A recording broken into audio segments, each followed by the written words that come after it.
Hi, what's up? I come here from the future after I already finished doing this entire video, which means that I know what the runtime of this video is going to end up being, and I'm here to say that I regret nothing. Good luck getting this one down in a single day, suckers! Bye bye!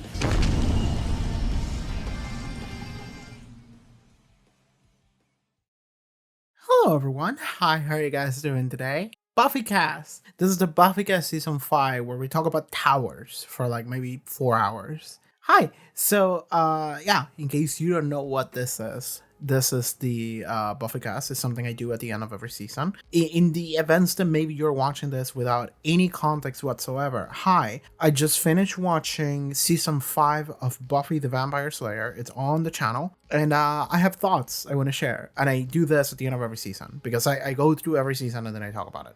Okay, Season 5 of Buffy, kind of a big deal. Things may or may not have happened, especially at the ending. But yeah, cool. I'm letting you know immediately that I don't have enough time to record this right now. So this video is going to be split into chunks. So I'm just going to be talking about different things at different times. But okay, this intro segment is just going to go as long as I can make it go for. But let's begin by saying, hey, what was Season 5 about? Let's talk about Season 5, broadly speaking, in a summary, and kind of talk about what it meant, some of the themes and stuff, which is all stuff that I probably already have done before, because there's a lot to talk about Season 5. And I kind of kept pointing things out as we went through it, but now that it's over, we can like look back and talk about it as a whole, which is something I think on the final episode of the show, the final episode of Season 5, sorry, not at the show. We're not there yet. But in that final episode, I think I already did that a little bit. But let's delve deeper here. So, Season 5 of Buffy is permeated with death a little bit. A lot of death is recurring from early on. There's the threat of death. Eventually, it pays off with Joyce actually dying in a manner that felt... It was very sudden, but also it was something that you could see coming because I saw it coming. Essentially, the show looked at me in the eyes and said, like, Joyce is gonna die. And then she didn't, and I was like, bullshit, she's dying. At some point in this season, she's gonna die. And I thought it would be at the end, but it wasn't. It was like halfway into it. But it did happen, and that was a shocking moment of the season for our characters, especially Buffy. But it was also something that made complete sense. And then at the end of the season, Buffy ends up dying, which is... like, it's fucking wild to kill off your main character, but it's not impossible, you know? I'm a JoJo fan. But I guess something that I do want to mention, like, immediately, is that I think that this season is the most... I don't want to say coherent, because that implies the others weren't, but I guess cohesive, in the sense that thematically cohesive. I think that makes more sense. Because this season is a season that feels like it makes complete sense. It is the season that is the most... perfect single package that makes the most amount of sense to me, because I think I don't want to toot my own horn here, but I don't know at which point, but I knew that the season would end the way that it did, like 5 episodes before it did, maybe like 10, right? And that's not me trying to say, you know, I'm super smart or whatever, but it is one of those things where, like, I think that speaks to good writing, because if you set things up correctly, the audience is able to pick up on that, and then it pays off in the way that the audience is expecting. But it's crazy to say this about Buffy, because Buffy, to me, Buffy and Angel is like the show that I've seen that does the most like shocking like twist of like, you thought we were gonna do one thing, we're gonna do the opposite, and it's like, haha, wasn't that clever? And it's like, it's not. That's the vibe I get. That's not me saying that that's necessarily the way that it's intended to be, but that is the way that I take it every time. This was more so the case with Angel Season 2, because I just finished Angel Season 2, by the way, and like I had a realization at the end of one of these episodes. I think it was like episode 20 of Angel Season 2. I think it was 20. They went to an isekai world, and like the entire time you're like, they are setting you up so that you think they're gonna like, they're about to kill her, like they just torture her or whatever, and then at the end of the episode it's like, haha, surprise, she's like a princess or whatever. And it happens so suddenly, and that is like the ending cliffhanger of the episode, because it's not so much a cliffhanger as it is a punchline. And I had this whole segment where I just went off on that, because I kept trying to make sense of it in my head, of like, why would you write it this way? Why is this the choice that's to make it this punchline, this joke? And this applies to Buffy as well. But I think I just came to a realization that I think it's because of the way in which the show is presented to you. It's televised. It's serialized. It's televised. So that means that we have to have these storylines that fit into these specific time slots, not just for like commercials, but also for like, it's like 40 minutes, and then we have another episode that's 40 minutes, and we have to do that for 22 episodes. So I think that what Angel did in that instance of like making this like joke punchline ending is that they had a larger storyline, which they did. This like isekai storyline went to a different world that lasted like 3 or 4 episodes, depending on how you count the previous one. But it was this like multiple episodes lasting storyline, which I have thoughts about. I'll talk about them later when the intro cast, which is going to be a different video, so stay tuned for that. But it made me realize that I think that the reasons why maybe they're doing a lot of these like shocking punchlines is because the way that the show was presented, and not just presented, but the audience that it was aimed for was back in the early 2000s and late 90s, early 2000s. I grew up in the early 2000s. The way that watching shows used to work was you would just go with your remote and just zap through channels. You would just jump through channels one to the other, and then you would just land on whichever looked like the most interesting, and then you would be like, all right, I guess this is on. And then you're like half paying attention because you already missed like half of the episode, so you don't have full context, so you already missed kind of half of it, and you're like, okay, trying to like keep up. So that means that the episodes have to be made in a way that facilitates it for the audience to have some kind of emotional investment in like 5 minutes,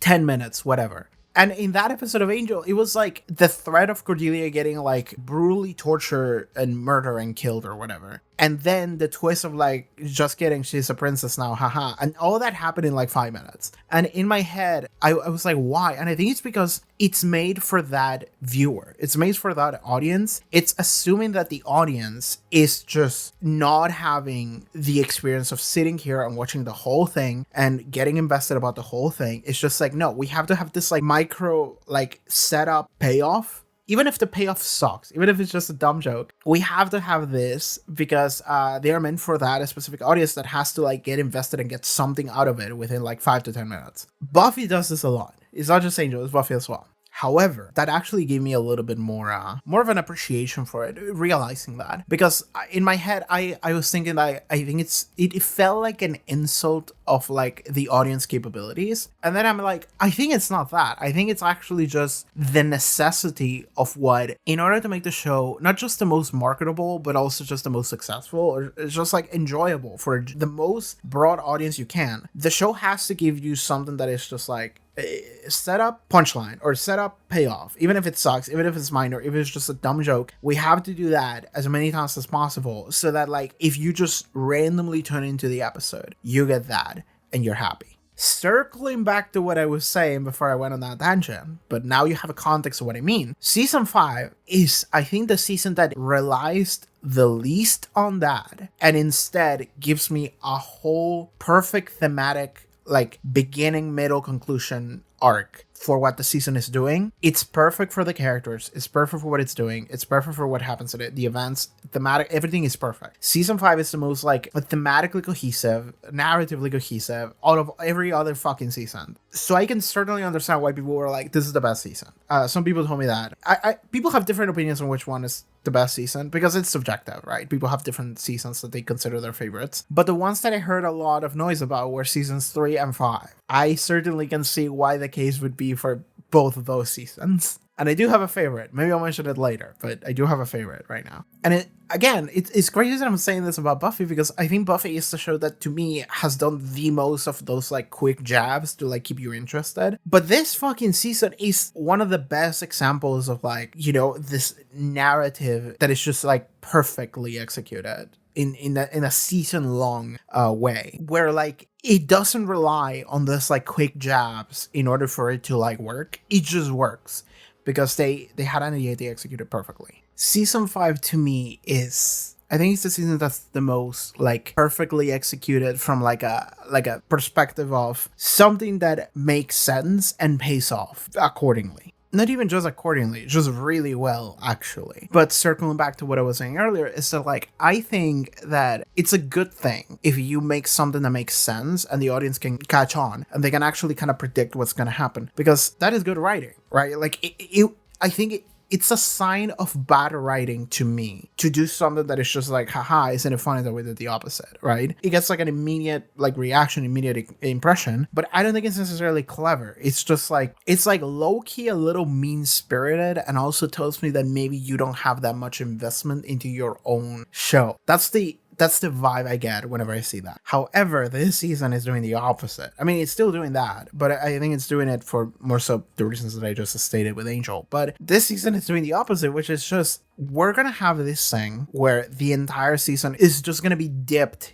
into this feeling, this uneasiness of loss, of, towers, endings to journeys. And that is what this entire season is going to be. And if you're paying attention, you're going to be able to just know that that is what we're doing. And if you're paying attention, you're going to be able to know that this is the natural conclusion to that. The way that I knew that Joyce would end up dying, the way that I was ready to have Tara just go, even though I didn't want to, it made complete sense to me before it even happened. Like, so many things in that episode, I was like, I knew that that's how it would go. I hated every second of it, but this is exactly what I thought. And the way in which, like, I kept looking into the future, and I was like, how is this season going to end? And one of the possibilities in my head was like Buffy dying, because that just makes the most sense to me. Not in like a literal, like what is actually happening in the episode sense, because that is a conclusion that Buffy has last second, but more so thematically, and just giving you this feeling that just this entire season has just been stinking off. The entire time, the season, this is what it is about, and this is what we're going to give you. And if you're just listening to that, it just makes complete sense. It's just setup and payoff. It's just as simple as that. And I loved every second of it.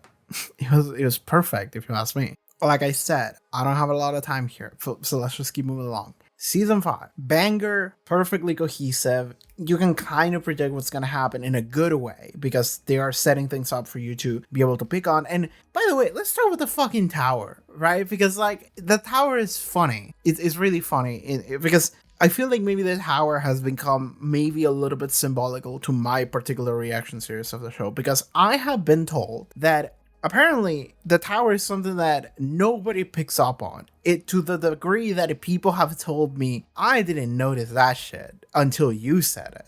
And I was like, I was watching for like JoJo shit, because that's what I do, right? I see a tarot card and I'm like, I remember when the Tower of Grace showed up and sunk down that plane near, what was it? Hong Kong. I remember when that happened. It was an old man that had a bug that fucking took people's tongues. It was kind of fucked up. So I see the tower and I think that. And I mean, I immediately know what it means. It's the ending of Journeys. It's the bad one. It's the worst tarot card to get. So I saw that and I was like, I'm looking at it. Why is Tara holding that? And it's funny because like I saw that and I was like, I don't want Tara anywhere near that card. Like it happened in the final episode. Like I was like, Tara's fine. I'm good. I don't care if Buffy fucking dies, if the show goes to shit. Tara is good, I'm good. Like that's what I was thinking. But it's funny because like I pointed it out. And I think that was maybe the moment that I started going like, this season is gonna be bad. Not in like a quality sense, but in like a things that are going to happen in the season are not going to be nice. They're going to be things that are maybe tragic, maybe final in a way. I think that was the exact moment where I started seeing the season as that, right? Because the way that they show that tarot card, I don't remember what episode it was, but it was like episode 5. It was very early on. But the way Tara is holding that card, she's holding it for you to like look at it, right? It's like perfectly like upright for you to just see it, which is why it's like shocking to me that people in because hi everybody, now that I have finished season 5, I kind of been looking at comments a little bit, and also I've been looking at Patreon comments the entire way, but I have checked a couple of comments on the YouTube section now. But like it's shocking how people are like, I never noticed that, and I'm sitting here like, that sounds like the kind of shit that like the entire fan base like has like already pointed it out over the past like 20 years or whatever. They're they were like, oh my god. Like, if people would show up in my comment section and be like, did you notice that Tara was holding a tower back in episode 5 of season 5, you know, kind of setting you up for kind of foretelling to events to come, you know? That sounds like the kind of thing that fandom would do. But the fact that it was the opposite, I said it and people were like, I never noticed that shit. I'm like, that's crazy to me. And it's also funny because it actually becomes a real tower in the final episode. Like, that's what it is. I got reactions from, especially on Patreon, because as I'm recording this, the episode 22 hasn't aired on YouTube yet. But I got people on Patreon being like, your reaction to the tower wasn't as big as I thought it would be. And I was like, well, yeah, because when the tower is revealed, I didn't know the significance of the tower yet, in the sense that I didn't know that that's where Buffy would die in, right? Like, I didn't see that. You just see a tower and it's like, oh, this is like the background for whatever's going to happen in this episode. But then when Buffy actually dies, then I'm processing the fact that Buffy had died. And then like 20 minutes later, I'm like, I just realized that was the tower, right? It was a little delayed, but the reaction was there. And it just makes perfect sense. It's a little cheeky that they did it like that. You know, it's a little cheeky that they set it up like so far back into the season, episode 5 or something like that. And then the actual background, the setting for the final episode where the tragedy happens is literally a tower. And it again, you could do fan art of that tower and the events that happen in it in a way that it's like literally like a one-to-one replication to the Tower Tarot card, because the Tower Tarot card is like a tower that is being hit by lightning and the people are jumping off of it. You could draw that tower and you could draw the lightning, which is like the portal just shooting lightning everywhere, and Buffy jumping off of it. Like, you could draw a pretty clear replication of that tower card with Buffy in it. And if nobody has done it yet, because maybe nobody realized that the tower card was there, you should do it. You should do it right now. Otherwise, I'm gonna have to do it myself. I'll draw it and I'll make it the thumbnail for this video. How about that shit? If that is actually what the thumbnail of the video looks like, then hell yeah. Give me a hell yeah in the comment section, because I don't know if I'm gonna be able to do that shit. But I'll try. I don't know. If it didn't happen, then I'm sorry. It just didn't happen. I couldn't draw. I don't really draw that much nowadays, but I'll try. Fuck it. But yeah, it's funny how, like, I don't know, I seem to be the only person that noticed that. I'm sure other people did. In the past 25 years since this episode aired, I'm sure people have noticed. But I don't think it's something that maybe is so commonly known within the fan base. So not everybody has picked up on that. So yeah, that's something new, and maybe you can look into a season and it makes a lot more sense. Because like, that is like a layered reference, because you have to know, first of all, you have to identify that that's the Tower Tarot card, and then you have to know what the meaning of the card is. And then you also have to have this like mindset of like, why would they show me that? What does that mean? I know what it means, but what does that mean for the season? And then you apply that, and then you start connecting dots. And I know most people don't do that. So maybe it's just because of the way that I watch the season. But ever since I saw that fucking tarot card, the entire time, I just embraced that the season was going to be what it was. And then when we enter the arc with Joyce falling ill because of her tumor, I start going like, okay, I see. She's gonna die. Like, I'm for sure. I saw a tower card, and now Joyce is sick. She's fucking cooked. And then she didn't, and I was like, bullshit. She's dead. She's gonna die later. And that's exactly what happened. Riley leaving. We're gonna have to talk about Riley, and that's fucking funny, because I don't think that Riley matters that much in this season. But we're gonna have to talk about him a little bit. We already did, like, when I watched that episode, but we're gonna have to talk about him a little bit. Riley matters less as a character and more of an actual, like, what the impact he had in Buffy's life regarding the events of the season, I guess. And then actually going into Buffy having to deal with Dawn, first as a sister, but then also as a caretaker, and what Buffy is turning into and what she's becoming, and how difficult it is for her, and how much that like kind of breaks her near the end of the season. So that's what the season is, just condensed. And I think that all of that is perfectly encapsulated by the fucking tower card that Tara is holding very early on in the season. Okay, so where do we want to go from here? Like I said, I don't have that much time. This is like the third recording I've done in the past like hour. So let's just move to, where do we want to go here? I guess I can, like, okay, looking forward into the show, maybe I can give you that. Maybe that's at the end. Nah, let's do it right now. Where do I think the show's gonna go?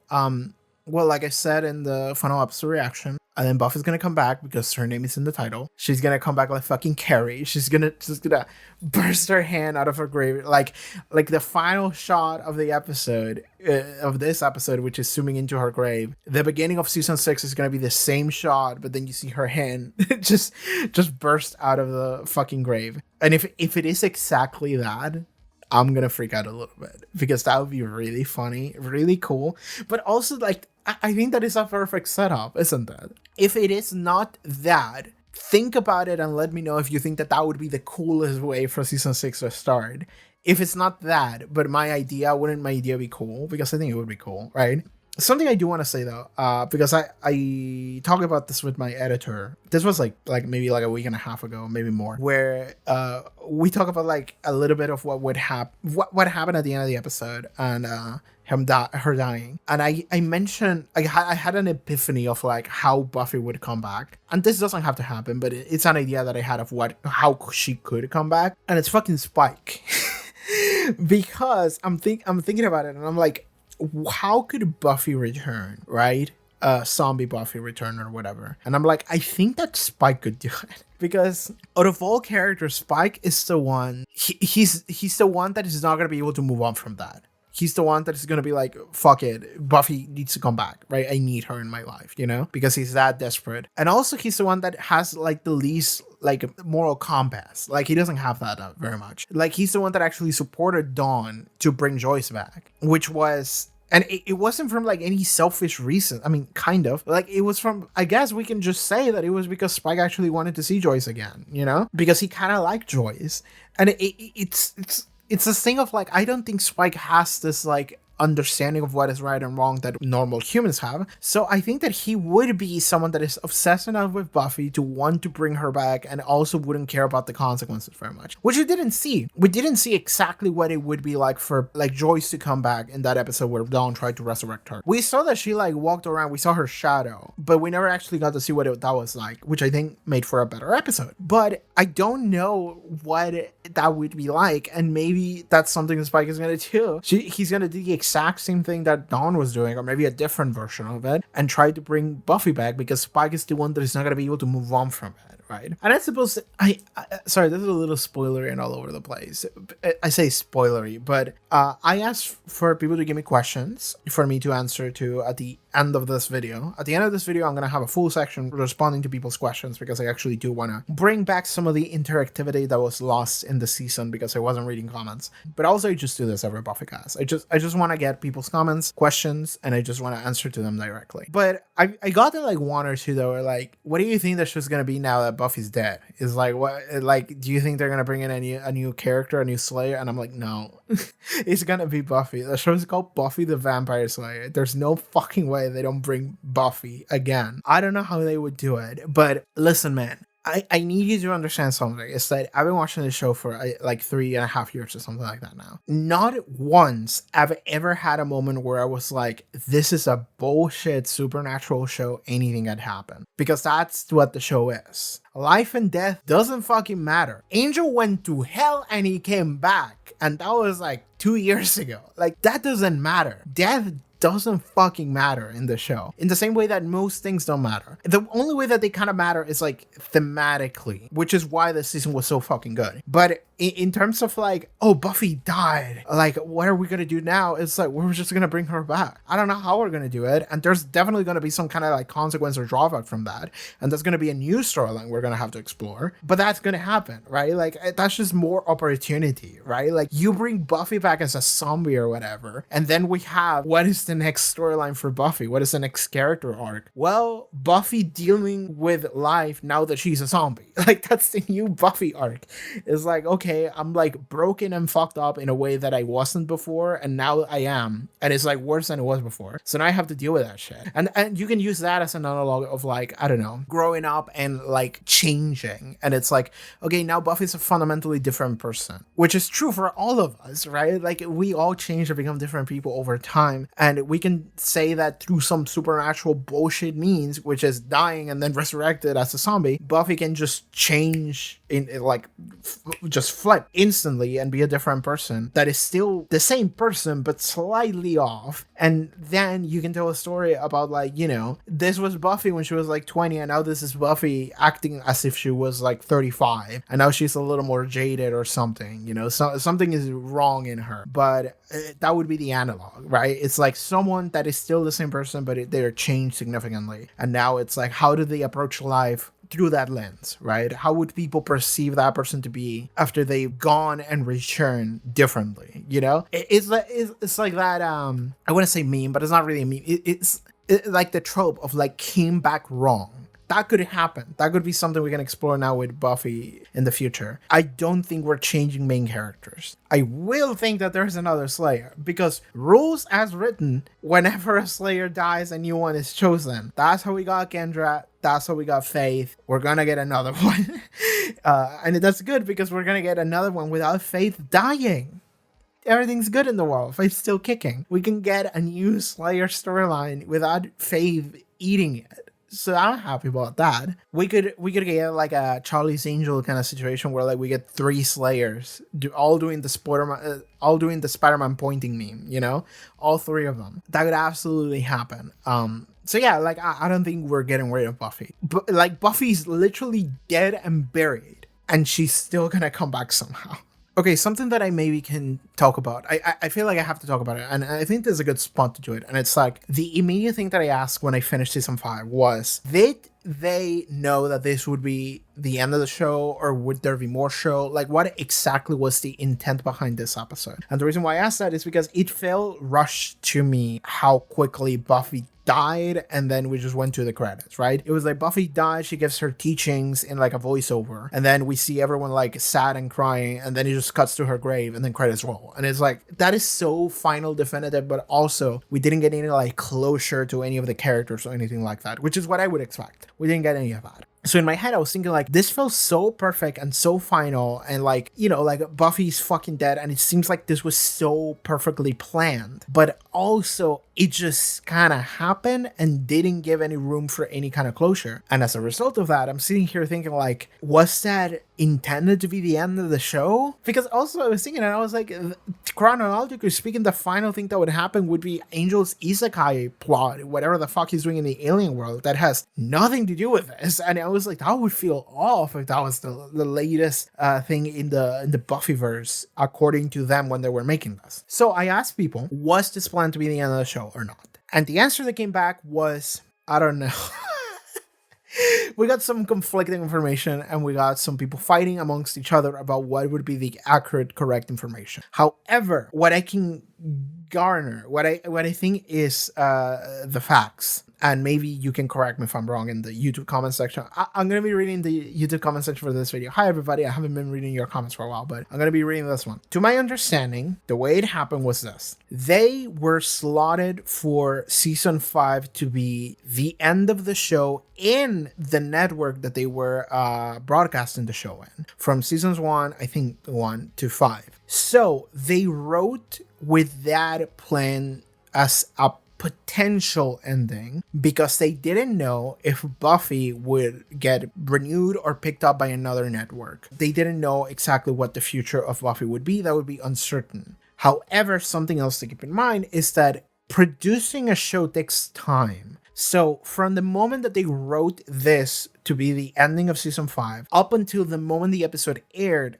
that could have been 2 years, dog. That could have been really far away, which is how you can do something like the setup of, Little Miss Muffet content now from 730 at the end of season 3. You can do that way, which I was told what 730 was, by the way. It's days. It's literally counting down the days. 730 is twice 365. It's 2 years. So at the end of season 5, that's when it would be the time.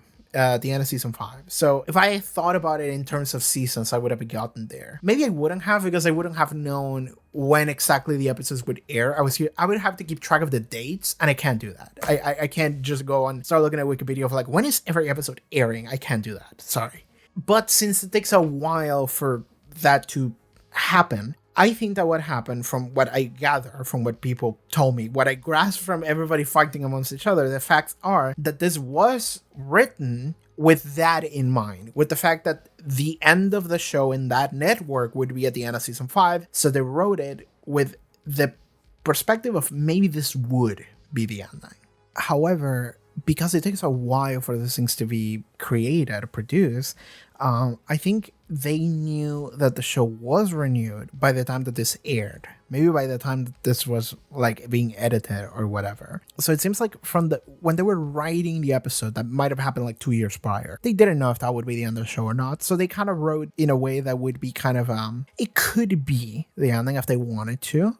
They would have to change a couple of things a little bit, but that is kind of easy to do when you're filming and editing the episode. You can make it a little bit different, so it becomes a better ending. But by the time they got into that point in like post-production, or just me in production, they knew that they would get picked up by another network, which is what happens here, I was told, is that the show changes to a different network for season 6 and 7. So they became aware that they would get picked by a different network, and so this wasn't the ending of the show by the time that the episode came out. However, when the episode was conceived and written, that might have been the case. They wrote as a potential ending, not a definitive one, but a potential one. In that, again, this is what in the fighting game community we refer to as an option select. You do both, and then you pick the one that is the most convenient in the moment.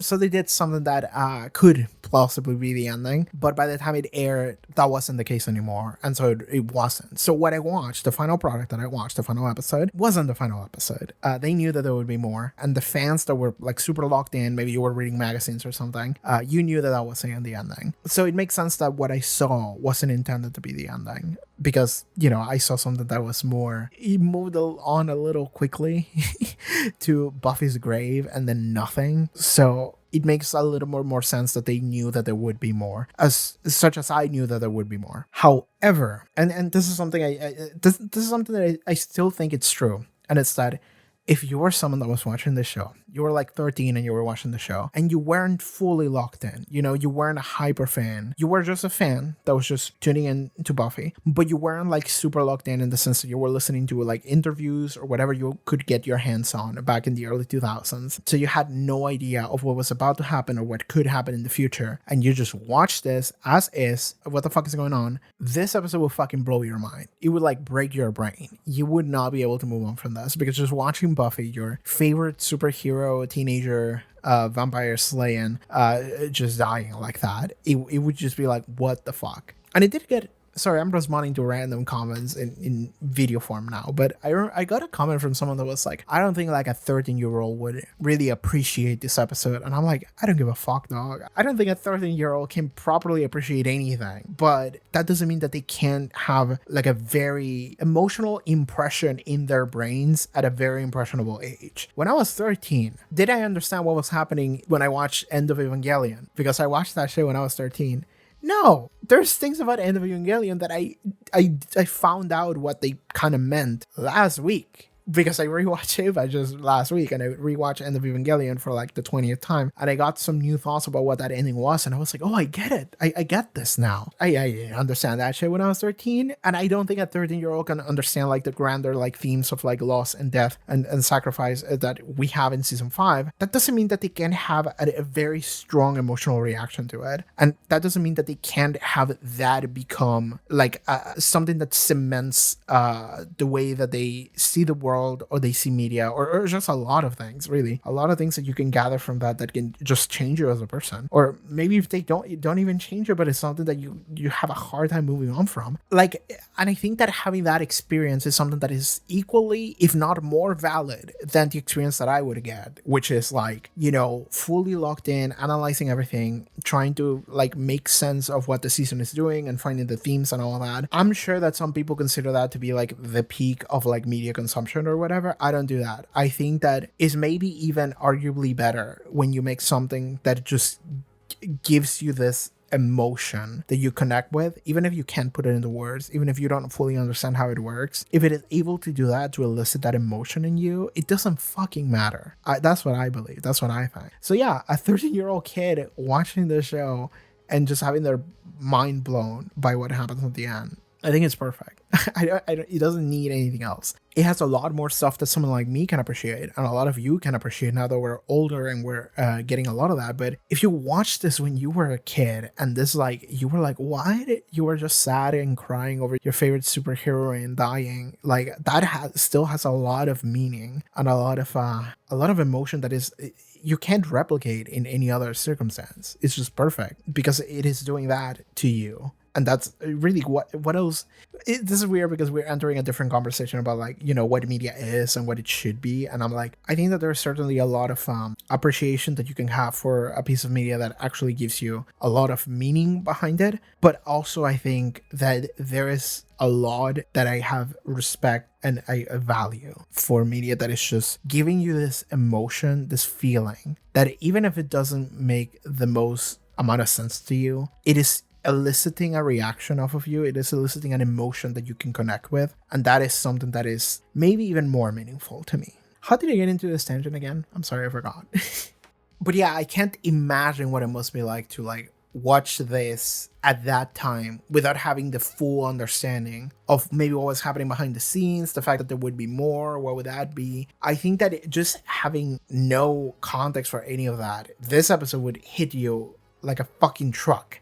Like it would just hit you so hard, and you wouldn't know what to do with your fucking life until you got further information or until you watch season 6. Like randomly you hear like, oh, Buffy's coming back. What the fuck? Isn't she dead? And then you tune in and you get some answers as to, oh god, you know what's happening. But you go like at a full year without actually any kind of conclusion like that, like half a year or something. Just mourning the death of your favorite superhero. Like, yeah, sure, man. Like, I can't imagine what that must have been like. And honestly, I wish I had that experience because, like, I think I would enjoy the experience of not knowing anything and just freely like getting shocked and reacting in this like very emotional way. More so than I enjoy my experience of, you know, digging through every little detail and knowing exactly the way that everything would play out. I think it's very satisfying now that I'm here at the ending and I can look back at it and it makes perfect sense. But I think I prefer when it makes sense after I'm done with it, but not before.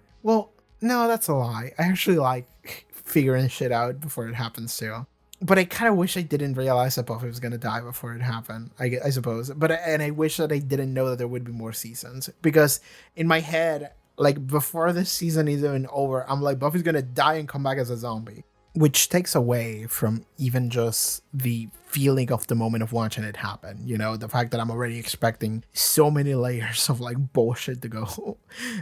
Which kind of takes away from, like, the actual events happening in front of me because I'm already expecting so many layers of like bullshit to happen, you know. So that is something that I wish I didn't have as much, but it's something that I also enjoy on it, that I can see it happening and it makes sense to me. So I don't know. I don't know. It's difficult to strike a perfect balance between the two. All right, I'm gonna keep it real with y'all. I think I need to stop recording right now. So this was the intro for the Buffy cast. I'm gonna cut here and it's gonna go into me talking about every episode individually. That's what we're gonna be doing next. This is the next section. I'm gonna be talking about every episode of season 5 individually and just how it fits into maybe the larger place that the season has. So, oh god, see you guys then. Okay, so every episode of season 5. Let's start with Buffy versus Dracula. First episode here, and what's interesting about Buffy versus Dracula is that it's like a weird, whatever the opposite of a tone setter is. Like a little bit, because Buffy versus Dracula is something that feels like a joke pitch for what an episode should be conceptually. It's just like conceptually it's just something that's really funny. The execution of it is not super funny, but it kind of is in a weird way. It feels like they are getting the silly out of their system because they understand that the rest of the season is not going to be fucking fun. It's like everything is going to be misery from this point on. So we're just going to throw like the silliness out the gate, episode 1. And then we're just going to throw the Dawn shit at you, the Joyce shit at you. And it's just like consistently giving you something that is going to feel important and something that you're looking out for or trying to figure out. But when it comes to Buffy vs. Dracula, it's just like, yeah, this is not that, but we're gonna put this right at the beginning. So it's kind of like a send off to silly Buffy, episodic Buffy, and we do that by giving you the phase of vampirism in mythos. It's just like, here's Dracula, and Buffy just fucking punches him in the face, and that's kind of it. He doesn't die because he can't die, but we just kind of bully him into him living forever, kind of. And what I will say is that the one scene that I always return back to in Buffy vs. Dracula, the one scene that I always think about, I think that when I originally watched it, and even after that, I thought I saw this scene as something that felt less genuine and more so kind of mocking the fan base, because the scene that I always think to is the scene where Dracula is going to drink Buffy, and it's starting to have all of this, like, I kind of have to rewatch it now because maybe I'll have a different interpretation now of that scene. But I remember that we started to get all this like flashes of like Buffy thinking to what the first Slayer Tara said. It was like be back before dawn and what all that means, And the way I took that was Mr. Whedon going into Buffy forums in the meantime between seasons, and he went and saw that people were discussing what does that mean, and it's like, oh, maybe Buffy's going to turn into a vampire, and that's what that means, It's like a premonition of that. Like I'm sure that fan theories went fucking crazy when shit like that happened, because I kind of do the same. I just do it myself, but I can understand that like in fan forums, like that's probably what was going on. And then he puts that into the episode in a way that like it fits back into it in a way that it's like, you think it's this? No, it's not. And that's it. We're throwing out there so you understand that this is not what it's going to be in episode 1, right? So Buffy vs. Dracula, episode 1, and it's like, oh my god, Dracula is going to turn Buffy into a vampire. It's like, no, that's not what that is. It's just going to be something different. But it's weird because that's the way I took it, and I'm not sure if that is what happened. I'm not sure if that was the actual intention, but that is the way that I saw it. And maybe I compare fucking Whedon to Andrew Hussey in that moment, because I was like, it's like a weird moment where I felt that it was the show doing something, the fan base feeding into something that the show then takes and feeds back into the audience, right? It's just like weird ping pong of like the audience actually have influence in the way the show is done. That's the way I saw it. Not sure if that was the case, but I kind of think that was the case, maybe, because that was the scene that stood out the most to me. If that is not the case, then it still works, right? It still works because what it is, and what I ended up taking as eventually as the season went on, is that it is a scene that it kind of grabs those like weird cryptic messages that we got at the end of season 4 and at the end of season 3, because there's a clear line to draw between those. So when we draw a clear line between those, then you start thinking to yourself like, okay, but what does that mean? And the way I was looking at it eventually as I went through season 5 is that I was thinking that it is more of a reinstating of something that you should keep track of, right? It is a reinstating of a character said some cryptic shit, keep that in mind, right? Otherwise we wouldn't bring it up again, because there's no reason for them to bring it up again if it wasn't for it being reinstated so that the audience is able to follow. And it's like, this was said. Do you remember that this was mentioned? Okay, here it is again, in case you forgot. I'm not going to tell you what that means yet, but keep it in mind. And absolutely, that's something we should have kept in mind, because it's like, what does all that mean? And it's like, okay, Dawn, the character, is introduced, but also at the end of the final episode of season 5, it's like, okay, Buffy dies. That's what the 730 meant. It's the days counting down to that. And also it happens right before dawn. And something that I this maybe is a little vague, or maybe I hadn't thought about it that hard. But what I think about when it's be back before dawn is that I think that Buffy... Okay, so Buffy at the end of season 3 is second to last episode of season 3, when she fights Faith, and they both go in a coma or whatever. Well, Faith goes in a coma, Buffy just passes out. But Buffy gets to have that like weird, like not like mystical, like soulful connection between, what the characters are, and we get to have like a weird version of Faith that isn't the real Faith that is in the real world, but also maybe it's like a version of it, a version of Faith that is more at peace. And they both talk to one another. Faith says some cryptic shit, and it's like, you don't know what that means. But then we go into season 4 with Restless, because I'm pretty sure the person that said Be Back Before Dawn, I think that was Tara, like the Slayer version. I have to rewatch Restless again, but I think it's the first Slayer masquerading as Tara. And if that is the person that said it, I'm pretty sure that it was, then it's like, okay, but what place was that where Buffy and the first Slayer like it was inside like Buffy's psyche, but it's like a different, like,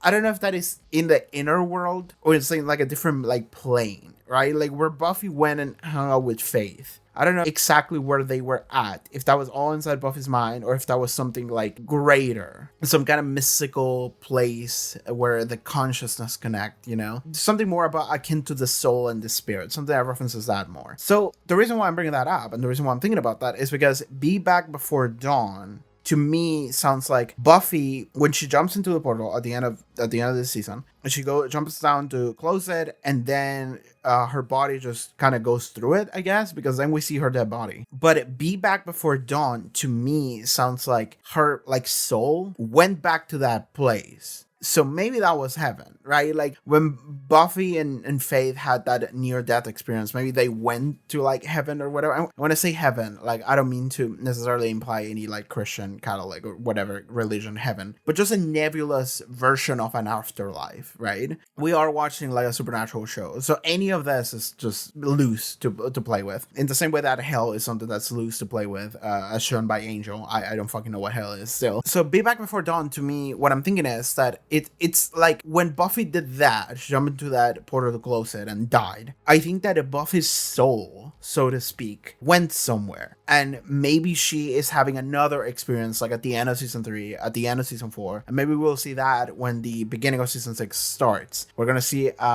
some sort of a scene or experience that shows you what Buffy saw or felt or thought or experienced in some way whenever she actually jumped into that portal to close it. Because it's what is interesting is that her body just died, right? It like fell through the portal and it just like died. It's just dead on the ground when she lands. Because I keep thinking about, I'm sorry, like I was supposed to talk about the first episode of Buffy vs. Dracula and immediately I just tangented back into, end of season discussion. Forgive me, but like the end of the season is kind of like the whole season, if you ask me. Like the whole season leads into that, but yeah, okay, just to try and make it short here. I'm just thinking about like how is the next season gonna start? Right, so that's just what immediately I'm trying to figure out. Like, what is this all?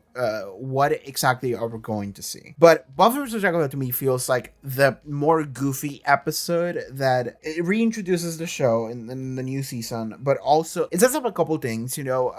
We see Buffy just being a more of a Slayer than she was before. We get to see, and she's kind of leaving Riley by the wayside as a result, and like we're gonna have to talk about that whenever we get to the forest or whatever. What is the name of the Riley episode? We're gonna have to talk about that eventually. But just the idea of just like Buffy fighting Dracula is something that's so silly, just conceptually, right? Like I don't care about the way that the episode actually ended up being on my screen. It's just like the concept of it. When I can just envision someone just being like, "What if she fought Dracula?" And everybody at the writer table was like, "That sounds dumb as shit, but you know what? Like we could do it. That would be kind of fun." And then that's the episode. So to me, that's what it is. Another thing that I remember about that episode is that that was the episode where Xander decided, you know what? I'm done being the joke. I'm gonna be a real character, damn it. And you know what? This was Xander's best season, to the point that my editor started watching this show like more than halfway into season 5, and my editor was like, "Damn, I love Xander. I really like this character." And I'm like, "I don't think you would have said that about season 1 Xander or season 2 Xander, maybe even season 3 Xander or season 4. Like it had to be here. You arrived at the point where this character is at its peak." And I'm just sitting here like, damn, Xander is such a character that has gone through this journey. Probably the character has gone through the most like, I fucking hate this dude, to like, you know what, he's alright character out of any of them.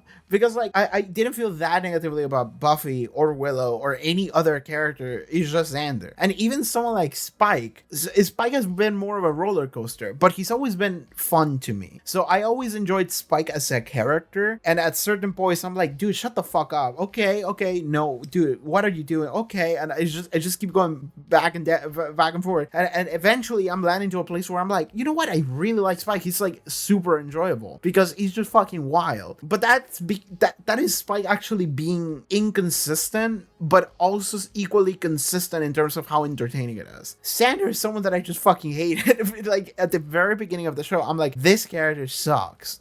Maybe it didn't say it like that when I was watching season 1, but that's kind of how I felt. This is not a character that I enjoy at all. So the fact that Xander has gone through this journey of getting here, and the first inkling of that we got was in Buffy vs. Dracula, because and I remember talking about it because it felt like Xander was a character that was almost like breaking the fourth wall in the sense that he was like it felt like the show kept making fun of him, and he was like, why does the show keep making fun of me?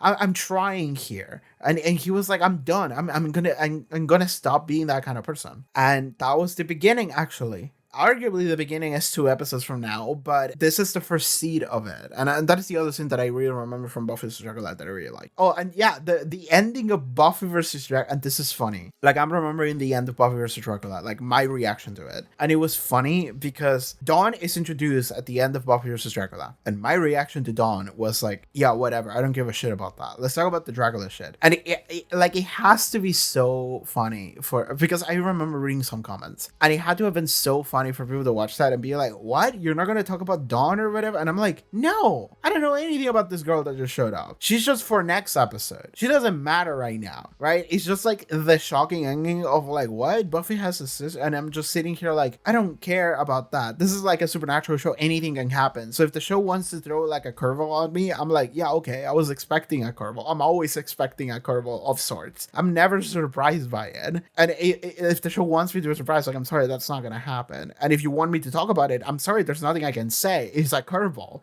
So there's nothing I can share about that introduction of Dawn at the end of Buffy vs. Dracula because I have no information. So there's nothing I could possibly say that would be worth saying. And my reaction is, well, yeah, there's another curveball. Anyway, let's talk about what actually happened in Buffy vs. Dracula. And that has to be funny because at that point in time, I don't know how important Dawn is going to be. As for all I knew, it was a moment of like, yeah, whatever, she's for next episode and then she'll die or whatever. Like it's like the setup for a next story arc, but I have no way of knowing the magnitude of that story arc. And it seems like that story arc, the Dawn story arc, is the rest of the show. It's just Buffy's new sister. She's here, deal with her. And at first, like, it's funny how my reaction to her was so dismissive because I just don't work that way, right? If the show's not giving me anything to work with, then there's nothing I can say, so I'm just gonna move on with my life. But from a viewer standpoint, that has to be really funny for a viewer of one of my videos because you have to be like, Dawn is so important, you have to talk about her. And I'm like, I got nothing right now. I'm just gonna move on. Like, I'm gonna go back to her next episode. Right now, it's just whatever. But talking about next episode, Real Me. This is the Dawn episode. This is the episode where we actually like see Dawn in full, what she's about, and this is like the first like seed for what season 5 is. Because season 5, like broadly speaking, we have like the Dawn story arc, the Joyce and the hospital story arc, Riley intermission, kind of. A weird segment of maybe the Spike story arc if you want, which is already like it's starting to brew here during the Dawn story arc, and it brews the entire time, but it kind of culminates after the Riley shit. Then we got the Joyce die story arc. Then we get Buffy coping with the fact that she's lost her mom and she has to take care of Dawn story arc. And then we get all of the fucking bullshit that happens near the end of like, you know, the state of mind, the emotional state of Buffy, the suffering and the loss, and then the final episode of like where it all leads into and how it ends like. And I feel like that is like a summary of season 5 just as a whole. Like in terms of each arc, that is season 5. Of course, there's more episodes thrown in there, but they kind of fit within a story arc, even if maybe they matter less, they matter more, but that's kind of what it is. Like, for example, we have several episodes during the Dawn story arc where shit just happens and it has nothing to do with Dawn, and we just kind of have to accept that she's just here, which I think is really fun, actually. In hindsight, I think that's really fun. But, okay, focusing on the Dawn story arc, the beginning here, Real Me, we get introduced to Dawn. And I think Dawn at the very beginning, and I was told that the fan base didn't really like Dawn much at first. And I think part of the reason why that was, as it was explained to me, it's because she just shows up and the show is like, deal with her. And maybe people didn't like that very much. People were felt weird about this random girl that just showed up out of nowhere.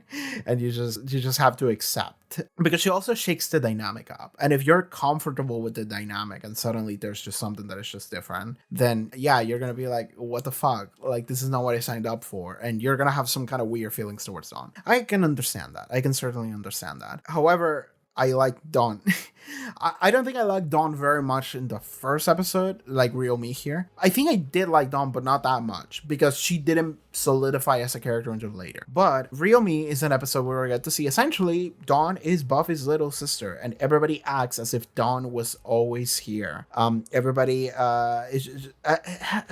this episode like threw me for a loop, because it was actually the first episode that mentions Little Miss Muffet in reference to Dawn, I think. I'd have to rewatch that scene again. But I have to rewatch the scene again. If I want to talk more about it, I would have to rewatch that scene. Oh, the fact that Tara and Dawn both like bonded over how they both felt like they were outcasts, I like that. Dawn gets kidnapped and then Buffy goes to rescue her. Oh yeah, the fact that the relationship dynamic at first, I think this is something I should talk about, because it applies to the Dawn arc at the beginning.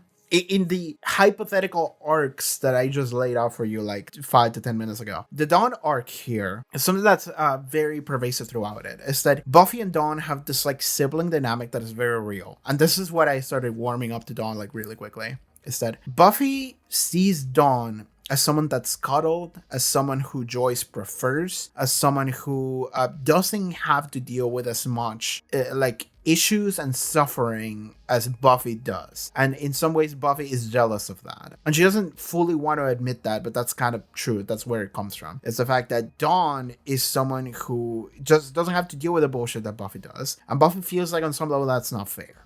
And she doesn't mean that in the sense of like, I fucking hate my sister because she should suffer like I do. But it is coming from a place of jealousy of like, I wish my life had been the way that it is for Dawn. Joyce just lets Dawn do whatever, right? That's how Buffy sees it. Buffy sees Dawn's life as something that's much more normal, and she doesn't have to worry as much shit as Buffy has to do, and she doesn't have to work as hard as Buffy had to do. However, at the same time, Dawn and Buffy, like from Dawn's perspective, the relationship is, again, from the like younger sibling standpoint, it's like, well, I'm always comparing myself to Buffy. Buffy always achieves her goals. She's such a role model in the sense that she's always doing stuff. She's so weirdly like responsible. She's capable. She is like dealing with college, and she's like a vampire slayer, and she saves the world every like Tuesday.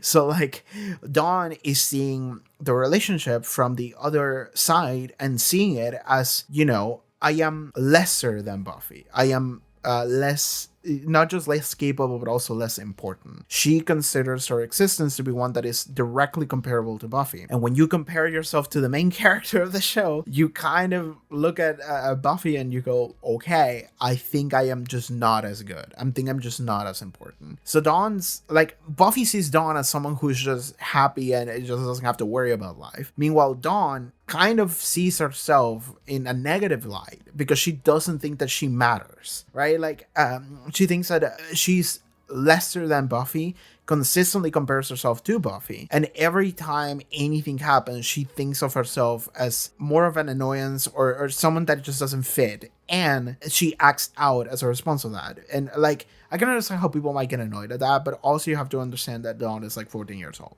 So Dawn being 14 years old, she's extremely young. It makes sense that she would act out on those impulses of feeling like she's not worth it, feeling like she's less important. And she can't help but compare herself to Buffy, like, at every second. And I love this relationship dynamic between these two siblings because it's the realest shit in the world. I spoke about this at length before, multiple times, but it's something that to me is very clear. And maybe if you're only child, you wouldn't necessarily understand this very well. But the relationship between the two of them is perfect in the sense that it mimics something that's very real for a lot of people in the real world. For example, me, I am the younger sibling, and I fully see exactly how Dawn is the way that she is and how she feels and what she thinks. and the way that she acts. Like, it makes perfect sense to me, and that immediately made me warm up to Dawn like a lot. This also starts a little bit of what I use this as a way of explaining how I feel towards Dawn and also how I feel towards Buffy. And it's that a lot of the struggles that Dawn has, a lot of the issues that Dawn has, the way that she thinks, the things that she feels, and how that affects her negatively or positively, are things that I immediately understood and related to. And I was like, it made me warm up to Dawn so quickly. The opposite happens for Buffy, where a lot of the issues that Buffy has, the way that she's acting, the things that she's going through, are problems of an eldest daughter.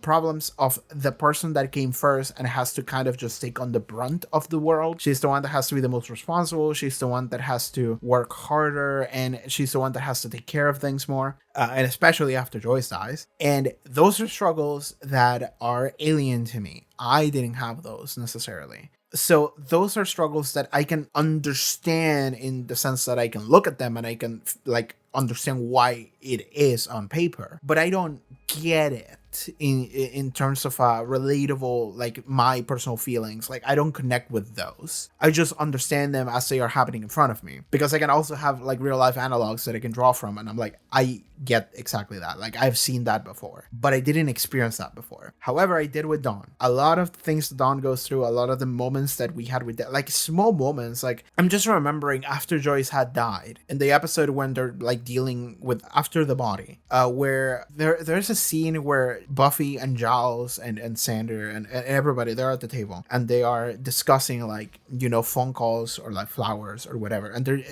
the casket, like, they're dealing with a lot of the like procedure that comes with, you know, the reality of the loss. And Buffy has to deal with that as if she was an adult, because she is now. She has to take care of things in a way that she's been thrust into just out of nowhere, and that is a lot for Buffy to deal with. However, I didn't relate at all to Buffy having to deal with all of the responsibility. I related to Dawn when she's at the table.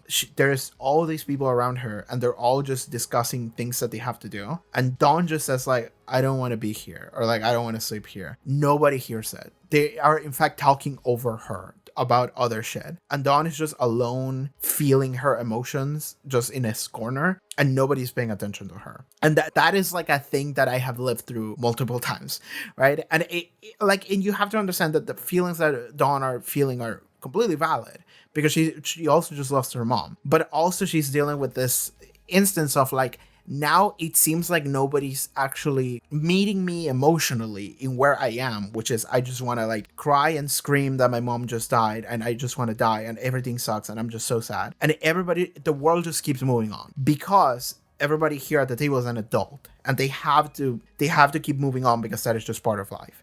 But nobody was there to match Dawn on an emotional level. And Dawn interpreted that as if nobody actually gave a shit. And that eventually at the end of the episode, she understands that wasn't the case. But that is something where, like, on those two sides of conflict, one, I don't relate at all. The other one, I fully understood, because that was my life a lot of the times. So, yeah, to me, Dawn as a character is that. It's a character I really love. I do want to praise Dawn a lot, and I have done so already before. But like, I love the character of Dawn. I think it's a brilliant a brilliant addition to the show. This is the first episode where she shows up in.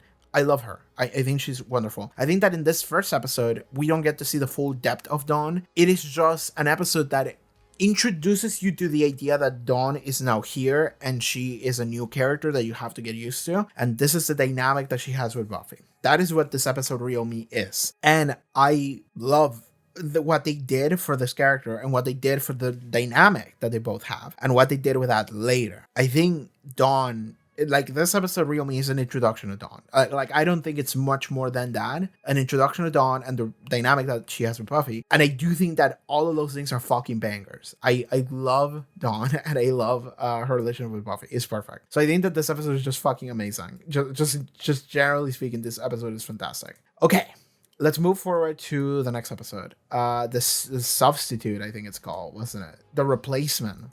All right. This is another goofy one. One of the few goofy shits that we have, but this is one of them. Xander episode. And this is like the Xander episode, kind of, you know? Because Xander again, Xander, I mentioned this briefly before. Xander is a character that he goes through so much change throughout the show. Everybody does. But Xander is the one that I think starts at the lowest and ends up at the most okayest, right? Like from like a 1 out of 10 to like a 7.5. And that is like, it's pretty alright. Honestly, like that is the most improvement out of any fucking character to me when it comes to Xander. But if anything, in terms of like likability, but Xander, this is probably the episode that has the most effect on Xander as a character, because this is the episode where Xander, he's so paranoid, and so this episode actually follows a very common Buffy formula in the sense that it starts with just Xander feeling insecure about himself and his relationship and everything about what his life is. He feels insecure about his relationship with Anya. He's like comparing himself to Riley, and he sees like the relationship where he and Buffy have as ideal. I'm like skimming through the episodes as we talk about it. He sees himself as someone who, you know, in his job, in work, he's not that great. He sees himself as someone who is fucking cringe whenever he's trying to get a house, and he's like can't do that, you know. And then he goes to help out Buffy, and well, he feels like he's not good at, like he's never accomplishing anything, and he gets fucking shot back with a gun, with a magic gun. And what we see, the audience, what we see is that there is another Xander that just stood out and walked out with them, while another Xander stayed behind on this like pile of garbage. And something that's interesting about this, and I do want to talk about it a little bit, is that kind of weirdly enough, the way that this episode works, because what this episode is doing is that it's following the pathetic Xander instead of the like capable Xander, and we the audience are meant to, like, we are supposed to realize later as a reveal that they are both actually the same Xander.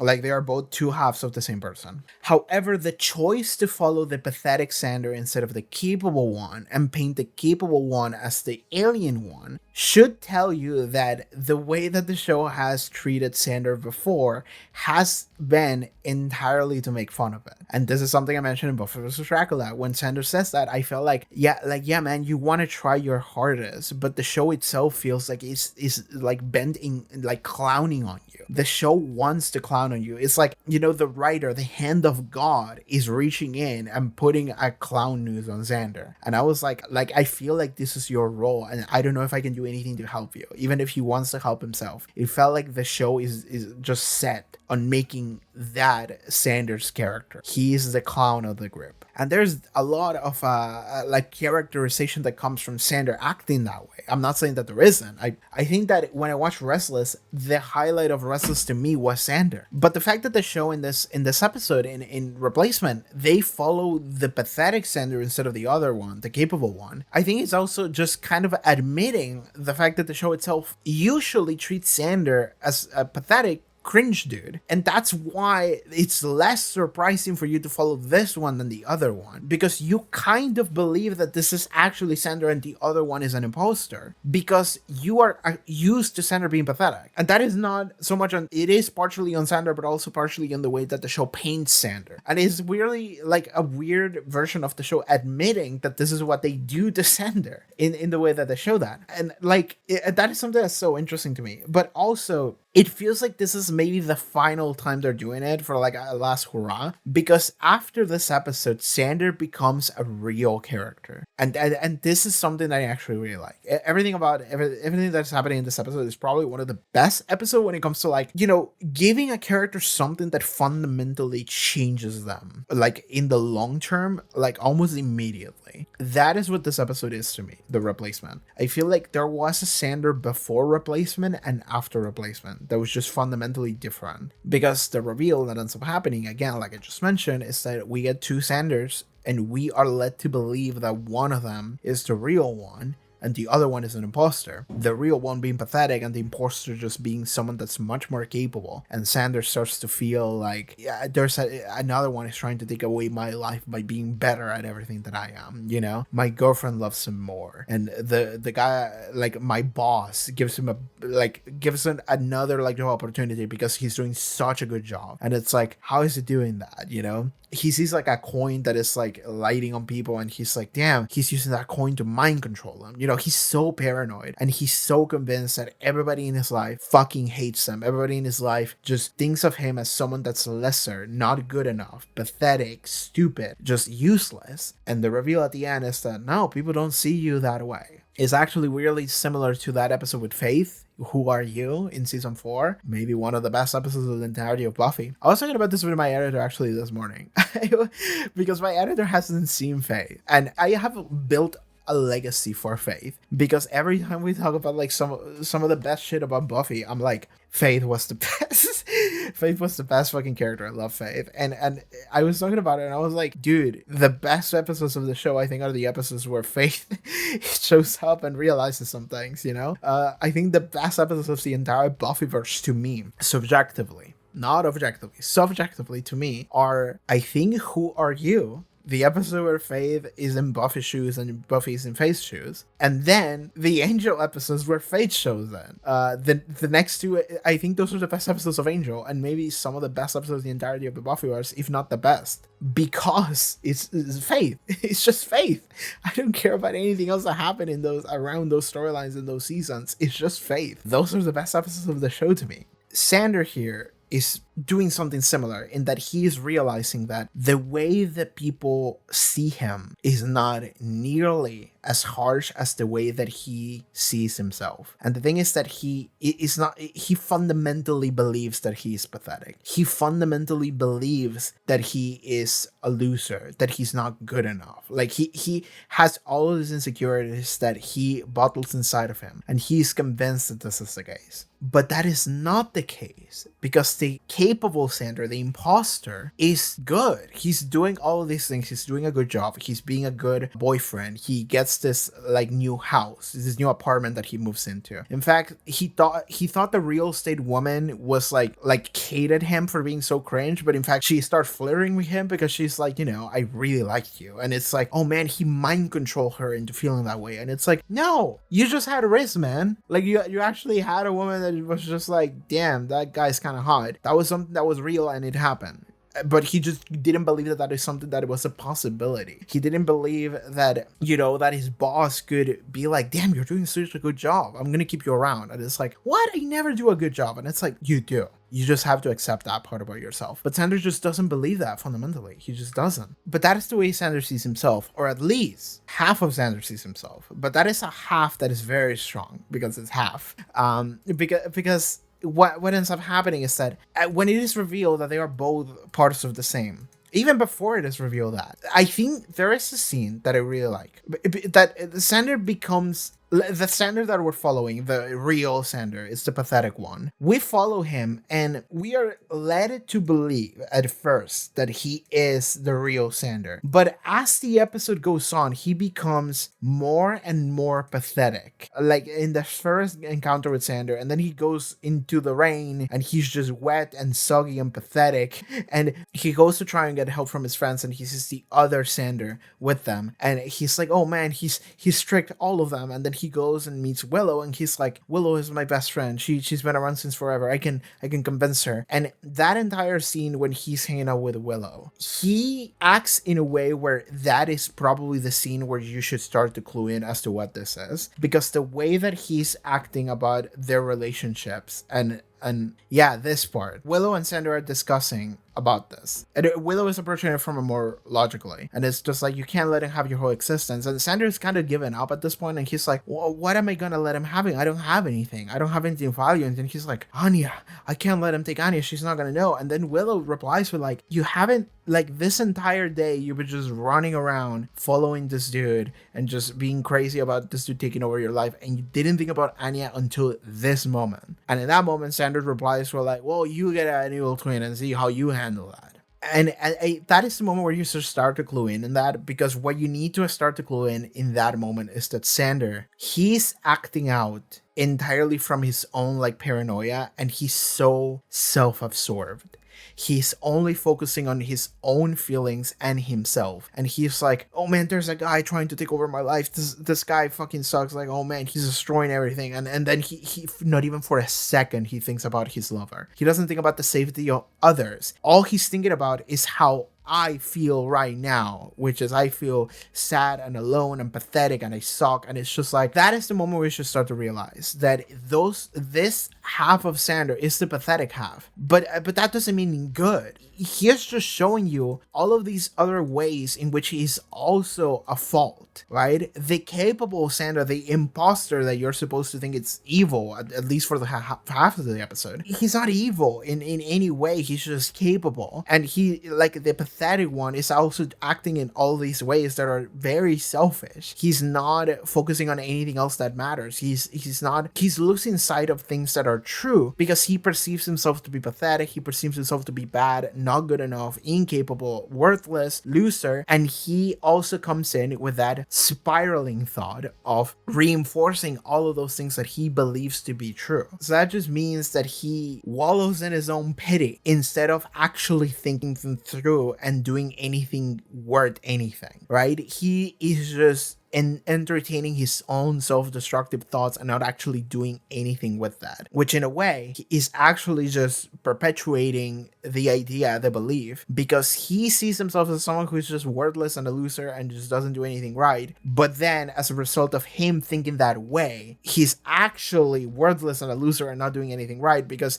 instead of doing something right, instead of caring about anyone else, all he's doing is just complaining that he sucks, making him suck. Because if he didn't, then he would actually have the ability to be better. But he doesn't, because he rather pity himself. And in pitying himself, he is actually, and like he's entertaining his own self-destructive tendencies and failing other people as a result, and himself as a result. But this is not all of Xander. This is only half of Xander. It is a very vocal half that we like it, because again, I think that this is the half that the show has given you a lot of in the entirety of Buffy up to this point, which is why it's the one that you're following. But when we learn that they're both the real Xander, they're both just half of a whole, it's like Xander accepts that the capable Xander, the smooth Xander, the Xander that is having a good life, is a good lover, he's a good worker, he has risks, he has all of these things, and people like him and people want to help him and he wants to help others. That Xander is still real. And it is almost like in that moment he realizes that, oh, so long as I don't entertain this notion that I am worthless and I'm a loser and I am incapable, I can actually be that other guy that is capable, that is smooth, that is helpful, that is caring, that is a good partner to Anya. I can be that person so long as I entertain that idea instead of just forsaking it as something that is not plausible for me. Like, that is the relation he has whenever we finally, like, that episode actually comes to a close, so that is the reveal. And at the end, it feels like Xander has grown as a person, like, almost instantaneously. And we're gonna see that as the season progresses, because I think that previous to this episode, Xander was a completely different character. And after this episode, Xander is just fully grown, like matured in a way that I've never seen him, and I probably maybe wouldn't have even expected Xander to reach the points that he gets. Like, after here, he grows so much. He becomes such a decent guy that he wasn't before, because he was so selfish and just wallowing in his own pity rather than actually giving a fuck about anyone else. And it's not that he was a bad person, but more so that he was so starved for affection that he just kept spiraling down in pity, trying to get people to pity him, or trying to get people to like him by making jokes, and just lashing out whenever he didn't get that, because he's so starved for it. But in this episode, and lashing out again also because he doesn't like himself, right? He doesn't have a high esteem of himself, so that he doesn't see himself as someone that could be anything else. But this episode comes along and tells him, like, no, you can't be this person, this other guy that you keep antagonizing, because you think that this other guy is just like someone that is so implausible for you to be. This is you, actually. And the only thing that's stopping you from being this person is just choosing to be that person instead of entertaining the other half that is just wallowing in pity. And that's Xander after this episode. He changes fundamentally and he becomes so good. So, like, I love this episode, The Replacement, because I think that in terms of, like, an episode that gives you something that just fundamentally changes a character, and it's such a good character growth episode, I think this might be the best one out of all of them. I don't think there's another singular episode of Buffy or Angel that gives you like an episode that just changes a character so thoroughly by giving you such a perfect like exploration of this character's psyche through this weird supernatural lens, which is what the entirety of Buffy is, by the way. I think this is actually no. Who Are You with Faith? That is the best one. This is the second one. Sorry, I forgot about Who Are You for 15 minutes, and I had to remind myself that Faith is real and she rocks. But yeah, Faith is the best character in Buffy, and she had the best character arc episodes, Who Are You, namely, and then the Angel episodes. But second to that is, I think, The Replacement with Xander. I think this episode fucking rules. And like, again, Xander is not even a character I give much of a shit about. Xander is not a character I even liked at first. But for what they did for this character and what this episode alone does, and what it's going to do in the future, I think this episode fucking rules. I think this is such a great episode. I think this is such a perfect execution of this idea of like, you know, you believe all these things about yourself to be true and they are not. Right? Who Are You was another perfect execution of that, and this one is another version of it. I love it so much. The only thing that it's missing is having a scene where Xander is just beating the shit out of himself and just screaming, "You murderous bitch, I hate you, you're nothing." That is the only thing that will make this episode better, but we can't do that. That is reserved for Faith only. Alright, next episode, Out of My Mind. So I just skimmed through this episode because I wasn't remembering exactly what episode this was. And I'm looking at it now, and I know it's the episode where Spike. Oh my god, this was like an eternity ago. Like genuinely, this feels like an episode from a previous season. It's this episode with Spike, where he is trying to get the tube removed from his brain by having this like a medical procedure done to him, some kind of a brain surgery. Okay. What for this episode, I think what matters the most is that we get to see some further strain in the relationship between Riley and Buffy, and also is the episode where at the very end Spike goes fucking crazy and he's like, "Oh, I want Buffy," which kickstarts this season-long arc for Spike, which is one of the best things that the show has done, I think. What's so interesting is that as soon as I watched this, I think that I was like, I think I can see how Buffy and Riley are just gonna break up, and the relationship with Spike is something that is very much a possibility. Like I immediately like felt it in my soul, and where the season ends, it feels that way, right? And it's so fucking crazy for me to say that it's possible that Buffy and Spike can start dating after Buffy's just fucking dead, but she's gonna come back. Don't worry about it. But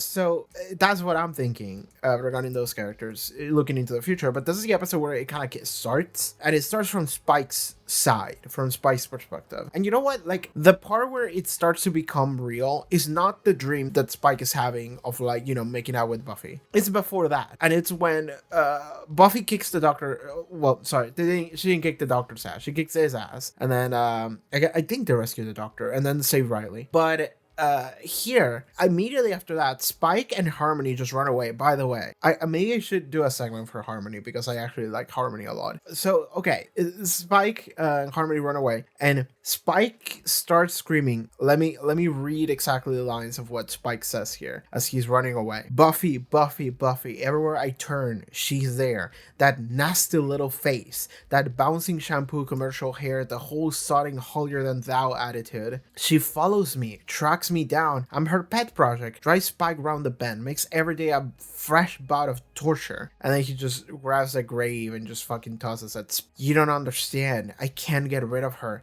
She's everywhere. She's haunting me, Harmony." And then he like grabs Harmony. He has this like look at his face. This has got to end. So that is the moment where like the obsession with Buffy kind of becomes clear. It's not that it was there, it wasn't there before, but it's that it becomes clear in that moment. And in case it wasn't clear enough, they make it very clear with the dream that he's having at the end, the realization of oh fuck, I think I want to fuck Buffy. I think I'm in love with her. But it starts there. It's this thing of Buffy, like she is the protagonist of the show. The show revolves around her, and it's to Spike, it almost feels like a joke. Like my life is bound to hers by virtue of like me, James Masters, needing like, I don't know, $500. So like Joss Whedon was like, yeah man, you can come in, you can just like cash in. So which was his role in season 4, right? In season 4 it was just like, and Spike is here just for fun for like 2 minutes and then he goes away. But that means that he is like intrinsically connected to Buffy. He's gravitating around Buffy because the show is following Buffy, and if we want to have Spike around because it's just fun to have, then he's gonna gravitate around Buffy as well. But the entire time, the way the relationship works is that they all beat the shit out of Spike, they bully Spike, and it's this thing of like, anything Spike wants to do is not allowed to, he's not allowed to, because Buffy is there to just stop him. So this ends up twisting into this like weird thing where Spike is not able to move on from Buffy in a negative sense. He can't stop thinking about her, but then that twists into like a weird version of love where he's obsessed with her because he can't stop thinking about her, because if he's always thinking about her, if he's always worried that she's gonna burst out the door and just beat his ass, which happens a lot actually, like even before this scene goes on, like we see multiple times where he's just chilling in his crypt or whatever, and then Buffy just breaks through the door and it's like Spike, and it's just like holding onto him, and it's like, well, if this is the only like weird contact that he has, of course he's gonna start obsessing over this one girl who keeps beating his ass because it's the only contact he has with the world. Which should we? No, we're gonna have a full section for Spike dedicated later. Let's just focus on this one episode. But yeah, this is the beginning of it all. I think this is the episode. It makes so much sense to me when I watched that at the ending, like them kissing and shit. Like I was weirdly enough like believing it to be real. I wasn't surprised that it was a dream, but I also wouldn't have been surprised if that was real. I was like, this makes sense to me. Like I think that's what I said. I was like, just looking at Spike, this makes complete sense. The only part where it wouldn't make so much sense would be from Buffy, but at the same time, her relationship with Riley is clearly unhappy, is not working, and I guess we're gonna talk about the relationship with Riley later.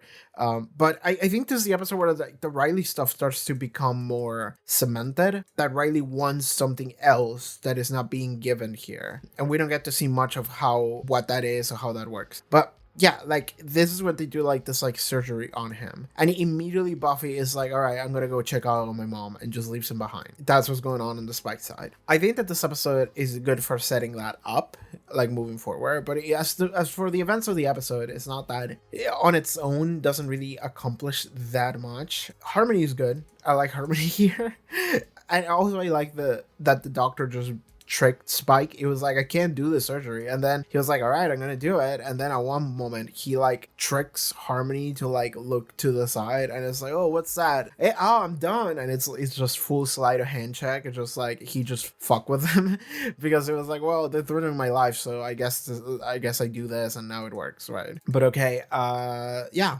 That's that episode. I could talk more about Riley and Spike, and I will later. That's not for this episode, because this is where like it starts appearing. Okay, so next episode, No Place Like Home. This is the episode where she finds out what Dawn is. Okay, we kind of close the Dawn arc. I guess not close, but you know, we gotta have answers to it, because like I said, if we're gonna divide the season into multiple mini arcs, the Dawn arc is kind of where this entire beginning of the season is placed in. And what the Dawn arc is just Dawn is here and you don't actually understand why she's here. This episode actually gives you both glory and also gives you answers as to what Dawn is. So we learned that Dawn was a product of these monks that they tried to protect this key from the beast. In order to protect the key, they sent it to the Slayer so the Slayer would take care of it. And they disguised it as something that the Slayer would take care of with her life, which would be a younger sister, a sibling. So everyone in the main cast sees Dawn as this person that has always been here, including Buffy. Buffy considers Dawn to be her little sister, so she can take care of her. It is a part of her. That is what the key is. What's interesting about this concept, and I guess we should probably talk about it now. Maybe I'll have a segment for Dawn later. So what's interesting about this concept is that the concept of grabbing someone and putting them into the story as if they always had been there is that I've seen this concept done before in other pieces of media, although I haven't never seen it in a piece of media that was before this. So maybe this was some of the original ideas, I think definitely was actually. Because the other comparisons I would have had are Torchwood in an episode called Adam, and I think an episode of Rick and Morty that I watched at one point. I don't really watch Rick and Morty anymore, but I think there was an episode where like I think it was like Mr. Puppy Butthole or something like that. Or Mr. Me, whatever. No, it wasn't Mr. Meese. I don't give a shit about Rick and Morty. What I'm thinking about mostly is the episode of Torchwood, but Torchwood is also heavily inspired by the Buffyverse in the same ways that Doctor Who 2005 is. So yeah, that probably was a straight up, you can draw a line between Dawn and Adam from that episode of Torchwood. But what's interesting about this is that in those examples that I just mentioned, they are episodic, right? The idea of a character that is just here now and you just accept them as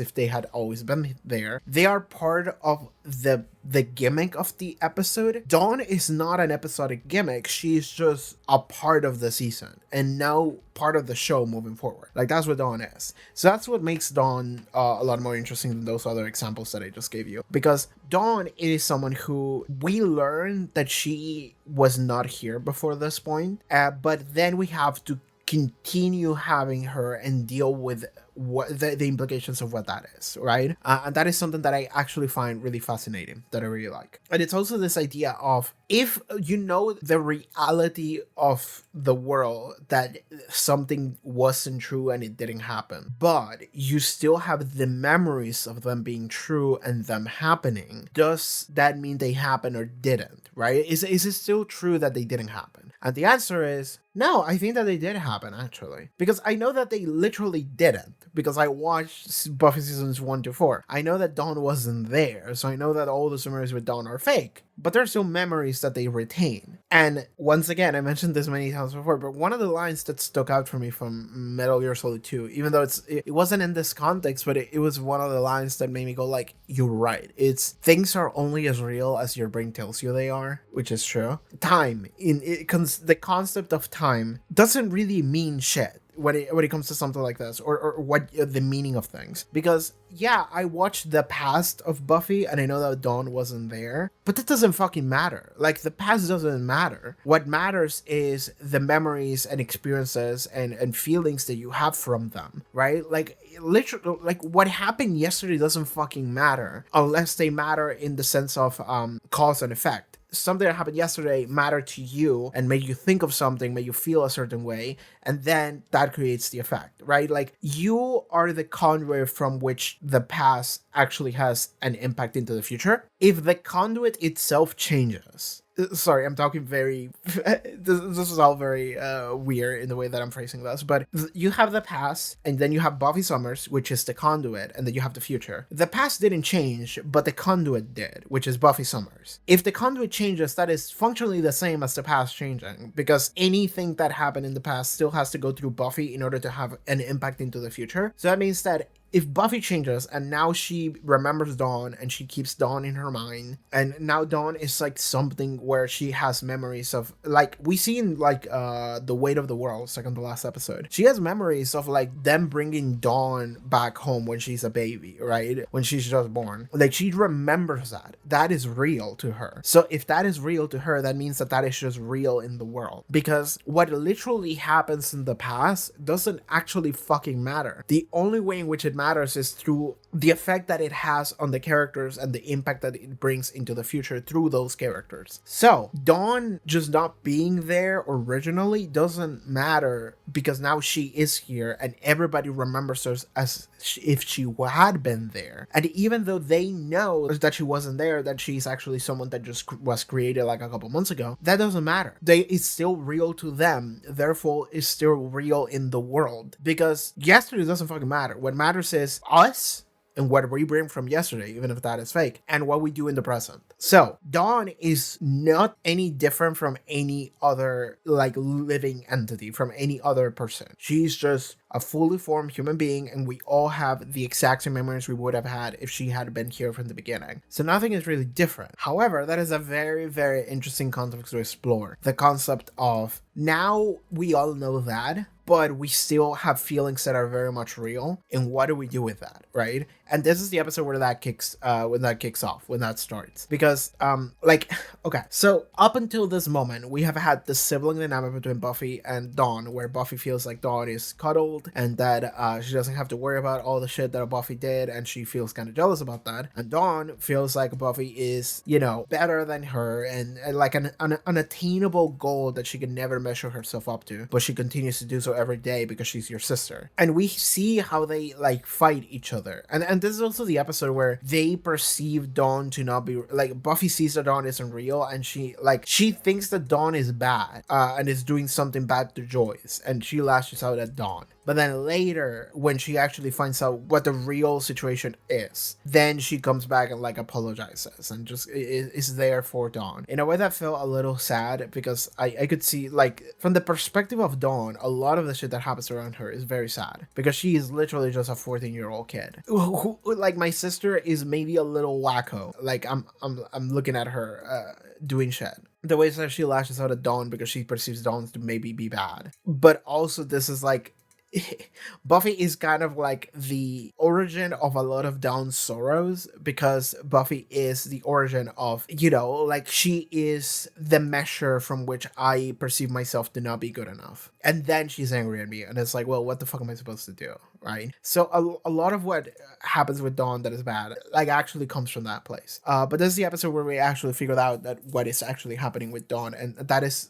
fascinating, because, again, the question of, it's almost like, like, if someone makes noise in a forest but there was no one to hear it, did it really happen? That kind of weird question of, like, if those memories with Dawn are fake, but also we all remember them to be true, and all the effect of the world operates as if they were true, then does it really matter? And the answer is, I don't think it does. And that is something that the entire cast is going to have to wrestle with moving forward. And they do.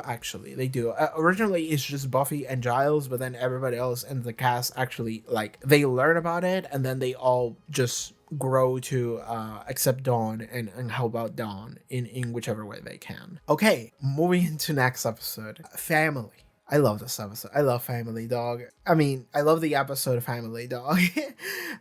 This is a terror episode. It was the fabled terror episode. I wanted a terror episode for so long. It was a sad terror episode, but then it became good at the end. I loved it. So this is the episode where we learn that Tara comes from a very, like, I don't even know how to fucking phrase it. She comes from, like, a weirdly conservative family, but like a hyper conservative family. Her family is a family that believes that, like, the women in that family are, like, cursed, so they don't get any rights and they need to be taken care of. So it's just like removing all of their, like, individuality, and everyone, all the men just get to be just like a bunch of dicks about it, really. Essentially, they all get to be extremely controlling, and there's, like, no reason for that. And the reason why is because they believe the women in their family to be like demons or something, and they are not. They're just straight up are not.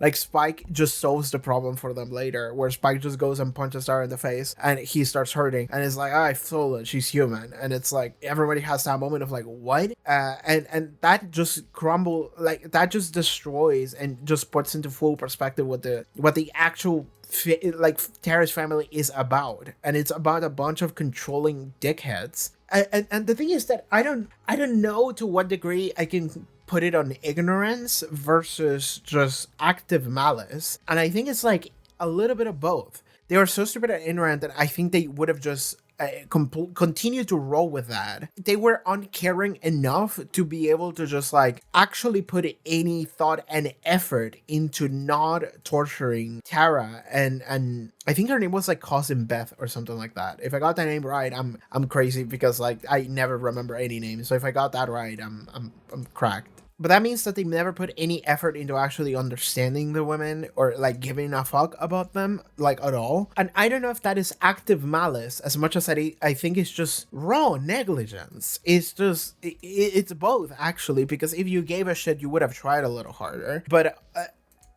like, I think, like, Tara's sister is the one, Tara's brother, I think, is the one that is just, like, a complete piece of shit. And he really came across as, like, the most, like, I want to be controlling. I'm remembering as I talk about it. And he came across as like, I enjoy the fact that I get to be controlling over someone, and the fact that Tara is saying no to something, it is something that is making me angry, because what do you mean no, right?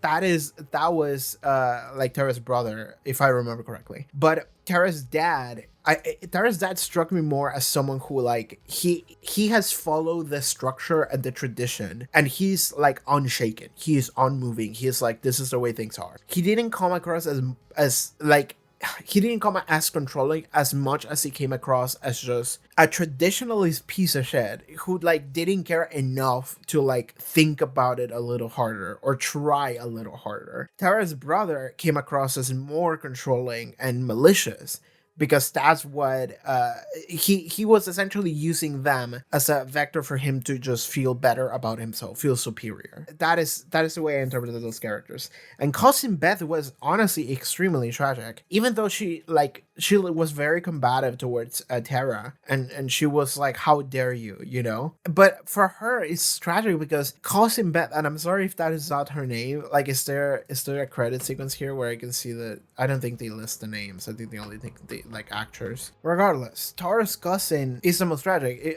I don't know what her name is. Maybe it was Beth, maybe it wasn't. But it was the most tragic because she is stuck in that situation that ideally she would get out of. But getting out of that situation is very difficult. And she just doesn't have it in her to get out of it. Because on some level, she buys into it. She buys into the idea that, like, oh yeah, I'm cursed and I'm not good enough and I should be taken care of by other people who know better than me.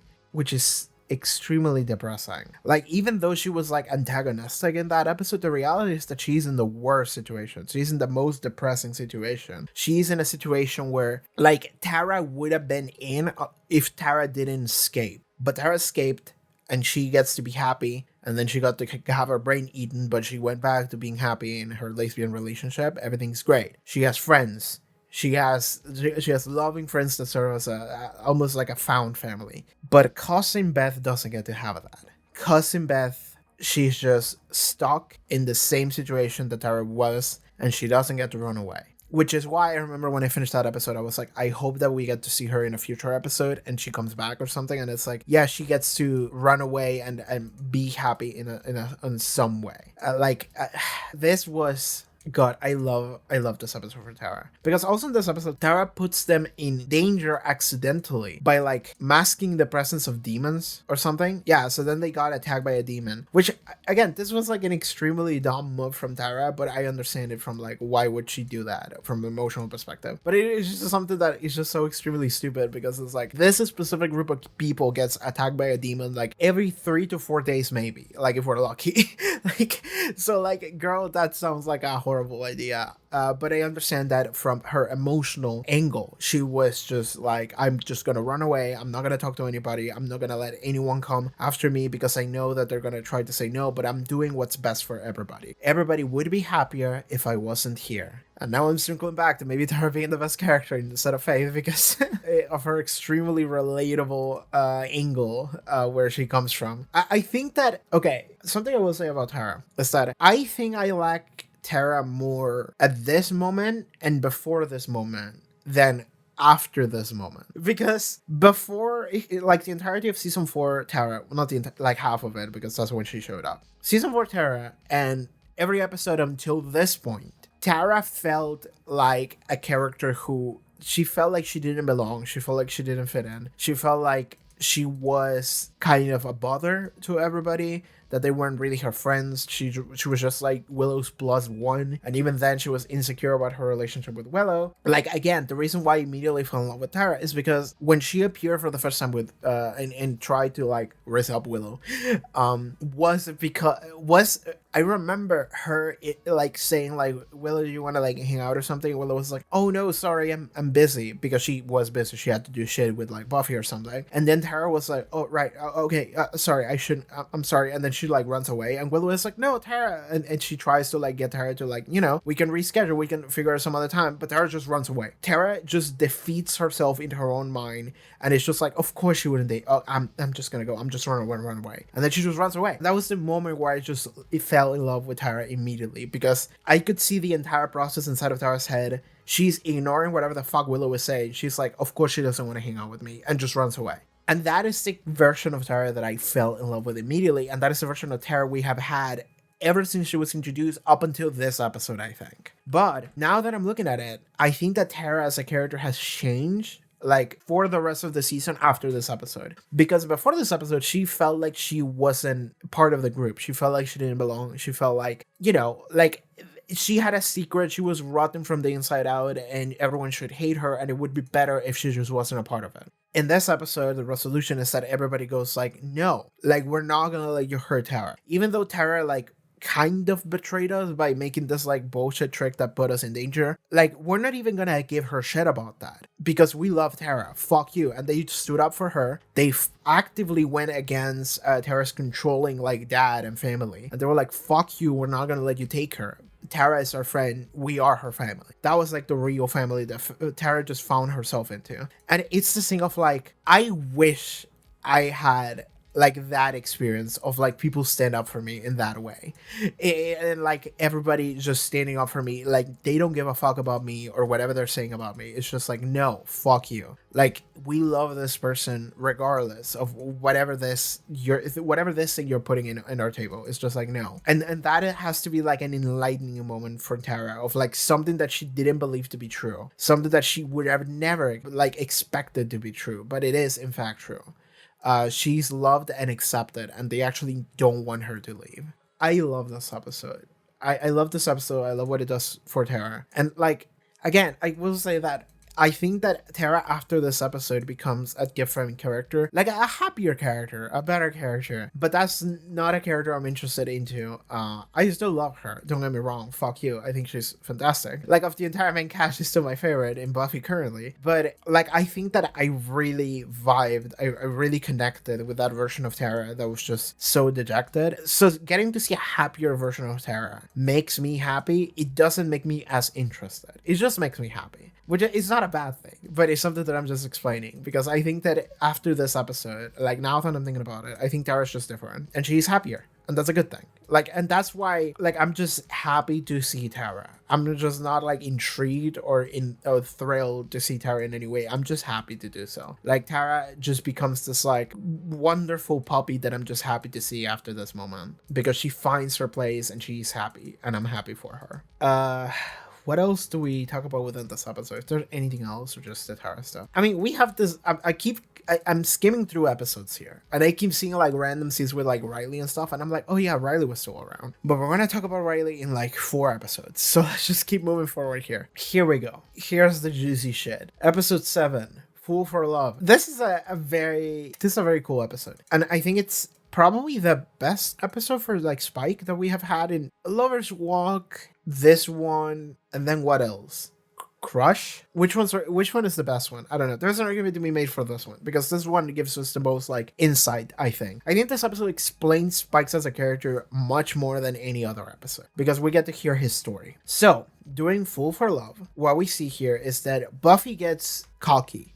And she gets like impaled by a vampire or something. Because Buffy's a superhero, she heals quickly, so it's not that bad of an injury. But she got injured in such a manner where she felt the actual genuine fear of the fact that she could just die on patrol one day. So what she does is that she goes to Giles to talk about it, and they go like, well, like, we don't know how previous Slayers die. It's difficult to get records of that because, 1, you would have to be there in order to know that, and 2, maybe the Watchers that were with the Slayers when it happened, maybe even if they saw it, maybe they wouldn't want to keep records of that because it's something emotional. So they go, well, if only we knew like how Slayers died from like a first account perspective. And then they realize Spike has killed 2 Slayers before, so Spike would know. And now Spike is like innocent. He literally can't fight back. So they go like, okay, we could have a conversation with Spike and ask her about him. So they ask Spike about, hey, Slayers died, you were there, how did you do it? How did it happen? And Spike essentially tells Buffy his entire life story, which is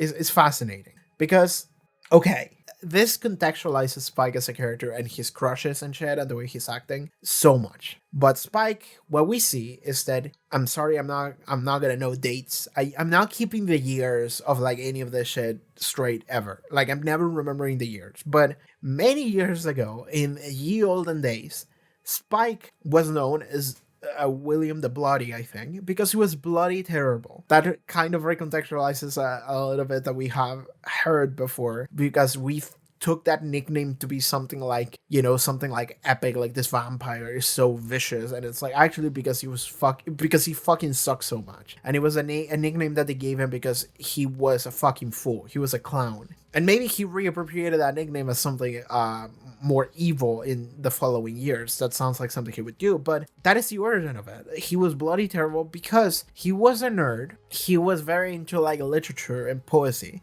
and he was always writing something, like all these like romantics, like poems and letters or whatever. And everybody thought that he was a fucking idiot for doing so. Everyone thought that he sucked at it, and everybody just made fun of him for it at all times. We get to see how he was at like a party of sorts, and he was just staring at this like this woman, and he was crushing on her so hard. He was so struck by her, and he was like, oh yeah, I'll write poetry for her or whatever. And they have a moment where they actually do get to spend a little bit of time alone, where they just talk to one another, and the conversation was essentially him being like, like, oh my god, I must simply confess my feel. And she's like, dude, I don't want to hear it. You're fucking annoying, and you're a bitch, and I don't like you. Stop doing this. I don't like it. It makes me uncomfortable. So just get out of here. That was essentially what Spike's crush back then just told him.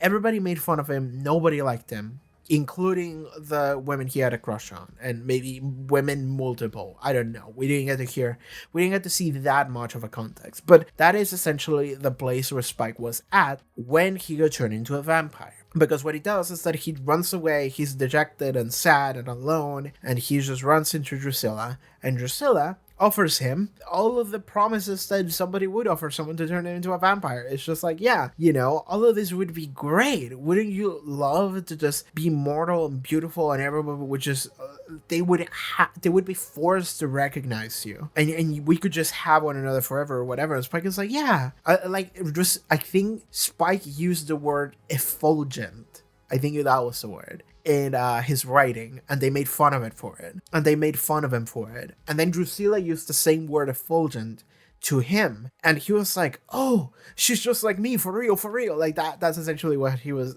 thinking. Like that's the reason why that word was used twice. And that maybe Spike took as a sign of like, oh yeah, this is my destiny. Like, yeah, I get to hang out with this like creepy woman in this back alley that like weirdly enough wants me for something, which I never had before, and I wish I did. So he just says yes to that, and then he turns into a vampire. Then he evolves in the sense that he becomes obsessed with battle. He becomes obsessed with fighting, because he sees fighting as like, if I fight someone and I overcome them, it means that I'm better than them. It means that I'm proving myself to be better. Like, he is like reaffirming his own place in the world. He is reaffirming his own superiority over people. And this is coming from a place of inferiority. People who have to reaffirm their superiority so much are the people that feel inferior, which makes complete sense. Everybody always made fun of him. Everybody always thought that he was a pathetic little bitch. So when he becomes a vampire, he realizes he has all these powers, he has all these capabilities he didn't used to have before. It means that now he can go and just start fucking fisting people, in the physical violence sense. He can just start punching people, and if he wins, he's like, hell yeah, I bested that person. I was better. I was good. And that is him trying to fulfill his own ego that has been shattered into a million pieces from experiencing his life as a normal human. So he's just trying to reinstate his place in the world through violence. He's like, everybody thought that I was nothing. Well, I'm gonna prove them wrong. I'm gonna be something. I'm gonna be the last thing these people fucking see. That's how important I'm gonna be. I'm gonna fucking take their lives. That is what his obsession becomes, from a place of inferiority. It makes complete sense. However, later he hears from the Slayer, and we get to see the exact like moment where he hears about the Slayer for the first time. I think it's like Darla and Angelus, sorry, they tell him that, and he was like, "Who's the Slayer?" And he becomes obsessed with the idea, because if you think about it, it makes total sense. Spike is desperate to feel like he's above everybody. He's desperate to feel that empty void of like this crippling inferiority complex that he has. So when they tell him there is one person in the world who is like made to be our hunter, our killer, we are literally her prey. If you tell him that, he will hear a challenge and he will go like, I'm gonna kill that person. And not only that, it's a woman. And like Spike, again, another aspect of his humanity that we get to see is that he was so lonely and he crushed on girls so hard, and he was like he was this hopeless romantic. So that means that his entire life he wanted to just have another woman that would just like care for him, that would just give a shit about him, that would just acknowledge him in any way. And they never did. They only pushed him away and made fun of him and just told him that he was nothing. So now he hears there is one woman in the world. She's the strongest woman alive. She's your hunter. You are her prey. Spike hears that and he's obsessed. He is, I'm gonna kill her. I'm gonna prove, like, she's gonna be forced to acknowledge that I am better than her. So in that way, every Slayer becomes Spike, like, stand in for that woman that told him he wasn't shit, right? Like that woman that rejected his like letter or whatever. Every Slayer becomes that. It becomes the stand in for that, because now he gets to prove that he's above her. He gets to prove, essentially be like, I'm not good enough. I'm good enough. Fuck you. I'm killing you. I'm killing you. I'm proving to you that I can kill you. I am superior to you. Who do you think you are? It's extremely fucked up, but it makes so much sense, and it is something that I love. Like, it's fascinating to me how much they have successfully, like, explained Spike as a character to us through this episode so quickly. It's so good. This episode is so good for that. So, we get to see how Spike kills a Slayer in China, I think, and then he kills another Slayer in, like, New York or something. They're having, like, a subway train fight. It's kind of fun. But what happens is that Spike is now obsessed with the idea of killing Slayers because of that reason, because he feels like he has to prove that he's superior to people. He has to prove that they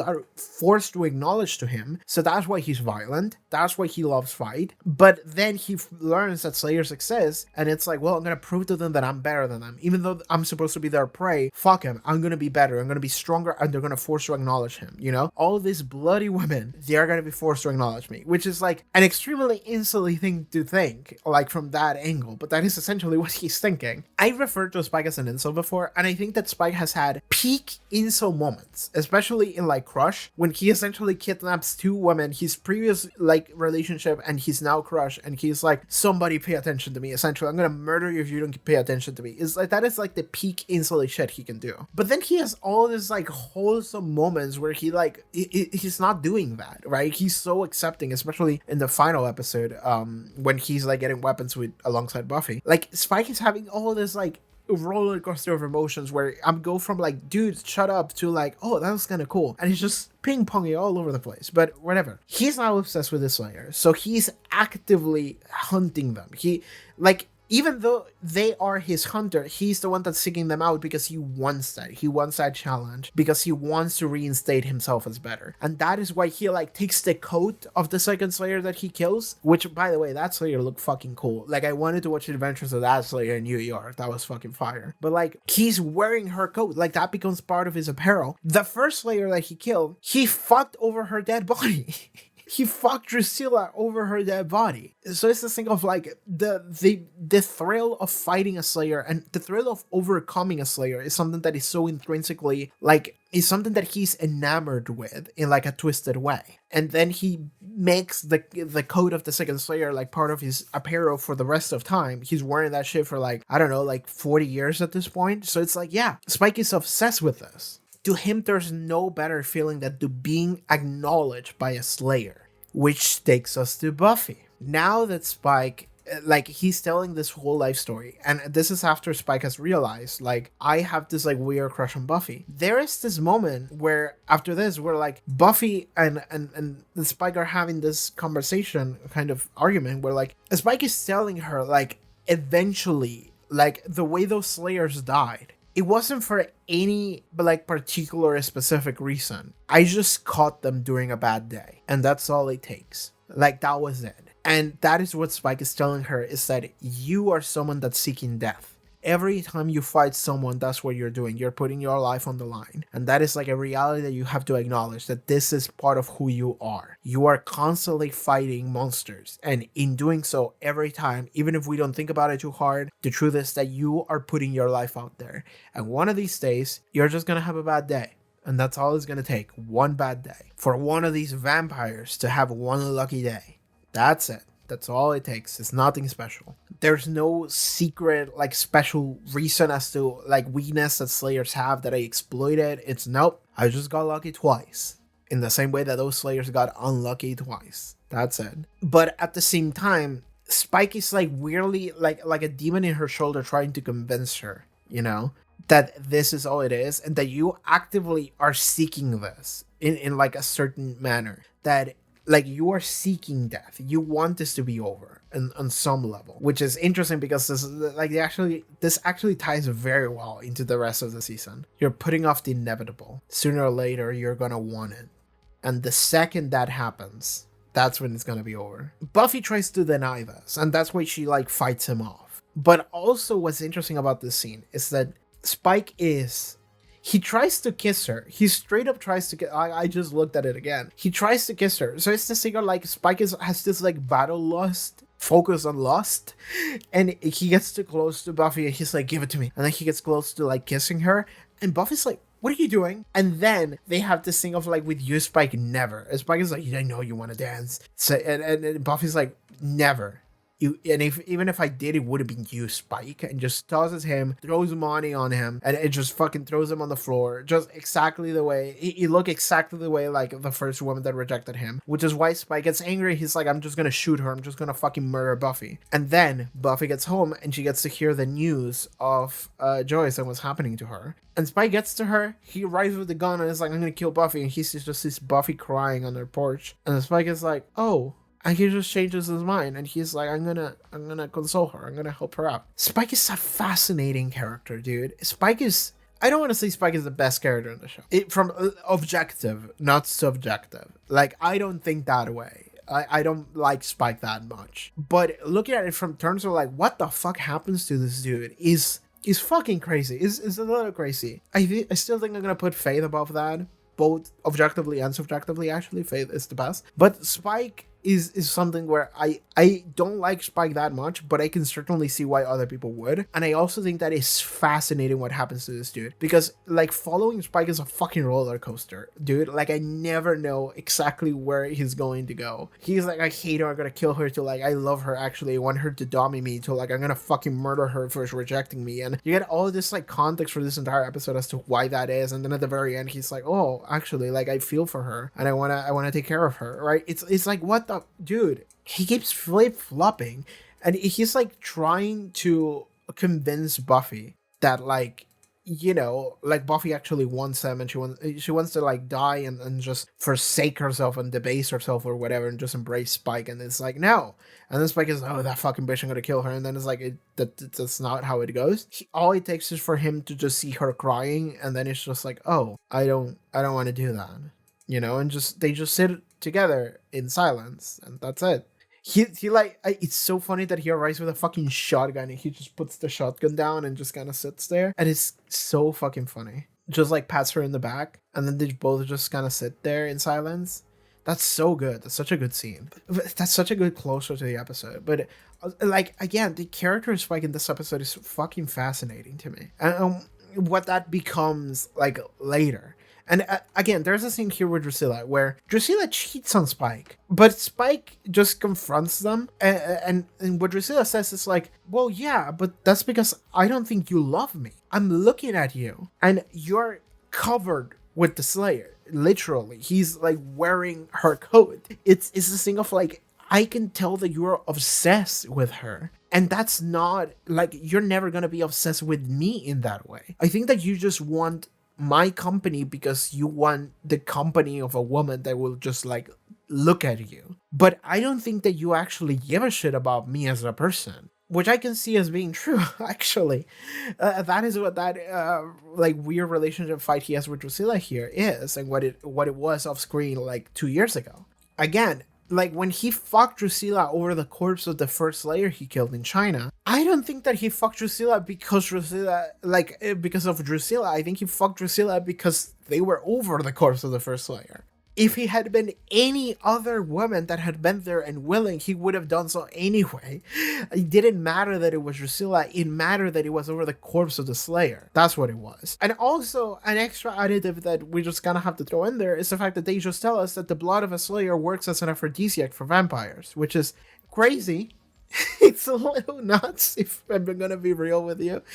It's like, that is like the plot of like a hentai doujinshi like manga. It's just like a porn comic book. It's just like, well, your entire body is filled with aphrodisiac. I'm always horny when I'm with you. Like, that's kind of the thing that it is. And it's crazy that they just tell us that. So like that also adds a little bit of like context for Spike crushing on Buffy, even though like it doesn't need to be there, if I'm gonna be honest with you. It doesn't, because like it makes perfect sense and it's so good without it. So the fact that they tell us that as an extra is like a little crazy. Like I don't hate it, but it's also something that I look at it and I'm like, I don't know what that was said. That was like a little bit too much, because like it makes perfect sense even without it, right? It makes perfect sense for the context of like what Spike was and what he is like internally, and the way that he's coping with a lot of the issues that he has. That makes complete sense without that. Throwing that in there as an extra is like just extra spice for the sake of it being extra spice. But looking forward into the future, all I'm gonna be thinking about is that like Buffy's entire existence makes Spike horny, like literally, like physically, not even just the idea of Buffy or the feelings regarding Buffy or whatever. It's just like, no, Buffy is literally a walking aphrodisiac. And that is just something that I'm just like, dude, that's almost funny, honestly, to like take a step back and think about it. But okay. Spike, though, this episode, I think this might be the best Spike episode. In terms of like the information it gave me and the context it gave me for Spike, I think it's fucking perfect. I think it's so good. And also something I should probably mention is that this episode had a weird link into Angel, because in Angel, we had a storyline with Darla when Darla showed up again. And there was an episode that aired like immediately after this one where Angel and Darla, I don't remember exactly what it went, but they were essentially thinking about the past, thinking about what their history together was. And there was a moment where we get to see the exact same scene that we see in this episode when they're walking and Drusilla like bumps into Spike or whatever. And it's so funny because I watched that episode of Buffy and I saw these two figures, and one of them was this like big broad shouldered dude with long hair, and I was like, is that fucking Angel? But in Buffy we don't get to see who it is because he just walked past it. They like bump into him and then he just walks away. But in Angel we get to see that exact same scene, and then it cuts to them and he and Darla look at Drusilla, and Drusilla's like, oh, I'm gonna go talk to that dude, and the dude turns around and it is actually Angel. It is in fact Angel. It was David Boreanaz, and it's so fucking funny that I noticed that without even seeing his face. I just saw a tall man dressed in black, broad shoulders, long hair, and I was like, that looks like David Boreanaz. And then it was and that is just funny that I thought that in Buffy, and then in Angel that linked together and we got to see the other perspective of it, and it was so fun. I really liked that. So yeah, that's, and then we got to see them together again, doing the like, what was it? It was in China. I forgot the name of the conflict. the Boxer Rebellion. I think that's what it was. But yeah, I think that's it for Fearful Love. Like, we have so much to talk about with Spike, but I think that this episode just gives us the best context for it. Okay, episode 8, Shadow. Okay, this is the episode where we go hard into the, okay, Joyce is gonna die. This is where I think it becomes clear to me. Is this the episode where we have, yeah, this is the episode where it becomes fucking clear to me that Joyce is gonna die. Or no, I think it was the next one. But this one I started to feel it already. Because I don't know if this... No, this wasn't the episode where we got their goodbyes. This was the episode where we felt like Riley just didn't fit into Buffy's life anymore. But yeah, this is an episode where we spend the entirety of the episode worrying about what is going on with Joyce. There is this like weird snake that... oh my god, this snake! I have to talk about this snake! Okay, this is the episode where this like weird, creepy, fucked up snake... it's just a fucking... statue of a snake. It's just like this weird snake that is like posed like this. It's like a snake thing that with like arms. This weird snake thing. Okay. Oh my god, there's so much to say. Glory summons this weird snake thing.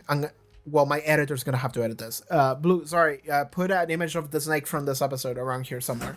This fucking snake appears in this episode, and it's just like fucking... It's just a statue, right? It's just a statue that they made in like practical effects. So it's not a CG snake. They had a couple of shots of it being CG, I think, and it wasn't good. But it was this practical effects snake that shows up, and it's just so stiff. And it's so funny to look at. And I remember, like, when it was moving like this. It was so funny, and it stood out to me. But lo and behold, and this is going to be, a lot of you are not going to be able, maybe none of you are going to know this, but I have a piece of information for the Buffy fan that I have to bring to light, because this is something that I just randomly found across the internet. It wasn't even within the context of Buffy. It was just an image that I saw, but I immediately identified the snake because I had just watched the episode like 2 weeks prior. Randomly, I came across a set of photos, and I guess they're gonna be slightly not safe for work, so they're gonna have to be like a little bit edited for YouTube maybe. But I came across some slightly not safe for work photos of like a random naked woman posing with that snake in like a sensual way, like she was about to fuck the snake, and it was really funny. But it was that snake from this episode. Put the images around here. There was like 4 photos of this that I just randomly came across because I was just scrolling Tumblr and I found that, and it looked funny in the context of like, look at this monster fucker, but also it intrigues as to why this is. But it also blew my mind in another context because nobody knew that was the Buffy snake from the episode Shadow, but me, because I had just watched that episode and I knew instantly that it was the same fucking snake. So I started digging.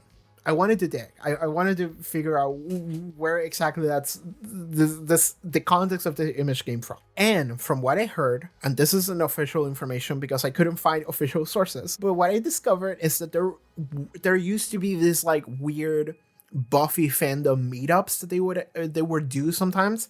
It would be this like fandom parties that they would host, and it's like, you know, all Buffy fans invited. And sometimes they would have like cast members show up, you know, writers or something. They would show up as like a special guest. Not necessarily always. It would just happen, right? It was just something that maybe if they got someone, they would show up. But they would have maybe access. They would get some kind of access to some of the props used for the show. And it was essentially just a Buffy fandom meetup where it's like, hey, look at this like cool thing from this episode, and it's like, oh, cool.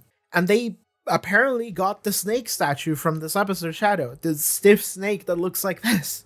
And I don't know how the rest of the story plays out, but I imagine that at some point someone in the Buffy meetup party just went tits out and just decided, I'm gonna pose with the snake. Best if I want to fuck the snake. And I don't know how we get there. I don't know if that was like a, you know, after like an after hours party, or like after the party was done and there were like 2 people left, and you know, and they were just cleaning house or whatever. And then that one of the, you know, a woman that was just in the final like cleaning the remains of the party, she was like, hey, take a picture of this, I'm gonna do something funny. And then they just did that. Or if it was just a wild kind of party, just to begin with, there's like 200 Buffy fans and nobody gives a fuck.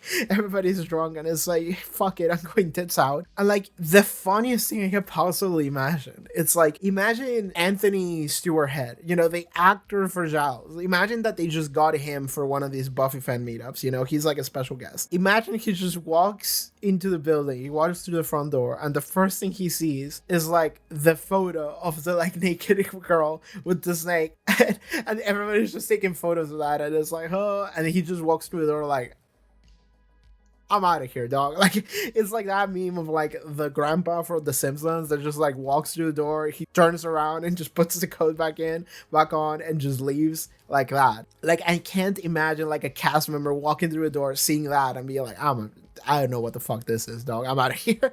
Like, I don't know what kind of part of this is, but it wasn't what I thought. Oh my god, I'm so sorry that I'm not talking about this episode at all. This is the episode where like it becomes real shit that, you know, we're gonna break up with Riley and that Joyce is having this brain tumor and she might die or whatever. But all I can think about, like, I just saw this fucking snake and all I can think about is the photo of the like girl with the snake naked, and I have no context for that. Like, the only context I have is that was like a Buffy fan meetup at some point in the early 2000s that just happened, but I don't know what the story behind that photo is. If for any reason anyone that's this is call to arms here, if for any reason any of you know the history behind that photo, because maybe you knew someone, maybe you read a forum post at some point in 2004, maybe you were someone that was there, I don't know, because like the best shot I have is to just ask into the ether towards the Buffy fan base that is listening to this. Because if you're listening to this video, you're a Buffy fan. If you're a Buffy fan and you have any context for where the fuck the photo of the snake and the girl comes from, or like why it happened, right? Like, all I know is that it was like a Buffy fan meetup, but like I wanted the history of it. Like, what was the idea? What went through people's minds? Like, was it in front of multiple people? Was it just like one person that was just alone and that's for some reason they had access to the building where the props were? Like, how did that happen? Like, it's a fascinating photo that I don't know where it comes from, and it wouldn't be as fascinating if I didn't know that it came from like this like weird Buffy prop. I don't know. It's fascinating to me. I'm sorry. I can't move on past the fucking photo. So if you know, or if you know someone that knows, or if you read a forum post, or if you were the woman in the picture, please leave a comment below. I need to know. I need to understand the origin of the fucking snake picture. I need to know the snake photo and where does it come from. Sorry, editor, that you have to keep putting this like photo, this weird fucked up pictures and censor them maybe. But like, hey man, this is important, right? This is a piece of history we have to figure out. So, okay, about the episode itself, Shadow. Let's go back on track here. The episode Shadow, this is kind of the beginning. It's not the beginning, but it's when it becomes real that Joyce has a tumor. It becomes real. We have to worry about that. We have to care about that. Buffy starts to struggle with the idea of like her mom's mortality. Like, this is the first time it starts to become real that like, you know, I have to actually worry about what might happen to my life in the near future, what might happen to my mom, you know? Before this point, it was just like, oh, my mom just has like headaches, you know, and I'm worried about her. But here it becomes real of like, this is a life-threatening situation and I don't know what's about to happen. So Buffy is extremely uncertain and extremely just... Okay, what I like about this episode is that Buffy is actually displaying a sign of wanting to do shit. Like, she's way active. She's like, what can I do? What am I gonna do? And it's this thing of like, Buffy's entire life has been a problem solver, in the sense that a problem arises and then I punch it in the face and then the problem is resolved. Because Buffy's life is one where problems show up. She has the benefit of like a supernatural representation, an avatar of an issue that you have growing up shows up, and then she punches that like physical avatar, and then she solves the problem, and that is like the resolution. So a lot of problems that Buffy Summers has are problems that she literally punches away. She can find a way to solve them because her problems are usually solved with just violence, with just doing something where she just solves it and that's it. But this is not a problem that she can solve. This is something that is way out of her hands. There's nothing she can possibly do here. So this is a rare instance of Buffy just feeling completely lost. Usually Buffy has some kind of plan or believes that anyone, like Giles or someone, is going to have some kind of plan, and she's like, okay, I can do something. This is an instance where there's nothing to be done. You just sit there and you wait. And a lot of this and a lot of this arc with Joyce is going to be a lot of just sitting there and waiting, hoping to get good news, and maybe not necessarily getting them. Buffy as a character goes through a lot this season. That's kind of the entire season. And we're going to talk about, I think that I have to talk about Buffy in like its own section as it is for many characters. But I don't think that I can grab any individual episode and go on like a 20-minute tangent with Buffy. I have to do that after I finish talking about the season, because what Buffy Summers goes through like is every episode is just something different and it all matters. It all just stacks together. Okay, there's a little bit of Riley here, and like we have to talk about Riley, but I think we're gonna have to talk about Riley in 2 episodes. Into the Into the Woods episode when he actually leaves. So like I keep looking at scenes where Riley is in this episode, and what happens in this episode is that Riley's trying to be the good supportive boyfriend. And he's not getting any acknowledgement for that. And do you need acknowledgement for that? And like generally speaking, no, you shouldn't need any acknowledgement for that. But he kind of wants it, and he's not getting any of it. He's not getting any acknowledgement. He's not getting any not even acknowledged, just like any companionship at all. He's not getting anything out of this relationship other than like, I am putting my time for my girlfriend and that's just kind of all I'm doing, you know? He's like looking out after Dawn. He is going out there and being there for Buffy during the Joyce situation. And it's this thing of like, Riley doesn't really have much of a life, does he? Like after what happened to him previous season, like he doesn't have much of a life. He's an extension of Buffy's life. So in a way, like he's doing all of these things for Buffy because that's all he has. But at the same time, Buffy's not really there to like be there with him for it anyway. And I understand that Buffy's going through a lot. Like I'm not gonna say that Buffy's not going through something, going through a lot of things, and that she should be more mindful of Riley's needs during these times where Buffy is going through a lot. Her mom is about to die, for all we know, and it ends up happening. So I'm not gonna say like, Buffy should have been more mindful of Riley, and that's on her. But I'm just explaining that is what Riley kind of needs, and he's not getting that. Whether or not Buffy should be the one to give it to him or not, that is a different conversation. The topic that I'm putting here is that Riley wants something that is not being given to him, right? It's not so much he does want it, but also he needs it in the same way that people need certain things. They need to be cared for, they need companionship, they need all these things. And Riley wishes he would be having that, and someone in a healthy relationship should be having that, and he is in fact not getting that at all. Even before the Joyce situation, he wasn't getting that. So that is kind of the thing with Riley here. And this is just an episode where like we spend a significant portion of it just following Riley like feeling left out of Buffy's life, which is true. But I just have to mention it because it's gonna matter later. Okay, next episode, Listening to Fear. I mean, I don't remember the specifics of this episode, but I do remember that this episode is just a lot of like, yep, Joyce is dying.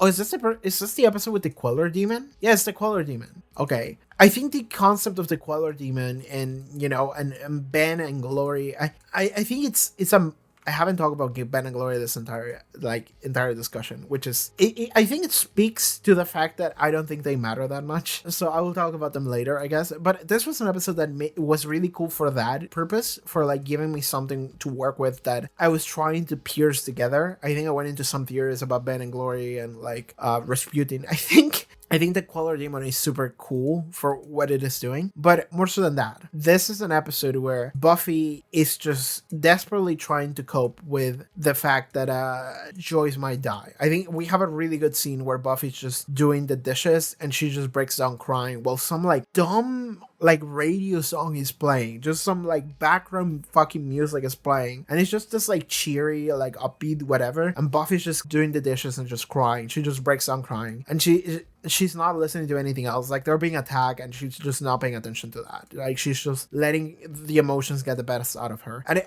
the fact that she's doing the dishes too is so indicative of Buffy as a person, because she, again, like I mentioned just now, she's a doer. She's someone that is trying to do something that will practically solve a problem. So she's literally just doing the dishes, and doing the dishes is her just doing something that needs to be done. She's solving a problem, the problem of dirty dishes, and she's doing that not having a room space for like grief, for like processing any of the information that is being thrown at her, and she's just focusing on doing a task. I'm doing a task. I'm doing a task. I'm not thinking about it. I am thinking about it. My mom's gonna die. Oh God, what am I gonna do? And she just gradually breaks as she's just doing a task. And it's this thing of like, Buffy doesn't slow down, because if she slows down, then this happens. She just breaks down crying. So she just has to keep trying to keep herself doing something, focus on something else. Because if she doesn't, then like shit really hits her. And that was a great scene to show us that. This was an episode where like a lot of we got to see Joyce just being crazy, really. We got to see Joyce being extremely unwell, and that was really sad to see. Really sad for the daughters, really. They were having a hard time coping with that. But I think that beyond that, it's more transitory than anything, because what it gives us is stuff regarding Ben and Glory and the minions, or the Queller Demon, and some of the mythos and why that happens. So that's really interesting. But after the season is over and none of that shit matters anymore, I kind of don't really have much to say there. It's fun in the moment, but after the moment, it's just like, I don't know what else to add to that. But what I will say is that this episode does give us this scene where I became convinced that Joyce was dead. Like, I knew that Joyce was dead during this scene, where the final scene of the episode, I think, where Buffy and Joyce are just talking to one another before Joyce goes into her surgery. They're just talking to one another, and they're talking about Dawn. And Buffy is extremely honest with her about Dawn. But the moment that I was sure that Joyce was dead was when she says, then we have to take care of her. Buffy promised me, if anything happens, if I don't come through this. And then Buffy's like, Mom, and then Joyce is like, no, listen to me. No matter what she is, she still feels like my daughter. I have to know that you'll take care of her, that you'll keep her safe, that you love her like I love you.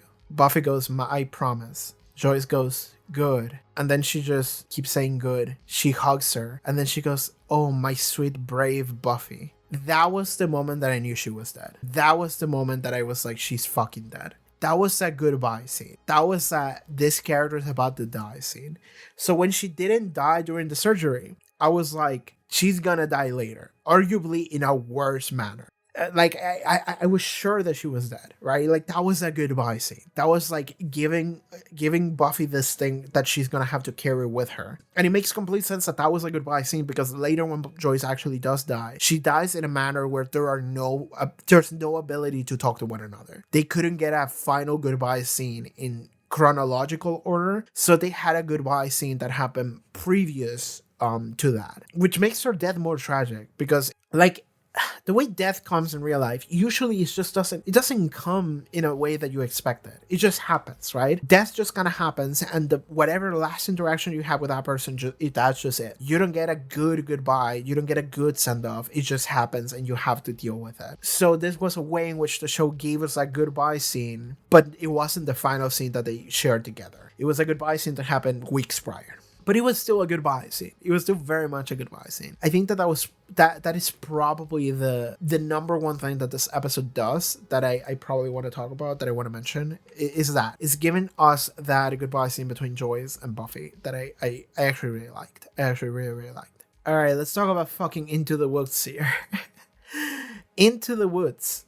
Okay, what's interesting about this episode is that, well, a lot of things. But something I will address like immediately is that, from my understanding, from what I can see, I don't think that people like Riley as a character very much. And I also think that maybe a lot of people don't like Xander's contribution in this episode very much. And I also think that maybe people don't like this episode very much, just in general. But we have to talk about it, and I will also go through it as if I was, as if I am, because I am respecting it and listening to what it's saying and what we're actually doing here. And it's the following. This is the combination of Riley feeling like he's being left out of Buffy's life. He's not having his needs met, and he is seeking his needs somewhere else. In that sense, this episode is a cheating allegory. It is an analog of just cheating. Even though he is not literally physically cheating on her, he is essentially doing the supernatural PG-13 equivalent of, I'm gonna go and fuck some random prostitute instead of being with my girlfriend who doesn't give me that. it is not the same, but there's an analog there to draw. And the way that they treat that reveal is as if that was the case. But what it is that Riley feels like he's not needed. He feels like he's not wanted, desired at all, which is true. If we look at the way that Buffy and Riley just interact with one another, I don't get the impression that Buffy actually desires or wants Riley in any way. It's more like she puts up with him. That's the way I see it. And Riley realizes this because, like, he wants to feel a certain way in a relationship and he's not being given that. The issue here is that, so this leads to Riley going and trying to find someone that will give him that sense of, like, feeling wanted, feeling desired, feeling needed, that he doesn't get with Buffy. So he goes and naturally, as one does, decides, I'm gonna have a vampire to suck me off. They're just sucking his blood, you know, from like his arm or whatever. So it's kind of like weirdly doing drugs while also getting a prostitute, but it's not the same thing. But it's like, yeah, I'm gonna hit this vampire, just bite me and suck the blood off of me, because it feels good to have like someone need me like that, to have someone want me like that. You know, something that is like primal to them. They are desperate for this blood because I'm essentially like feeding them. And that makes me feel good that somebody would want a part of me that much. In that way, like, I can relate to Riley on some level because I get that. I get that if you're in a relationship with someone and you want to feel needed, you want to feel desired, like, that is just a very normal human thing to want to have. And Riley doesn't have that. The problem here is that he's doing these things behind Buffy's back instead of having a normal conversation with Buffy. That is the problem here. Because again, all of these problems in a relationship have to be addressed inside the relationship. You have to talk to your partner about, like, if your needs aren't being met, you just talk to your partner about your needs not being met. And that is where Riley fails to do that. However, what happens in the episode is that Riley actually does confront Buffy about his needs not being met after they find out what the circumstances with Riley and what he's doing are. And Buffy is very angry at him for it. Understandable. I'm not going to say that that's wrong. But what happens is that Riley actually does try to have that conversation with Buffy. And to give Riley a little bit of leeway here, he couldn't tell Buffy, like, oh, my needs aren't being met while her mom is dying. Like, that is not the right, appropriate moment to bring that up. However, he should have brought that up. They found... It's a murky situation because they found out about the Riley stuff and maybe he would have told her, like, later, but he didn't before Spike just ratted him out. So I don't know what would have happened there. And there's no point in discussing the what ifs here. But ideally, you would want to talk about that with your partner, and he didn't. He does so after they discover that, and Buffy's very angry at him, understandably so, after that had happened. But the thing is that because she's so angry at him, she's not listening to him. Riley is essentially spelling out for her the ways in which their relationship is failing. And Buffy's reaction to that is, fuck you. How dare you tell me that I am just not giving you these things, even though she's literally not. Buffy's not listening to what Riley is saying. In that way, Buffy's being very selfish here. And like, this is maybe a greater discussion. From my understanding, I actually haven't checked the comments to that reaction. Maybe I should. That would be interesting to have like a fun conversation here with the fan base. But from my understanding, I've been told that people are, and this is something I have observed as well, people are very likely to take the side of Buffy in any like arguments that they have, because Buffy is someone that they see as, like, you know, the paragon of good, and it's like maybe they wouldn't necessarily understand that this is a more nuanced take inside of a relationship where the actual answer is that both of these parties are wrong in different ways at different times, and they both should have done things differently. That is what is actually happening in this episode regarding this relationship. And if you ask me, the solution to this is these people shouldn't have been dating in the first place. I think the way that I see Riley and the way that I see Buffy is that I think that this relationship is one of those relationships that you consider to be a learning experience. I think that this relationship between Buffy and Riley is one where both of them should take that experience as a learning process that they can use later as a way of being like, I was inexperienced and I didn't realize that this is what I was doing, this is what they were doing, and we all just imploded because we didn't deal with it appropriately, because we were thinking things that we shouldn't have been thinking, and we dealt with it in the worst possible way.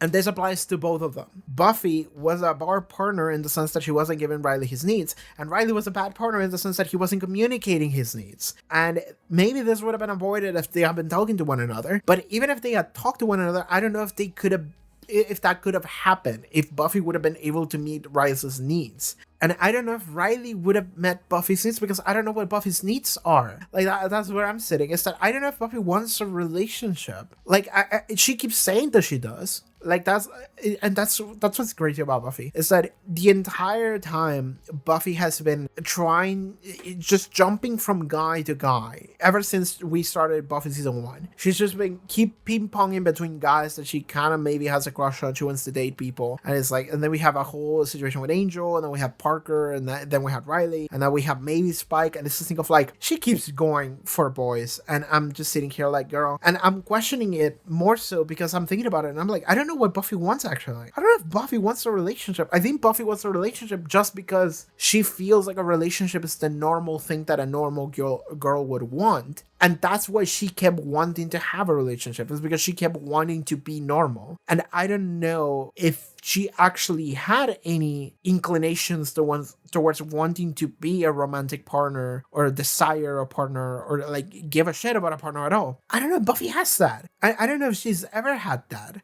And maybe that is a controversial opinion, but that's the way I feel, because I'm looking at Buffy and I'm like, I don't think I'm seeing that very much. And I do think that she cared more about Angel than she did about Riley. I think that the Riley stuff is the most clear example of Buffy not actually giving that much of a shit. But the reason why she was in that situation with Riley to begin with is because I think Buffy just is quick to jump to a random guy that will just be there for her. But that's not necessarily because she's in love. I think that is coming from a place of her wanting to just have someone, because that is what is supposed to happen. You're supposed to date a random guy when you're like 20 or whatever. You know, that is something that society kind of pushes onto you as something that you should strive for. You know, as a nice relationship with someone. And it's like, I think Buffy, that is what Buffy wants to get, but that's not coming from any real place. And I think that this season, the season where the Slayer shit versus her... in this season, Buffy focuses more on her like Slayer half than her like human half. So I think it makes so much more sense that she's completely ignoring Riley this season, because I think that she's just not paying that much attention to any of her human things, just the Slayer stuff. And because she doesn't actually love Riley, she was just doing it because she wanted to fit in as a normal human girl. And now that she's actually ignoring that and just focusing on the Slayer stuff, then she's also ignoring Riley, because Riley was just part of the normal girl facade rather than someone that she genuinely loved. So again, in that sense, I think that Buffy Summers was a bad partner because I don't think she loved Riley. I think Riley loved Buffy, but he was a bad partner in the sense that he wasn't communicating with Buffy. And instead of communicating with Buffy, he would go and do some other shady shit behind the scenes in order to have his needs met, because he would rather do that than to actually confront Buffy and to tell Buffy stuff. Because he's like, I'm gonna tell that to Buffy and she's gonna like yell at me, or I'm gonna make her sad, or maybe the relationship is just fully gonna crumble, and I don't want to do that. I want to continue to have Buffy like in my general like constellation of my life. I want Buffy to be there, and I don't want to scare her away. So I'm just gonna have my needs met somewhere else, and also try to be there with Buffy during like every other time of the day. I'm gonna do all of these things for Buffy. I'm gonna keep taking care of Dawn. I'm gonna keep being there for her when her mom is sick or whatever. But I am not gonna fight her on any of this. I'm instead just gonna seek a different solution, which is like a weird... Again, that is another like weird situation for Riley, because like that is coming from like a weird place of like acting out on your own emotions, your own like how you feel. You're seeking this like desperate solutions, but also it's because he doesn't have confidence in the fact that like he's good enough for Buffy, but that also speaks to a lack of trust in Buffy. You know? So in all of those ways, like he's almost like weirdly acting like pathetic Xander, in that he's not actually thinking about Buffy as someone that could like put in the effort for him, right? So he doesn't have that much trust in her. And that way, he's also a bad partner. But like, again, like I said, I think the solution to this is to both of you to just not date each other. Because I don't think you two like actually loved each other really much. I think that Riley did love Buffy, but he didn't have the experience to maneuver Buffy to like just pilot a relationship in general. I don't think he had that, and I think that Buffy not only didn't have that, but also she didn't love Riley. So I think that relationship was just doomed from the start, if you ask me. However, I do like this relationship and the breakup and how it goes, because it's messy and it's complicated and it's gray. It's very gray, and this is the reason why I think that. Like, I think that if anyone watched this episode and you're like, oh, Riley's a piece of shit and Buffy's always in the right, I'm like, I don't think that's true. I think you have to recognize that Buffy was also a bad partner for different reasons than Riley was a bad partner. And you have to acknowledge that both of those things are actually true. And this is also why I love Xander in this episode. I do. We're getting to see this more mature, grown-up version of Xander. And what he does is that he notices what's happening with Riley. Because he also got some, like, little insight into that before where, you know, Riley just told him, like, Buffy doesn't love me. And that was a moment of, like, Xander. That was a moment where also, like, Xander was kind of, like, realizing that, like, oh, like, I keep thinking of myself as someone who is a failure and everyone else is doing great. But it's this thing of, like, actually, that's not even true. And that was part of it. But also, he just kept noticing how, like, the entire time the relationship was just crumbling. Like, Riley was just running around and trying to do something, and Buffy not actually giving a shit about him, leaving him behind. So Xander just fully understands that. And then he follows Buffy and has this, like, argument, like, this direct argument with Buffy where he tells her like it is. And I love this because, again, I mentioned this before, but, like, I respect so much a friend that will just, like, not only pay attention to you, but also just, like, stand up in front of you and just cross his arms and go, like, dude, what are you doing? Right? Like, there is certain value in a friend who's just, like, so true bestie, hell yeah, fuck that guy, you know? That friend that will emotionally just, like, match you in, like, flaming whichever person, you know, whatever ex you're having a problem with or whatever. But I think there is infinitely more value and something that I have so much respect for in a friend that will do the opposite, in a friend that will tell you like it is. They are not necessarily going to be like, you know, like, hell yeah, Buffy, like, I have your back. It's like, Buffy, you're doing something that I think is wrong. I'm noticing that you're doing something that isn't actually that cool, and I'm going to tell you that because I want you to realize that. Because I love growing. I love learning. I love whenever somebody puts that in front of you, because even if it is difficult to listen to, even if it's difficult to hear, and trust me, none of us like hearing it.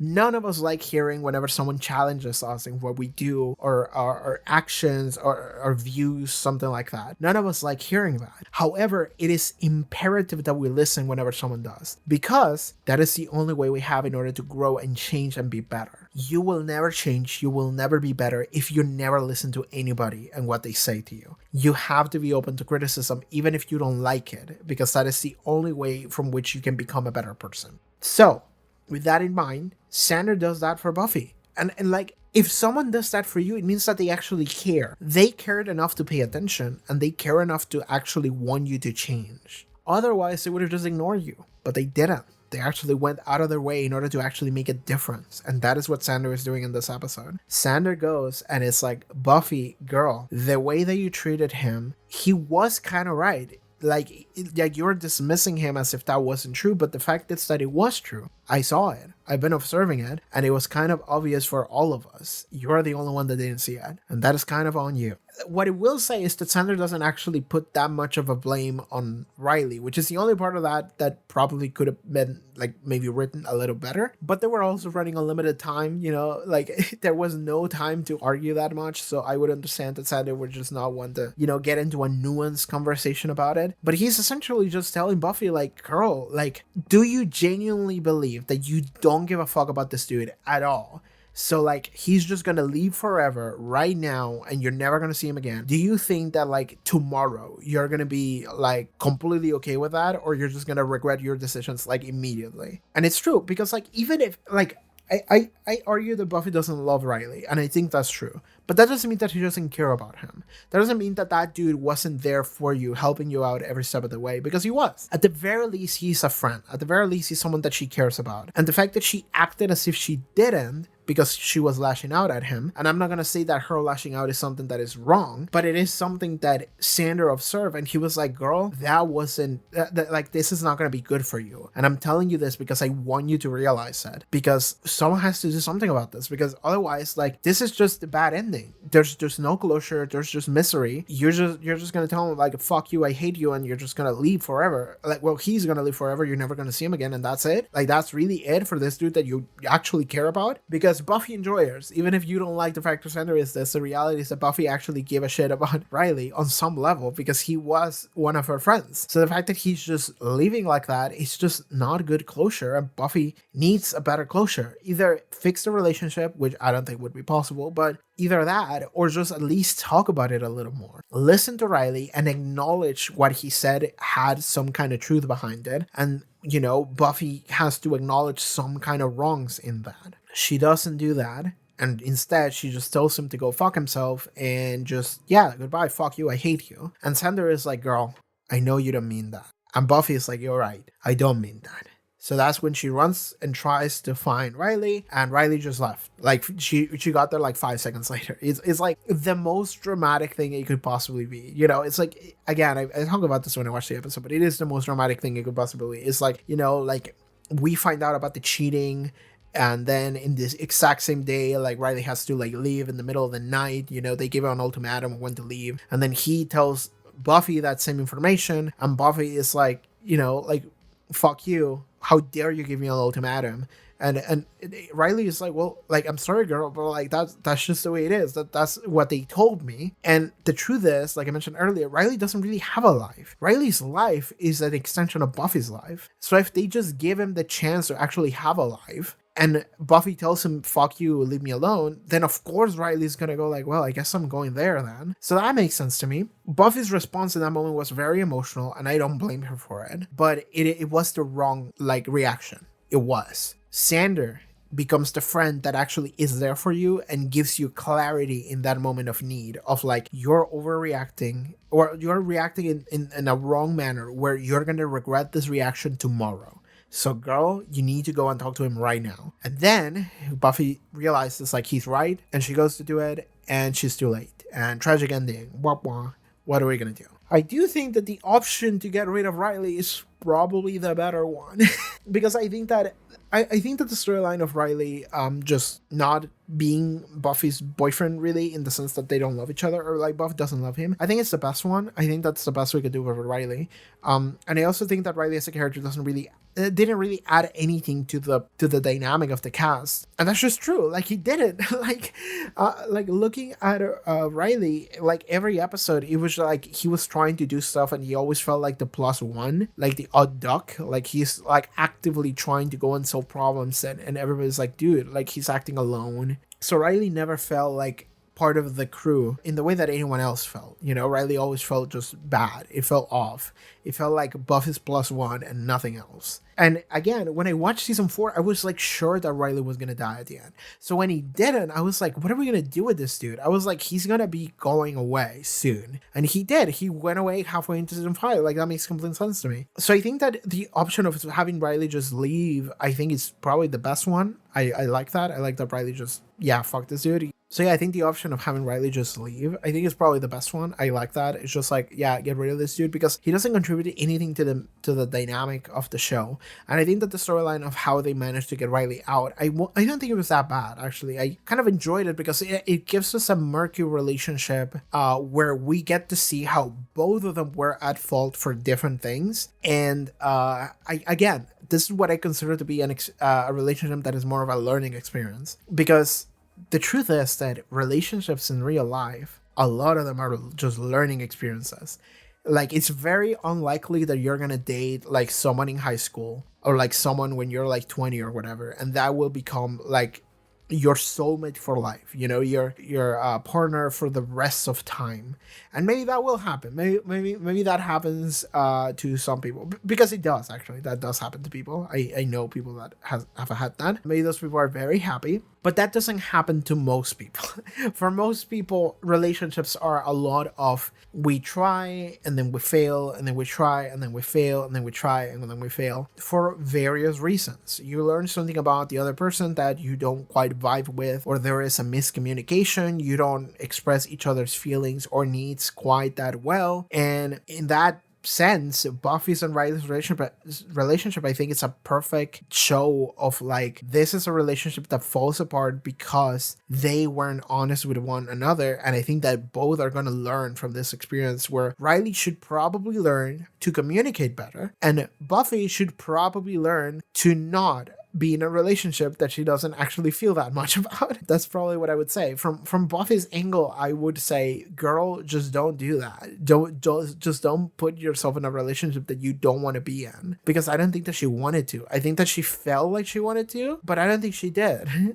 And it's like, maybe she has to be, what she has to do is she has to learn what love feels like, right? What that passion feels like. And if she doesn't have that, then that's not a relationship you want to be in. That's just like a guy that you think is kind of cute, but that's it. And that's not really that's not why you start a relationship, you know? Like, this guy was kind of nice, he was kind of like cool Captain America type. It's like, yeah, that doesn't mean that you love him though. Like, there has to be something more there that I don't think Buffy ever had. And also, when someone tells you what their needs are, maybe don't tell them to go fuck themselves. Maybe like listen to that a little bit. But I also understand why she was angry in that moment, so I'm not gonna actually give her too much shit for that. But it is something that, like, maybe in the future, whenever that comes across again, that happens again, she will be able to say like, okay, my immediate reaction is to scream at you, but let me think about what you just said. Let me like process it and see if there's something I can react in a way that is more constructive rather than just yell at you to go fuck yourself. So yeah, that's what I think about this episode, Into the Woods.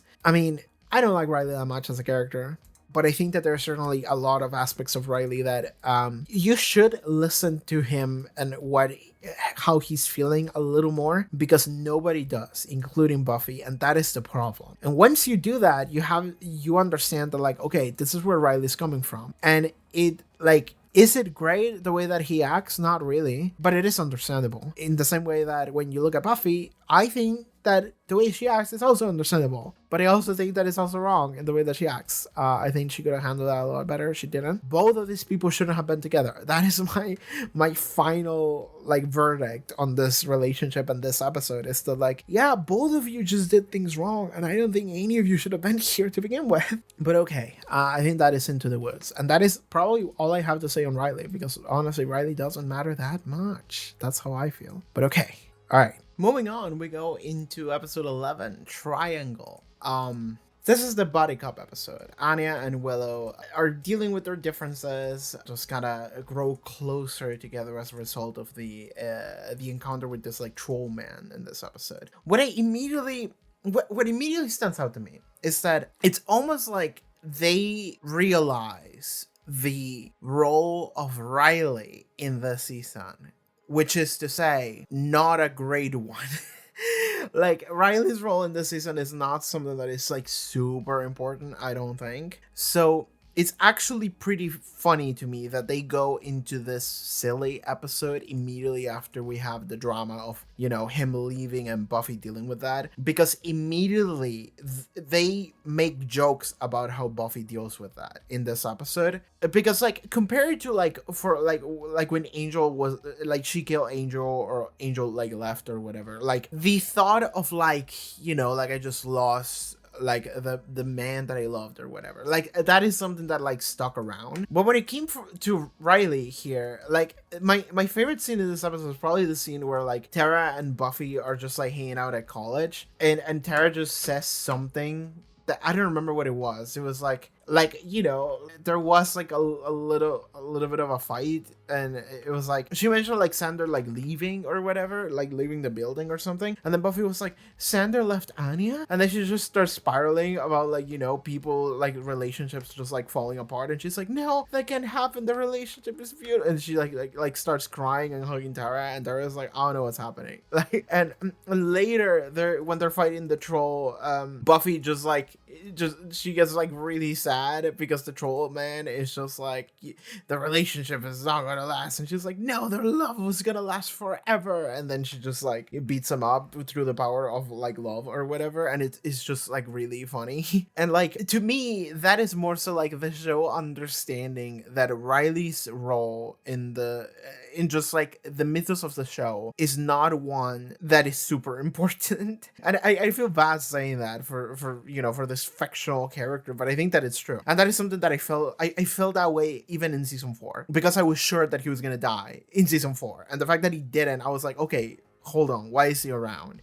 And it took a while until eventually they pushed him out the show. But they did, and that is one of those things where I was like, yeah, to me that makes the most sense, because I never felt like he really belonged here. Beyond that, this episode is not a lot happens in it. I mean, it is okay. We can talk about Willow and we can talk about Anya, but I also want to talk about characters like individually after I'm done talking about the episodes. But in this one, we get Willow and Anya just fighting one another. Like, Willow, she's like fighting Anya because Willow is kind of being like overly protective of Xander, because Xander is someone that she really cares about, because they have been friends forever. She also used to have a crush on him, but what's fun is that I the relationship as I see it now is one that is like, both of them are very mature. They moved on from whatever mishaps might have happened, and they're just like really close friends. And they even like joke about it at some point, like near the end of the season. It felt very nicely how it all wrapped up there. But yeah, like I think that Willow is being very overly protective over Xander, and because Anya used to be a demon who specifically tortured and killed men, like that was like her whole deal. She was like the patron of scorned women or something like that. So like,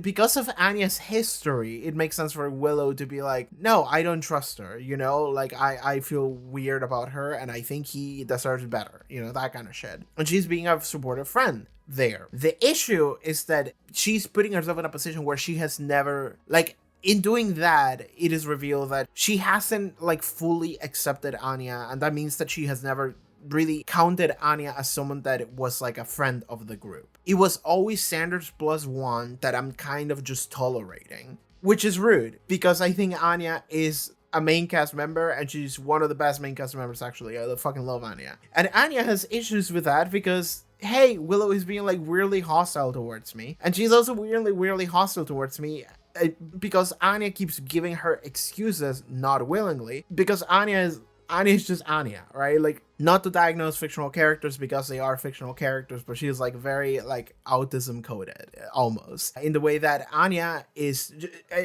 She's just not very human, and that makes sense because she has a history of being a demon. She has lived through centuries, but she has lived through different ages, and she hasn't lived a normal, like, human life in normal society. So as a result of that, Anya doesn't have any of the things that a lot of characters just have, or any normal person just has. And that might come across as Willow interpreting whatever Anya is saying or doing as like she's willingly being weird, she's willingly being mean, when in reality for Anya it's just like, no, she's just like that because she doesn't have full context for things. She doesn't understand certain things. And that is one of the charms of Anya that I really, really love. I love characters like Anya. I love characters like her. So in this episode, it was actually weird to see Willow, because I was like, Willow, come the fuck on, girl. Like I'm just sitting here watching her being mean to Anya and telling her that like Anya is mean or whatever. And I'm sitting here like, no, Anya is wonderful. You take that shit back. You know, I was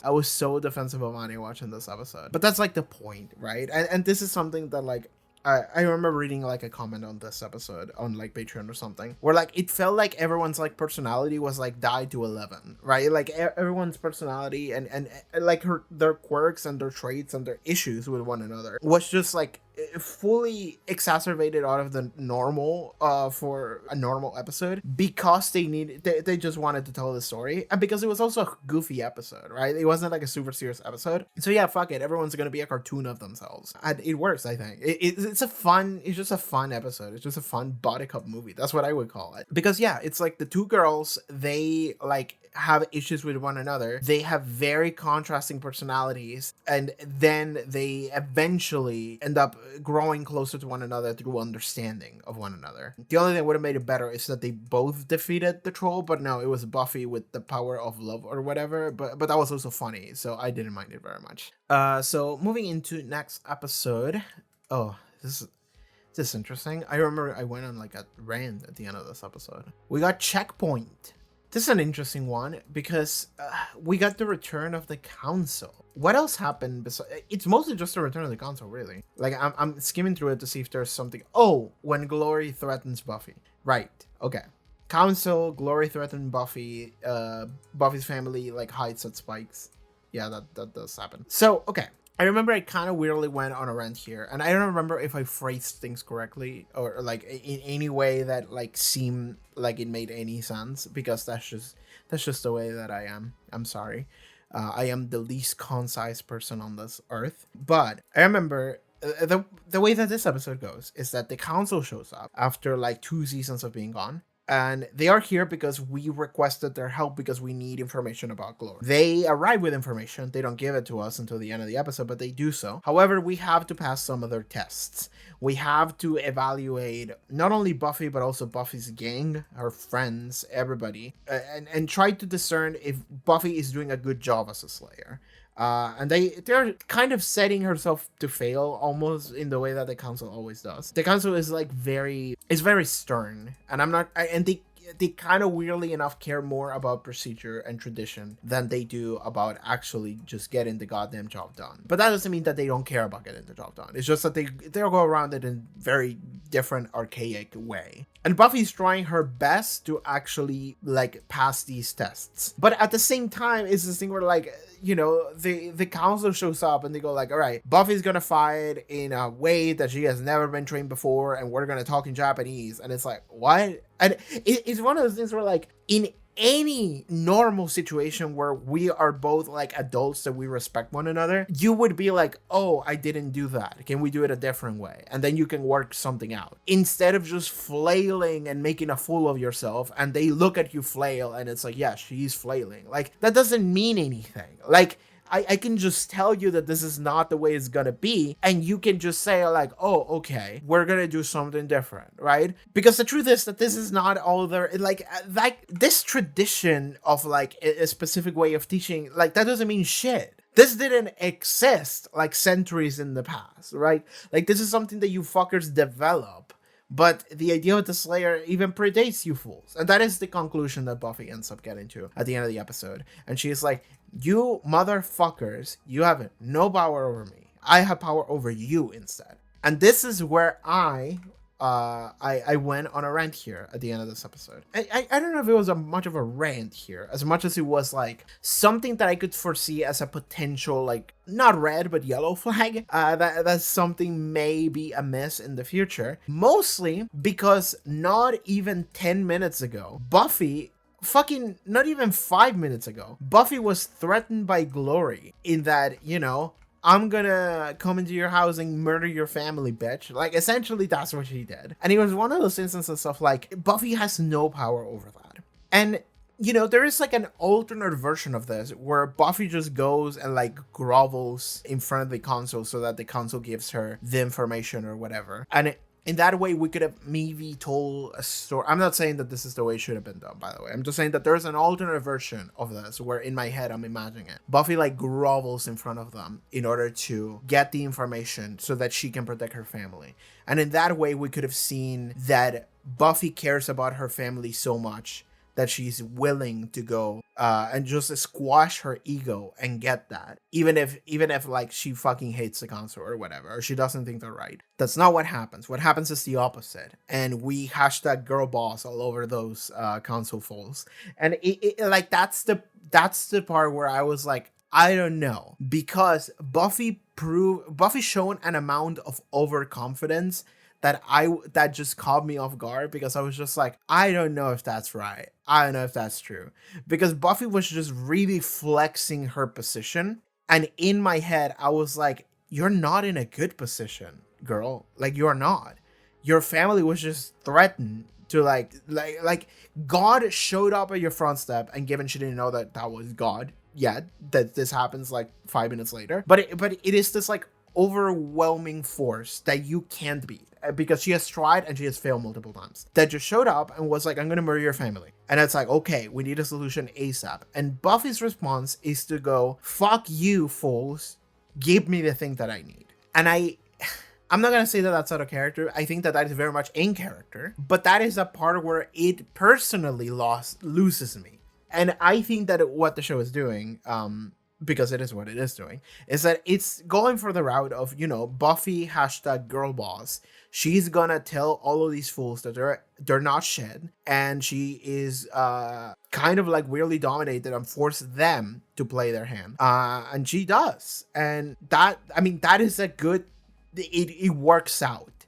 But in my head, I'm looking at it and I'm like, I don't know if that was the right choice. It ended up being the right choice, but I don't know if that was the right idea to have. And the way I saw it was, again, it was, instead of being concerned, because, there's like an alternate version in my head that I'm making up where, like, instead of being concerned for her family and deciding I'm going to do whatever it takes in order to save them and get anything I can in order to maybe help them out, instead, she goes for overconfidence, which is like, I'm gonna yell at them until they give me the thing that I need. And it's like, I don't think you're in a position to do that. Like, that's why I was like, I don't know if I'm following, I'm not gonna complain that that's what you did, and I'm not gonna like insult Buffy as a character for that. But I think that in my situation, like, if that was me, I would have been like, that's a dumb idea. I'm not doing that. That is because that is, in a way, I see it almost selfish, of like, I am not caring about what happens to my family. I am just getting them killed just because I want to yell at these old people. That's kind of what it comes across to me. That's not the way it worked out, but that's the way I see it. And I want to say, because I need to put it so people understand where I'm coming from. I understand that what the episode is doing is that it's essentially, the entire episode is like beating down on Buffy. All of these old people show up and they go like, Buffy, you're not good enough. And Buffy's trying really hard to meet their, like, these like impossible measure that they're trying to measure her by. Just like, do these tasks, do these tests, do these things that you were never taught to do. And that is impossible. And it's fucking bullshit that they're forcing her to do that. So it is cathartic for Buffy to bounce back and be like, you know what? Fuck you. I'm not doing any of that, and you guys know that I can't do any of that. Fuck off.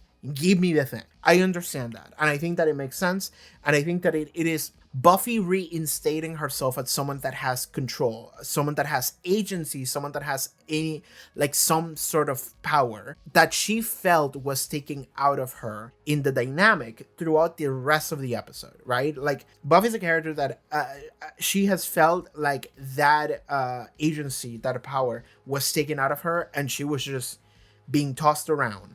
And Glory showing up at her home and threatening her family made Buffy feel even more insignificant. However, she then shows up and goes and yells at all those old people at the council and is essentially proving that she is significant, that she is in a position where she can bargain and she has power over these dudes. I understand that. That said, I still feel like it's a dumb idea and it's very selfish. Like, that's the way I see it. And it's weird because if Glory showing up to threaten Buffy's house wasn't a part of the episode, I wouldn't feel that way.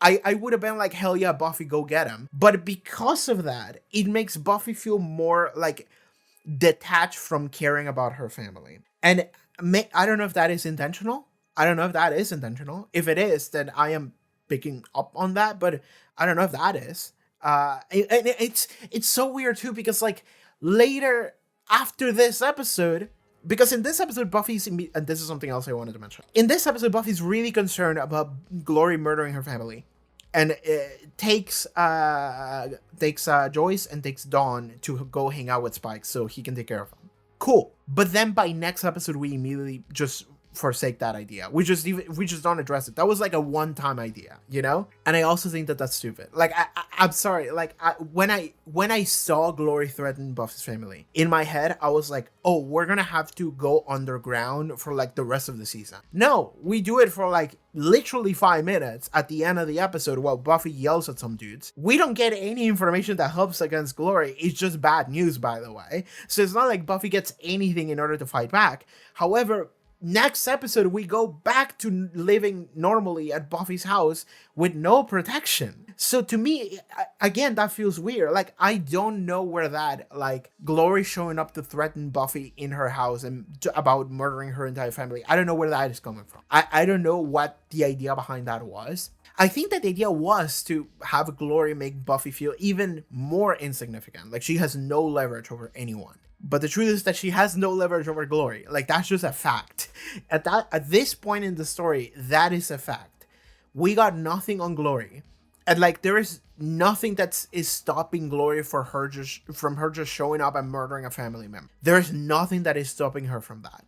Like, Buffy going like, oh, you're not gonna do something because, you know, you need me because I know the information. And it's like, she can murder your family and you have 2 family members and you have like 5 friends or whatever. She can start picking them off one by one. Nobody would be able to stop her. And the moment she starts doing that, she's gonna threaten going for the next one. And at that point, what do? And the fact that Buffy's not considering that, and instead she's just like, you know what, I'm gonna yell at those old people. That's the part where I'm lost. That's the part where I'm like, I don't know. Like, in this I understand that it's a horrible situation, but it makes no sense to me that that's how it played out, and it kind of weirdly worked, right? Like, I think this is a part of the season where, like, it like weirdly stumbles a little bit. And the only reason why it stumbles is because Glory showed up to threaten Buffy's family and then didn't do anything about it. And also Buffy didn't do anything about it either. I'm like, why was that scene there then? And like, that's the only part that's weird in the idea of like the schematic of what the storyline for the season is. And that is the only part that's weird. Because I think it's cool that Buffy comes in and she just yells at the council and tells them, go fuck yourselves, you know? You're a bunch of cowards, you didn't do anything, I'm doing all the hard work, and you need to respect me. I think that that's good. I think that everything else surrounding that made me feel weird. Because I was like, I don't think you have that much leverage or power. I think your situation sucks. And that is the tragedy of it. The fact that you're acting like that's not the case makes you feel like, it makes it feel like you're detached. Like, almost psychopathically so. That's how I felt. I'm sorry, because like, and maybe that's just the way my brain works. Like, maybe that's just me, because maybe I'm thinking like, I'm like overthinking like 3 steps ahead on like, oh, but the worst thing is gonna happen every step of the way, right? Because like, Buffy comes and yells at the council, and then the council says, fuck you. And then they leave, or they just like kidnap Giles and they deport Giles. That's a threat that they had. They deport Giles, we lose Giles, they leave, you get nothing, and then you go back home and like Dawn is dead, right? Like, or like Joyce is dead. Joyce was marked for death the entire season. And yeah, they were with Spike, yeah, sure, but they weren't with Spike next episode.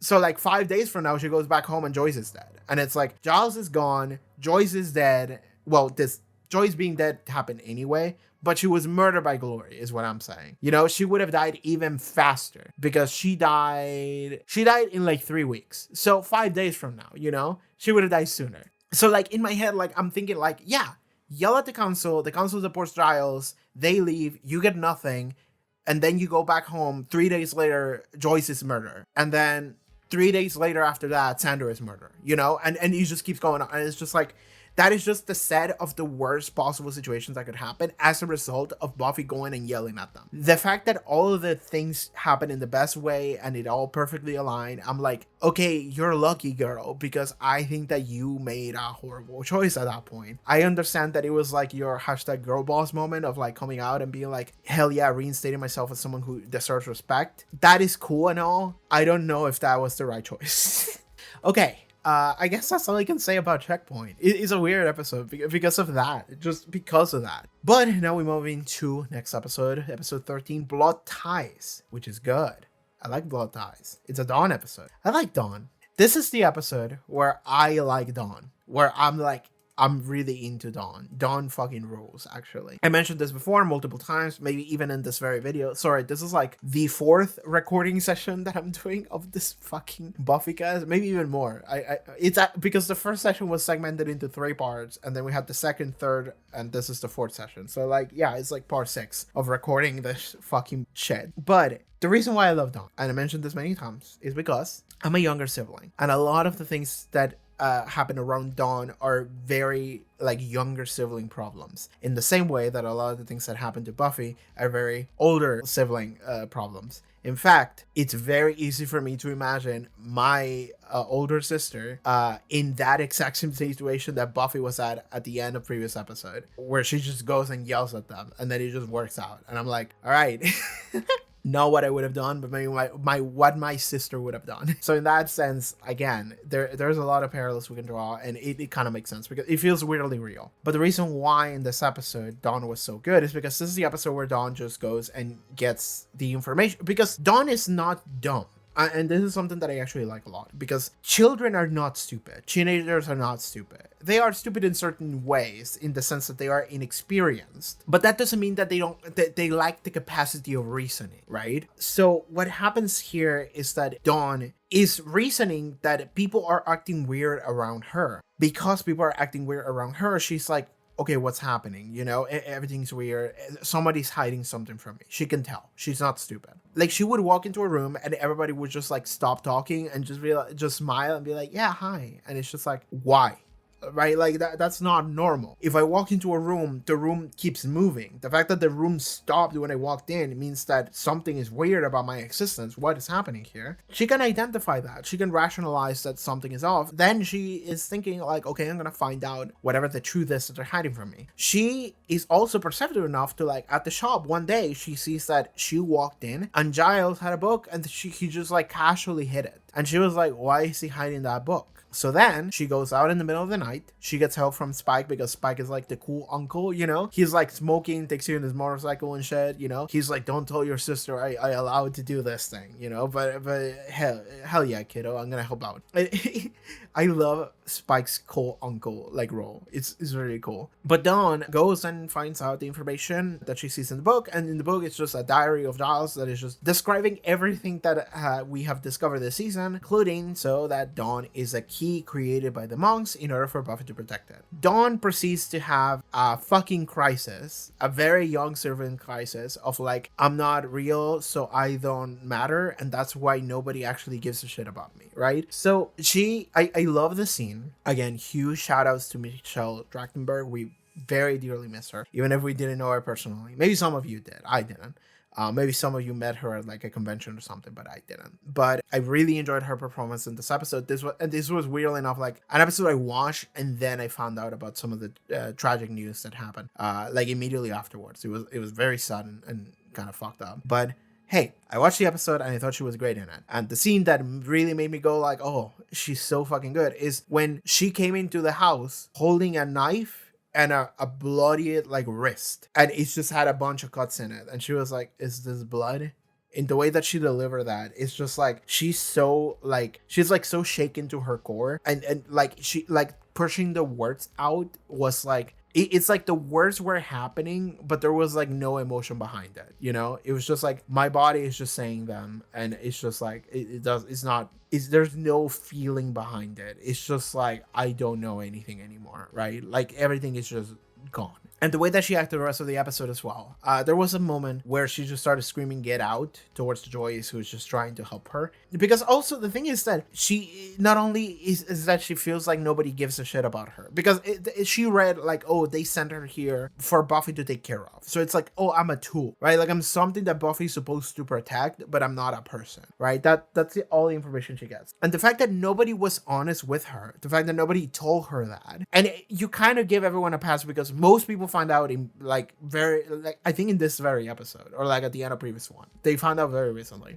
But and Buffy and Giles, I think they were just thinking about like, you know, how do we tell her or something like that. So it's one of those things where like they were maybe getting ready to tell her, but they didn't. But what comes across from Dawn's perspective is like, oh, I'm a thing, I'm not real, I'm not a person, everyone is lying to me.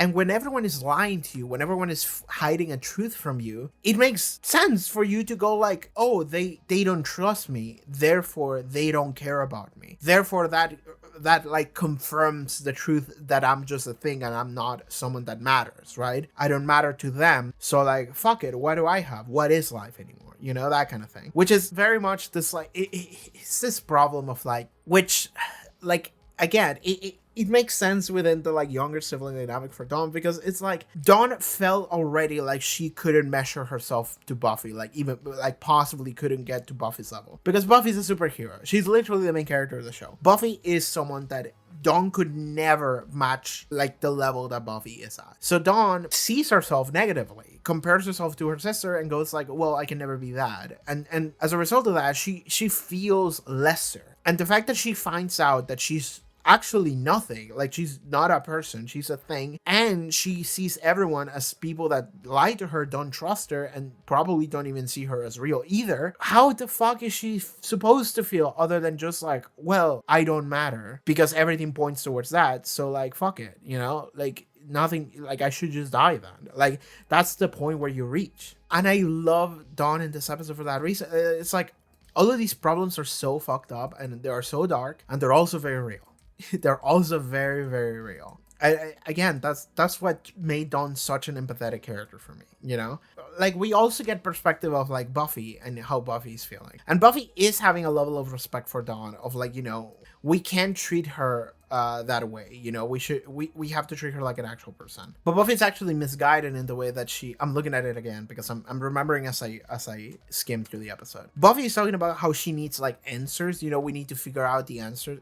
Again, it's Buffy's mind of like problem solving, you know. It's like problem is Dawn feels like she's not real. Solving of the problem is find the answers so that she can get confirmation of what she is, you know? It's not that she's not real. We need to give her the answer of what she actually is, so she can actually feel better knowing what she is. And then Joyce is like, she doesn't need that. She needs her sister. She needs the fact that we, her family, are going to be there for her, which is the truth. And I love that both of them have this like completely different like views on what the problem is, because Dawn's version of the problem is nobody cares about me and they hate me because I'm not real. They like, it's not that they hate me, it's that they don't care, right? Like, I'm not a real person. They don't give a fuck. So fuck it. I guess I don't matter. And Buffy's solution is like, I'm gonna go and find some books to give her answers. And it's like, girl, she needs a hug. That's what she needs. That's what she said. But Buffy is, again, problem solving. And it's like, that's not what this is. And Buffy doesn't have that tact. She doesn't have those younger sibling experiences. She only has the eldest daughter experiences in order to understand what is happening here. But okay, Dawn, by a twist of fate, well, not a twist of fate, she heard that the people at the hospital could like identify her for what she is, and then she goes there and she's freaked out over the fact that everybody freaks out over the fact that she's the key. But then she finds Ben, and this is the craziest shit, because Ben is just trying to be a helpful guy, and he's trying to help out Dawn, and he just stumbled upon the key. And because he stumbled upon the key, he's like, oh shit, oh fuck, what the oh god, oh you need to get the fuck out of here, girl, you need to leave. And then he transforms into glory. And this is the most out-of-pocket shit, because like, I don't know if this was done, because I haven't gone through the entire season to check, but I feel like this was done this way, in that we have seen shots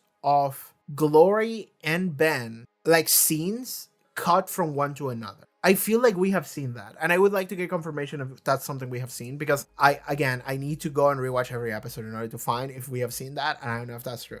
But I feel like that would be true. And if it isn't, then I'm crazy then. But I feel like I've seen scenes of like, we've seen Glory, and then we have seen that cut into another scene at the hospital with Ben in it.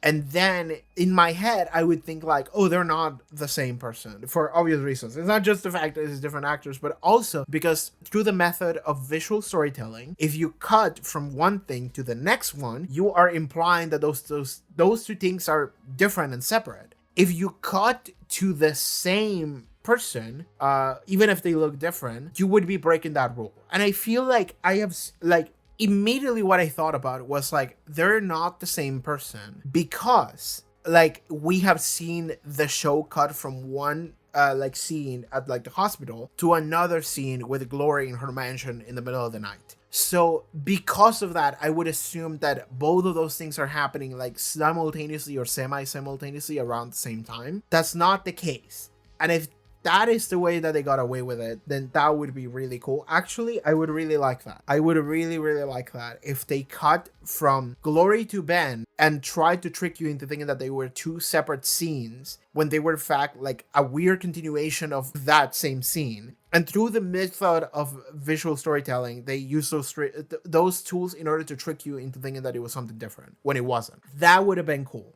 I would have liked that, because I felt like in my head I was thinking like, I feel like I've seen them together. I feel like I've seen them at the same time. And I was thinking that, and I was like, I feel like I've seen like a shot of like Ben in the hospital and then Glory and like her mansion back to back. That's what I was thinking. And I was like, that's why they can be the same person. But that was like the only reason why I didn't think that they would be the same person. Even after I saw them morph into one another, I was like, oh, they like swap bodies, in the sense that they like swapped like physical locations. Like they teleported to the other's place. That's where I was thinking.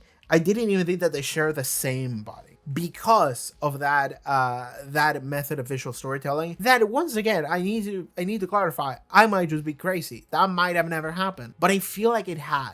Like I feel like I remember a scene of like Ben in a hospital and then Glory at her mansion, and it was just back to back. Anyway, I think that that's it. Like the switcheroo, well, literally a switch between the two of them is really fun. It's just a really fun idea. And I'm going to talk about Glory and Ben later. Like whenever I'm done after talking about the episodes and I talk about the characters individually, I'm going to be talking about them because I have thoughts. And yeah, I have thoughts. But like what's interesting here is that I have gone through like 13 episodes of this season, like over half of the episodes. I've been talking about them, and I have barely mentioned Glory and Ben, and I think that is a signifying detail of what their role in the season is, which is actually kind of fun. But yeah, I this is something I already said before when I finished the season, episode 22. I was like, I don't think they matter very much, but okay. I love Dawn. Dawn was fantastic in this episode, and this is the episode where Dawn becomes so real. She becomes such a good character. So yeah, I love Dawn. This is fantastic. Okay, let's move into the next episode. I'm already skimming through it. It's episode 14, Crush. All right, buckle up, everybody. We're gonna talk about Spike again. Oh boy, get ready, everybody. It's a Spike episode. So this is where we check in with Spike again about where he's at in the season, in the story, because the last time we had a Spike episode was Fool for Love. It was 7 episodes ago. And in that episode, we get to see Spike kind of go for a kiss on Buffy. But more importantly, he's like telling his life story. And we, the audience, I don't even think that he draws the lines. He draws the conclusions that I can draw for him. Which is like why he's obsessed with Slayers, why he's obsessed with like battle, why he's seeking all of these things that he didn't get in life. Like to me makes perfect sense. The character of Spike is so fucking like perfect for what he is. The story that they gave him is perfect. It makes so much sense. I don't think he has that context. Only I have it. I have the insight. I have a wisdom stat that Spike probably lacks. What would Spike's stats be? Leave comments below about what Spike's stats would be. I mean, strength and dexterity because he's a vampire. Constitution because he's a vampire. But like, does he have charisma? That's a good question. Does Spike have charisma? Depending on who you ask, the answer is yes or no. Because I feel like a lot of people would say, yes, Spike has a lot of charisma. And a lot of people would say, no, that man is pathetic. So I don't know. Definitely not wisdom and int, though. That's not the kind of character Spike is. But in this episode, Spike goes full incel mode, like straight up. This is the inceliest Spike has been, because this is the episode where he's trying to get Buffy to like him. This is also the episode where Buffy realizes that is what Spike is doing, and Buffy has to. This is where I also went into like this like full like rant about like, you know, could Buffy be into Spike? Because Buffy's reaction to finding out that Spike has a crush on her is disbelief and disgust. And I'm just sitting here like, girl, he tried to kiss you 7 episodes ago. Like straight up, that's what happened. I rewatched it like the last recording session I did, I rewatched that. Spike goes for a kiss, and Buffy's like, what are you doing? Girl, there's no other version of interpretation of what that was. That was that guy going for a kiss. That was that guy being horny for you and wanting to kiss you. That's what that was. And the fact that Buffy saw that and didn't want to think about it, because that's the thing. It's that it's not that she didn't realize, it's that she didn't want to realize. Because in this episode, she reacts to it as if this was the first inkling of that being true. And she was like, what? No, there's no way that's Spike. What? No. Oh, that's gross. And it's like, girl, what planet are you living on? Like, I'm watching Spike and I'm like, my man's dying of thirst. Given I get to have all these scenes of like Harmony role playing for Spike, which is something. So I have more context than Buffy does. But like, girl, the only way in which you don't clue in or you take it as such a surprise, such a revelation, is if you didn't want to think about it, which I think is true. And I think it's because where we learn for a lot, what we can garner from a lot of things that Buffy says is that I think that Buffy, and I think this is real, just straight up true, Buffy doesn't think that Spike could possibly be a person, be a guy. Buffy sees Spike as a demon, as a vampire that's just a demon and could never have any real emotion that is meaningful, could never like care or love for anything or anyone. This is just a beast, and a beast shouldn't be treated with that level of, respect. Spike is lesser. Spike is not a real person. That is the way that she sees Spike.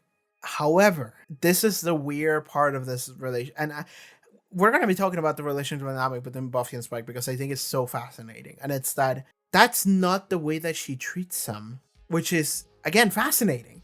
And that is what Spike is trying to get Buffy to see. And he does so in the worst way possible, by the way. He goes full insult in this episode, but essentially what Spike is trying to do is that he's trying to get Buffy to acknowledge that Buffy doesn't see him that way, regardless of what Buffy says. But that is not what Buffy says.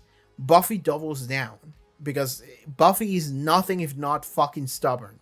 I will say that. I think Buffy's main character trait at this point is probably just stubbornness. But essentially Spike is like, you do treat me like a dude, right? Like in the way that you keep appearing, in the way that you ask for my help. Like not like 2 episodes ago asking my help to like take care of your family. Like the way you talk, the way that Buffy interacts with Spike is not as if he was an animal, as if he was a beast, as if he was a demon. She interacts with Spike in the way that it's like, he's my friend, he's my buddy, he's like a dude that I hang out with sometimes. Spike has comforted Buffy, and Buffy has accepted comfort from Spike when she needed it a couple of times in the season already. So the fact that Spike is like, I don't know, I need to like skim to exactly what he says. But essentially, okay, let me look at it. If you don't admit that there's something there, some tiny feeling for me, just give me something. A crumb, the barest midget. Tell me, maybe, someday, there is a chance. And the thing is that Buffy goes, no. Just like Asuka inside of Shinji's mind. She's like, no, fuck you, pathetic. And like the thing is that this is like Spike going full incel mode. It's like admit that you like me on some level or I'll fucking murder you. Like essentially that's what he's really saying, which is the insidious fucking thing to do. But at the same time, what Spike is trying to do here is actually coming from a real place where Spike perceives that the way that Buffy treats him is if Spike was someone that was a friend to Buffy. And any time that anyone acknowledges that Spike has that kind of like relationship with Buffy, more so if it's Spike, and that is what he's saying in the scene, Buffy's response is, no, fuck you, I would never be your friend, you dumb piece of shit demon. And it's like, that's not the way that you treat him. That's just not the way that Buffy treats Spike. The way that Buffy treats Spike is like, he's my friend. Like when I need help, I go to him. When I need some information, I go to him. And yeah, I like beat him up a little bit, but like at the same time, it's almost like they're playing at this point, right? It's almost like it's to Spike is like foreplay.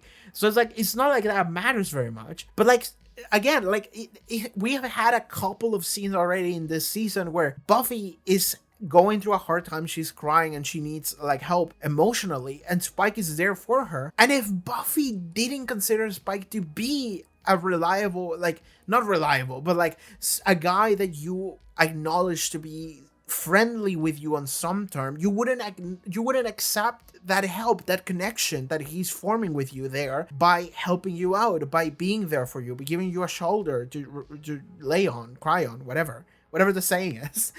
She does that, and then in with that same fucking face, whenever they go like, oh, we're friends, she goes, no, fuck you. It's like, what? That's not the way you treat him. So like, I want to be clear here is that the way that Spike is dealing with this situation is probably the worst way that you could, because he's going full incel mode. He's like kidnapping her ex-girlfriend and her current crush and going, one of you like me or I'm gonna murder the both of you, fuck you women. Like, essentially that's what he's doing. That's not that is the worst way to go around it. Essentially, that is the worst fucking way. The way it's solved too is so chaotic. It's like Harmony shows up and fucking shoots him in the back, which I like that. Actually, I like that Harmony got to have a shot into him, because like Harmony is being so mistreated by Spike and everyone else, like the show itself, by essentially being Spike's like side piece, or like not side piece. Whatever, sorry, getting my English terms here. Essentially, she's Buffy's stand-in. Spike is using Harmony as just another blonde girl that he can bang, pretending her to be Buffy.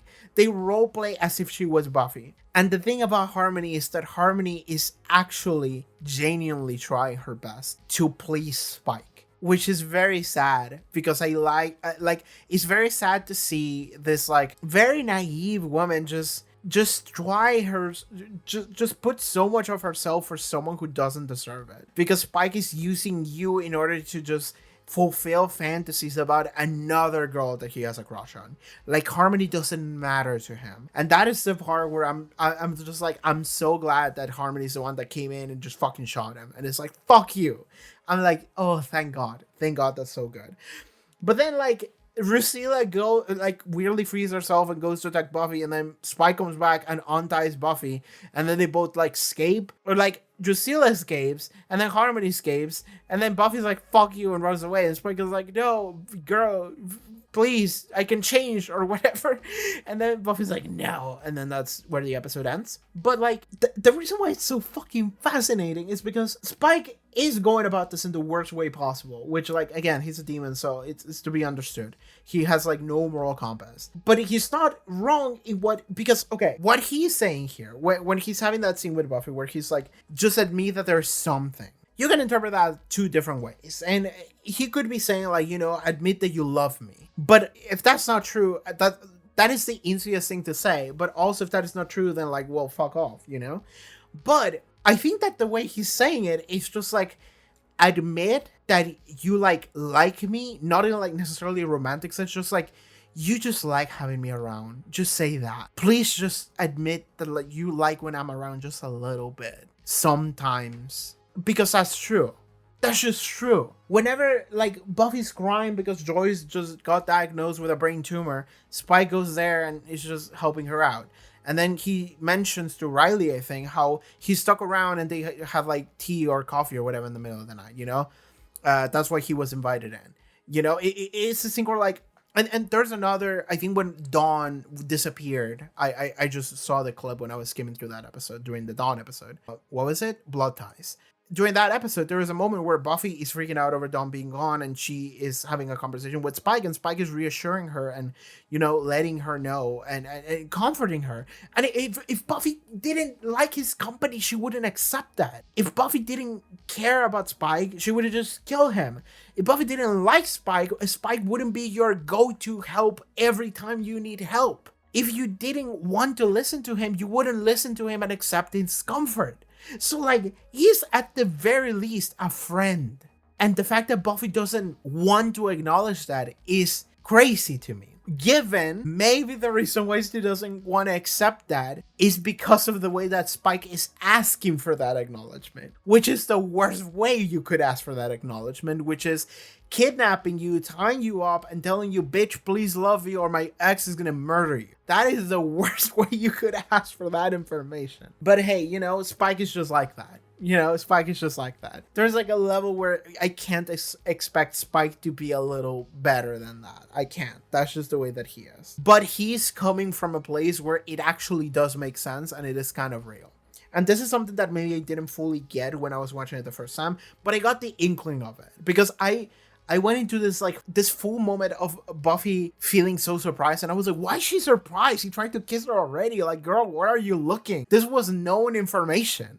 And it's like, okay, with some of the context that we got in the final episode of the season, I think it makes a little more sense, especially for like Spike and how Spike sees Buffy and how Buffy sees Spike through Spike's eyes. And then I'm like, I get it. Actually, this makes perfect sense to me. Okay. It was nice to see Drusilla again, but I've been seeing Drusilla and Angel, and then she disappeared because we had an Isekai storyline. Check out the Angel cast. This is fucking a wild one, this season 2. Okay, let's move into the next episode. Oh my god, it's I Was Made to Love You. This is where the season gets fucking juicy, dog. This is where it gets fucking real. So, okay. I Was Made to Love You. This is the final, I think, like, funny episode. Funny in quotations. It's more fun, it's more episodic because we got April. And I do want to talk about April because I really like April. I love April, in fact. April is one of my favorite Buffy, like, episodic characters we've ever seen. Maybe one of just my favorite characters in general, honestly. It doesn't matter her life was short-lived.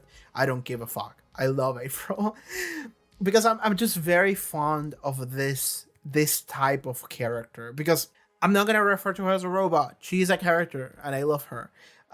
April is this robot girl who was made for one purpose only, which is to love the guy that made her. The guy that made her kind of sucks and she doesn't care. She was just made to love. And I don't remember what I said, but I remember that I said something, and I think some people like grabbed that and they were like, oh yeah, that's a great description. Maybe it's in like a comment or something. If I just type into my channel the word love, I'm gonna find it. I mean, everybody's just talking about Joyce being dead. I don't give a fuck about that. We're gonna talk about the next episode. Let's talk about April. Oh god, what was it? There it is. Oh my god, this has 16 upvotes. Hell yeah, you people agree with what I say sometimes. You people like my words. I didn't know that. What I said, in quotes, what April represents is the almost unfiltered obsession with wanting to be loved and wanting to love, and to an unhealthy degree. Because if that doesn't happen, what do you do? And then this person, what a phenomenal and succinct description of the character and themes. Was it? I don't know. You guys let me know. Well, you upvoted that, so maybe you agree with that. Thank you for quoting me so I can read myself later in the future. Shoutouts to Party City Dumpster, which I think you're a patron. Maybe. 2 months ago. Hell yeah. Thanks, man. So like, yeah, like that is what April represents to me. She's like that raw expression of a feeling. Like she's just like an avatar of it. She's like an avatar of love without anything else. This is just love, pure, unfiltered, nothing else. And it's just like the way that the episode uses April is by essentially using Buffy comparing herself to April, and really like Buffy has a scene at the end which is shot weird. It's like lit up weirdly. This camera is weird. Maybe it's just like the version of the episode that I'm watching, honestly, that is like weirdly green when she's talking to Xander, and Buffy is talking about how she usually obsesses over someone, and she goes like, I need to be me. I need to be okay with just being me.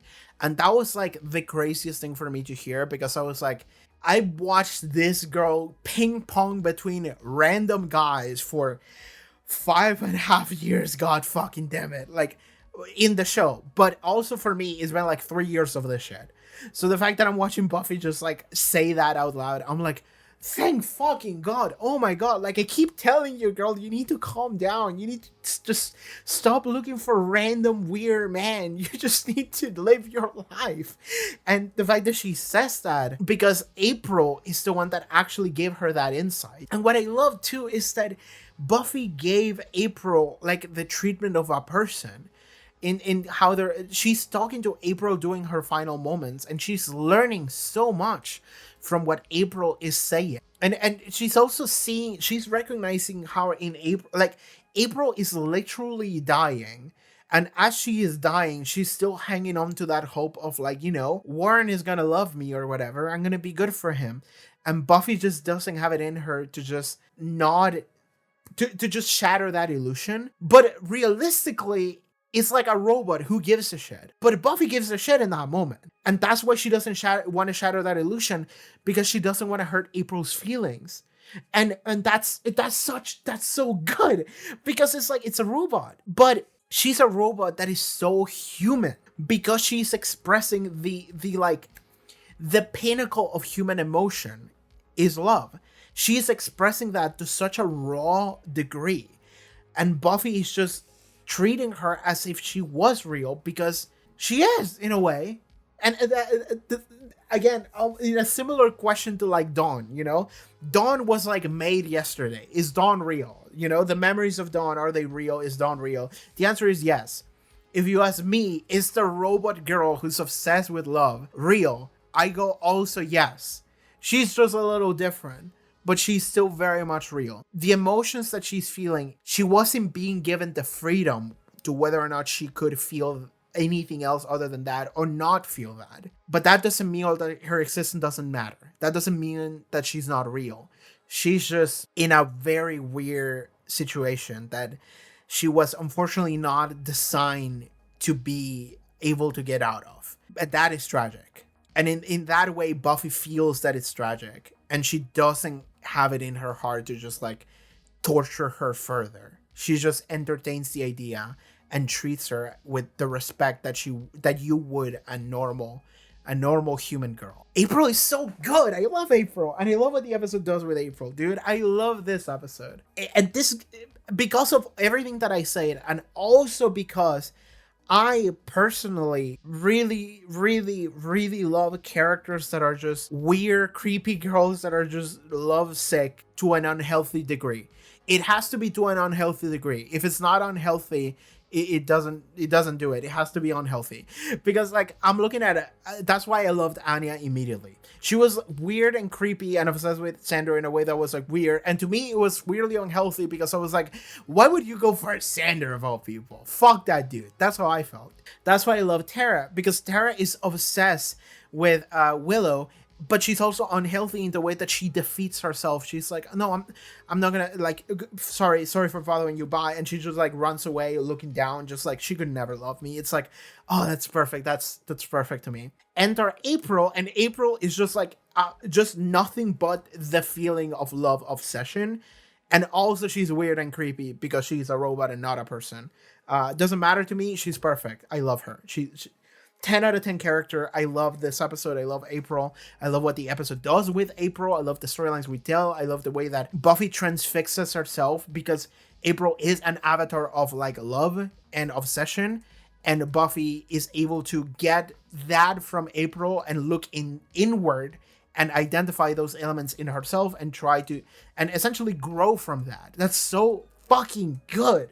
Also, April yeets Spike off a window. It was funny. There was a moment where Giles was also like just telling Spike to go fuck himself. That was nice. This was also later. Spike shows up and is like, Warren, make me a robo Buffy, which was the funniest thing that could have happened. And then Joyce dies. that reaction that I had when that happened was honestly something else, because it I had like people that show up for like my Doctor Who videos from like years in the past, and I remember I read a comment from one of those regulars from Doctor Who from like 2018 or something, and I remember they wrote, I don't really usually check Buffy reactions, but I'll check this one. The I was made to love you reaction, because that is that reaction that gets people. Because yeah, it did get me. It got me in a way that was it was fucking wild. Because it's like, it goes from like, I love April and I'm sad that April is gone, but also such a good fucking character. It goes to Buffy being like, I grew from that and I'm not gonna chase boys anymore. And I'm like, oh my god, that's amazing. It goes to Spike being like, make me a sex doll, Buffy. I just started losing it. And then it goes to Joyce is dead, by the way. And I'm just like, my mind has exploded 5 different ways in the past 30 seconds. I'm sorry, I don't know what's happening anymore. I love that. I love this episode. This episode is fucking good. This episode is so good. And you want to know an extra element of this that is so fucking funny. I mentioned it, but I just want to bring light to it again because this is so funny. And it's that this is the first episode that my editor edited, because I got an editor this season, in case maybe somehow you hadn't heard of that. But I was editing all of my videos by myself before. And now I am offloading most of them to my editor, but I'm still like getting some work done if I can, because I still have to do like thumbnails and shit. So like that's still something I have to do. But while Doctor Who season was happening, it was fucking crazy season 2. We were essentially splitting work. We were doing Buffy, we were doing Angel, we were doing Doctor Who, and it was like, okay, we got a good rhythm going. But my editor, I gave him I Was Made to Love You as his first task. And it was wild because because my editor has never seen Buffy the Vampire Slayer. My editor knows jack shit about Buffy the Vampire. Well, knew. Now they know. But my editor was being given this as their first task.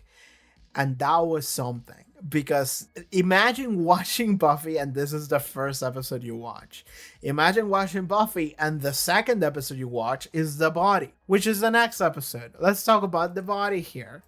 This episode was like it was a colossal task for my editor, because there's so much about this episode that you want to keep in it. But you also need to, you need to reduce so much of this episode in order for it to even be on YouTube without it being blocked. So it's like editing this was an insurmountable task that my editor managed to tackle on as like one of their first jobs. Shout outs to my editor. Everybody, a little clap for my editor. Yeah. Okay, so let's talk about The Body. Episode 16, The Body. Before we do that, how do you guys feel about that thumbnail, by the way? The video upload for The Body that I posted on the channel. How do you feel about that thumbnail and title? Because I was like, how do I make like a reaction like title and thumbnail for this episode?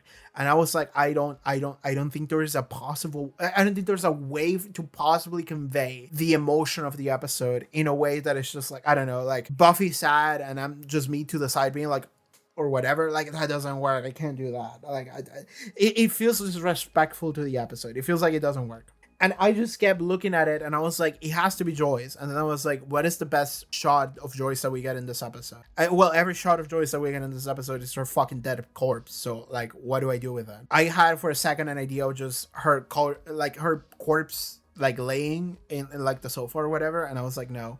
I was like, her faces usually work better in thumbnails, I guess. And I just remember the I love this moment in the episode. The episode starts as it ended last week. It goes to the intro. After the intro, we have a scene where everybody's together for Christmas. Everybody's just sharing and having dinner and making jokes or whatever. And then like a plate falls and it breaks and it's just Buffy and Joyce being like, oh, and then it hard cuts to a close-up of Joyce's dead corpse, her face, her dead, unmoving face in complete silence. Nothing else, nothing moves, dead corpse, her cold face, unmoving anything, silence.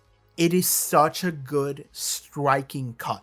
This episode might be the best edited episode in all of Buffy. Maybe best directed. Maybe like Hush could be the best edited episode, but this one is a strong contender. I think this might be it, actually. Because that hard cut into that is so striking. It's so good. And it creates this wave of emotion of like, I'm watching the like Christmas party and I'm thinking to myself like, oh, now we're going to feel sad when we go back to the modern normal world and we see how Joyce is dead.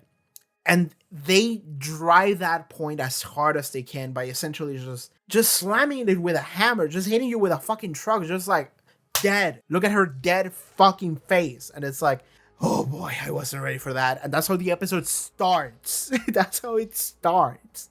It's so good. But I grabbed that screenshot of Joyce's dead face and I just put it on Photoshop and I was like, do I do any editing to it? Like, do I put myself in it? And I was like, no, No, I think it just needs to be that. I think it just needs to be Joyce's dead face. I think that's how it can be.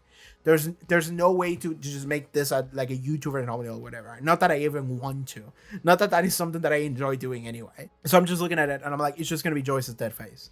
And then I posted the episode and I was like, what is the title of the video? I was just like, it can't be like Buffy reaction, whatever, or it can't be a joke that I made like I usually do with a bunch of episode titles. It can't be any of that. So I was just like, the body. That's it. You know what it is. You show up for this fucking show. You know what this is. We all know what this says. I got the like when I watched this episode, I immediately was able to recognize a fucking masterpiece. So when I watched this episode, I was like, this is an episode that people know. This is an episode that people recognize by name. This is a frame that people recognize by memory. People know this episode more than any other episode of the show. That's what I was thinking. So I was like, the body. There we go. There it is. And the title as well.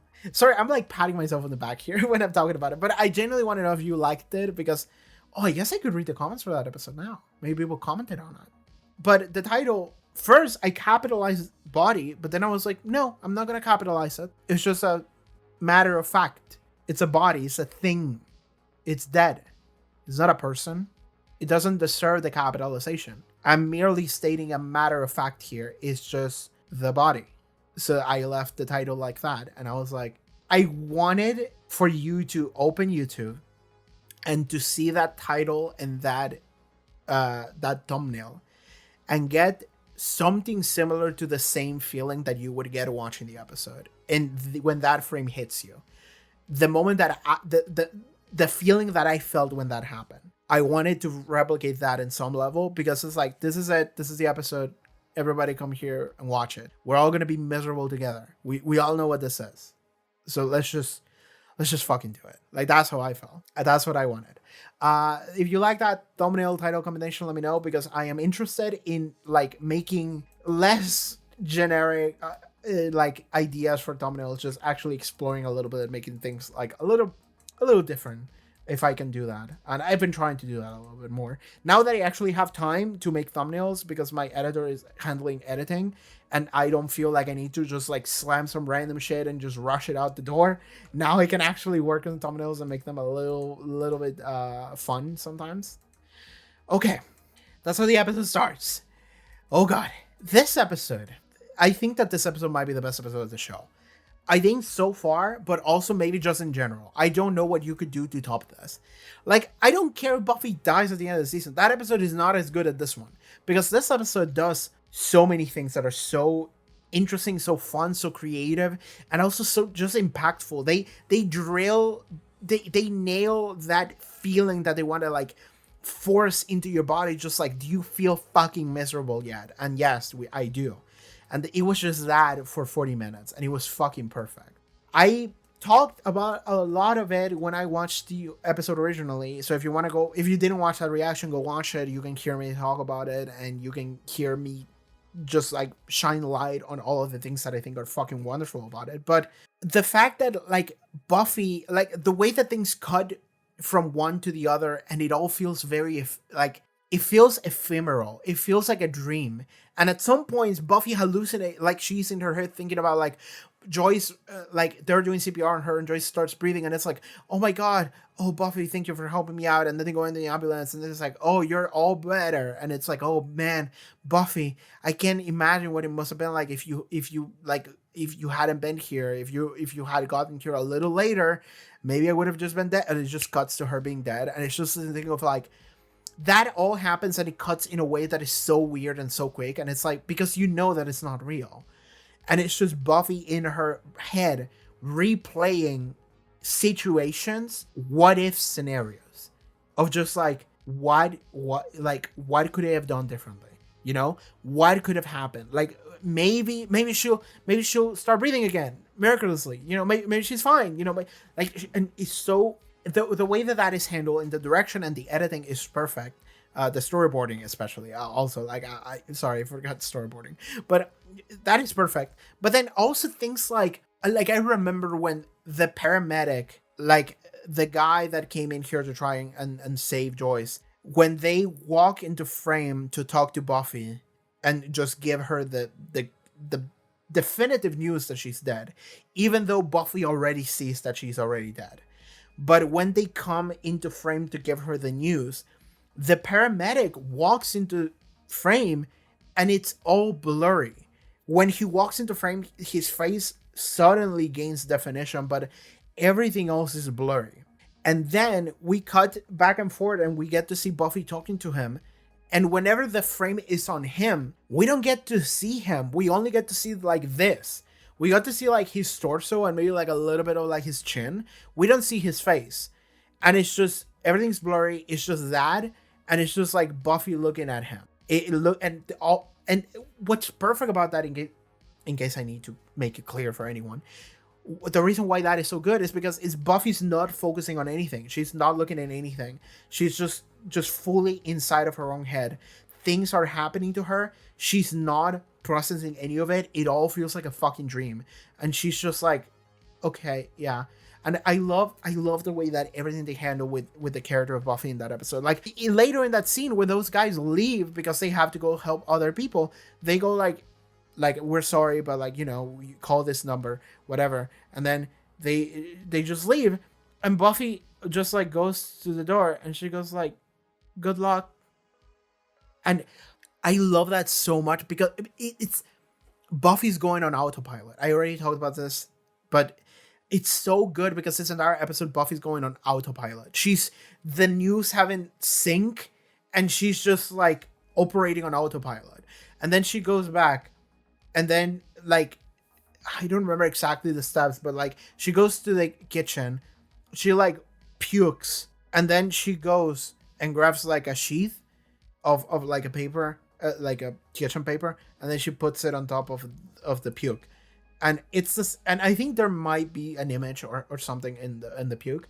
It doesn't matter because like to me it's so much more like striking to have your character just do all of these things that you're supposed to do, right? Like you're supposed to be polite to strangers. You're supposed to, you know, tell someone goodbye and things like that. You made a mess on the floor. Oh no, I should clean that up. And it's this thing of like Buffy's body is like holding on to the normal. She is doing the things that you're supposed to do in autopilot. But Buffy, you can tell that Buffy internally is gone. She's not here. She's not doing any of the things that we're seeing on screen. The things that we're seeing on screen are just kind of happening. And Buffy, the character, is in a different fucking planet. She's not here. She like opens the door and looks outside. And then she just like closes the door. I think that's when she comes back and covers the puke. It's like she's just doing things. Things are just moving and happening. And like when she calls Giles too, she called Giles and she was like, she's here. And then it just like hung up. And it's just kind of like, I don't know exactly what she meant by that. And I don't even think that maybe even Buffy knew. Did she mean Glory? Did she mean Joyce? Did she mean like, like, who? And I don't think Buffy even like, I don't think Buffy's processing information at that point in order to make a coherent thought. She just blurted out something that made some sense. Because it's like, yeah, looking at the corpse of her mom being like, oh, she's here. It just hangs up. And Giles comes running and he's like, what happened? He's going here like, oh. And then he looks and sees the dead body. And he goes, oh my God, Joyce. And he tries to help her. And I love that Buffy just looked at him and she didn't know how to. What does she say? It's like, the coroner's coming. And Giles tries to help Joyce. And Buffy's like, no, don't touch her. We're not supposed to touch the body. And when she says that is when she finally breaks. And the reason why that is so good, and the reason why the title of the video is so fucking good, not the episode, sorry, but also the video, it's the same title.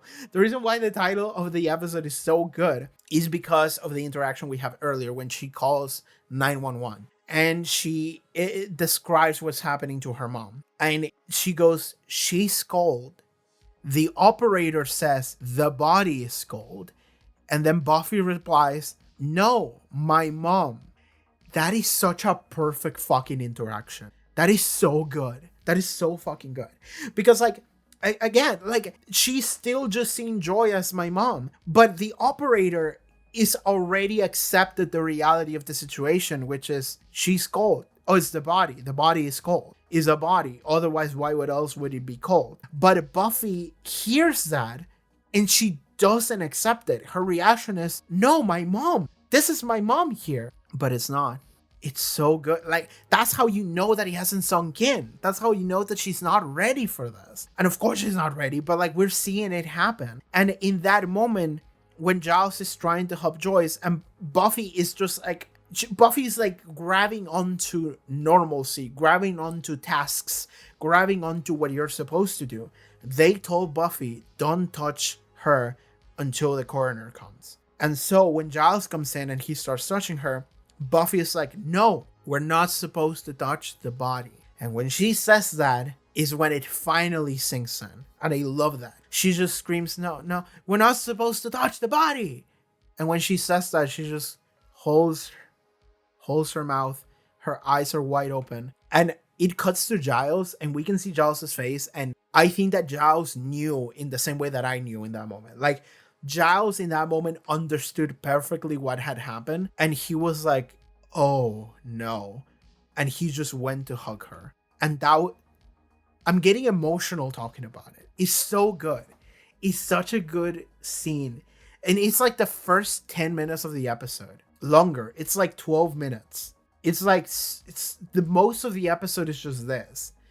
Well, no. Most of the episode, no. But like the singular lasting scene that lasts a long time, singular scene that lasts longer, I think, is this scene. And it's so good. It's so perfect. Then we get another scene. Maybe this one lasts longer, actually. But we get to see, we get to see what happens with Dawn. She's at school, and Dawn is having a bad day, and it's about to get worse. Because people at school are not nice to her. She has a crush on a boy, and they're spreading rumors that she's suicidal, that she's crazy, and people are mean to her. They're bullying her. And she's having a conversation with her crush that I'm not sure if he was mean or if he was actually being very nice. It could have been both. I don't know. Because usually popular kids will just lie to your face and just pretend to be nice to you to get information out of you. But this guy, maybe he was just nice. Maybe he was just genuinely connecting with her because he was bonding over the fact that life is a little difficult. And it's like, yeah, I get it. But just as that is happening, Buffy comes in and gives Dawn the horrible bad news.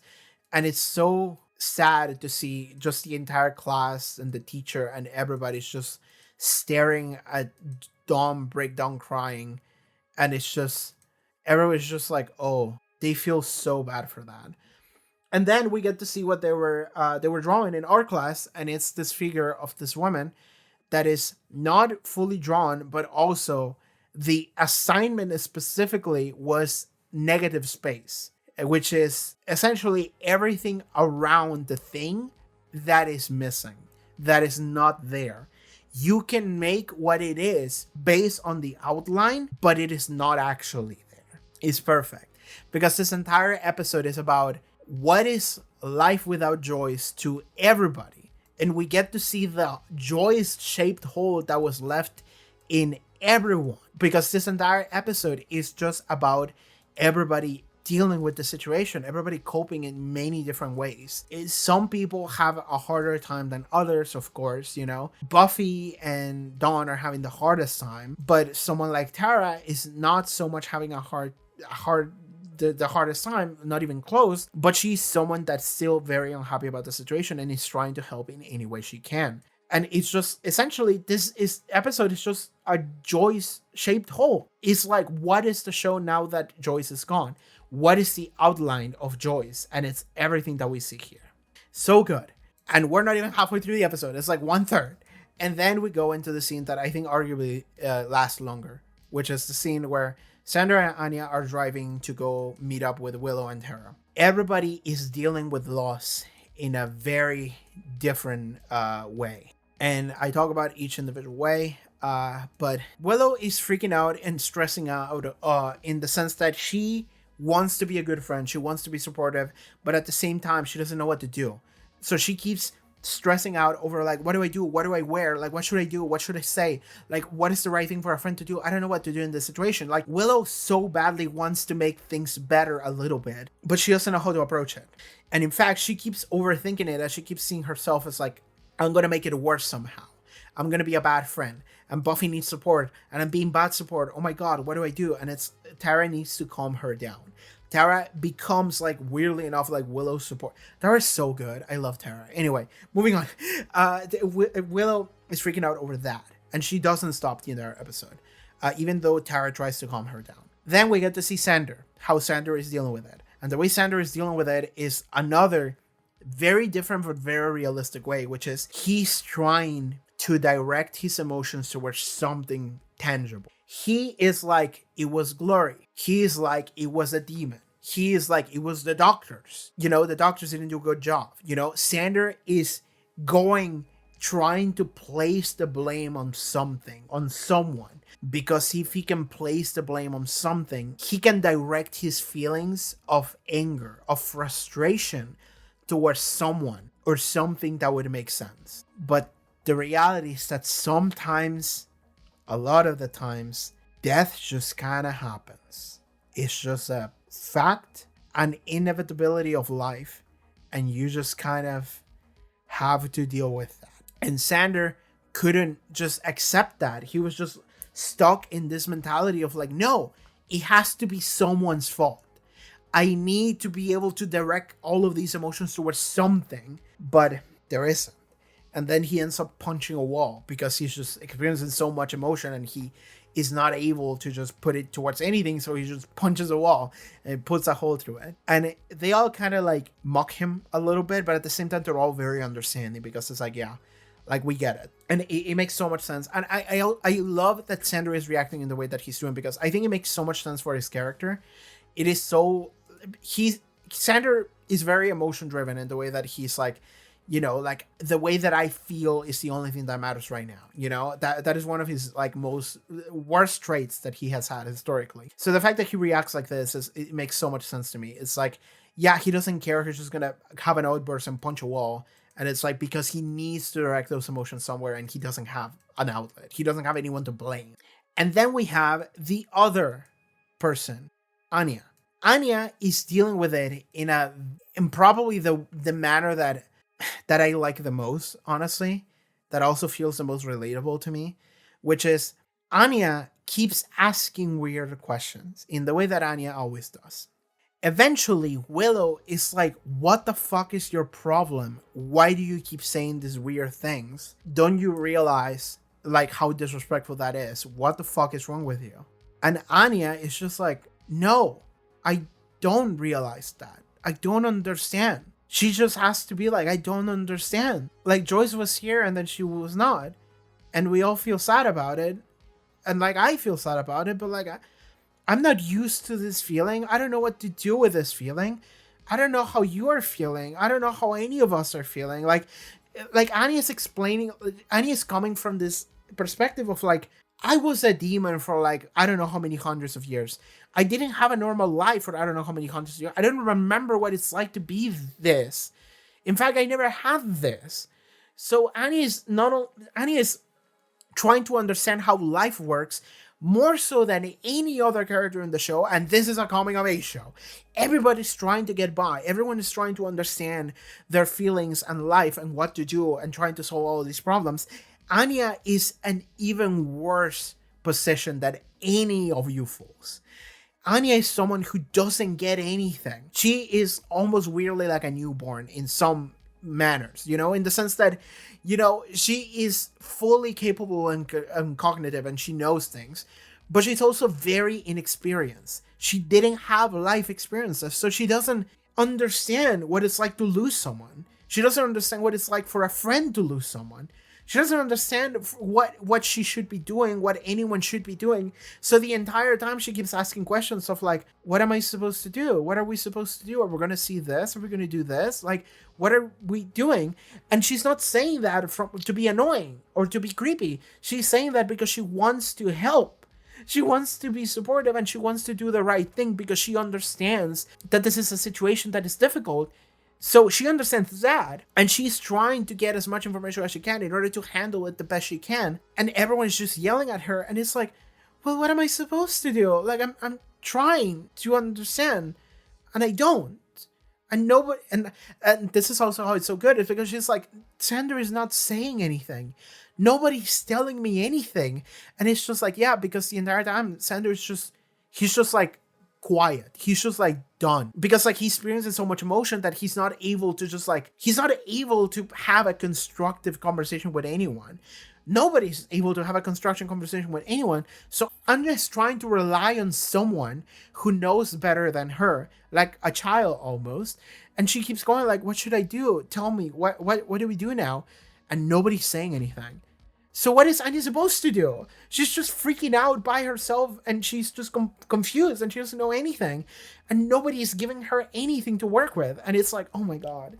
I feel so sad for Anya in that scene. I love Anya so much, dude.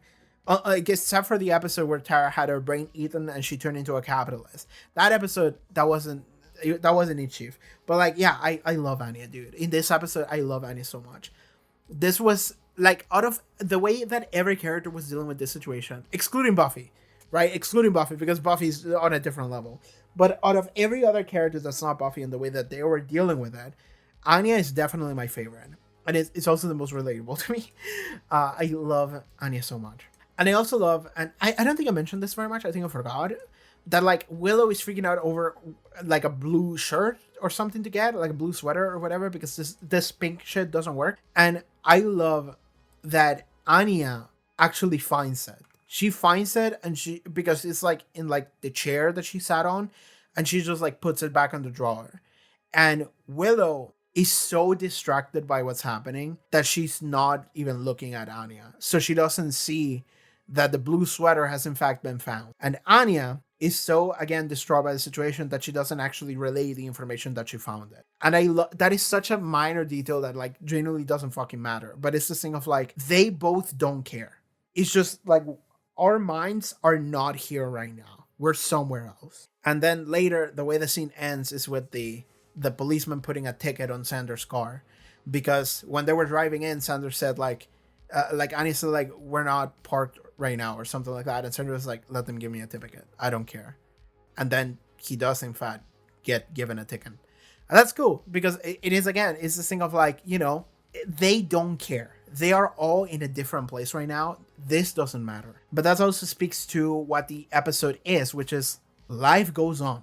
Everything's just moving on. Joyce just died. Everything sucks. But guess what? That policeman is going to put a ticket on your car. You know, we have to wait for the coroner to show up. We have to go and get a proper like autopsy. That's the one when a person is dead, right? Just like what actually happened to the body.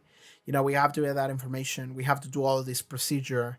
You know, we have to be there for Buffy and stuff. Like, we have to keep driving. We have to keep caring about all these things. I punch a wall and it's like, I'm sorry I broke your wall and I hurt my hand. It's this thing of like, the emotion is not matching the reality of life that just continues to happen around you. It just continues to move. Which then takes me to the way the episode ends. Because this connects, actually.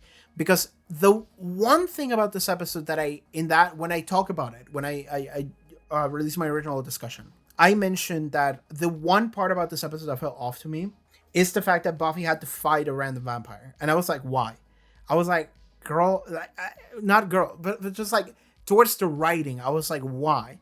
I was like, are they contractually obligated to include a fight scene every episode? Like, that's where I was coming from. Because I felt that way about the show many times before, right? That's what I'm thinking. I'm like, why is there a fight here? Because there's so many fight scenes in every episode where I'm just like, this didn't need to be here. The episode was perfect without it. This actually amounts to nothing. It's just a waste of my time. And it doesn't actually do anything. So I'm just thinking, like, are they contractually obligated to just Buffy fight someone? And that's how I felt about the end of this episode. And I was like, because the episode would be better if that wasn't there. What came back to me of like the reasons why that fight scene is there or could be there. And this was first pointed by my editor. Shout out to my editor once more. Because we were talking about this episode and I expressed those feelings. And my editor was like, it might be because just to have Buffy have to deal with another extra thing on top of everything that she's already going through. And I was like, yeah, okay, just like the show being relentless. And I was like, yeah, okay, like maybe, again, the fact that life moves on, like we still have to fight random vampires that show up. Okay, I could see that. But if that is the case, I still think that it wasn't executed in the best way. Because the way that is executed is like, the fight is just like, not even something that we care about. and Dawn is just going for to look at Joyce's body. And in that matter, I was just like, well, then if Dawn is going to be the focus of that, then like there's no reason for the fight to even exist, right? And we also don't focus on Buffy and herself just having to deal with another vampire. And that's the thing. If the ending of that episode had focused on Buffy just being like so tired, or being like so into like the fight or something, like showing us that Buffy continues to deal with shit that she has to put with every day, then I would have been like, okay, I think I see, and I think it's being done well here. But because we focus on Dawn, I was like, if the idea is to have Buffy deal with the fact that life keeps moving even though your mom is dead, and that includes fighting random vampires, I think that could have been done a little better. And those are little changes, small changes, just a deeper focus on Buffy's like face and expression, and Sarah Michelle Gellar being like so tired, or just like her, like she's looking at the vampire but she's not really looking at the vampire. Again, something like it was done early in the episode where like she's fighting the vampire, but like we see a shot of like her hands, but like everything in front of her is just like blurry, and she's still just like moving and fighting. And it's like something like that would have been so cool to me. That is not being done. And I think that is maybe a little bit of a missed opportunity. I still think this might be the best episode of the show, by the way. But that is one of those things where I'm like, if that is the goal of that random vampire, then it could have been done better. Okay. What else about this episode? I mean, we haven't talked about Dawn that much, but I feel like we're gonna be talking about Dawn in the next episode. I think the next episode is a Dawn episode. So maybe we'll talk about her there. Oh, Tara in this episode, she actually helps Buffy a little bit by talking about her experiences losing her own mom. Sorry, I'm just admiring how cute Tara looks in this outfit when she's at the hospital. She's like dressed in blue. Anyway, just Tara's cute. That's my opinion here.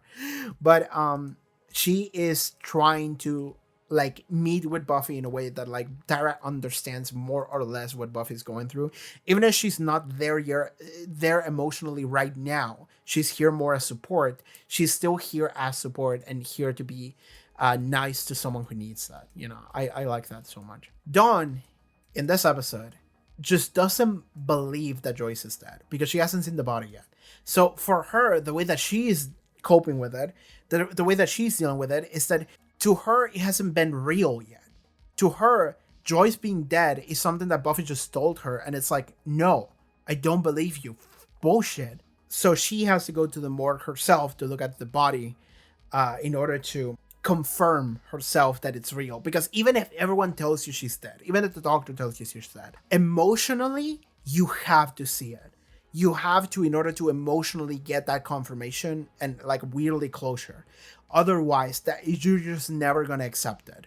So Dawn goes and accepts it herself by taking a look at herself, and that is where the episode ends. I think this is the best episode of the fucking show. Like, this episode fucking rules. I love this episode. I think it's better than any of the others, really. I love Restless. I can do a lot of like analysis on Restless, and I have done so, and I love it for a variety of reasons. I love, actually, compared to episodes with Faith, do I love this one more than them? I don't know if I want to be like a YouTube ranking man, even though I've done that before. Like, I don't know if I want to compare them. I think that the best episodes of the show to me are Who Are You with Faith, maybe some season 3 episode with Faith. I cannot think of any right now though. The Seppo, Hush, Restless, and this. But I think that this one might be number 1. I think it's this one, and then maybe Who Are You or Restless. I think that's how I feel. Is there anything in the season that I think even comes close to this, if you ask me? I Was Made to Love You fucking hit me at the end, and I love April, but I don't think that's an episode that I have this amount of praise for. Honestly, Fool for Love was pretty good because we got to learn so much about Spike and it makes so much more sense. But I don't think it's on this level. I don't think that it is. I think that nothing is on this level as The Body. I think my top 3 Buffy episodes right now are The Body, Who Are You, and Restless. I think that's my top 3 right now. I love these episodes, and I'm not gonna give you a specific order. By the way, that's not 1, 2, 3. I'm not putting anything in any specific order. Those are my 3 favorites right now. I love those episodes. I love this fucking episode. Everything about the way that it's edited, the way that it's shot, a lot of the writing and storyboarding decision, like it's so good. I love this episode.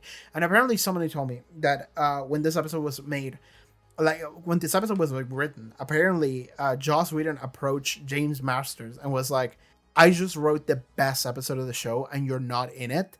And then James Masters read it and he was like, you're right. You're right. You're 100% right. I shouldn't be in it. It's like, because he shouldn't. Spike shouldn't be in this fucking episode. This episode is fucking perfect as it is. Well, final thing that I mentioned, the at the very end, maybe it could have been a little different, but I also don't think that it's worse for that. I think that it's great as it is. If you gave me this episode as it is, and then you could have told me like, hey, you could, like, we're giving you the chance to replace the episode as it is with a different version, I wouldn't take that chance. I think that I have some good ideas that I think maybe could have been better, but I also think that I wouldn't dare risk this episode being any different. That's how I feel. That's the amount of respect that I have for everything else about this episode. Okay. So I think that that's going to be it for here, the body. So let's talk about Forever now. So first things first, let me clarify something, is that this is a weird segment that I'm slotting into the entire video randomly because hi, by the time you're watching this, I have already finished recording everything and the Buffy cast is already almost just edited in full. But what happened is that I actually forgot to talk about Forever. Apparently I just skipped right past it because it was in between sessions, so I'm going back to watch it. I sent it to my editor and my editor randomly, like, I woke up one day and my editor was like, hey, we have a problem. You forgot to talk about something. So sorry about that. Let's talk about Forever here. I felt okay. What I will say is that I have said so much about everything at this point. And by the way, since I am recording this almost near the end of the whole Buffycast fucking odyssey that I had this month, I know already that this video is way longer than I originally thought it would be. I don't know what the final length is going to be at, but it's like near like 9 hours. So like that's gonna be a jump scare whenever you log onto YouTube and you're gonna be like, what the fuck just happened? But I guess regulars of the channel can probably figure out that this is just part of the regular bullshit that I'm up to, is that I can't shut the fuck up to save my life. But alright, sorry. Again, I said this at the ending of the original recording, but like, let me know if you watched this entire video in a single sitting, because 1, that's impressive. 2, what is wrong with you? 3, do you need help? But yeah, let's go and talk about Forever. I felt like I already talked about this episode, and that is the reason why I originally skipped it accidentally, is because in my head there were already so many things that I had already said about this episode, because this episode to me, it narrows down to the relationship between Buffy and Dawn and a lot of what Dawn is as a character, and I already talked about a lot of that. But because we have to talk about every episode, like, let's go over it again. Because I really like this episode.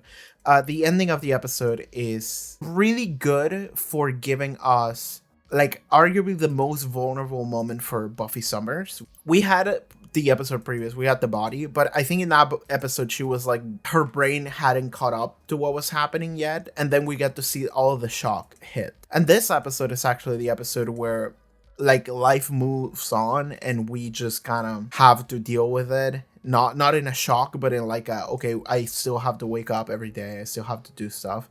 And Buffy was going through that, and I empathize a lot with Dawn whenever I was watching this episode, because I don't know if I've ever been in the like situation that Buffy is in, which is, like, I still have to deal with a bunch of shit and I am just going and I am not stopping. I'm not giving myself time to like feel anything, because if I do, then it's overwhelming. So I'm just gonna not do that. I'm just gonna focus on doing whatever I need to do in my daily life, just daily life, like that's it. I don't think I relate too much to that feeling, because to me, I've had way more experiences that are akin to what Dawn was going through, which is a, is a different it's a different experience, because Dawn was going through the experience of like, emotionally I am dealing with a lot and nobody is meeting me where I'm at. And like, what I need right now is for my sister to also be here with me and for us to like grieve together. But she keeps acting in a manner that makes me feel like she doesn't care. And Dawn is thinking like, why is she acting like that? Like we just lost our mom. Like we should be crying, we should be screaming, like we should be going through a lot more. And she's instead like being distracted by, like, I don't know, getting a coffin, getting flowers, talking to people on the phone. Like, what do I give a shit about that? Like, my entire world was just shattered. How can she not realize that? And that to me is something that I have been in that situation many times before, because I feel like I am the kind of person that I look inwards a lot. I am constantly just thinking about my feelings. I'm focusing on that, and I'm trying to think about, like, okay, where are people coming from? Like, what are they doing? And Dawn is also 14 years old. We have to remember that. Like, it's a lot to ask for Dawn to understand exactly what Buffy's going through, because she also doesn't see a lot of things that we see. Like, we had scenes in this episode. For example, we got to see Angel. Angel did a small crossover thing here. He showed up in this episode. It would be weird if we had no Angel whatsoever. Like, it's kind of nice to actually get that little cameo there. But we had scenes where we get to see how Buffy is going through things and what she's thinking and what she's saying.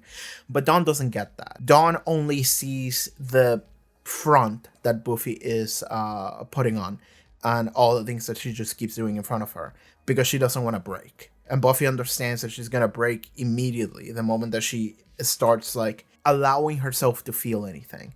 But to Dawn, that's not what's happening. To Dawn, it's something different. And I do like that this entire episode comes down to essentially that. Like, Dawn is going through a lot here, and she's not getting the like emotional support that she needs. Buffy is also going through a lot, but Buffy is actually running away from dealing with the emotion of the moment.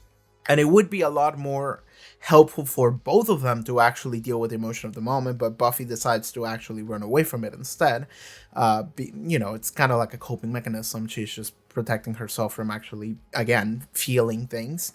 I think a lot of this season is that. And I love the way that this episode resolves. Because, again, what happens is that in this episode, Dawn goes through some necromantic black magic shit in order to try to bring Joyce back. She's going full Metal Alchemist here. She is the third Ulrich sibling. I don't know what body part she was about to give, but she brings Joyce back from the dead. And we get to see, like, glimpses of Joyce that was essentially risen from the grave. But we don't actually get to see Joyce, because what happens is that as Joyce is arriving back home, Dawn and Buffy have this confrontation where they essentially say all of the things that I just mentioned. The moment where Buffy becomes very vulnerable. She lashes out at Dawn at one point, hits her, but then she immediately apologizes. And then she starts breaking, and then she starts screaming, and she starts crying. But during this exchange, it becomes very apparent for us, the audience, but also Dawn, that this is the situation with Buffy. Like, this is what Buffy is actually going through. And everything that she's doing in front of Dawn is actually just a front. She's just trying not to focus on it. She's trying not to think about it. Because she still hasn't processed it yet. She's running away from that because she knows that the moment that she does, she's just gonna break and she's just not gonna be able to do anything. And the other thing that I haven't mentioned yet, but it becomes very clear, is that Buffy is also worried about Dawn. She's thinking about Dawn, and she thinks that somebody has to take care of Dawn, and the only person that can be is me, because I'm the only person that's around. And now, if I stop to actually like deal with myself and the things that I'm going through, it means that nobody's gonna be there for Dawn in order to take care of her. So I'm just not gonna worry about that. Like I'm just gonna ignore that part of me and I'm just gonna focus on doing tasks. And the irony of that is like the opposite of what she needs to do, right? Like the irony of that is that Buffy thinks that the best thing for Dawn would be to like just not meet with her emotionally and just focus on doing tasks and whatever needs to be done, like putting food on the table or whatever the fuck, because like, you know, somebody has to take care of this now and it's not gonna be mom anymore, so it has to be me. And I have to do this because, you know, Dawn needs that. And so she's focused on that. But like at the same time, what Dawn actually needs is for Buffy to actually just come down from that and actually, you know, break and cry and just be there for Dawn, experiencing the same emotions that Dawn is experiencing. So that's really interesting because like that's real shit, right? And that's why I love the dynamic between these two characters so much, is because that's real shit. That's like super real, that kind of situation where like both of them want what's best, but none of them understand the other on that level. They're just acting in the way that they see as potentially the best thing to do, but it's clearly not. And we can see that. They both just has different needs. They're both going through different experiences and they just don't get that. But in that moment, at the end of the episode, they do. At the very least, Dawn does.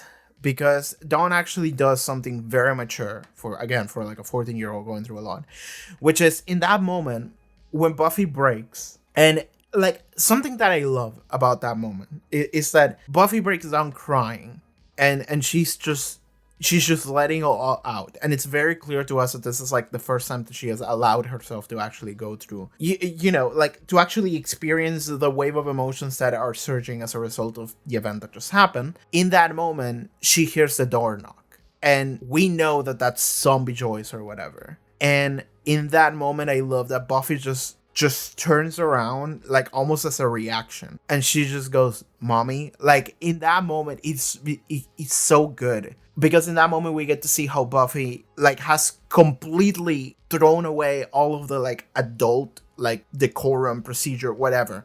In that moment, Buffy is just a child that just wants to see her mom back. And in that moment, after she's breaking, when she's processing all of this, in the middle of it, really, is when that happens. And we get to see that her reaction is, like, completely emotional. And it's just, like, hoping that mom comes back home. And it's amazing because Dawn sees that. And Dawn is like, I completely misunderstood what Buffy was on about. I completely misunderstood what her situation was. I completely misunderstood what she was dealing with. And I misjudged her. And in that moment, Dawn just grabs the picture, breaks it. And it's amazing because that is a moment of understanding what Buffy is going through and actually looking out for her in a way that is very mature. Because like everything that has happened in this episode is that we have gotten to see how much Dawn misses her mom, how much Dawn wants to have Joyce back. And she, like, so much so that she's going through all of this hoops. She's meeting with like shady characters, you know, this dog guy, first appearance, by the way, a guy that's gonna matter later, as he is the reason why Buffy ends up dying. And then she just does some necromancer shit and brings Joyce back, despite everyone and everything telling her that is a bad thing to do. And she doesn't care. But in that moment when Buffy actually breaks, and that is a moment of recognition that, because like I think that in that moment it becomes so clear to me that like what Dawn needed wasn't to have Joyce back, it was to actually have someone in there with her, because she didn't get that from Buffy. She didn't get that from anyone. Like as nice as everyone is, right? Like Willow and her, they took care of Dawn for that episode, and they're nice. They're very nice people, but they're not emotionally matching her situation. No one can emotionally match the situation that she's in other than Buffy. They can just be nice and they can like have pity on her. But the only person that can actually give Dawn what she needs is just Buffy. She needs someone to literally just break down and cry with her, and they can just hug it out and cry together. That is what she needs. And she's not getting it. And actually just expecting to have that and not getting it is worse than just not getting it, I think. Seeing the way that Buffy was acting and not getting that at all, it was probably more detrimental to Dawn.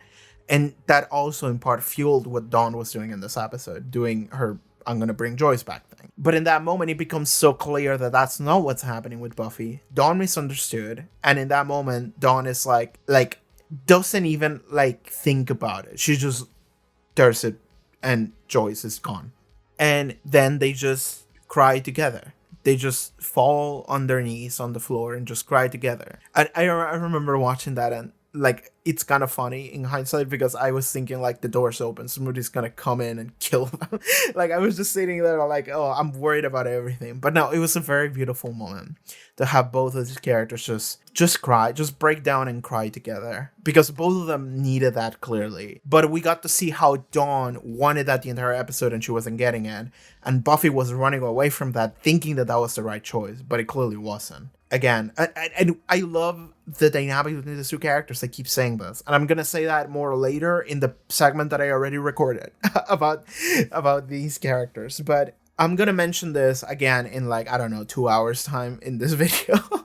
But I'm looking at these characters, and I think they're both representing like different parts of like the human condition, and that's kind of. And spoiler alert, that's how I'm gonna end up wrapping this video, is that I think that I'm looking at a lot of parallels to season and different characters. And shout outs to a commenter that made me think about it, because that was the catalyst that made me have this thought. But I'm seeing a lot of the mirrors that we have in the season of, you know, characters and their dynamic with one and the other.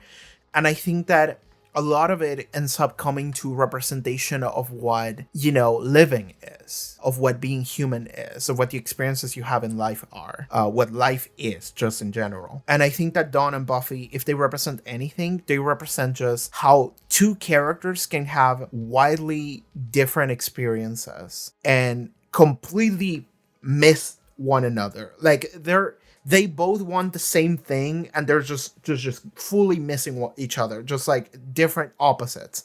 And it's fascinating to me, and it's done so well that I'm looking at both of these girls, and I'm just like it's so like they care for one another, like they clearly do. But there's so many elements to their lives because of their experiences, because of their situations, that ends up making them just completely miss one another. Like really, just fully miss one another. Like they both, it's like they're both just trying to intersect one another, and they're just fully just no. It's not even close. And I think that this is the episode where that happens the most. I think that this is the episode where like the peak of that is happening, where Dawn is doing this crazy thing. And because she fully misunderstood what Buffy was about. And Buffy's doing what she's doing because she completely misunderstands what Dawn needs. And it's not until the very end where they both have an understanding of one another. In like a situation where like at the very end, like Buffy finally gives in to her emotion. And it's so clear that what she wants in that moment, that she's being emotional and finally processing what just happened, is to just have Mom back. And she goes to the door hoping to get that. And in that moment, like Dawn has a recognition of like, I misjudged her. I didn't understand. And like Buffy's actually doing the exact same thing that Dawn has been doing this entire episode. And Dawn is actually taking the role of the mature sibling, taking care of the one that, you know, needs help. And it's fascinating. Like, that's so good for Dawn as a character, too. Like, I really love Dawn. This season, like, I love the character of Dawn, really. And I think that this is the episode, like, fully cemented in. That ending is so good. Okay. All right. I really like this episode. I don't know what else I can say about it. I mean, I can maybe mention Spike, but I don't know if I want to end this. To me, it's this whole video talking on Spike. But I had a theory in this episode that was like, you know, maybe Spike wants to bring Joyce back because he wants to set up a zombie Joyce to go with the set of the Robo Buffy and create his own fucked up version of like a family that he wants. And I actually read some comments and people were like, that is a fucking hilarious theory. And also I could see it. That makes sense to me. And I'm like, yeah, it would. I think it would make sense. It would be very fascinating for Spike's character. And it would be exactly online that all the fucking bullshit that he's been doing this season. So yeah.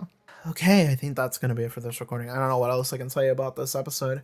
I'm just gonna leave past me take on from this moment, but this is future me, and I need to watch Angel now. I think I was told that apparently the watch order is now I have to watch Angel. I need to watch like 2 or 3 episodes of Angel, and I was like, is it 2 or 3? And my contact told me, I don't know, you pick. So like, I guess I'm gonna watch 2 episodes of Angel season 3. And then I'm going to figure out if I want to keep watching that and watch episode 3 or if I want to go and watch Buffy finally. I don't know what I'm going to do, but I guess that's the current plan. So yeah, there you go. I'm going to send this to my editor so he can finally finish editing the fucking Buffy cast. I'm sorry for how long this is. I don't know what the runtime is going to be at the bottom. You guys know, but I don't know that. But I know that it's... I don't know if we passed 10 hours. Maybe we have. Maybe I'm that fucking crazy, but I think it's something like 9, maybe 8. I don't know, but it's bad out here. It's really bad. The last time my editor gave me an update, it was like 6.5 hours, and I was like, Jesus fucking Christ, we're not even like done. They were editing like, I think session 6 out of 9, and that is without including this. And I'm watching it on my recording, and it's an extra 20 minutes that I just recorded. And I let me be clear, that's not even counting the Angel cast, which I was editing the Angel cast. Like, I'm editing that one myself right now. And I did help out my editor editing the Buffy cast also. I edited a segment out because I feel bad. And also, you know, we have to hurry this shit up. You know, I haven't been doing shit this month because I've been recording. I think people might understand whenever this Buffy cast comes out, people might understand that it's like, oh, that took a while. It's like, yeah, it did take a while. When you see the runtime, I think you'll understand why it took a while. But yeah, I do feel bad that it's taking a while though, but okay, I think this is it. I don't think I have anything else to say. It's also a weird thing to add here because, you know, I'm gonna keep talking about intervention and tough love and spiral and then characters and then questions. You guys keep watching the video. Have fun, everybody. Bye. Okay, so next episode is Intervention, which I will say I read some comments like last night because, you know, now I don't actually give a fuck anymore. Now I can read comments all I want because, you know, there's no spoilers unless someone is spoiling like season 7 or something like that, but I haven't seen that. So I can usually tell what is the vibe judging by the dislike bar. Which, yeah, I titled this episode like sympathy for an incel and then like question mark because I was like, I'm not sure. People maybe didn't like that title very much, but that's okay. Because like the thing about Spike is that I don't think that Spike is an incel, but also like whenever we watch, what was it, Crush was the episode, right? Like I talked about it last time, but this was the episode where Dracula comes in, and then yeah, this episode Spike was going full incel. So like that to me is like, it's impossible for me to not see him as that, at least on some level, because it's like I don't think that Spike is like that, but I think that Spike can reach that very easily. It's when he's like chaining up Buffy and Drusilla and he's like complaining like, what is it with you bloody women? Like I was like, dude, like you're sinking deeper and deeper in the way that you're acting. However, I don't think that in this episode he was necessarily an incel. He was a lot of things, but maybe not an incel. But okay, so he made Robo-Sex Buffy, and this is the episode where we actually get to see her come online and also die. Well, she came back in the finale, so whatever. But okay, so Robo Buffy tricks the gang into thinking that she is actually Buffy, and Spike is trying to cover that, but it doesn't go well. Spike gets kidnapped by Glory, and they keep trying to torture information out of him.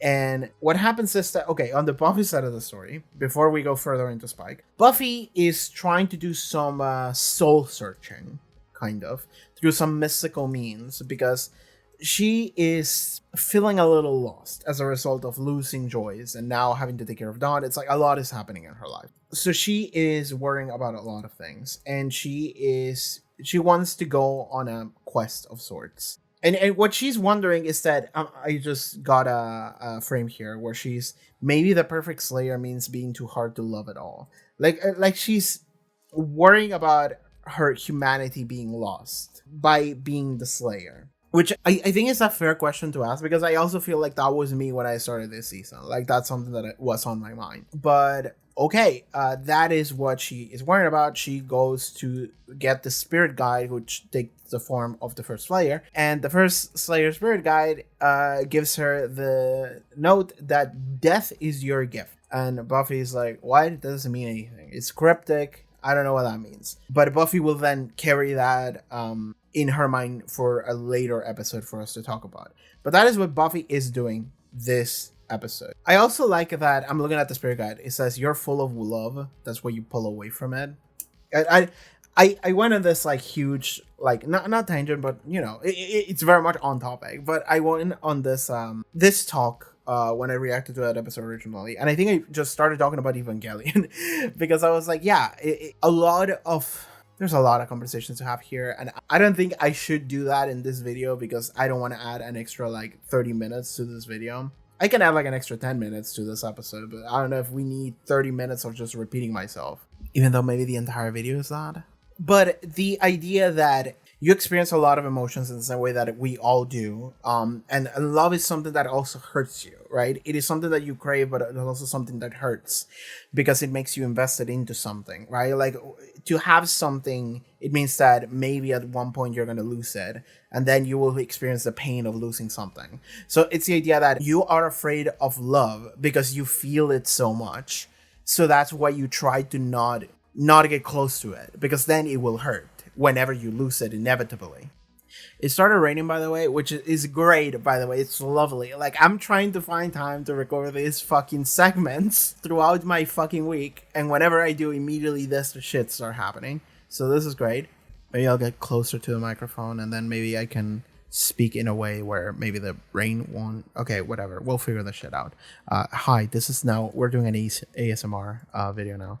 But what happens later in this episode is that Spike, he gets kidnapped by Glory and Glory's minions, and Glory tries to torture information out of him because they believe that Spike has information, which he actually does. They think that Spike matters to Buffy, but instead, the relationship between Buffy and Spike is really bad right now. So Spike definitely doesn't have any reason to stick his neck out for Buffy. However, he does, and this is like the moment where we, the audience, get to get a better insight as to Spike and what he's about, because there's a lot of like asterisk that you apply to Spike when it comes to like, do you believe him? Do you want to trust whatever the fuck he's saying, whichever way he's acting, he's being selfish, etc., etc. There's a lot of asterisks to apply there. But this is the closest we ever get to, well, not ever, but this is the closest we get here up until this point of like figuring out how exactly like much does Spike care about Buffy on like a genuine manner versus him just bullshitting. And in like, bullshitting... I don't know if bullshitting is the right word, because it's not like he's trying to deceive anyone, but it's this thing, maybe he's trying to deceive himself. Like, it's entertaining the obsession. Spike is getting tortured by Glory and Glory's minions, and he doesn't, because Spike actually has the exact information that Glory is asking out of him. She wants to know where the key is, who the key is, at this point she knows it's a who, because fucking Ben is an idiot. But Spike knows who the key is. He knows that it's Dawn, and he decides not to give the information away because, and this is something that he directly says, because Buffy disguised as Robo Buffy is essentially questioning him like, why didn't you give that information away? And Spike says, if anything happened to Dawn, it would destroy her, the real Buffy, and I couldn't live with her being in that much pain. I'd let Glory kill me first. And like, the fact, I think I said this when I watched this episode, is that I was fascinated by the way in which like the show is like bending itself backwards in order to present Spike as like this good guy that cares so much about the woman he's in love with, and he's actually super noble or whatever. Like, it's crazy to me that this is an episode where Buffy finds out that, you know, Spike has made a sex bot with her face on it without her consent, just to like praise and love him and treat him as if he was cool. And then in the same episode, Buffy just like kisses him and it's like, you know, I'm not gonna forget what you did for me. It's like, what the fuck? Like, it's crazy to me that that is the sequence of events. It's crazy to me that the show is like willing to essentially let Spike get away with this, because like the show is just like, what if Spike was the worst, but also everything lined up so that like he's good actually. like everybody's just cool with him for some reason. I read a comment, or like a couple actually, that were like, the most out of character shit in this episode is the fact that Xander felt pity for Spike. And I read that and I was like, you know what, that's true. I think that Xander would have just killed Spike, as he feels that way every episode. But okay, we have to actually engage with what what the show presents to us, which is Spike is being okay. I don't know if I wouldn't say noble, because he's not acting out of nobility, but he is acting out of genuine care for Buffy. And that is the part where like this gets so interesting, is because he genuinely cares about Buffy in a manner where he would rather die than to hurt Buffy. And like that is something that is like undeniable because of the situation that the show has concocted for us in order for us to see it happen. It's like, no, this is the reason why Spike didn't tell the information about Dawn. And also, like, we know that he wouldn't give up that information, and we know why, because of the situations presented to us in this episode. We know that he wouldn't give Dawn away because he doesn't want to hurt Buffy. That's it. And we know that he would be willing to die as a result of that. So that just... This is just a proof of, like, Spike's feelings being as close to real as they can be. And this is the instance where we have to... Where we talk about Buffy and how Buffy views Spike, which is interesting because the entire time, and I talk about this during Crush or whatever, whenever I talk about Crush again, previous recording session, but the entire time it feels like Buffy has been treating Spike like shit, but she has like been like bullying him, but also simultaneously asking for his help, going to him for information. Like, she keeps hanging out with Spike, but then every time anyone implies that you two might be cool with one another, she goes like, what? No, fuck Spike. I hate his ass. He sucks. But to Spike, and I talk about this again during the previous session that I did about Crush, Spike is able to identify that Buffy, like, now I have better context. Spike is able to identify that Buffy actually treats him not in the way that she says that she treats him. She treats him like a dude that you know, like an acquaintance at the very least, if not a friend. And I think a friend, because she accepts Spike's like help and comfort in like a couple of scenes whenever she needs it. So the fact that she then goes like, no, fuck you, you're a demon and you're not capable of just being like a real normal person. So that is like treating him as if he was a monster and a beast. And I mentioned this before, and I've heard some comments echoing this actually on like Patreon and stuff, which is maybe a level of that is also coming from Buffy not giving vampires and demons like that benefit of the doubt of like, oh, maybe they are capable of feelings and caring just as much as we humans are. Because if she does that, then she has to question all of her life choices as a slayer, of like, whenever I just hunt demons and I just kill them without a second thought, because we have a million like intro scenes where it's just Buffy in the same graveyard and she's just staking random dudes and comfort fighting them, and then the plot is introduced. It's like, whoever gives a shit about random vampire stunt number 3 who dies in the first minute of every intro? Like, nobody gives a fuck about those guys, and neither does Buffy, because she needs to kill them. However, if she starts entertaining the idea that Spike might be good, then she has to start questioning all of her choices of those guys that I just kill without even giving a fuck about them. Because it's like, oh, whatever, they're just demons, that's it. Like, it doesn't matter. If she starts entertaining the idea that, oh, Spike is actually like a real person with real feelings and a possibility of not just being like a ball of evil, then she has to be like, okay, maybe now I'm starting to feel bad about all of those vampires that I kill. And then that gets in the way of the work. And also maybe that just gets in the way of like during a hunt, she's just gonna second guess herself and then she's just gonna get killed as a result. Like she can't entertain those thoughts as much as other people might.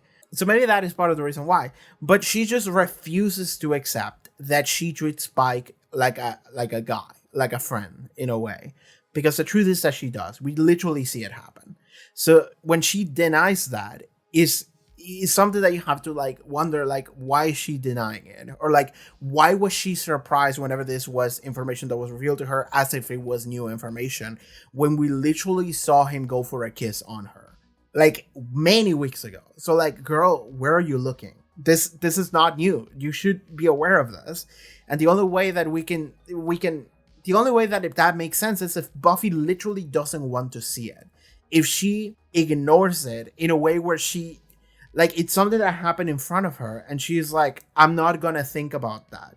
Like, her brain is shielding her from that thought. But in this moment, in this episode, when Spike does this or refuses to give information and he confesses in front of Robo Buffy, but it's Buffy disguised as Robo Buffy. But in that way, like, this is a specific situation in this scene where Buffy is disguised as Robo Buffy is such a scene where it's just, it exists just for Buffy to look at Spike and be like, oh, maybe it's wrong about you. So it's like the fact that is this scene could exist. It's like such a like the stars lined up because there's no other like situation where Buffy could ever forgive Spike for what he did other than he is telling me, but not me, directly, and I know with full honesty because there's no reason for him to lie to a robot that would never go against his wishes. There is like no other person in the universe he could talk to and be fully honest to God truthful in that moment than Robo Buffy, who Buffy is posing as right now. So she knows for sure that what he's saying is true because there's no reason for that to not be the case. So then she gets full insight as to Spike being like, I can't hurt Buffy. I would rather let them kill me before Buffy hurts like that. That's why I didn't give Dawn away. And Buffy has to be like, well, fuck. Like, I hated this fucking guy, and I came here because I wanted to hate him more, and now I'm being given this. What the fuck am I supposed to do? Like, now he's cool. Now I kind of like him, because now she's forced to like him almost. Like, Buffy is like, in my head, that was just an asshole and a demon that could never possibly be good. And in this moment, it is revealed that he, in fact, can care. He can care. He does care. And now Buffy has no option but to, like, actually consider that, which is so fascinating to me. It's so, the dynamic between the two characters is fucking fascinating because it literally ping pongs. It's like one end and then the other end, the complete opposite. It's like, oh my fucking god, you guys. But what I will say that I do think it's great is that we're getting to see, and we're gonna see in the episodes following this, that Buffy and Spike actually change as a result of this interaction. Buffy starts treating Spike as another cast member, which he is. She starts treating him as just like, hey, here's another main character that is our friend, you know? We hang out with him, he helps me out, he comforts me sometimes. And whenever I need him to like look up for Dawn or Joyce or whatever, whenever any one of them are in danger, I go for him. Whenever I need information, I go to see him. And yeah, that's him. That's his role. And he's here again. Like, that's where Buffy goes to. She doesn't, like, she accepts that Spike has a weird crush on her and is also willing to do a bunch of weird shit in order to, like, feed his weird obsession that he has. And she's okay with that.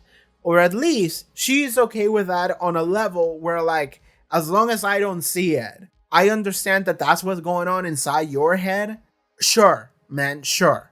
It's like, it's a weird acknowledgement of, like, you know that guy is a fucking weirdo and a creep and he has very weird creep feelings about you. And she's like, fine. Not necessarily like, oh, do it. It's just like, fine. You do your thing. I'm not gonna ask questions about what's going on inside there. Whatever. But she respects him on a level of, okay, how do I put this? Like, he is a normal guy now. He has gone up from vampire demon ball of evil and nothing else to a guy. And a guy has faults and has a lot of weird shit in them maybe sometimes. And Buffy is like, all right, that's the kind of guy that you are. She's no longer dehumanizing him. In fact, she is humanizing him. She has gone from one to the other. And humanizing him doesn't necessarily mean like, oh, this is a person that I feel, how do I put this? Like, I feel pity or like I like or whatever. That's not what I mean. But like, he's no longer like a two-dimensional binary monster. He's actually a guy, and he's weird and creepy, but he's a guy. And so like, and Buffy's not just gonna murder a guy. Buffy's not just gonna fully reject a guy as like, that's something that shouldn't exist. It's like, no, that is just a guy. It's a weird or fucking creepy guy, but it's a guy, and it's someone that actually looks out for me. So, okay, you know, like he looks out for me, and I need a lot of help right now this season. So, you know what? Sure, he can stick around. I feel like I can trust him because he was literally put in the ultimate situation of like, you can say a couple words, you can say one word, or like, you can say one word. If Spike had said sister, that would have been it. And instead he chose not to, and he chose to die instead. So Spike has gone through the literal, like, ultimate proof that Buffy can trust him. There's like no other thing that could have happened in order to make Buffy trust him. It's the show is bending itself backwards in order to like welcome Spike with open arms. It's like crazy how all of these things align just so that Spike has this role in the show. And I will say that I am not interested in arguing whether or not that is a good thing or a bad thing. I know that people love Spike and I know that people hate Spike. I know that both of those things are true, and it's just a bunch of fans arguing with one another. I'm not interested in getting into that fight. I'm like, I don't care. But it is undeniable to me that Spike is going through like so much shit is happening around Spike in order to justify Spike being here. And in order to justify the relationship that he has with, namely, the main character. To justify how Buffy feels about Spike. It's so crazy. And that's what makes this relationship dynamic so interesting to me. And I can see how people would ship them because of the relationship dynamic being so interesting. Being so fucking layered and crazy. I don't have a shipper's brain, so I'm not gonna meet you there. That's not where I'm at. However, that is something where like anytime Spike does anything from in the past like 10 episodes, more than that, it's like the past like 15 episodes or whatever, anytime Spike was on screen doing anything, from like fantasizing about fucking Buffy while fucking Harmony, fantasizing about like talking to Buffy while talking to a mannequin that has her fucking wig and giving her chocolates, to stalking Buffy's house, to like in anything he fucking did this season. It's raining again. I've just been like, dude, what the fuck? And that's been my entire reaction to Spike this season. It's just rolling my eyes and being like, what the fuck is this man doing? But at a certain point, he goes from like a guy that I think is fucking weird and that I don't want to see to a cartoon character. And that's where I'm at. I'm just like, he's a cartoon character at this point. It's just so much shit. But then Buffy is also like, all right, fine. And I'm just like, really? Fine? You're just gonna say fine and roll with him? We're just welcoming Spike now. Okay, that's what we're doing. Sure, girl. Like, sure. If that's what you want to do with your life. And given we all, like, also the season lines up so she has to ask for help constantly every episode, and who are we gonna go for other than Spike? So yeah, sure. But what I will say is that I do like about this episode, and what it creates a lot, is that Buffy and Spike both change significantly after it. Because I just mentioned how Buffy changes as a result of it, but also Spike changes as a result of this. Like, whenever they're on the road trip, what was the Weight of the World, whenever they're going on the road trip, Spike like Tara like burns him with sunlight or something, and he's like, "Oh, it's fine." Like he gets it, and I read a comment from someone being like, "Oh, he would understand because he would understand what it's like to deal with someone like Tara, who's just kind of like mentally not all there because of how many years hanging out with Drusilla." I don't think that's it. I think there's a significant difference between Drusilla and Tara, and also I think it's raining man. Hallelujah, it's raining man.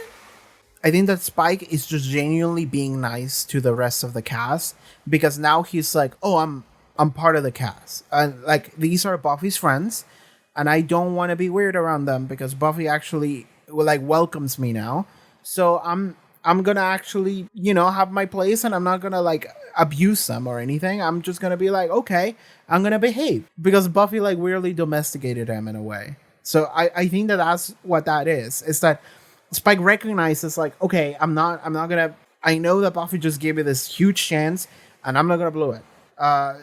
We're cool. She's my friend. I'm gonna be nice to everybody now. So he's just playing nice. Not just playing nice. I think he is being nice, genuinely, for maybe the first time in his life. And I will talk about that, like the reasons why later, probably in the final episode, like discussion a little bit that I'm gonna do. I'm gonna stop this recording. All right, we're back once more. Today sucks. There's like maybe 100% humidity today. We had like maybe the 5 rainiest days of my life this weekend, so that sucked. I couldn't do much then, and now it's so you know when it's so humid that everything feels like shit. My hair feels like shit. It looks like shit. I put on a new shirt. My new shirt that was completely unused feels humid. Everything feels humid. I hate it.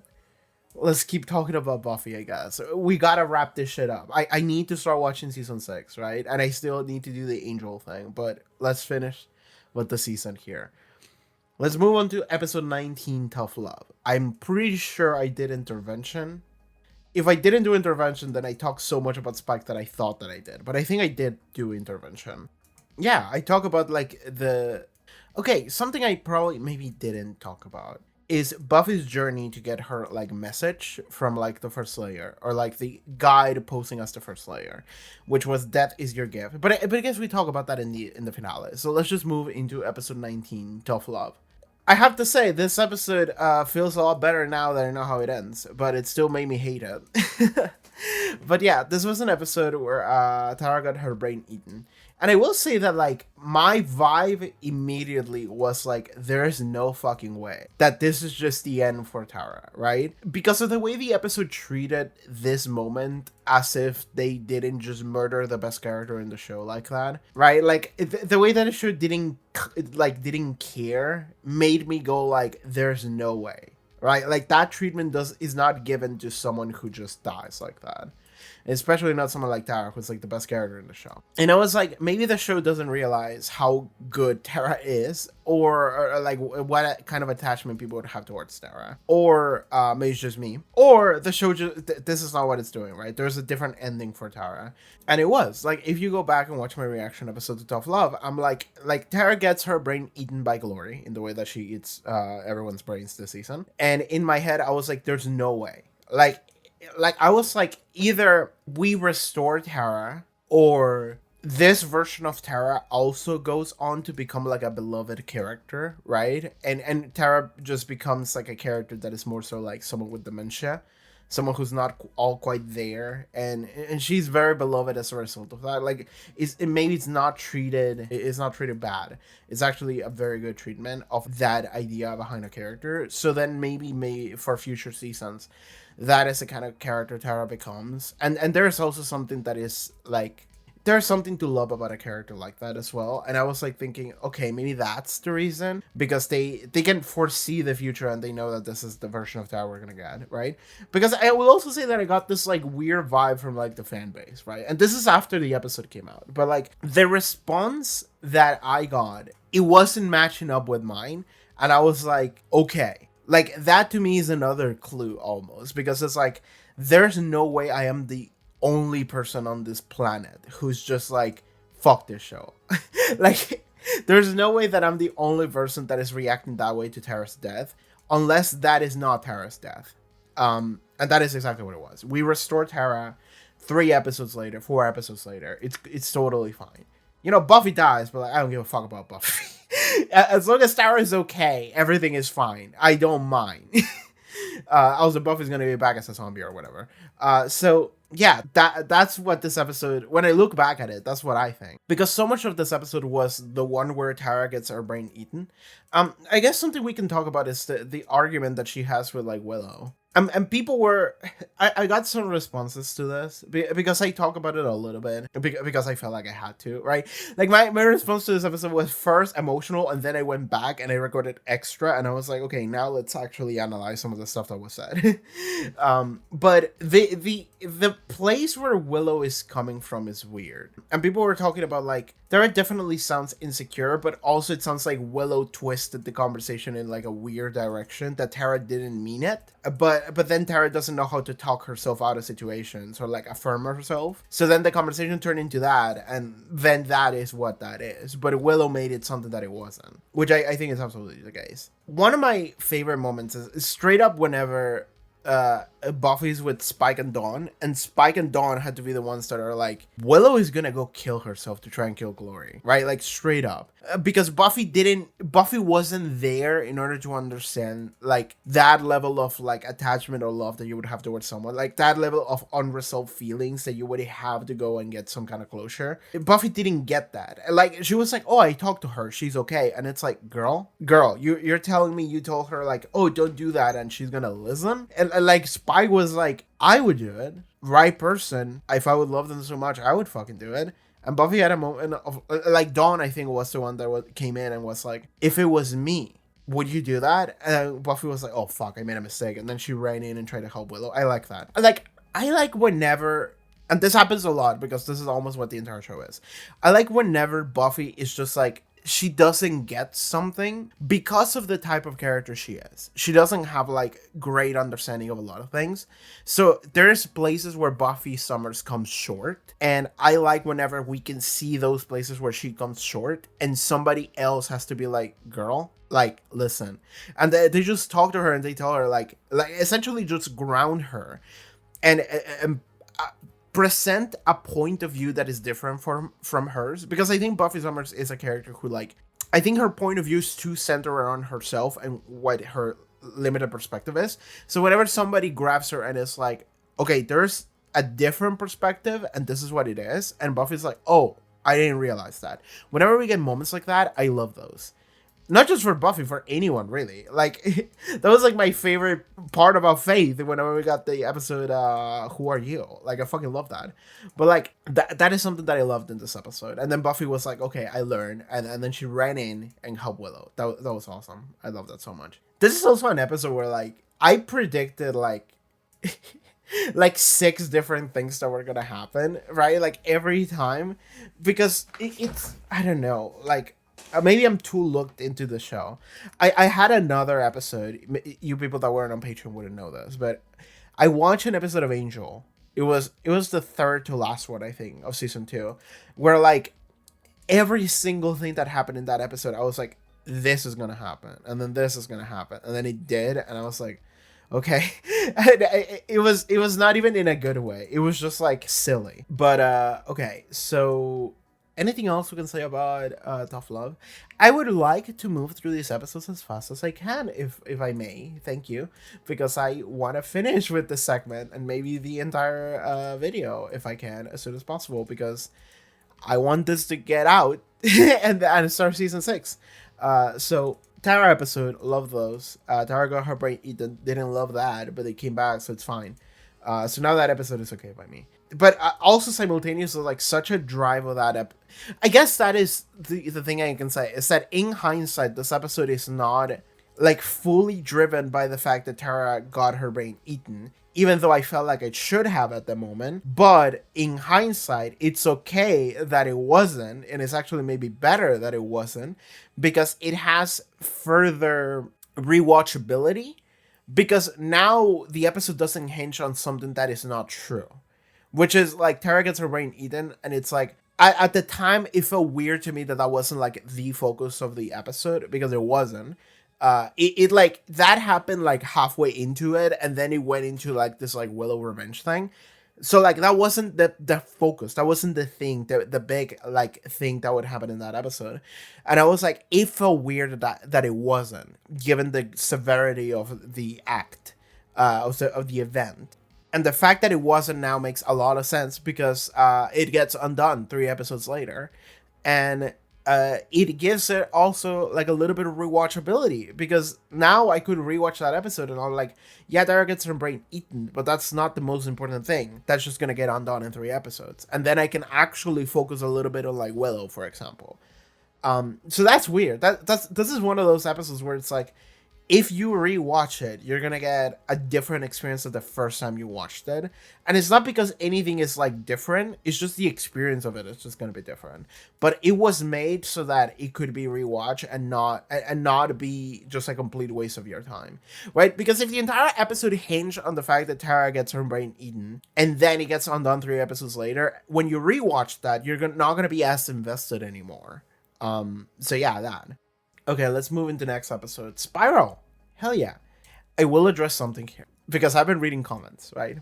And I one of the comments I read on this episode that I wanted to like reply to it, and I was like, I'm not gonna do that. But I'm just gonna say something that I think I said that this episode like technically could be skipped from like a, not literally skipped, but in like a terms of like what actually happens in the plot of this episode is not that important. And nothing about the Knights of the Byzantium ended up being important either. I think that's something that I said. Maybe I didn't explain myself very well, so let me just explain myself better here. Because I got a response that was like, some really important things happen in this episode. Like Glory takes Dawn, Buffy goes catatonic. You can't skip this episode. And I'm like, yeah, those all happen in the final 2 minutes of the episode. So that means that the previous like 37 minutes of the episode kinda don't matter, like straight up. When I'm saying that you could theoretically skip this episode, I don't mean it in the sense that I think anyone should. What I mean is that you could rewrite the story so that these 35 minutes that happen between the start and near the ending of the episode could just not be here.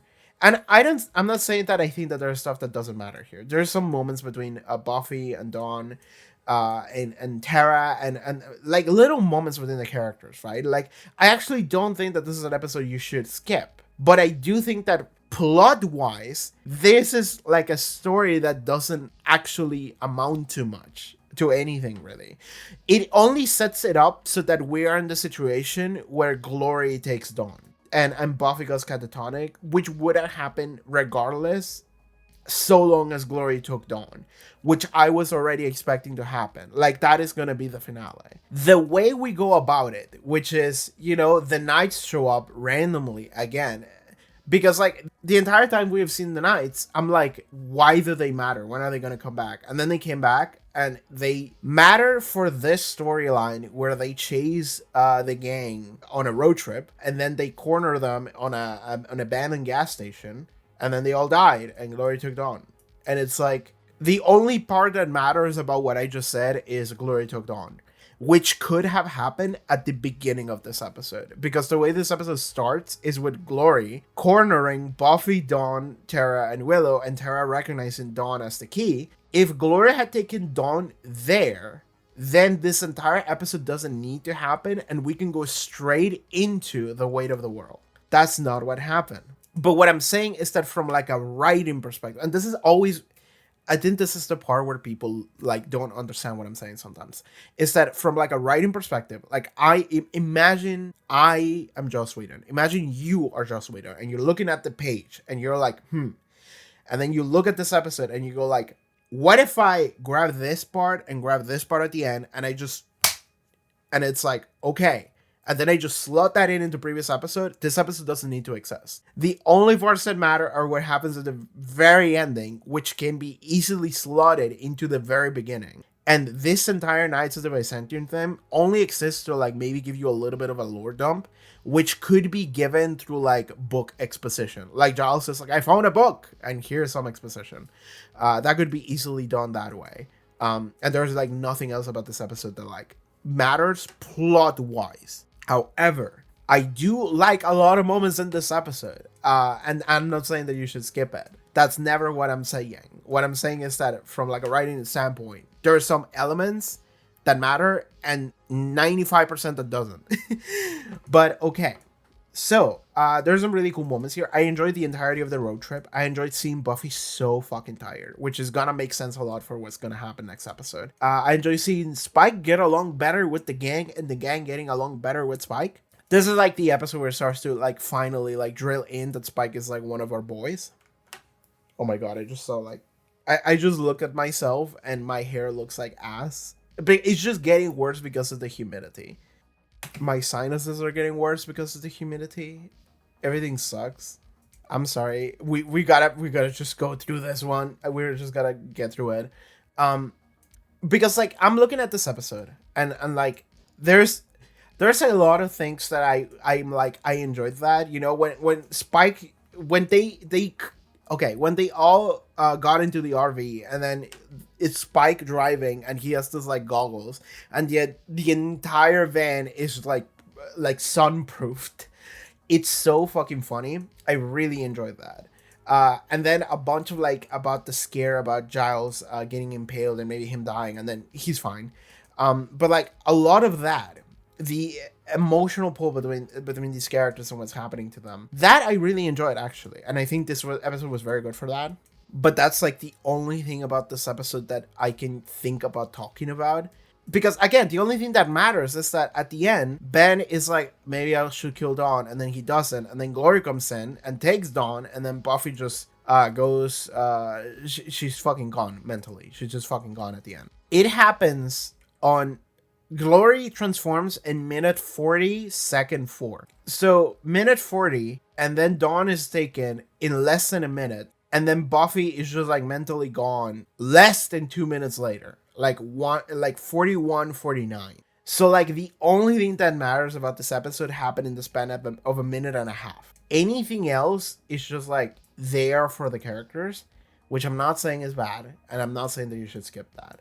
However, when it comes to like me finding things to talk about here, it's a lot of like, I enjoy the way the relationship between these guys is developing. Mainly Spike, because that is the one that is changing the most.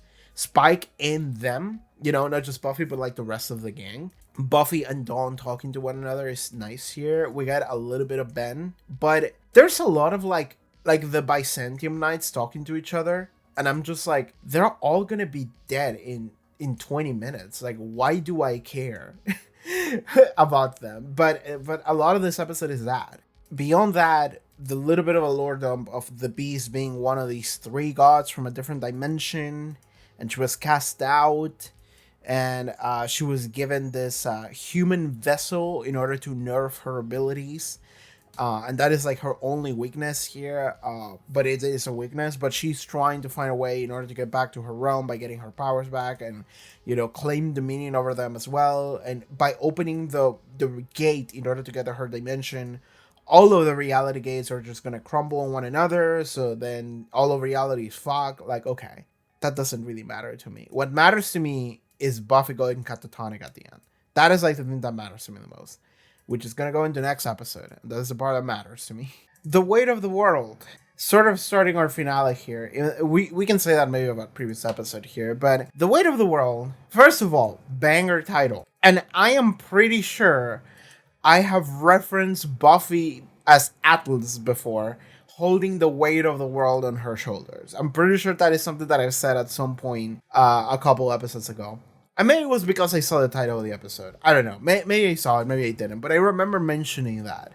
And that was fun to me. It makes me think to... God, what is the name of that song in Hades?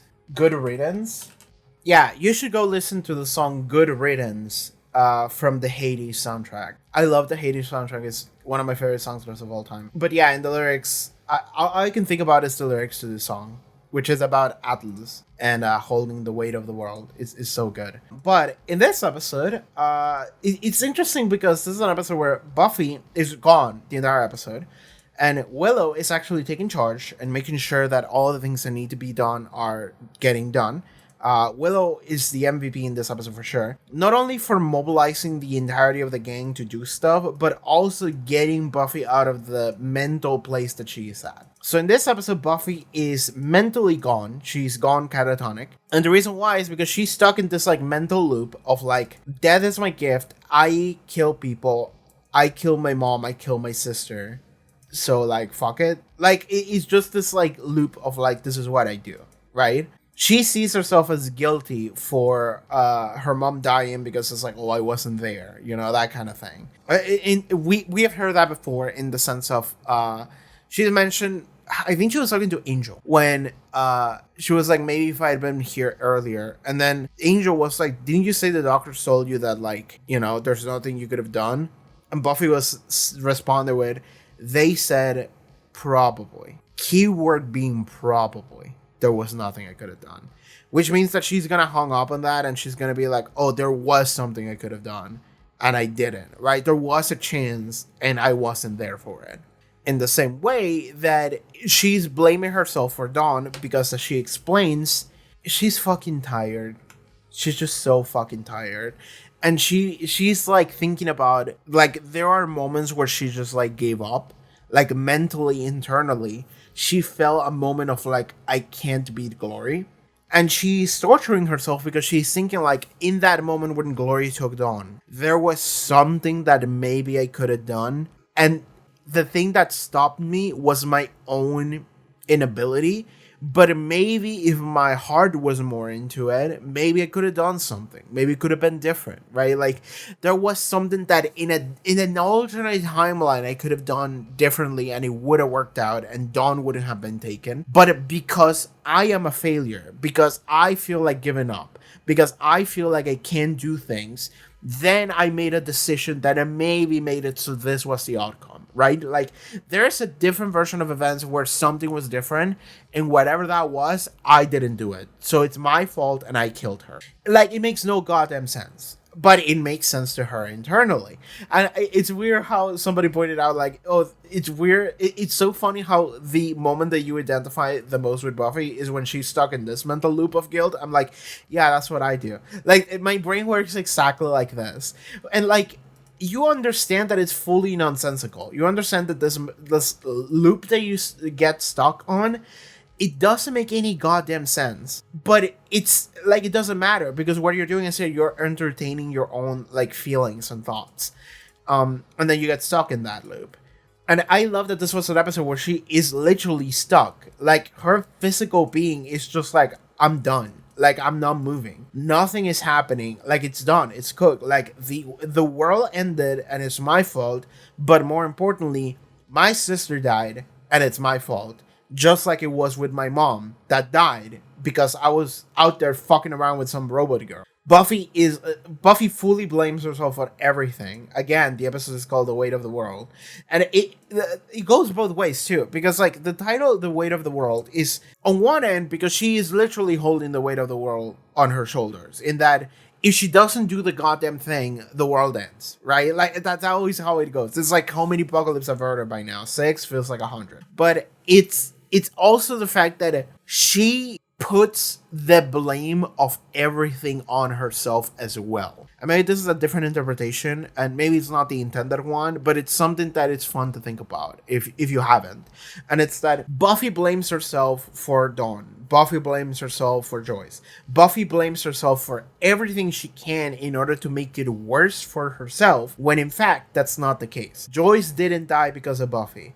Dawn wasn't captured because Buffy didn't try hard enough or whatever the fuck she's thinking. But Buffy is placing that weight on her shoulders herself. Like, the weight of the world partially is true, but also it's not as much as you would think. But that is what Buffy is thinking. And you can't get her out of that mindset unless you're Willow. Willow successfully manages to essentially slap her out of it. And I like that she was like, maybe Spike was right. Maybe I do need to like slap you out of this because like I do need to essentially come inside of your brain and be like, girl, Dawn is alive, but she's not gonna be for much longer if you stay here. Like, we need to go. Like, you are already giving up.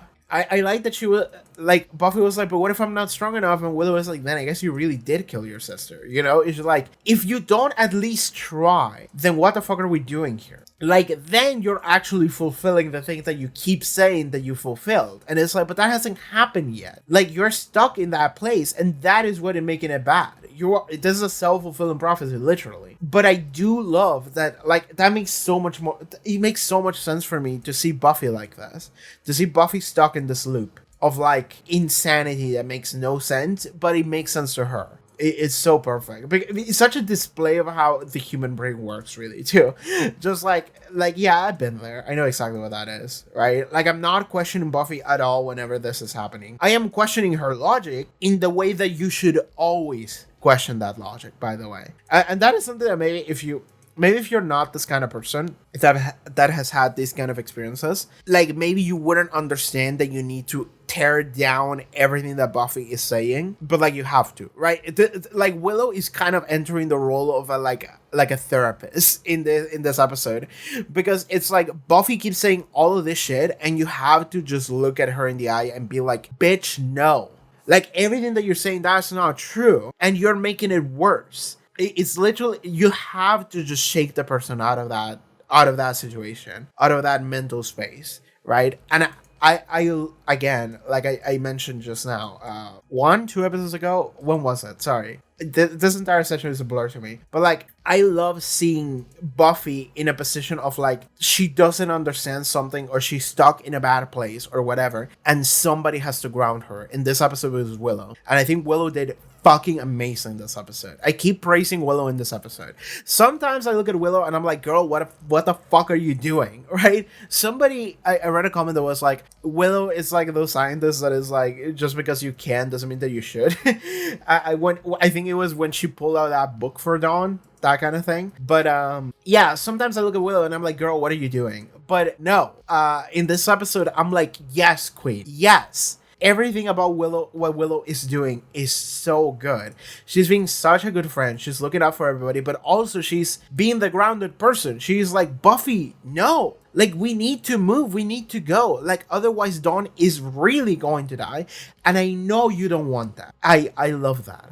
I love that so much. Willow is so good here. I could talk about Ben and Glory. I'm not going to do that. I'm going to talk about Ben and Glory after this. After we're done talking about the episodes and when we start talking about the characters themselves. But that is one half of the episode. The other half of the episode is the rest of the gang doing other shit, trying to get some other information. They go and see Doc. They got some information from Doc. And Glory is having a human crisis as much as Ben is having a demon crisis with Dawn. And Dawn is like, I'm just a child. And these weird, creepy god adults keep being weird in front of me. And I'm just like a 14-year-old child. Please leave me alone. Like, that is what's happening at the other end of the story. But the main thing about this episode to me, even though it's not the majority of it, like, I'm skimming through it and the majority of the episode is not this, but the main thing about this episode to me is Buffy being stuck in her mental loop and Willow getting her out of it. Because, like, it gives us such a good insight as to Buffy Summers that we don't really get. We get to infer. We don't really get to have in such a, like, clear manner until this episode of how she's feeling about things. Because, like, I love that it's like there's like a moment inside of her mental state where she sees herself putting like a book back, and Willow is like, what does this mean? And it's like, oh, that was like the moment that I gave up. And I was like, ooh. And it's such a, like, inconsequential moment. It's this moment of, like, it doesn't amount to anything. Nothing super important is happening. It's just, like, putting a book back. But it's, like, a moment where she's thinking to herself, like, I can't beat her. And that was, like, the moment that I gave up. I was like, I can't do this. And that is what got Dawn killed. It's so good. I love that there's also, like, this moment where she remembers the moment that Dawn arrived to her home as a baby, and Buffy was like 7 years old or whatever, you know? She remembers that moment, even though it never happened. But that was a moment that's real to her, as it is to everybody. So, like, I love that so much, because it's like, yeah, Dawn, this moment never actually happened, but this should be real inside of her head, which is what it was. It's so good. Okay, I think that now we should move into the finale. I think that is it for the weight of the world. I think now we move into episode 22, The Gift. I have to say though, I turned on my air conditioner just to like get rid of the humidity out of the room. It's also like chilly, but it's so humid. I just turned on the AC just to get rid of the humidity a little bit. It's actually working. Not perfect, but it's working a little. Okay, episode 22, The Gift. How do I even talk about this episode without just jumping right at the ending? Like I'm looking at this final, like this shot of Buffy just laying dead as like the sunrise starts to arrive. This doesn't look like a sunrise. Like I'm looking at this place, this looks like a warehouse, but sure. And all of her friends are just standing over her dead body, just looking at her. And Spike is kneeling and crying, as it should be. But this is the episode where Buffy fucking dies. Like, that's it. There is a lot of things about this episode that feel really cool, and like they are leading up to something important. This scene I pointed out when I saw it, but people kept pointing it out to me, which is when Buffy and Giles are talking to each other, and it's like, how many apocalypses has it been? And it's like, I don't know, like 6? Feels like 100. Like, people kept pointing it out to me because it was like, oh, it's like the 100th episode. This is something that was explained to me, by the way. Like, it's the 100th episode of Buffy, which is something I really noticed when I went to post this on Patreon. And, like, I tag these videos on Patreon, so they have the, like, section. And when I tagged it, it was, like, previous Buffys that had that tag. It was 100 of them. Because I think it was 99 episodes plus the movie. So I was like, oh, okay. So is this 100 episode? It was. So it's reference to that, but also beyond that, and what I said during that reaction originally when I filmed it, I was like, well, it's because like every episode it feels like the world is ending, and I'm not talking about the world literally ending, but like Buffy's world feels like it's at crisis, because every episode is Buffy going through some kind of crisis. Every episode is something in Buffy's personal life feels like shit. And also, here's a demon that represents it, and I punch it, and then I find some kind of resolution to that personal problem that I had. Every episode of Buffy works like that. Every single fucking one. And I love that line because it's like, it feels like 100, because it's like, yeah, like 100 episodes of just Buffy in crisis. This entire season is about Buffy in crisis. This entire finale is about Buffy in crisis. And this is something that I think I talked about it already, but let me just bring it up again because I think it's... The actual stakes of the show don't fucking matter. Like, straight up. The stakes of like, oh my god, the reality walls are gonna fall apart and the world is gonna end. What are we gonna do? I don't care. I never care. That doesn't matter to me. The thing that matters is Buffy Summers and whatever the fuck she's going through that day. Whatever the fuck she's going through that season. Which was this entire season. Again, I had like a discussion with my editor at one point because my editor was like, you know, Glory was a god. Where do we go from here? You know, how does the power scaling work? And I'm like, this is not Dragon Ball Z. It doesn't fucking matter. Because and I think this was before I watched the finale, and after I watched the finale, I was like even more like I felt even more justified in thinking that way because I was like, Glory doesn't fucking matter. And this is something I want to talk about when I talk about Glory and Ben, but like this entire thing of like, oh, what are we gonna do? Glory's so powerful. It's like, it doesn't amount to anything. It's not shit. Glory only mattered to delay Buffy enough so that some random guy, Doc here, just bleeds Dawn to death. Or not to death. Bleeds Dawn to portal opening, which should be her death. Which was like, just like 5 to 10 seconds of delay. That was all it was. That's all that Glory amounted to. The actual power ability of Glory doesn't matter. Just in the same way that the stakes of the show don't matter. In that, you know, reality's gonna fall apart. The only way that matters is for Buffy to face the choice of, do you sacrifice your sister? And then she realizes, no, I can fix this problem by sacrificing myself. Which is what she does. It's such a perfect wrap of like the entire, not just the season, but almost the show. And this is something that I talk about, and I was wondering, and I have gotten some responses. I think I mentioned this at the beginning of this very video. Sorry, for me, it's been like a week and a half. For you, it's been like maybe 4 hours. But I think I mentioned that people have told me that, hey, the show was maybe going to end when this episode idea was originally conceived.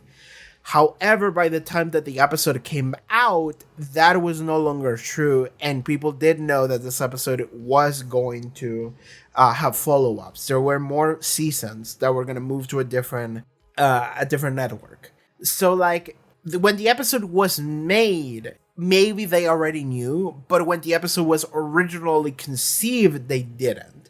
So, whether or not this is an episode that was made to be the final episode of the show, the answer is weirdly yes and no. Yes on paper, but no on execution, which feels exactly like what this is. Because the execution feels too rushed to be the definitive end to Buffy, and especially after I watched the final episode of Angel. That felt like we got more. That felt like there is a lot more to talk about here. But in terms of, like was this planned? I think it was planned to be the end. At least when the plan was conceived. But then they were like, oh, cool, we get to do more. Okay. And then they pivoted a little bit in order to make it a little different. But the same idea was still there. But I think this is an episode where, like, again, if I think I got a reply from some of them was like, absolutely. If you stop watching the show here, you're completely fine. Like, of course you want to watch more. And there's people who are going to be like, you keep watching Buffy. And I'm going to keep doing that, obviously. But I think this is a satisfactory ending. If you stop watching here out of, like, personal choice, I wouldn't necessarily, like, blame you for it. I would be like, yeah, that makes sense. I think this is such a good episode, such a good thematic ending to what the season is and what the show is almost.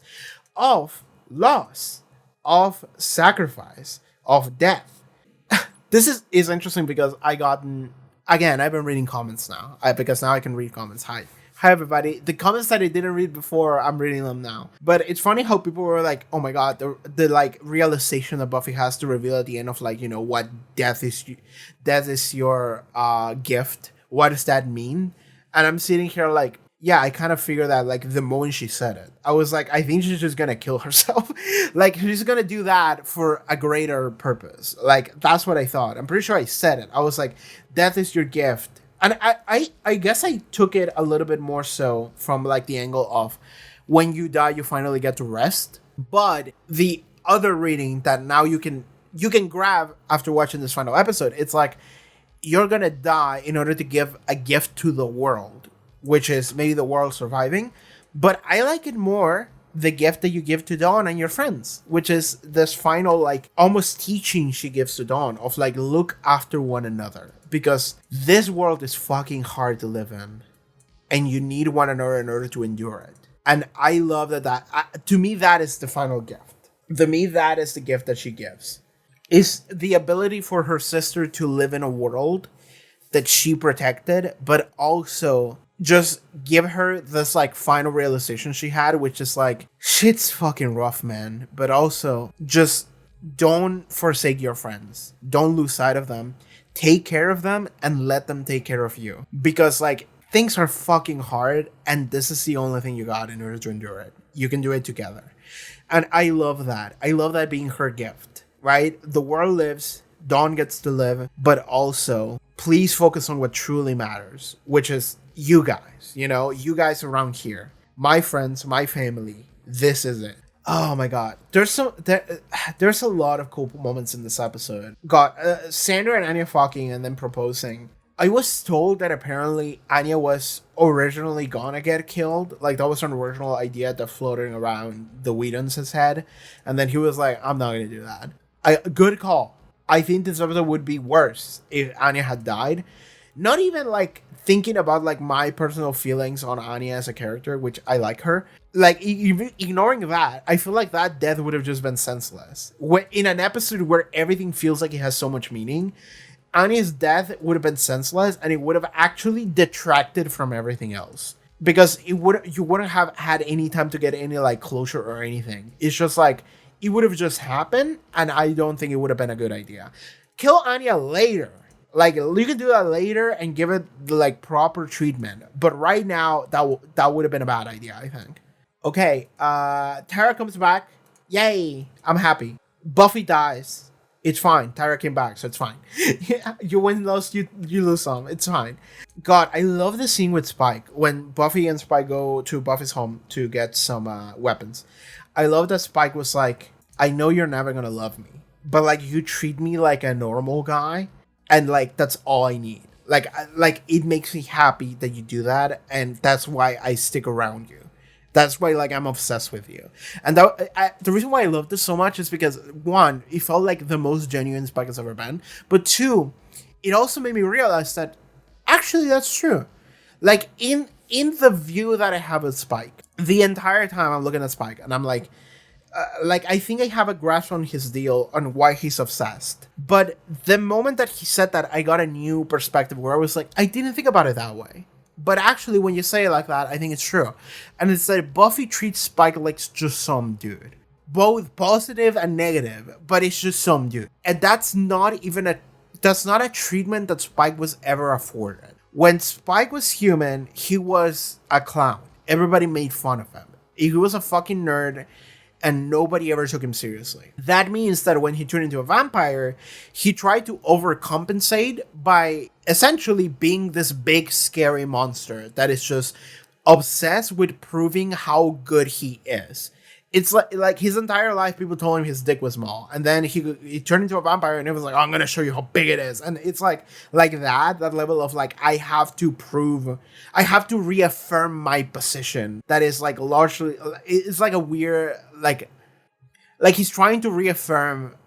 I don't want to say his masculine, like I was gonna say his masculinity, but I don't even know if that is the case. It's just like his place in the world. He wants to reaffirm it, but like something that he was never afforded in life. So now that in death, when he has power, he's like, oh, I'm going to show you how hard I can flex, you know? But now that he's essentially been neutered, again, this is an analogy we've used before. Now that he has the brain chip and he can no longer attack people, he's being forced to interact with the world in a way that he hasn't been able to in so long. So he's actually gone back to like the original human version of, you know, Spike, you know, William the Bloody Terrible.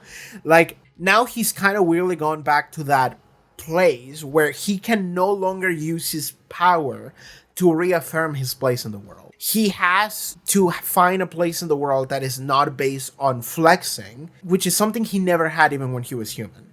And he's not given a place until he weirdly enough has Buffy give him a place, which is, you are my source of information. You are a dude I came to for some weird kind of pseudo protection because you can fight, and if you don't protect my family, I'm gonna murder you. Like, it's this thing of like, Buffy threatens him to do stuff, and Spike has no ability to do anything about it. He has to do it.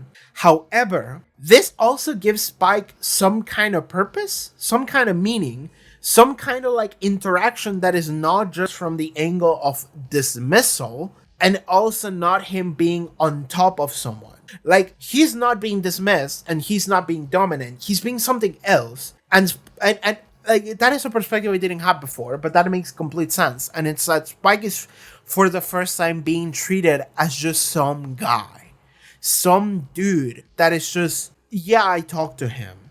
Yeah, I need his help with some stuff, you know? And that is not something that Spike was ever afforded to have. He didn't have it at first, and then he went the complete opposite direction and tried to overcompensate. But in doing that, he completely eliminates having any normal relationship. He's just overcompensating. And now that he's forced to not have that power dynamic, he's forced to live life as just a person, and he is being given things to do by Buffy. Buffy uses him for a variety of purposes, and Spike is like, oh, now actually I have a place in the world. So yeah, then he becomes weirdly obsessed with Buffy because Buffy becomes that to him. And until the moment where he said that in this episode, it was like, you just treat me like a normal person. I was like, I didn't think about it. I was like, but that's true. Like, that's absolutely true. That makes so much sense from Spike. And, like, it makes me so happy to have, like, a character that's, like, to me, I went all over the place with this fucking dude. And I tried to understand him in, like, many different angles. And I grabbed a lot of things that I think make a lot of sense, but I didn't, even then I missed something that to me should have been obvious, which is this, what Spike says right here, which is the way Buffy treats him. You treat me like a man. He's like, I know that I'm a monster, but you treat me like a man. And again, that is because it's so interesting, because this is something that he was never given in life. It's also something that he was never given in death by his own choice, which is a bad choice, by the way. But now that he has got the chip in his brain and he can no longer approach the world from this like dominant predatory angle, he's forced to not be that. He's forced to have Buffy step over him. Not just Buffy, everybody, really. Now he is actually, he's realizing that, this is what he wanted all along. Not just to have a dummy girlfriend that steps over him. Not that, even though that sounds funny. But the fact that to have someone that actually, gives him a place, gives him a role. Someone that doesn't just push him out. Which is not, it's weird because, Buffy has done that, but also then Buffy doesn't do that. That is, the weird part of this relationship, that in real life, this would be, a weird relationship that would be pseudo-toxic, mutually beneficial. But, the way this works is this. Spike... Okay, no. I'm talking about the episode. I need to stop here. I'm going to talk about this in the character section. But let's go back to the episode. Oh, and also Spike is, crying after Buffy dies. And that, people pointed it out to me, and it was yeah, it's very nice. I really like seeing that moment here. But this episode felt really good because it felt like a reaffirmation of every character too. Xander got the end of his journey. He proposed to Anya. He has a girlfriend that loves him. He loves her. He feels a lot more secure about himself. A lot of the issues he had, he's overcome. It feels so nice. Buffy and Giles have this weird mentor, but also pseudo stepdad relationship. But also Giles is reaffirming himself as, the man that whenever someone has to do the thing that nobody wants to do, he will do it. He will step up and do it. That's the thing that he says early in the episode when he's we gotta kill Dawn if it comes to that. And Buffy's no, you're not. And Giles is but we have to. And I will. If I have to choose between her and the world, I will. Which is this is grim thing to say, but he's also you understand why he has to do it. He doesn't take any pleasure in, but he has to. In the same way that he kills fucking Ben, and it's well, would he enjoy just killing this random guy? And it's maybe he doesn't, but hey, he has to, because otherwise Glory's gonna stick around. This is the only weakness that Glory has, so I'm gonna kill this fucking guy. So he does, and it's this thing of that reaffirms Giles as a character. We had a perfect ending to Xander's character. Willow is a lesbian. Hell yeah. And it's Tara comes back. Oh my god, Tara comes back. Every character feels we get we get a good ending to every single one of them in a way that feels satisfactory. That's what I mean, even Giles, it feels he's reaffirming himself as the role that he has, and it's don't you fucking forget, I'm Giles and this is what I do. Whatever needs to be done in order for the world to be saved, that's what I'm doing. And it's so good to reaffirm that right at what maybe was possibly at some point the ending, right? And also, and again, it's not just a perfect ending for Buffy because of the realization Buffy has and what she chooses to do. And it is essentially imparting the life lesson that she has learned over the course of 100 episodes, which is, life is fucking difficult and just going to keep throwing shit at you. But you got your friends. So look out for one another, because that is the most important part. And it's given Dawn the ability to do that. It's given Dawn the ability to live what Buffy has already lived. It's a weird passing of the torch.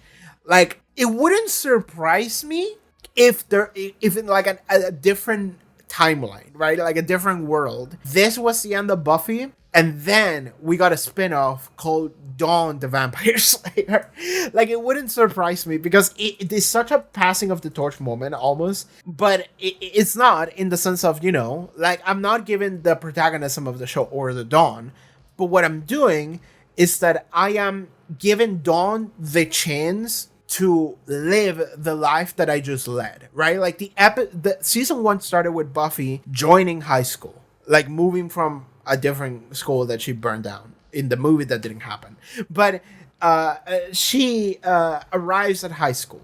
And that is like exactly the point in life where Dawn kind of is. She's about to enter that stage in life. And it's this thing of like, it feels like Dawn is about to go through the same shit that Buffy went in season 1 and season 2 and season 3 all the way here. And this is all the stuff that Buffy has learned throughout the entire series. And if you had to like summarize it into one single thing that you need to impart as a teaching for your little sister that is about to go through the same stuff, because again, if you're listening to me talk about this and you go like, oh, but Dawn is not gonna fight demons and shit, it's like, that's not what I'm talking about. The demons don't matter, and the demons never matter, by the way. What mattered is Buffy's life. Whatever issue Buffy's having with some boy, whatever issue Buffy's having with responsibility, whatever issue is having that mimics or not mimics, but like replicates an issue that happens in real life for real people. That is what the show has always been about. The demons have just been like a weird supernatural avatar for Buffy to punch, but the teaching at the end of every episode is always something about Buffy and a personal struggle that she has that is related to something that's real. It's real shit. There's no like supernatural demons and shit in the world. Is the real shit that we have to deal with every day, and that is what Buffy deals with. It's just that also there's a demon. That is the entirety of Buffy. It's like there's some real problems that we all face, and also there's a demon. What she's doing is that she's given Dawn this final, like, if I had to give you the best advice I can for the shit that you're about to go through, which is what I went through the past 5 seasons, minus the demons, this is it. It's gonna be hard. It's gonna be difficult. That's okay. You got your friends to look out for you, and you can look out after your friends as well. Everybody is always dealing with so much shit, and you're gonna be dealing with so much shit, but it's okay. We all have one another, and that is what I realized about my life, what it was the past 5 years. She didn't word it like that, but that is essentially the final teaching that she gives. And that is so good to me. It is her gift to Dawn. It's so good. Okay. So I think that is the gift. I don't know what else I can talk about it. I think we can talk about characters now. Oh my fucking god, I'm glad I'm done with this segment. Let's talk about characters. Buffy Summers. Whew. Okay. Weirdly enough, I feel like this is an overstatement, but I feel like 80% of Buffy Summers like characterization happened in this season. I'm looking back at previous seasons and I'm like, I don't know if I'm following until we get here. And when we get here, I'm like, oh, okay, we're doing stuff. Because, and that is interesting because I think I remember finishing season 4 and it had someone, it was just a random comment that I read that was like, essentially, what do you think about Buffy Summers as characterization, you know, so far? And I'm sitting here like, And I thought about it and I was like, I don't know if I have much to say. And maybe it's because it's the eldest daughter thing. But she didn't become an eldest daughter until this season. So I don't know how much I can say about that. But Buffy Summers, to me, it was a character that she struggled with responsibility. She struggled with taking things seriously. She struggled with like, you know, I want to do this thing. I have a normal life. But then it's like, well, I'm not. I can't. For the reason that I'm the Slayer, I need to take care of the world. I need to save the world. And it's like, I have to do all of this shit. Okay. There's issues with relationships with parental figures, especially with father figures, but then Giles, mentor figures, betrayal, but then it's like, no, actually he cares. There were a couple moments where Buffy became a little too selfish, a little too self-centered. But generally speaking, I think that a lot of Buffy is like, Buffy has some kind of issue, some kind of problem, something that she has to learn, and then she learns the teaching at the end of the episode. And then it almost like resets. Because a lot of early Buffy, like season 1, season 2, even season 3, like half, and season 4 also, I think it's like, again, written to be episodic in that there's some kind of issue, here's a demon, we punch it, we solve the issue, like a personal issue. But that means that the issue is self-contained. So it's not something that I can like see a full journey almost in a way that is visible. I'm not saying that it's not happening. I'm just saying that it's not super visible. So in that way, I feel like Buffy is almost always the same to me for seasons 1 through 4. Maybe season 1 was a little bit more different because it was the very beginning, but I think season 1 is the most different. But by the time we're into season 2 to 4, I'm like, that is okay, seasons 2 to 3, more samey. Season 4, it's like, okay, now we're dealing with the issue of college and moving out. And it's like, it becomes the struggle of adulthood. But I think that is part for the course. So I don't know how much I can grab that and say like, oh, that's just like a Buffy thing. I think that it was the case for everybody, as it is the case for everybody. It's just like moving on, moving away from home, dealing with your, with the fact that you're becoming an adult, new living conditions, that kind of thing. Responsibility, always a problem with Buffy Summers. But season 5 does a lot. Season 5 does a fuck ton. And that is apparent from like the first moment. Because I think like the first scene in season 5 is Buffy and Riley in bed. And then Buffy wakes up and it's like, I gotta go kill some demons. And then she just gets out of bed instead of staying with her boyfriend and just goes to do her job as a slayer. And then she does this like hard swerve into, you know what? I need to be a better slayer. I need to be even more of a slayer. And it's like, why is that? Right? And that was a question I had immediately of like, why is Buffy acting this way? Because this feels almost out of character, because the struggle that Buffy has had mostly has been around, I don't want to be the Slayer, or like, it's something that I begrudgingly do and I want to have my life. I want to be happy. I want to do all of these things that I would more like young girl things to do and just enjoy myself, you know, be at the club and stuff. Instead, I am being forced to be the Slayer and save the world, and it's like she can't just ignore it, because it's like she can't just ignore the idea of the world ending, right? That's something that she ultimately, being a good person, she goes and does the job. And she doesn't really complain that she does the job. She's like, I have to, so I will. But then she's like, well, I wish I had more time. You know, I wish I could do some of the other stuff that other more normal people get to do and just enjoy my life. But season 5 is fully different. Season 5 is just like, okay, no, she wants to be a hardcore slayer. And I'm like, I don't know where that is coming from. And I threw some theories. I was like, because I was throwing theories about Dawn, and I was like, I think maybe Dawn and Buffy are part of the whole, and they split, and Dawn is like the human half, and Buffy's like the slayer half. Like, that's what I was thinking. And I guess maybe in a thematic sense, you can say that maybe that is kind of true, but not really. That's not the way it worked out, but that's what I was thinking. And I'm going to be honest with you. I'm thinking about it, and I'm like, why did Buffy start acting this way so much? And we got an answer. It is like a little bit of a vague answer. Maybe there's another one. If you have more answers as to why this is, why Buffy started acting like a super slayer this season instead of a superhuman, which is what she has been the entire show. The answer we got, I think, was given to us by the first Slayer guide, which was, you're full of love, but you're afraid of it, so you run away from it. That is what I got. I think that is the reason. I think it's Buffy's afraid of her relationship with Riley being good, so she just sabotages in a way. She goes and decides to do her job rather than spend time with him. She's so focused on just like, I'm just gonna be a slayer. Yeah, I want to be a better slayer. You know, I want to take care of the world and all that stuff. Because she just doesn't want to be at home with Riley. She's deliberately neglecting him because she doesn't want this relationship, because she's afraid of it, but also maybe because she just didn't love him that much. Let's be honest with ourselves. But what the first layer tells us is that it's because she's afraid of it. She's afraid of intimacy. She's afraid of like actually opening herself to that level of potential pain, which is a pain she already felt with Angel because of a bunch of bullshit. A lot of drama happened with Angel, and she felt it very strongly. So maybe this is a point where she's like, I am afraid of opening up that way again. So instead of doing that, she just decides, I'm just going to be a slayer. I'm just going to go and murder demons. I'm going to go and save the world. And it's like, you're neglecting your own personal life as a result of that. But that is her own choice.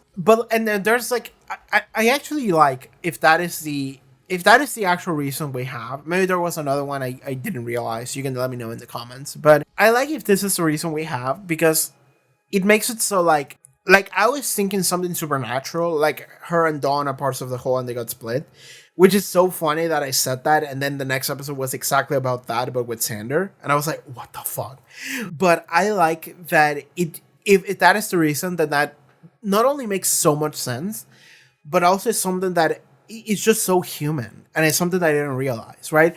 Like when the first Slayer said that, I was like, oh, we're watching Evangelion now. Like this is just Evangelion, which I love, right? And that is part of the human condition that maybe something I didn't realize. And I'm like, oh shit, like I should have thought about that and I didn't. And it's kind of cool that the show can pull that out and reveal that to me later on in the season. And it's like, oh, that makes sense. I didn't consider it that way, but that's true. Same with Spike. Whenever the show does that, it's just like present something to me, and then like 20 episodes later, they actually give me an answer. I'm like, oh shit, okay. Like I had my own answers that made sense, but you gave me something that made even more sense. And not only that, it's so human. And I'm like, that's so good, actually. Like I'm so quick to accept that because I'm like, that makes because that fits perfectly into what I had already thought, right? Like I was losing myself in the weeds, and then it's like, dude, look at right here. And I'm like, you're right. That is not a place I looked into, but that is surrounded by weeds. And I was just looking at everywhere but there, but it's all part of the same thing. Yeah, it makes perfect sense. So Buffy Summers, to me, character who this season has been very different. She focuses on her job, on her Slayer job a lot. And it's because she's running away from her own personal relationship, her intimacy feeling. She's afraid in the way that a lot of us are afraid of these kinds of things. So she runs away from it, and that's why she focuses so hard on her job. And that is interesting because that is the way that Buffy starts this season. But the way Buffy goes the rest of the season is also interesting because she's trying so hard, but then her human parts keep getting hit, keep getting assaulted. Like she keeps getting assaulted in all of the humanity of her soul. In that, Dawn and Joyce and Riley, all of these things that are supposed to be part of her human self rather than her Slayer self, the human version of you versus your job. All of those parts keep getting hit. They keep getting struck. Riley leaves, the relationship falls apart, Joyce gets brain cancer and then eventually dies. The entire existence of Dawn and what happens around Dawn and eventually Dawn getting captured, all of these things are things that are very, they are gonna hurt the human side of you if you have one, which Buffy does. And that is so interesting because this entire season, Buffy is not in human mode. She is in Slayer mode. So that means that this is someone that is she's really focused on her job, on her studies or whatever analog you want to use. She's focused on being the Slayer. And then Joyce gets brain cancer. And then Riley is neglected. He leaves. And then Dawn is not real. Oh shit. Oh, Dawn maybe kills herself. Oh shit. She's my sister and I love her. Joyce actually fucking dies instead of just having brain cancer. And then Dawn gets captured. And it's all these things that are just very, they are going to hurt you. This season is designed to hurt Buffy's heart. This is all of the things that could go wrong for Buffy go wrong.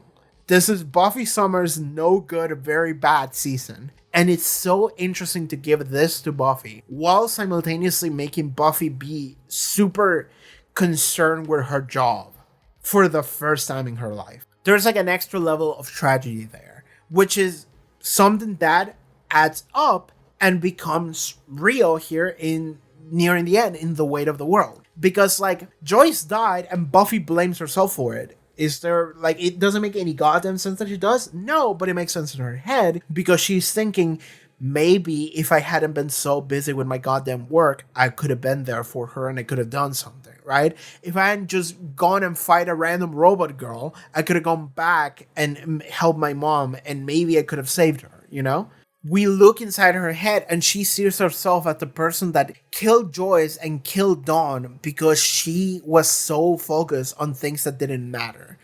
She was so focused with work, and then she realizes I'm not even good enough at what I do in order to help Dawn. So what is the purpose of me? It's she has almost forsaken her human parts because she's afraid of getting hurt. And then her Slayer parts are coming short. So then she completely loses, she loses herself, like, in the weight of the world. She just fully, like, gives up because it's like, well, what the fuck else do I have, you know? It's like, I fail at being a human, and I fail at being a slayer. So fuck it, I got nothing, man.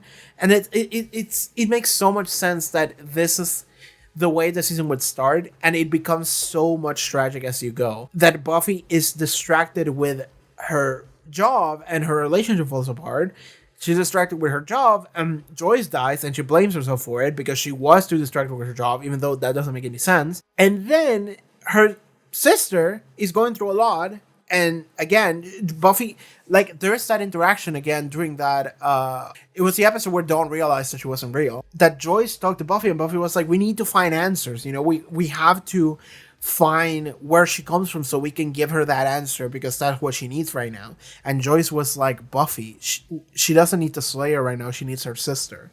Like, Buffy is in that mindset this season of like, you know, we gotta do something, we gotta find something, and she's missing that human part that is very much needed in a lot of the things this season. And then at the end, even the slayer part comes short. So that's when Buffy, like, breaks, because that's the only thing she had. It's so funny how, like, as I talk about it, it makes more sense, right? Like, in case it wasn't clear or obvious enough, or you didn't hear me say it before, but, like, I don't have that much of a full understanding of things until I say them, and then I go like, oh, okay, because, like, I am vocalizing my thought process. That's what these videos are. That's what all of these videos are, is me vocalizing a thought process. So that means that when I say something, I don't have, like, the full thought form yet, but this is something that I just said, and I was like, oh, that makes so much sense, actually. So true, bestie. Like, I didn't think about that before, but now that I'm talking about it, I'm like, oh, that makes so much sense for the way the character of Buffy started and where it ended, and why that makes sense to me. Like, this is the reason why Buffy was like this season. She was afraid of getting close to people and getting hurt. Maybe we can say that is maybe part of the reason, like, maybe we can say maybe that is because of Angel on some level. Maybe something in Restless amounted to that, but to me, it felt a little sudden, and that is the only thing, is that it feels a little sudden that this is how Buffy starts this season. But it also doesn't make sense. I think it makes perfect sense that she wouldn't do that because she's afraid of intimacy, she's afraid of getting hurt. But then, as a result of that, she's neglecting Riley, Joyce, and Dawn, and she has to deal with all of that on top of her job, on top of her studies. Eventually, she gives up on her studies to just focus on her job and her family. And she's even approaching family as job. Like, I'm remembering when, like, there was that episode where, like, she's being very strict on Dawn's studies. And it's this thing of, like, she's being a strict mother.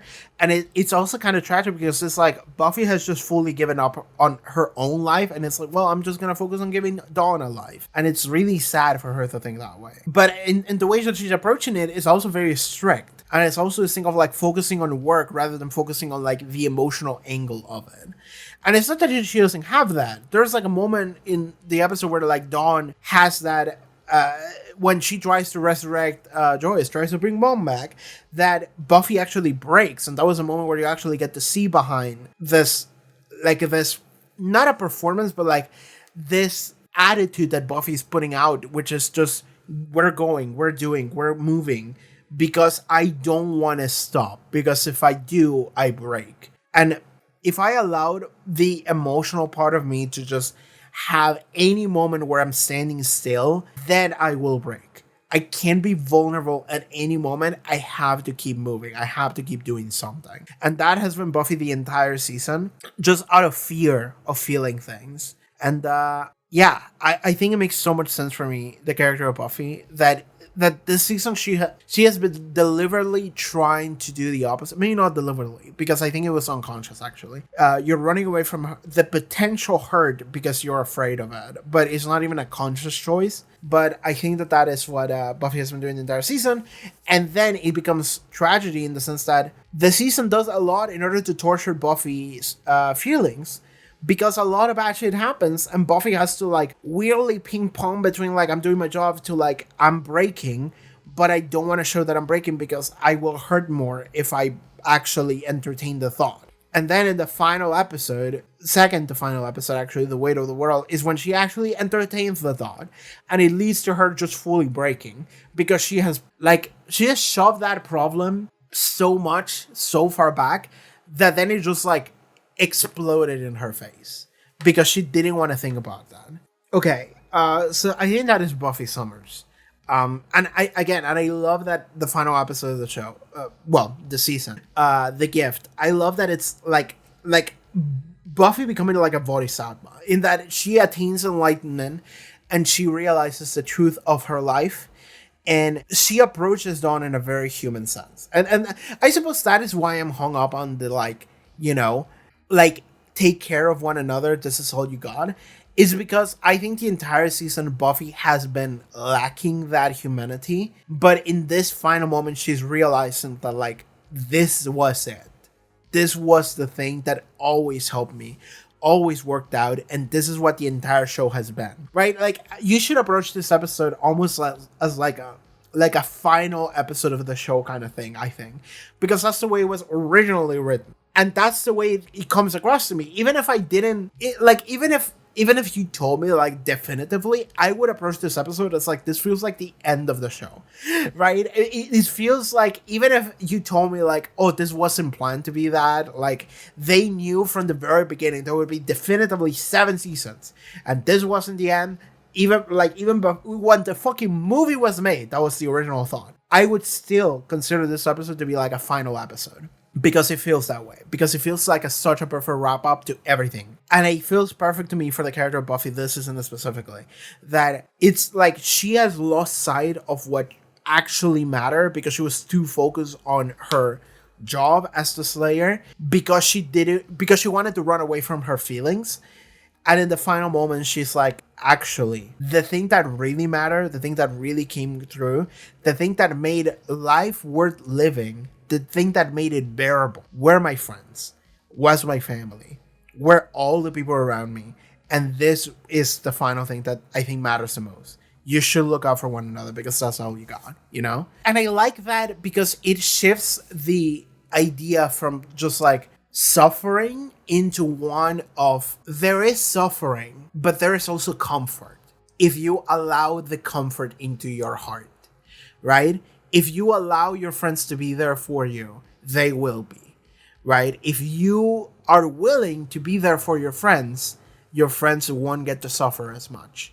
I think that I like that, final send-off to the show or the season much more than life sucks and I'm just dead now, right? That, I don't think that works. But if we grab it from the perspective of, I had so much hardship, and you're gonna have so much hardship, but so does everyone. And hey, even if there is hardship, those guys are gonna look out for you, and you have to look out for them. Because that's all we got, right? It's the thing of that makes it worth living. Goodbye. You know, that I think makes it a lot better. And I think that it gives her such a good closure to her journey as a character almost. So, yeah. I don't know what else I can say about Buffy Summers the character. I think that's it. I think that's Buffy Summers the character. I love her.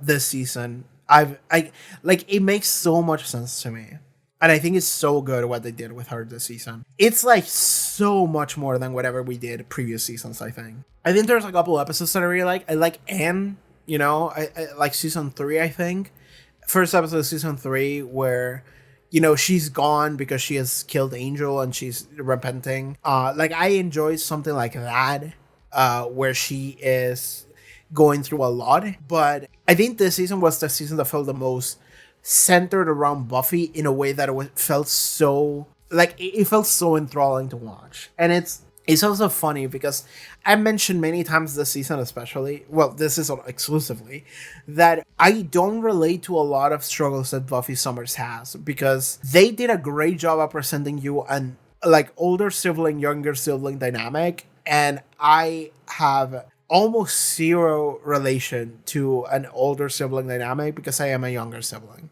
So whenever I look at a lot of the stuff that's going on with Buffy, I'm I see my sister in that, and that is a bad thing. Because, it's kind of a bad thing, because I'm I never understood, okay, I understand, but I never empathize. I can sympathize, not empathize. I can never match those feelings. I can only see them being presented in front of me, and I understand where they come from. I cannot meet them. I cannot match them. I cannot feel them because that's not my life. My life is Dawn's life. Whenever I look at Dawn, I'm like, that's so true. That's 100% how it is, right? And I feel deeply for Dawn as a result. So a lot of the shit that Buffy goes through, I don't feel, but I understand it, and I think it's really fucking good, right? Like, that's how I feel with Buffy. And it's so interesting that I'm looking at Buffy, like, now after I finish the season, and I'm like, that's such a good thing that they did with her character. That's such a good character this season. And I love it. I actually love what we did with Buffy, but, like, on, like, an emotional level, I'm like, that's not my man's. That's not Buffy. That's not for me. Dawn, hell yeah. Tara, hell yeah. Faith, perfect. I wish Faith was here. I miss her. But Buffy, I'm not there with you, but I enjoyed it. And I understood it, and I really enjoyed it. And that's good. I like Buffy. I like Buffy this season a lot, actually. Yeah, okay. I'm gonna stop the recording here. It's very humid, I'm dying, and I need food. Oh my fucking god. I hate myself for recording so much. Okay, but no one hates me more than my editor.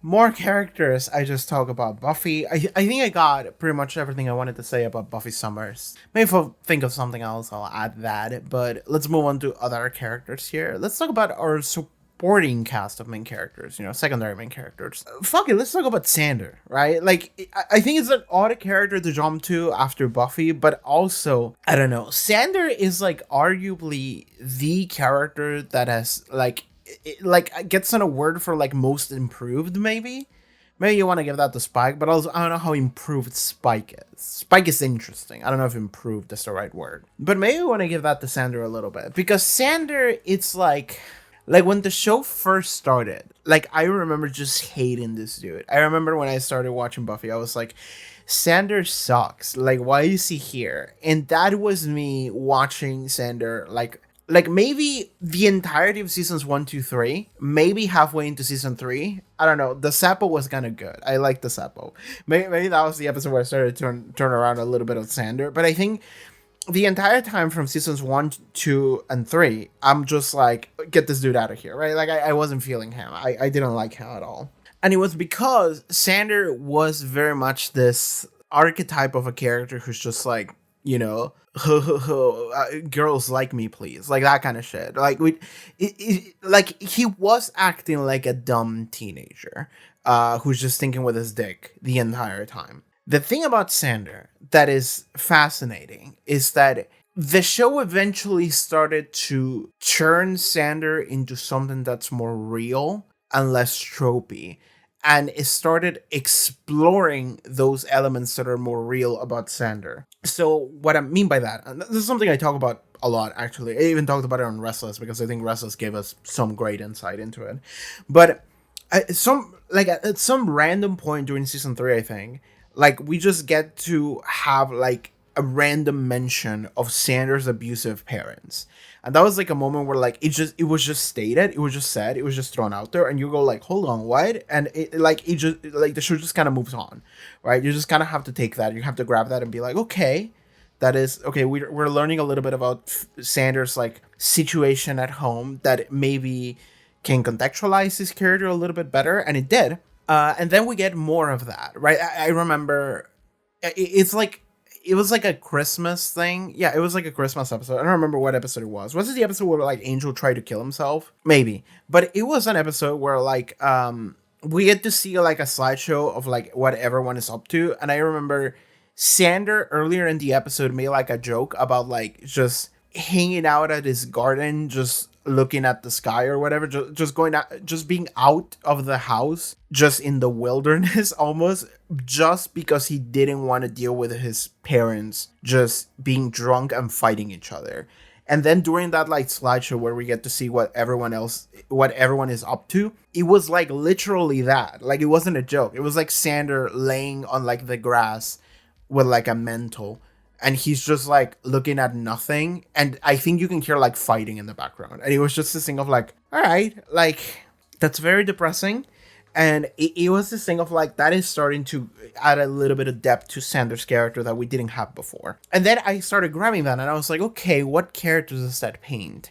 And as the show goes on, we started to get a little, just little nudges about Xander and what is going on inside of that head, and what kind of character that turns him into. Like, how do we get the result that we see, and like, where does it all come from, and does it make sense? And the answer is yes, very much so. The character Xander that we get, that is eventually painted for us, is one where he is someone that is so starved of intimacy because he doesn't have that. He's never had that. He doesn't know what anyone actually giving a shit about you feels like, because he never got that with his parents. In fact, the only thing he got from his parents was fear. He's afraid of them. He runs away from them.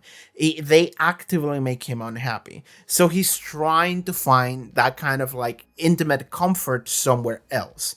And the thing is that, what does society tell you where you can get comfort? And then we start to have maybe some conversations about toxic masculinity, which is something that I think was somewhat touched upon on Restless. In a vague, dreamy way. I looked at that and I was like, that's what that is. And like, Xander was the character I had the most to say about during my Restless rewatch, which was like a 3 hours video where I just rewatched the entirety of Restless and just keep pausing and talking about it. But like, that's what it felt like to me. It felt like Xander is just, because something we have to keep remembering is that Xander is like a teenager, or like, he's now a young adult, but this was a couple years ago. So he was like in that cusp of like transitioning from being a teenager into being a young adult. And he's facing with a lot of these unresolved issues of like I wish somebody would like give a shit about me. Somebody could give me that affection, that care. But at the same time, he doesn't actually know what that is like, and how you act around that. What is something that is okay to do, what isn't, you know? Maybe what is the lie that society tells you about what is the thing that you should seek, or that is the way that you should act. And Xander doesn't have any context for any of it, which is why the entire time I just fucking hated his ass for like seasons 1, 2, 3, is because he is someone who's just like, I just want girls to like me, and he comes across as like very superficial and very egotistical because he doesn't give a shit about the girls. And that is actually true. He doesn't. But that's why he's most improved character, because he actually learns to give a shit about other people and to get over himself. And in actually getting over himself, and also accepting himself, is like getting rid of all of it is his insecurity. It means that now he's actually able to be a good friend and a good partner. He gets to learn to be good to the people around him, like coming from a place of actually giving a shit about others, other than just, oh, I'm sad about how sad I am. Redundant, but like, yes, like, oh, look at me, boohoo, I'm sad, I'm lonely. And it's like, I don't want to dismiss that loneliness and that sense of like, you know, I wish I was happy, which he clearly has. But at the same time, the way that he went around trying to solve that problem at the expense of other people, while simultaneously ignoring them and only focusing on me trying to make myself feel better. Like, that was the thing about Xander. And that is the thing with a lot of like toxic masculinity and men in the real world. That is where a lot of that comes from. And I can draw that line of like, that's what Xander is. That's the character that Xander is. And I would hate to look at that as I did if it wasn't for the fact that that gets revealed to you as like, that is where the origin of that comes from. And again, I'm pretty sure I said this before, I don't know how much of that was pre-planned. Like, I don't know if when they were making season 1, they were like, oh, this character Xander's gonna have this much depth, or if he was that like archetype, like tropey, like pervy guy, and that was it, right? Like, was that just the case? Also, he was like the tropey, like, this random dude who we all keep making fun of. Like, the show itself keeps making fun of him, because, you know, in a show where we hashtag girl boss all around, the one guy in the crew, he has to be the loser. That is like the comedy relief. Like, is that what it was when the show was originally conceived? I think definitely, but I don't know to what extent that was the limit, or if there was a some kind of ideas that like, oh, if we wanted to explore Xander further, this is the direction we could take it, because it took like 2.5 seasons, 3 seasons until that became clear. And when it did, I was like, okay, I'm listening. This is starting to make sense. This is starting to actually paint a picture of a character that's actually a little bit more interesting, that I actually am enjoying. Which takes us to season 5. Xander in season 5. Xander is fascinating in season 5 because, like, in episode 1, in the Dracula episode, he's like, you know, like, I'm tired of being the clown. I'm tired of everyone life making fun of me. And, like, it's this thing where, like, I remember hearing that and I was like, why? Like, it felt like Xander was done with the fact that the show just kept wanting to make fun of him. Like, the writing team just turned him into the clown, and he was like, I'm tired of being the clown. Like, I don't want to be the clown. I want to be a normal guy. I want to be treated seriously. And it was this thing where I felt so weird about that, because I was like, Xander can only be taken seriously as much as the show wants you to take Xander seriously, right? Like, Xander is not it's not a real person in the real world that has agency. It is a fictional character that someone is writing. And then like 2 or 3 episodes later, we get the episode with Xander clone. What was it? The Replacement, I think. I think that's what it was called. But yeah, we got it's not a clone. It's Xander split into 2. And we got 2 versions of Xander. And I already talked about that episode. Like, go back like maybe 2.5 hours into the video. You can hear me talk about that episode. We're putting timestamps all over this. Shout out to my editor who's keeping track of every timestamp. And I'm going to rename them probably when this goes up. And I'm maybe gonna like follow around with them a little bit myself. But my editor is keeping track of every like time, so we can add timestamps to the YouTube video. So shout outs to my editor. But in that episode, The Replacement, like, Xander split into 2 halves, and it was like the competent Xander and the pathetic Xander. And what was interesting about that is that they were both Xander. And what was also interesting is that the show gave us the perspective, the point of view. We were following pathetic Xander, and it is not revealed until like the final quarter of the episode that they're both actually Xander. We are led to believe that the competent Xander is actually an evil clone that is taking over Xander's life or whatever, because that is what pathetic Xander believes. Pathetic Xander, like, has that mistrust and that paranoia to the level that he would never believe that he would be able to raise up that like random like real estate woman to get a good grade at his job. Essentially, just get like a promotion. It was like, you can hang out. You're doing a great job, man.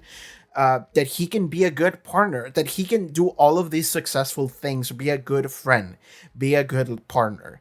Like, be a good conversationalist. Like, be a good worker. Like, all of these things. He's like, no, that guy is mind controlling them and taking over my life because he's evil. And it's like, that is all coming from like Xander's own inability to perceive himself to be good, which is like cutting right into the root of the problem here. It's a Xander is trying to get acknowledgement from other people, trying to get acceptance from other people, but like he doesn't believe that any of them will ever like admit that that is the case. He perceives himself to be a failure. He perceives himself to be the clown.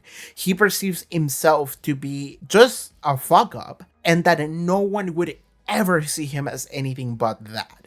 That's why he's so insecure about everything, and that is also why he's so desperate to get that from other people. But what's interesting is that when we start getting into season 4, we start to get to see a little bit more somber side to Xander, where he isn't this like place of like, you know, I'm not in college, I'm trying to find a job, I'm trying to find a place to live, and I live in my parents' basement. And like Xander in season 4 is a kind of depressive character, honestly. It's very depressing, and he's like trying to not be whenever he's on camera.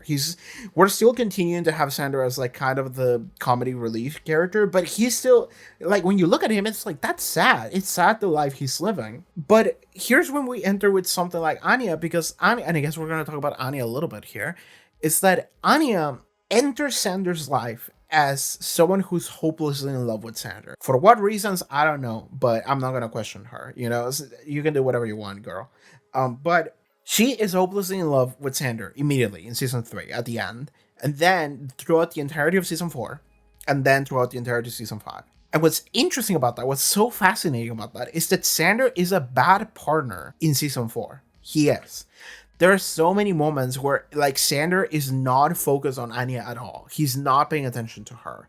And we get to see that like dream sequence in Restless that like told me a lot, which was like that dream sequence where Xander and Anya were in this like car and Anya was driving and Xander was ignoring Anya and Anya just like took it and he like turned around and kept looking at the lesbians in the back, you know, Willow and Tara. And he was like fascinated with the lesbians. And he was like, oh, I'm gonna join in. And then he when he arrives like back home. But like what was fascinating about that is that to me, the way I looked at that, I was like, that is like Xander getting distracted by like the superficial element of it. It's like the salaciousness of like, you know, two girls making up, bro, whatever, that kind of shit, you know, like kind of looking at it from a perverted sense of like, you know, girls are hot and that's it, and ignoring Anya, who is actually just a fantastic partner, who just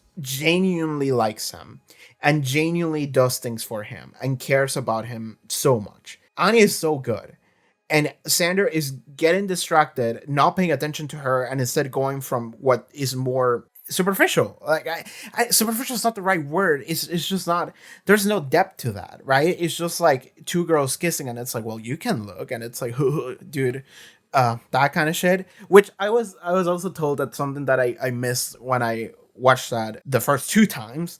It was that it was also kind of like Xander was kind of the audience stand-in because like a lot of the times the audience back in the day like treated like lesbians in that same venue of like, you know, look at these 2 girls, they're hot and they're together, like what's hotter than a girl, 2 girls, whoa, is that kind of shit. So people would look at that and that's where their minds would go, or rather where their dicks would go, and that would be the treatment. So it was kind of like a joke to show Xander that enthralled with them.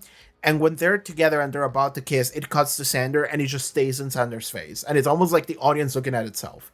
That's something that I was told. And I was like, that actually makes a lot of sense. I believe that. Thank you for telling me that. But that's how I saw Xander. And I saw that told me a lot about his relationship with Anya, how he sees Anya, but also the toxic masculinity within himself.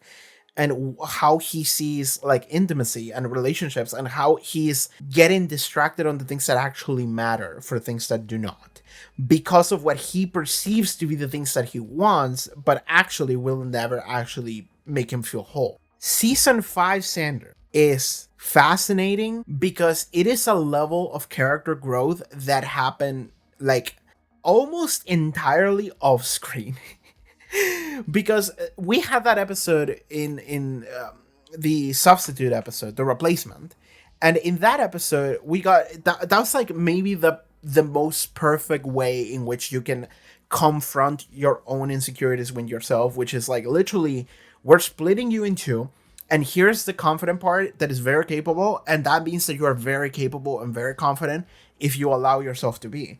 But here's the other part that is self-pitying, can't get over himself, he's fucking pathetic, and he's paranoid, and he never believes that anyone would actually give a shit about him. He believes that everyone is out to get him and that nobody would ever like give anything to him, and the only way he can like muster any kind of support is by going to Willow and just being like, pity me, oh Willow, you always help me, please, like that kind of shit. And it's like whenever you're literally staring into yourself, and it's like those both halves that you have to accept are real parts of you, and it's up to you what you do with those. That very capable, competent Xander that is a great friend, a great partner, great conversationalist, great worker, all of those things, these are things that can be true if you allow them to be.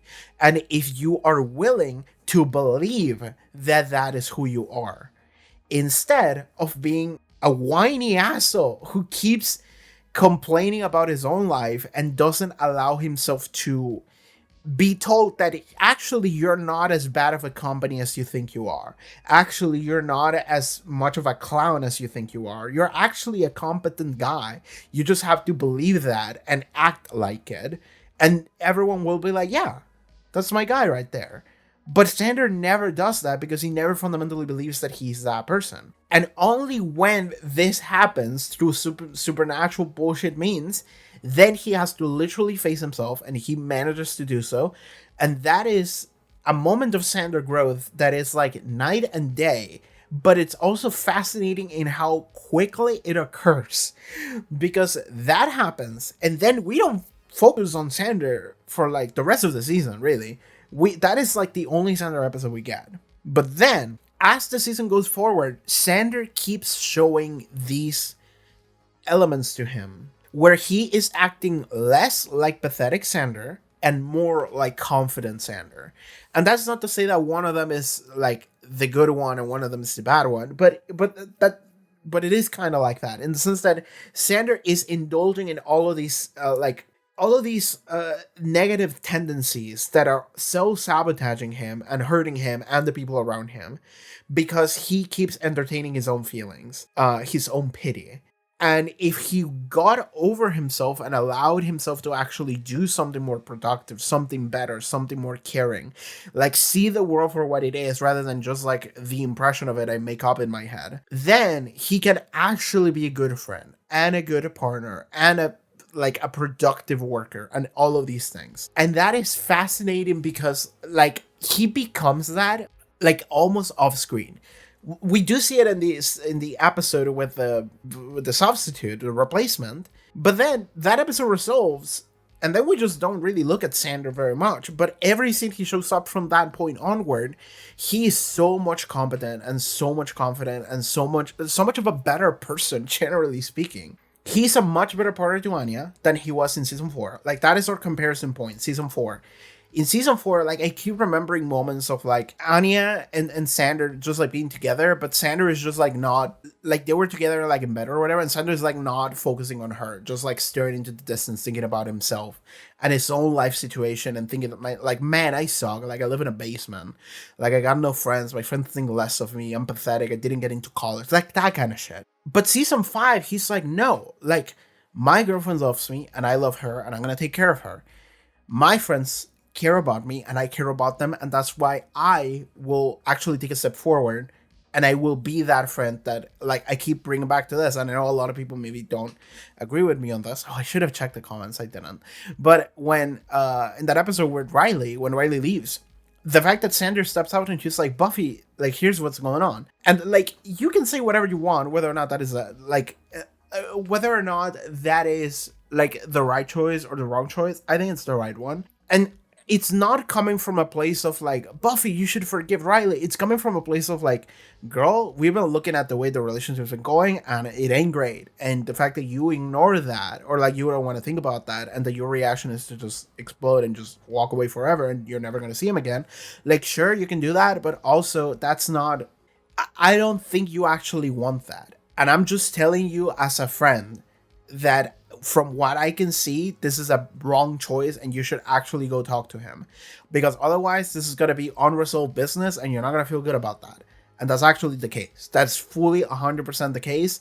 And that is a moment of like real friendship, of like somebody approaching you and being like, that ain't it, chief. You know, just like coming up to you, tapping you on the shoulder and being like, yeah, no, like, I don't think you acted in the correct way there. I think you could have done it a little bit differently. I think you should have listened a little better. I think you could have, you know, maybe not be acting this way. Like, that is like, because I think that it's so much easier to be a friend who's just like, yeah, bestie, I got your back. Like, I support you. Hell yeah. Like, I'm always here to shit talk your ex, regardless of what the situation was. But I think a real, like, a deeper friendship to me is one where your friend is willing to be like, yeah, maybe not, you know? Like, I'm with you, I love you, I care about you, and because I care about you, I'm gonna tell you like it is.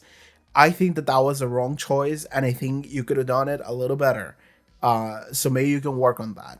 Because that is someone that is encouraging you to be better. Because I think that one of the worst things to happen to people is to like never grow, never change. Because I think that a crucial part of life is to be able to receive input, adapt, grow, change. That is something that is a human quality that we can do. And that is very important for everything. having a friend that is just constantly reinforcing you, like, that is great for like emotional support, but when it comes to actually becoming a better person, that doesn't actually help one bit.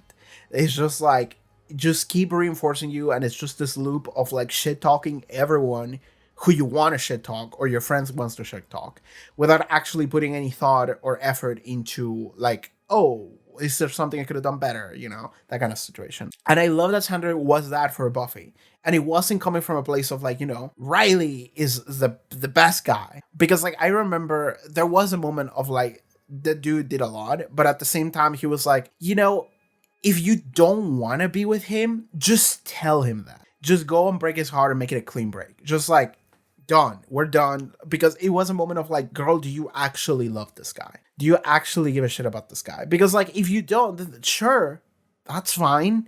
But like, the way that the way that Buffy was acting in that moment, because he's talking to Buffy, he's not talking to Riley. There wasn't an intervention with Riley, it was an intervention with Buffy. Like, that's what he was.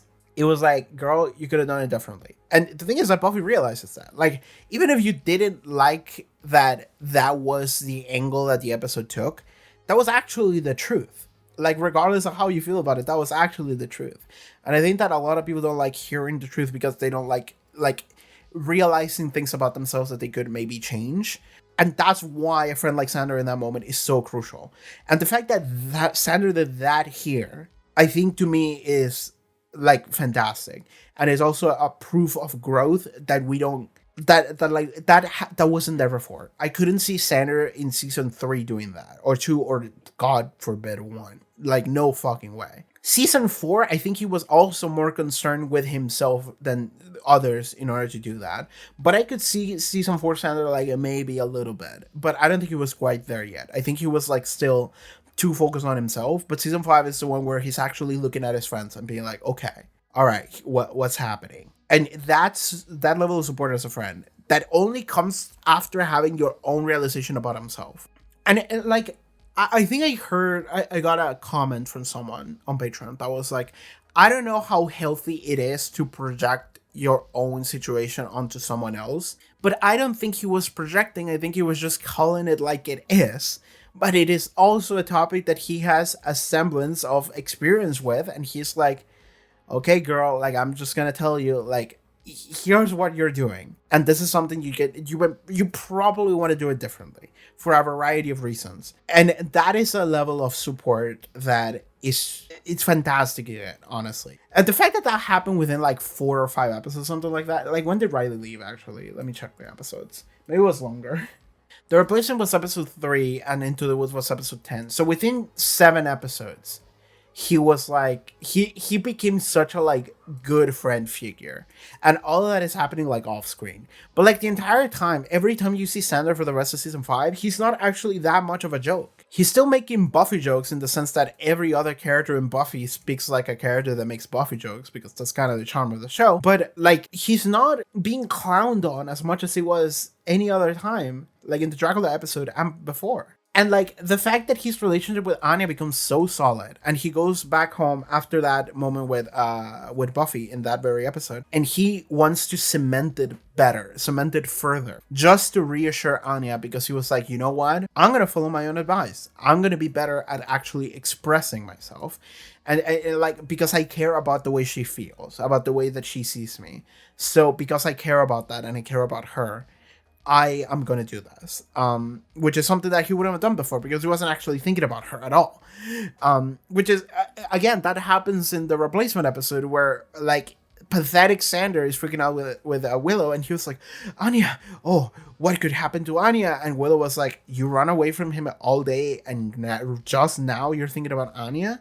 And then pathetic Xander deflects the question and blames Willow and runs away. And it's like, pathetic Xander is too concerned with himself in order to see the world for anything, really, anyone else in it. But that's not the Xander we get for the rest of season 5. He's actually a grown, better person. And that is fascinating to me. I love that. I truly do. Other characters, Willow. She's a lesbian. Like, okay, the thing about Willow is that how much we haven't seen that much development on the Willow end as much as Xander or Buffy, but I think that there's still a lot. And I remember I talk about this I know I talked about this in some episodes in this season, but I don't remember in which ones. But Willow to me is something that I is a character that I pierced together as like a character who she didn't have many opportunities to like do shit when she was younger because she was very shy. She was like kind of meek. She was very self conscious. You know, she was the nerdy girl who didn't really want to show herself very much because she's very self conscious of her entire existence. You know, that is the character archetype Willow is filling. And that is also her role kind of in the friend group during the early seasons of Buffy. And like Xander, she has been changing in a way that is worth noting. It's less fascinating, I think, but it's also something that when you think about it, you're like, oh, this is very interesting. It's an interesting and kind of fun direction to take the character of Willow into, because Willow, to me, like, the things that she does and the way that she acts and the way that she sounds and everything, she's kind of that character, like that person who her entire life she wasn't allowed to do many things or experience many things by either other people, by other people making fun of her, or by herself being self-conscious. So a lot of experiences she's lacking, and not just experiences, but well, yeah, experiences. But what I mean by that exactly is that now that she is like a young adult, she's going to college, she has more personal freedom, she has more confidence, she's in a very loving relationship with wonderful Tara, and that is also the fact that she's a lesbian actually matters because it means that she has like come out of her shell and accept herself in a manner where like it's not just metaphorical, it's also like literal, and something we can see in the relationship with Tara is that they are very openly in a relationship and they're very happy together. And you know, in a different story, she could be more self-conscious. In a different story, she could be like doubting herself more. And then we could say something different about her character. But because she's not, they are very open and they're very comfortable and they're very confident in that. It means that Willow is having this moment where she is coming out as a truer version of herself that is also not afraid of doing so. Tara becomes like a physical avatar, like a physical embodiment of Willow just being Willow, being herself, being whoever she wants to be. Because through Tara, like a social taboo of sorts, she is able to just be that, be herself, right? And when I say social taboo, again, I just want to point out, it's more so I'm going to guess like the conservative society of the early 2000s white America. That's what I would put it as, because it highly depends on the context of culture as well as time, which is also what defines culture, location, time, etc. But from my understanding, I think that was a little bit of a cultural taboo, because it also took them like it took until the episode where Joyce dies, the body for them to get their first kiss on screen that was openly shown. And it was like such a respectful kiss because it was also a moment that like it felt, and I think this is something someone told to me, like that was the moment where their first kiss happened because it was like, that's not the point of the episode. Don't make it weird. And it wasn't. It was also something where I didn't even realize that was the first one. Somebody had to tell me that. It was just such a normal thing. But through the fact that Willow is this, now her personality is one where she's a lot more outgoing, a lot more outspoken than she used to be. She doubts herself less. And then she is willing to be a little bit more reckless, I would say. And this is where like some of the like maybe negatives of Willow's current personality come into play, because, and when I say negatives, it's just flaws. But like character flaws are normal. Everyone has character flaws, including real people, although they are just called flaws. But it's just a part of being human. And this is something that Willow has going on, is that I think Willow is coming from this angle of, I never really had those experiences as a kid where I just did something dumb and stupid and reckless, and then I got punished for it. or like, and then something bad happened, right? It's not just punish in the sense that somebody would punish you, but in the sense of like, oh, something blew up in my face. Like I did something and then it went wrong and I'm like, oh shit. And it either injured me or it did something to me psychologically where I'm like, oh, I shouldn't have done that and that was a dumb idea. So I'm maybe gonna like chill a little bit. Or like something where it had a consequence of sorts that you felt on some level, physical or emotional, that then shaped you in a way where you go like, oh, maybe I shouldn't do that. Maybe I should like relax a little. Maybe I should have a little bit more of a second voice guessing myself of like, maybe this is reckless. Maybe this is stupid. I think that Willow, because she spent her entire life second guessing herself and being insecure and being told no and being made fun of, now that she's for the first time experiencing independency a little bit more in her living conditions, she's away from home. She has a loving girlfriend. She's having all of these experiences where she is able to experience individuality in a manner that she didn't before without like actually hating herself. But it comes with the caveat that now she is behaving like a reckless child sometimes. In the way that she acts and the things that she says, she's just doing shit sometimes. And I look at my screen and I go like, Willow, what the fuck? And like, whenever she pulled that book out for Dawn, it's like, why did you do that? And then she like lied to Tara about it or like hid the truth. And it was like, girl, like, she's not okay, it's not that she's not showing it, and it's not that she doesn't care, or that she shows remorse, I mean. But it's more so that, like, she does something that goes wrong. It blows up in her face, or it affects other people negatively. And then she's too afraid to own up to it. And if she owns up to it, she that's when the Willow of old comes out again. But until that point, the modern Willow we have is a modern Willow which she's a lot more confident and a lot more open, until she does something that it maybe crosses the line a little bit because it was something that was really just a dumb idea. And then, like, somebody has to hose her down of like, girl, stop, chill. And maybe she realizes herself, like, maybe someone doesn't do that and she herself has to calm herself down. I don't know what's happening internally. But yeah, like, Willow is now in this weird position as a character where, like, she acts and says things that I'm just like, girl, no. Like, no, I think that is a bad idea. I think that is wrong. I think that you shouldn't do that. I think that you're saying some crazy shit right now. Like, she was so mean to Anya in that, like, Body Cop episode. What was it? Triangle? I think it was Triangle. Yeah. In that episode, she was so mean to Anya, and it was just like Willow coming from this like very aggro place of like, fuck you, you're a demon girl, right? You don't care about things. Like me, I'm Willow, and I care about things. And it was like she came across as someone who didn't care about anything. She came across as someone that was very unempathetic, and I'm like, girl, what the fuck are you saying, right? And she sometimes does this like spell shit where I'm just like, what are you doing? She makes these choices where I'm just like, girl, what are you doing? And that is the character of Willow now, which is fascinating because that wasn't Willow before, right? Like, we used to have a very shy, very like reserved, very quiet, very anxious Willow, and now we have gone into a more cheery, upbeat, kind of ADHD child Willow where she's just doing shit all over the place. And it's not until something goes wrong that we have to look at her and be like, okay, girl, you need to relax. And sometimes she doesn't show a willingness to relax is the part where that becomes an issue, right?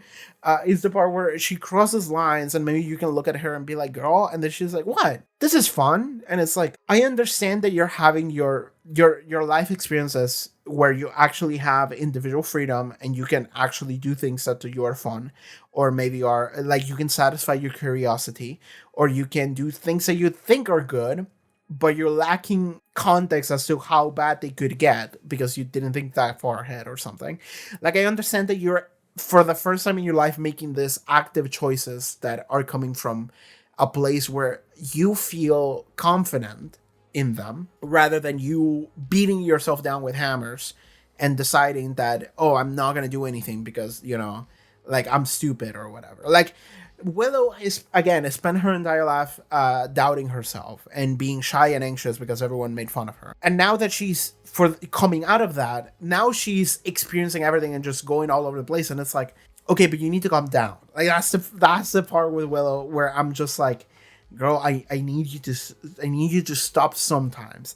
I am happy that you're experiencing this level of like joy in individuality that you didn't have before. You have this confidence that you didn't have before. I'm happy for you on that. Everything else, I'm gonna need you to relax. I'm gonna need you to calm down a little bit, okay? That's how I feel with Willow. So Willow is a character where like I think she's like, and what I meant when I said like similar to Xander is that Xander's like change is almost the opposite, but both of them are happening like in the background. It's not off screen, but kind of off screen. They are happening in the background. They are not the focus of the episodes. They're not the focus of the show. But these are changes that, if you look at the way the characters have gone through from the beginning of season 1 to now, you can draw a line and you can be like, okay, that makes sense. You know, what are the changes in their lives that we can look at? And it's like, oh, okay, that's what's happening. And that is what I get from Willow. And it feels like we haven't had like a fascinating culmination to that. The closest thing we got to that was Tara getting her brain eaten after they had a fight, because Willow was like a little bit too much during the fight. And maybe a conclusion would have been the tragedy of Willow being too self-centered, because she's just too distracted in whatever is fun or interesting or whatever. And that she doesn't second guess herself the one time she needs to second guess herself, which is when Tara says that. She becomes defensive, and then they have a fight, and then Tara gets her brain eaten, and now tragedy strikes. But Tara's back, and she's fine. So it wasn't as bad as we could have.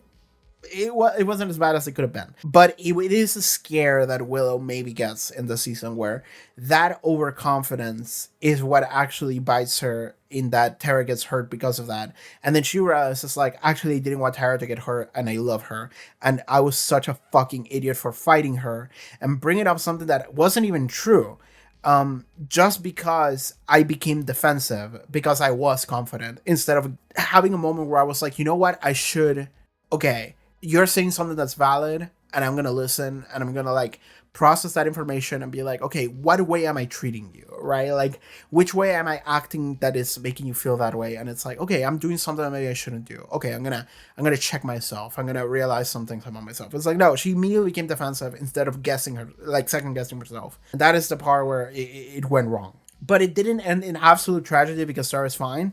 So we don't get like a full resolution to this character of Willow that is just like an explosive ending. We don't have that. Xander is getting married with Anya, so that one is doing a lot better. We have a lot bigger things happening in that side of our side character story. I am waiting for Willow to marry Tara. That is what I want to see, but I'm not sure if whichever network we're moving into is ready for that in like 2001 or whatever. Oh god, Buffy's about to experience 9/11. I think this episode's aired like 2000, so get ready for 9/11, everybody. Okay, I think that's it for Willow. All right, let's talk about Tara. I love Tara. So, okay, I think that after we go past Willow and Xander, the rest of our main cast of characters, with the exception of Spike, are going to be there's less to talk about them. But let's talk about Tara, just because I love Tara so much. Tara's a character who, previous season, she just stumbled upon the show, basically, because Willow and Oz broke up. And then within not many episodes, we started to see Tara as like the weird girl who's at witch class alongside Willow, who just keeps eyeing at Willow. And we can tell that she has a crush on Willow. And Willow is at first a little bit slow on that, but eventually it just becomes a whole thing. And it takes a while until it like fully solidifies, but they were essentially like witch fucking before that, right? Like we had, every time they went to make spells together, it was essentially kind of like an allegory for sex, right? Like, I remember this one spell that they were doing, which like ended with them just like throwing themselves onto the floor together, and they were like what was, they were like holding hands or something. It was like these close-ups, and it was just like, yeah, no, they're banging. Like, they're not literally banging, but they might as well be banging. Like, that's what we are supposed to infer from that scene, we the audience, right? If not for the laws of this land, we would be showing them hardcore fucking on screen right now. So that's what was going on between Willow and Tara in season 4. But because Tara came along like halfway into season 4, we didn't have to spend we didn't have too much time to spend with her, because we were spending time with like Buffy and Riley and the Initiative, and like Adam, I think that was his name, right? The Frankenstein guy. Like, we were spending time with that shit, and not with Tara, which is a bad call if you ask me. But I loved Tara immediately, and I was excited to get more Tara, and eventually we did get more Tara in the form of the family episode, which is like early into season 5. And I think that is the main Tara episode that we can talk about. That, and then God, what was the name of the episode where she got her brain eaten? Sorry, I'm not the best at keeping tracks of names of episodes. I don't know if you can tell, but this is a new session because I got interrupted earlier without, like, before it got even to an hour. Tough Love, that is another episode we can talk about. But let's talk about family. Vin Diesel meme, family. But in that episode, we actually got the Fable Tara episode. I was waiting for it, and we got to learn some fucked up truths about Tara's life. I already talked about it. You can go back like 4 hours or whatever into the same video. But what is important to Tara's character is that before that point, there is a scene in the Dawn episode, the second episode, right? Like Real Me. In that episode, there is a scene between Tara and Dawn where they're both just like sitting, like, I don't know, like a curb, and they're just talking to one another. And it really was like, yeah, we're both the outcast, we're not part of the main group. And they were bonding over that, which I would have liked to see more of that. If anything, I would have liked to see more of like Tara and Dawn together, just bonding over feeling like they're kind of left out. And I understand that Tara's not going to be feeling that way for much longer because of the episode I'm about to talk about. But it would have been nice to have a little bit of a deeper relationship forming between Tara and Dawn this season. I think that would have been really nice to see. I would have liked to see that a lot. Like, thinking about it, I'm like, it would have given both of those characters like a little bit more to actually, a little bit more of a reason to appear on screen and personality and interactions, and it would have just been fun to see both of them just talking to one another.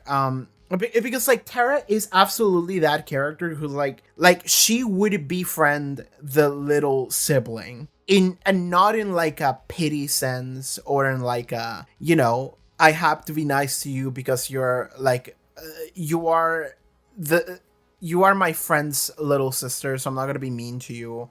I think that Tara would have been just straight respectful.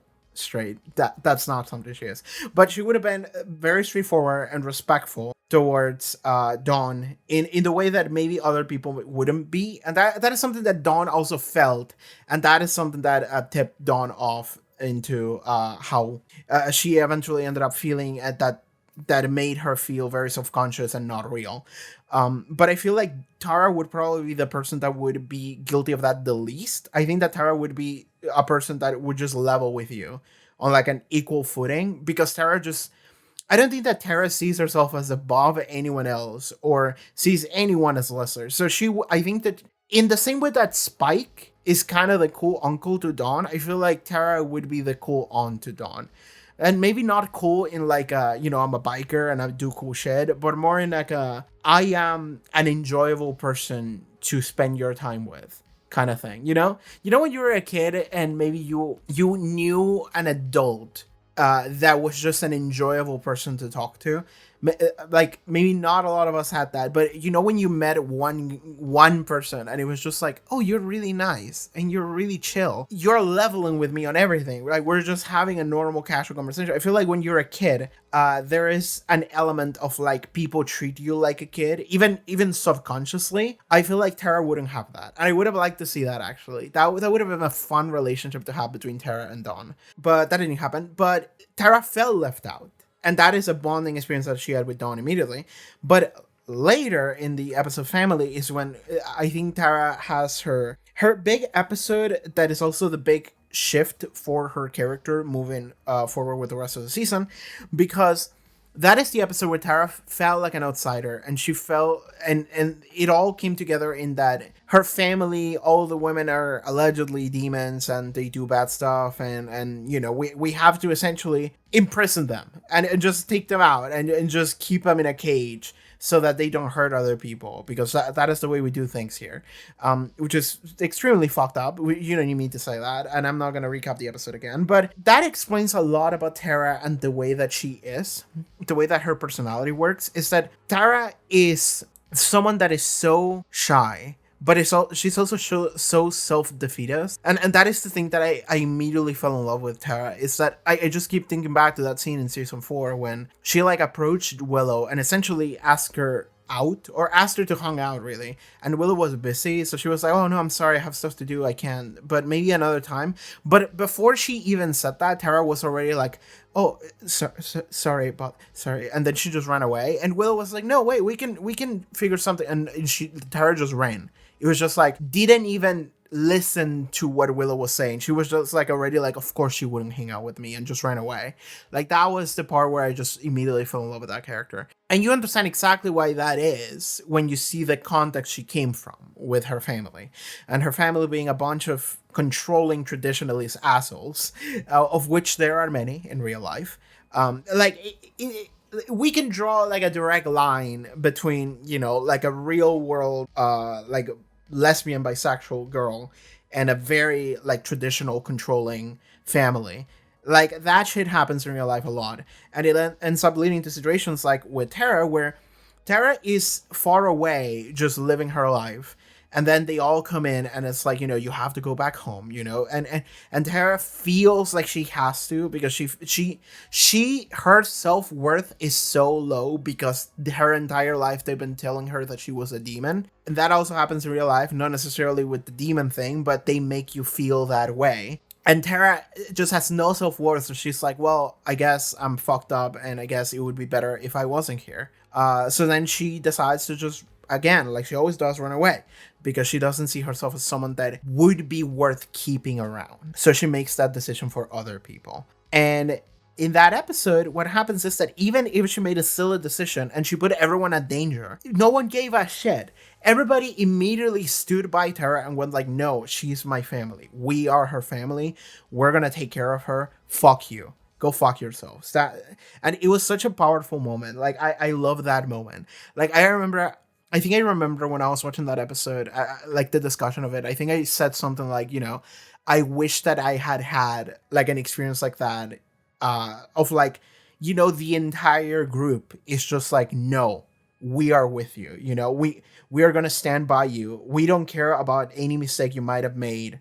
That's not even a topic of conversation. You are part of our family and we're with you, And for someone that is as insecure as Tara about, not fitting in, not feeling like anyone actually gives a shit about her because she doesn't deserve it, because her self-worth is so low. It's like, no, the entire group came together and they stood by her and they looked at the origin of all of the problems that Tara has, and it's just like, fuck you, leave. We don't want you around. You're hurting Tara, and we don't want you to do that. Because we love her, we care about her, go fuck yourselves. It was such a good moment. Like, it's such a good episode. Like, that episode made me miserable for like the first half of it, the first 80% of it.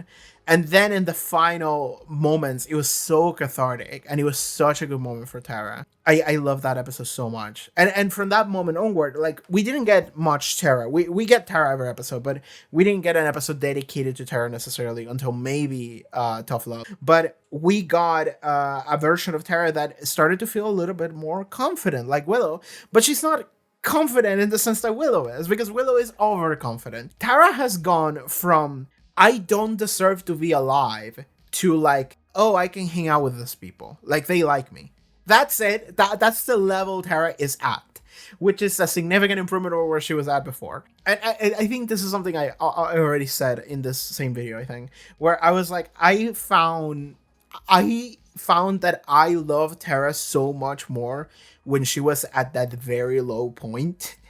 because then she was like more relatable to me.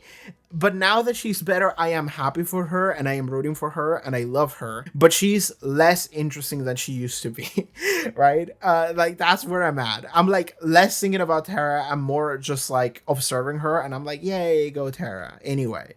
Buffy suffering. Like I'm focusing on like whoever is suffering in the episode. Like that is the interesting part that I'm looking at. And it used to be Tara every time Tara was on screen, but now I'm just like, no, she's doing better. She's happy, and I'm like, yay, go Tara. But like that's the end of the thought. But that's exactly it. Like that's how Tara has been this season after the episode family, and that is development. Like she has grown and she is better and she's happier, and I am happy for her. But I don't know what else to say about it. The only thing we can talk about is during the episode Tough Love when she and Willow fight. They have a fight. That happens, you know. You have fights with your friends, you have fights with your relationship partners. Like what's important is actually talking things through. What's important is actually just, even after it's over, like it ideally while it's happening, but even after it happened, after it's over, to have a moment of like, okay, I calm down, let me think about it, let's talk about it, okay, let's actually resolve this without it actually just being an issue, a wound that we're just gonna left festering forever. But in that episode, we have a fight, and it happens between Tara and Willow. And what Willow brings up, which is, and this is something that we can argue about a little bit, and I've heard people in the comments express their thoughts, and like, it's weird that Willow kind of brings up. So what Tara brings up in that discussion is that she was like, Tara feels like she's like the senior like partner in the relationship. Tara feels like she is treated as if she was the elder witch, elder lesbian in the relationship, and she's expressing that to Willow. Let me get exactly what Tara says, because there is a moment where Tara says something that really upsets Willow. Okay, so Willow says, I feel like the junior partner because you've been doing everything longer than me. And then Tara tries to reassure her and is like, no, like you're doing so much. Like it's almost like frightening to me how much you're accomplishing in such short amount of time.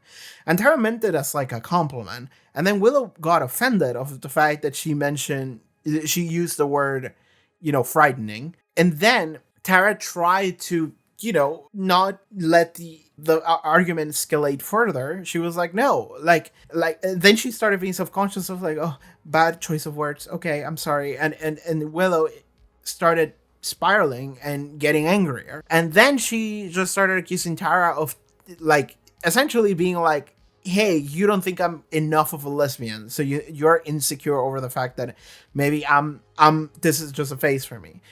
Which is, it's like a fair thing to be upset about, but Willow kind of pulled that out of nowhere in a way that I don't think Tara meant that. And then I don't think that Tara had the social grace in order to maneuver around that topic and to just like go into somewhere else, because it's like, oh, like, no, that's not what I meant. So instead she kind of engaged with it, which only made Willow angrier. And then Willow was just like, well, fuck you, I'm leaving. And okay, we had a fight. That's what happened. And the way I looked at that fight, even before what happened in the rest of the episode happened, the way I looked at that fight, I was like, okay, they're gonna kill off Tara. Like, that's how I felt. Because I was like, every goddamn time that these gay people are talking about, either they're talking about like their future together or they have a fight, I'm like, one of them's gonna die. And it's always gay people because they can never be happy in media. Always in fiction, some weird shit happens. It also happens with straight people because it's kind of a trope in relationships. Because it's like the trope of like, we are gonna have a fight, so then when tragedy strikes, we're gonna have like tragic unresolved feelings. So when that argument happened, that's what I was thinking, and I was right, by the way, but that's what I was thinking at. But looking back at it, there's actually some substance to that argument between the two, and it is, I think, coming from like how I described Willow like a couple minutes ago. I was talking about Willow, and I was talking about how she is she doesn't second guess herself anymore, like at all. Which is a growth. Is an element of growth for her because she's a lot more outgoing, a lot more confident. But that means that whenever Tara gives her like a little bit of valid criticism, Willow becomes defensive and kind of pushes back because Willow is taking it as an attack on herself, which is something she has decided not to take that anymore, right? Because Willow used to be a very bullied, nerdy girl, and now she's like, no, I'm going to be confident. So when her partner actually expresses some problems that she has with the relationship, Willow, instead of actually taking that as something constructive that we can work on, she's like, wait, what are you saying about me? And it's like, girl, that's not what we're doing here. Because like what Tara said is actually true, and it's actually something that is worth considering, where Tara is like, I feel like you're treating me like your mom, almost. Like you're treating me like I am the person that you defer to whenever you are seeking some kind of guidance, or like I'm gonna have all of the answers.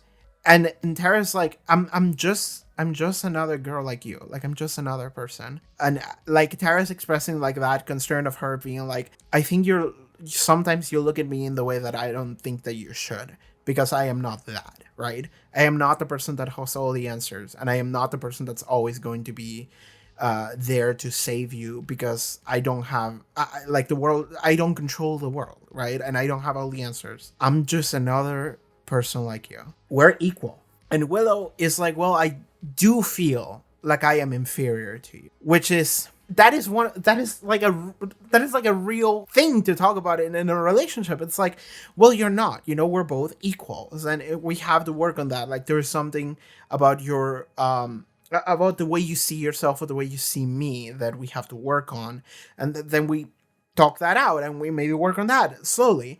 But the fact that that turned into a fight, and it was entirely because of Willow, not because of Tara, because Tara's like the most inoffensive person in the world. So the fact that Willow is the one that just got angry and it just escalated into a fight, I'm like, girl, what are you doing? But it's like, okay, I get it. From like looking at the way Willow is now in season 5, I'm like, I get why she would act that way. But then she would feel like this is one of those instances where like, like similar to the way that Buffy reacted to like the Riley shit, and then Xander had to talk to her and make her realize that, even though it was like 10 seconds too late. Like it was something that Buffy needed to hear.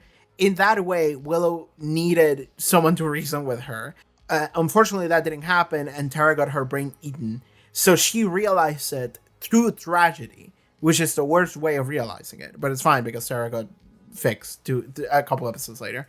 So that's fine. But yeah, like this relationship dynamic between Willow and Tara, I'm enjoying, because again, that felt like real shit. What they had there. The other moment that felt like less real is the way that the fight escalated, which felt like a little bit fast. But the only reason why that felt less real is because I look at it as like the tragedy in order to make it feel worse, in order to make it sting harder whenever Tara gets her brain eaten later. But yeah, and then Willow, being reckless as she is this entire season, she just goes on a revenge crusade to try and get glory, and she fails. But it makes complete sense that she would do that. And something I do wanna clarify that I didn't clarify enough, because I think I did many times. So let me clarify again. Is that whenever I was watching that episode, Tough Love, my attachment to Tara is so much that I stopped processing what was happening on screen the moment that Tara got her brain eaten. I was like, all right, I'm done. Right? Like the guile of this fucking show to keep going for like 20 minutes after that had happened, I was like, I don't care. Right? And when I say that, it doesn't mean that like I'm not like I don't care about the rest of the show, and that there's not a lot of meaning, and that I'm not going to talk about it at all. But it's this thing of like, my investment on the character is so great that I need time to process those emotions first before I am allowed to put my focus into something else. So when Tara got her brain eaten, and then it went into like a hospital scene, and Anya started making like patriotic jokes or whatever. And I know that she wasn't making jokes on purpose, but the writing of the episode made it so that she made a joke for the audience, which is worse. Because I don't give a fuck about the intention of the character almost. I give a fuck about the intention of the writing team and what they're putting on my plate here, right? Like, there is a cook that put some food here, and I'm like, Tara got her brain eaten. I lost my appetite. I don't give a fuck about whatever this is, right? Like, I need you to give me some time in order to process my emotions. And that didn't happen. The episode just kept going. And then he went into this Willow revenge arc, which, like, I get. It makes sense. I'm not gonna say anything that it didn't, because it did. But without being given time to like process those feelings that I had, that means that whatever I was watching, I was not here. I was not here. I did not care if Willow had died in that moment, because I was busy still thinking about Tara. And I was stuck in a different place. Like, the episode needed to give me like 30 minutes for me to just sit with my thoughts, and then I can come back and maybe watch the rest. That's what I needed. And maybe I think some people interpreted that as like, you know, like, well, who gives a shit about Willow if she dies? It was like, in that moment I didn't care. But that's not because I don't care. That's because in that moment I was just thinking about Tara, my favorite child. Like, that's where I was at. But yeah. So I think that's all I can say. I already talked about Willow. I already talked about Tara. I don't think there's much else I can talk about Tara. I mean, other than the fact that like in that episode she gets her brain eaten, and then we get to spend like a couple of episodes with dementia patient Tara, which is interesting. I didn't actually dislike it as much as I thought I would. Like, it made me sad, but it also made Tara like a very interesting character to me, because I kept looking at Tara and I was like, God, I love her. And now I feel so sad for her, but I also enjoyed feeling so sad for her.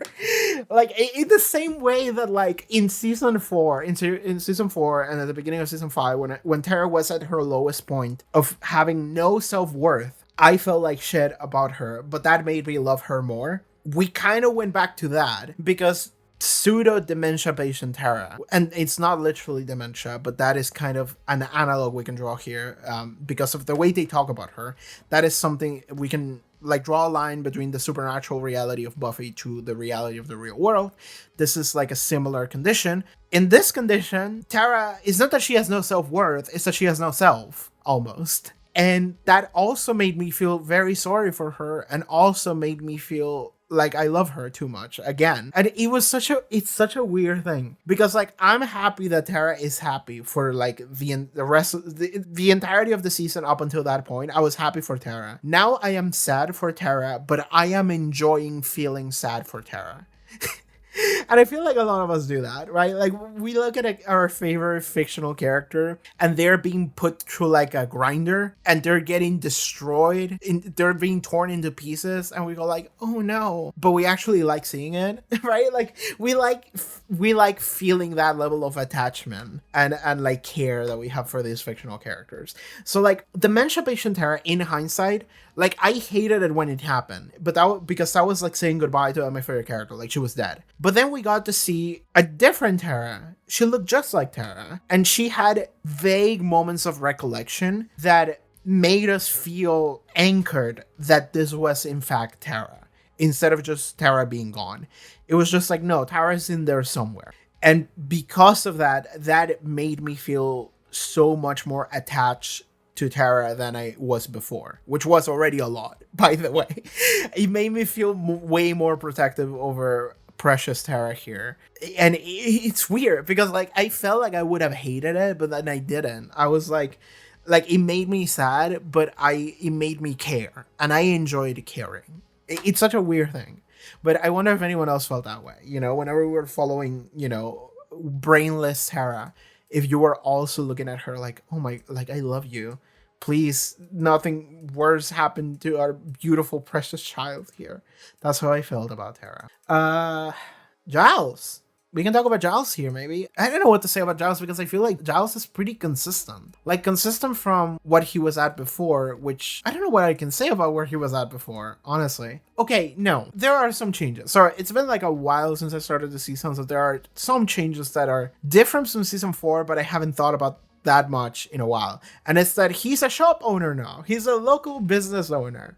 He's embracing capitalism. He's a true American now. Because in season 4, Giles was he was unemployed and he was kind of dealing with the unemployed life. He had like a random hookup. I don't remember the name of that woman, I'm sorry, but it's like a reoccurring character that we had for like 2 or 3 episodes who seemed to be like an old friend of his, who just came along and they both just like bang off screen sometimes. And yeah, they just enjoyed each other's company every now and then. And every other moment, Giles was just like alone, chilling in his home, just like doing nothing. And all these fucking teenagers kept just bursting into his home and being like, Giles, I need help with the demon this week. And Giles is like, oh, sure. But he's just like, they're all invading his house, right? They're all gathering at his house. And at his house, he's just like, all right, get a coffee or whatever. And that was kind of fun, but there was also an element of like, you know, you kind of feel sad for Giles because he has gone from an employed, almost like an employed respectable adult, because he was a member of the council and he was the local librarian at the school, but then he loses his position as a member of the council because he stood his ground, and that's a good thing. We love him for it. But then the school blows up, he loses his job as a librarian, and then he's unemployed and he's just chilling at his home. And a bunch of teenagers keep going into his house and being like, dude, I need help with whatever. And like, you feel a level of like, Giles doesn't really have much of a life. And that feels kind of sad, right? But Giles just is not doing anything in his life. It feels like he's stuck. In like a way that almost Xander felt like Xander felt stuck, but he also felt like he was trying to find which direction to go and try to like make his way into the world. Giles had this like weird vibe of someone who has already like forged his path, and now he like it went kind of wrong for a variety of reasons, and now he's just kind of here. He's just here and he has nothing to do other than just wait for these teenagers to just go into his home and say, dude, I need you to read a book for me. And then he's like, oh, okay. But up until that point, it's like he doesn't have a life besides that. So moving into season 5, very early on, he becomes a local business owner. He acquires the magic shop, which is actually really fun. I really like the magic shop thing. And I really like that the magic shop becomes like our local hangout spot. We can just get magical items if we need them, even though we didn't really need them this much this season. But it's also fun to just have him be this business owner. Like, he's worried about selling stuff, about the way that the shop looks, about the clients, about the money. Anya also cares about the money. I don't know if we can talk about Anya. We can talk about Anya maybe after this. But that's a fun angle to throw Giles into. Because, again, in season 4, it felt like Giles was kind of stuck, not doing anything. And you kind of feel bad for him when you think about him. Because it's like, well, he's not doing anything. And it feels sad. It feels like he's just getting drunk on whiskey every night and not doing shit. And it's just like, well, it would be nice if he could find a purpose in life other than just be here for these teenagers, right? Like, how sad is that? This is like a 50-year-old man whose best friends are a bunch of like 19-year-olds and like that just keep showing up at his home, and he has to work for them to save the world, but he doesn't get paid for it. He doesn't, like, nobody acknowledges his like position or like any of the importance of what he is doing. He's just at home, not doing anything, not getting paid, and like, he doesn't have friends. The only friends he has had is this one woman that I think lives outside of town, who he hooks up with every now and then, and his arch enemy who wants to kill him and turn him into a monster this one time. Those are the only people he knows, and it's kind of sad. Maybe Joyce on some level. He also fucked Joyce, but those also weren't them. I was also told, by the way, that the song that Giles was listening to in the episode after Joyce had died It was the song that they were banging to in the episode when they became like teenagers mentally or whatever. So he was reminiscing on that, and that was his form of grieving. Sure, I wouldn't have realized that was a song. I could have inferred that, but I wouldn't remember that for shit. But I think Giles' role in this season, he hasn't had that much of a role, but he's just like the transition from his character just being this proper mentor to stepdad to full on stepdad, to the degree that he just like lives in a different house and we visit him every day and it's like, hey stepdad, how are you doing, man? And that's just our entire relationship with him. To now he actually has a shop, he has a business, and he has something that he actually cares about, that is kind of fun to see him do outside of just being at the disposition of these teenagers. It's like, okay, this is fun. I like that. I like that for Giles. I like that a lot, actually. And maybe the best things that have happened regarding Giles and about his character, it's not that he changed at all, but it's this thing of like, whenever Spike was being weird around Buffy, and then he showed up at the magic shop, like on the episode after Crush, I think, Giles had a moment where he just like grabbed him and was like, don't you fucking get close to Buffy. It was like, whatever this thing you have, get over it. You know, like that was such a cool moment. But that's also Giles. Like that is the Ripper coming out, right? Like that is Giles going Ripper mode, because he has that in him. He doesn't let that come out often, but whenever it does, you get reminded of like, oh yeah, he does have that in him. If he wants to, he can be scary and intimidating, or just assertive in a way that usually he doesn't show. But the reason why he doesn't show that is because she shows all these fucking teenagers compassion and kindness and understanding. But if those qualities aren't warranted or needed, he is not shy to just let that moment, that part of him come out a little bit. And that is something that's really fun. And he did let that come out again in the final episode when they were discussing about what to do about Dawn, and Giles was like, we have to discuss what we're gonna do if the portal is open. And Buffy's like, no, we're not. And Giles is like, we're gonna have to kill her. And Buffy's like, fuck you, I'm not doing that. And Giles is like, I don't care what you think. Because it's this thing of like, well, it's not that he doesn't care, it's that like, if we have to balance one life for the entire world, the best decision to make is to save the entire world. Not even the entire world, the entire universe, or whatever that was, you know? Whatever the stakes were, they were big. So Giles is in this position of like, I know that you don't want to do this, and I know that you don't want to do this, but we have to talk about it, and I am going to tell you straight up that this is the choice to make. And I will make it if I can. And they became like antagonistic towards each other in that final episode, which was fun. Which was like, there was a moment where Buffy was like, if anyone gets close to Dawn, I will have to kill you. Like, I will stop you. Like, I care about my sister so much, and I am not gonna let her die. Even if it's you, I will stop you. Like, I don't give a fuck about you and what you want to do, and if you will save the world, I am not killing my sister, and I am not letting my sister die. Which was, it's an interesting place, because like Giles is approaching this from the place of like, I understand what needs to be done and I will do it. Doesn't matter how horrible and tragic it is, I'm gonna do it, because like, it is my goddamn job.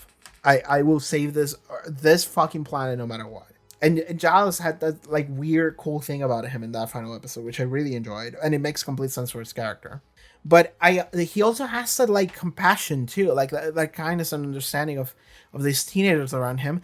And I like that scene again also in the end of the episode when him and Buffy are just kind of sitting down and talking to one another, and they're reminiscing on the past, and it does really feel like Giles is just her stepdad, because he is like, he's the closest thing that Buffy has to a parental figure now. And it's so good to see the relationship develop to this point, you know? I really like what Giles says, who Giles says. And so does my editor, actually. So, yeah, Giles is such a cool character. But, like, I think out of all the characters I just mentioned, Giles hasn't had that much, like, development in him, like, change in him.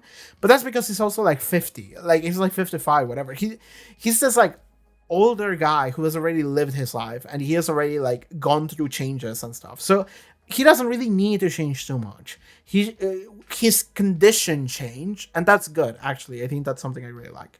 So yeah, that's I think that's Giles for this season. I don't know what else to say about him. That's just cool. I don't know if we can talk about Anya, but like I don't know how much to say about Anya, but I really like Anya. And I've liked Anya ever since in season 3. Like Anya is just cool. I don't know what else to say. She's just a cool character. I like her. For a moment I was worried that they were gonna turn her into this like hardcore like right-wing patriotic like capitalist. And no, it's like the capitalist, all of these things are bits. They are used for fun. I understand that, and I love Anya as a fun character. And I was worried that was going to be the direction definitively, but it doesn't seem like it was. It was just for like an episode, which they chose the worst episode for that. But sure, it did happen, and it was kind of fun. But she's a great partner for Xander. She already was. She always has been. But now Xander is also being a great partner for her, and I'm happy of where she stands. And just in a similar place from someone in a similar place with Giles is that I don't think she changed that much, but I think her situation changed in that she started to feel a little bit self-conscious about like what she's doing, what her place in the world is, and then it's like, oh, I'm gonna give you a job. She's gonna be working at the magic shop, and she feels so happy to work at the magic shop. She feels so proud of her position in the magic shop. She feels so eager to take money off of people. It's so fun. Like, it's so fun because, like, retail is, like, the worst job ever, right? Like, everybody hates retail except for Anya. Anya is like, hell yes, I love this. I love that there's something I do. My boss is cool. I get to make money. I love money. Hell yeah. It's so simple for Anya, and it's so fun to see someone that is just so happy and eager and excited to just do her job. And also in her doing her job, she's literally just going like, I can't wait to take money off of people. Like just a very clear, very honest, like, I don't give a fuck about the process. I just love the fact that I get rewarded. Like, it's so funny. Anya is such a fun character, and I really love her and what she is in this season as the shop cashier, I guess, at the magic shop. She's wonderful. But also, I guess a couple moments we can talk about, especially during the body, because she has like the best scene in the body, or like, well, not the best, but one of the best. In that, like, she just, and this is something you can tell. You can tell that this is the case with Anya. But Anya is a character who speaks very literally, and she interprets things very literally, and she doesn't have a lot of understanding of a lot of the social nuance of any given situation. I love her because of this. She's fantastic because of this. And in the past, that was just played for gags and that was just it. But we had a couple of scenes, namely the one in the body that is just so good, where she actually just breaks down crying, and she's just like, because they question, like Willow namely questions her and how she is acting, because she comes across as someone who doesn't give a fuck and it's just being weird for the sake of being weird.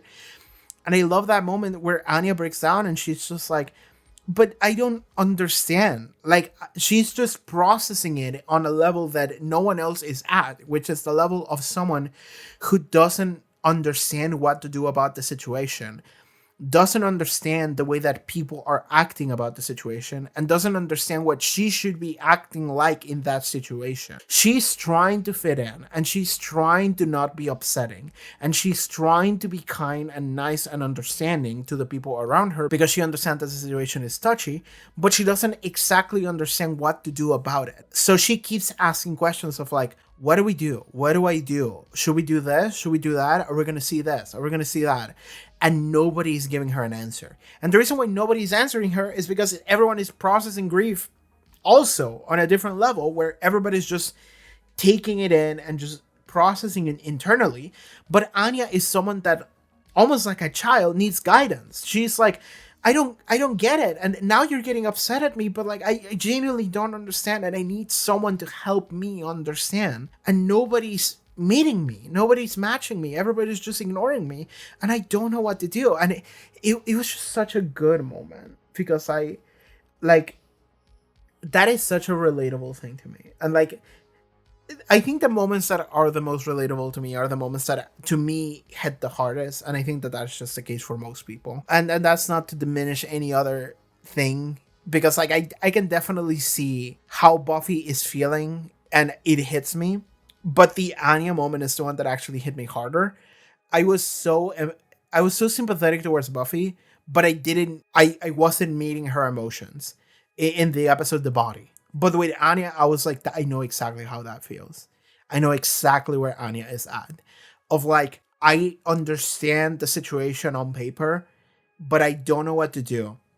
And I keep asking people. I keep trying to look at people and see what to do, and nobody's paying me attention. And in fact, everyone is getting angry at me. And it's like, I want to do my best here, but like I need help, and nobody's helping me. And it's so good. Anya is such a good character, and like I think that this is a season where we got a couple of moments with Anya being that way that have slightly more depth than we've had before. But this is not the character of Anya is not any different than when she was in season 4, for example. Like these are all things about Anya that were still true in the past. This is just a couple of scenes where we actually get to see Anya just being more honest on like in seeing how she works internally versus just making her jokes. I think that that's the case with Anya. Okay, let's talk about Dawn, the MacGuffin of the season, but also a lovely character we introduced this season, and we should be carrying forward, I would assume. Dawn is such an interesting concept because it's what if we just introduce a new character and we pretend that she was always here? And we just did that for like 5 to 6 episodes until it was finally revealed what it was. And I think that the way that was done, it was fun.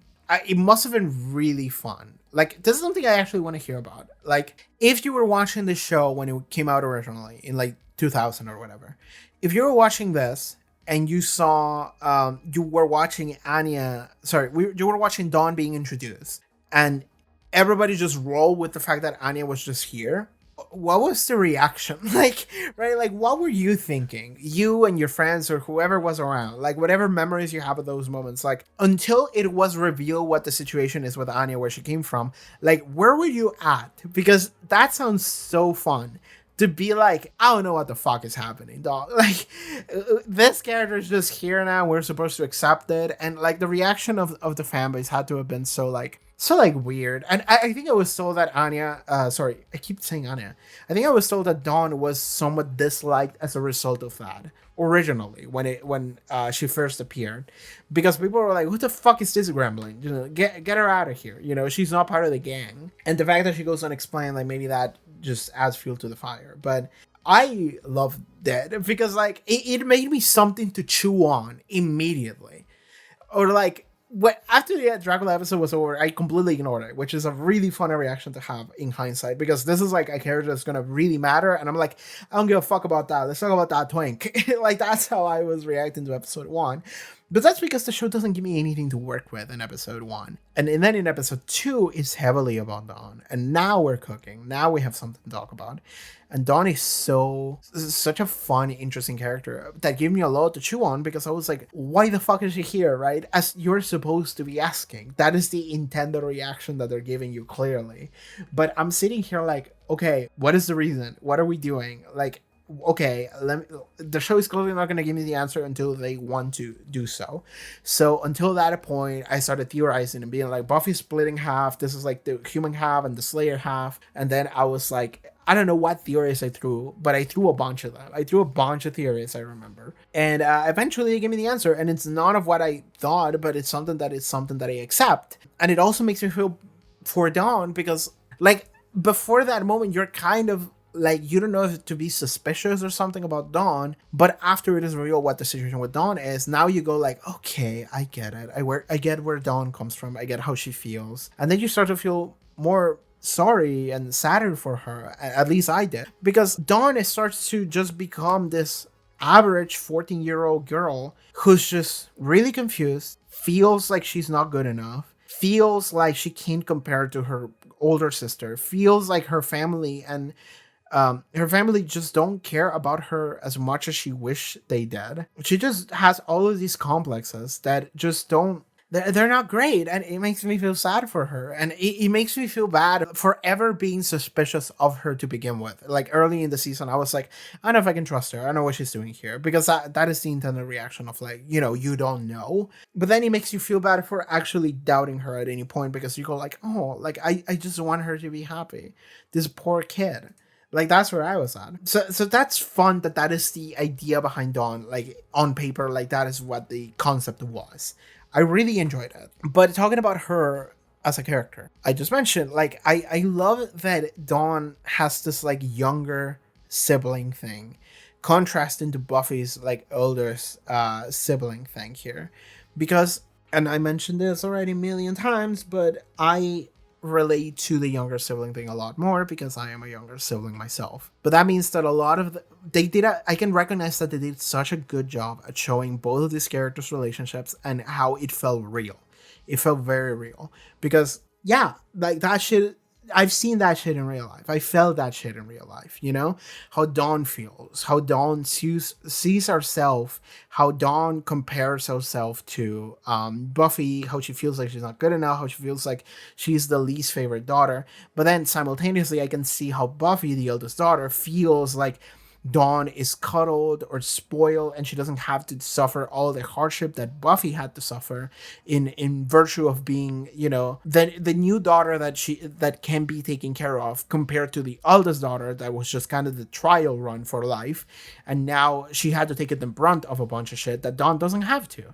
And there is a jealousy there, and it's so fun because it's like both of these things are so fully valid for both of these girls. One of them I empathize a lot with, which is Dawn. With Buffy, I don't really do that very much, but I do understand, right? And that is such a fun dynamic and complex relationship to explore. That is so fun, and it's not something we could have possibly ever explored in season 4 because Dawn didn't exist. Buffy wasn't an eldest daughter; she was just a daughter. She was an only daughter. But through bullshit supernatural means, we can explore any topic we want. And the topic we decided to explore with season 5 was siblings. Sibling dynamic, younger sibling, older sibling. And it's so well done. And I love it so much. And that's what made me love Dawn as a character so much, honestly. Like, seeing Dawn deal with all this, like, very real shit. And also the episode where she realized that she wasn't real, or she wasn't real a couple months ago.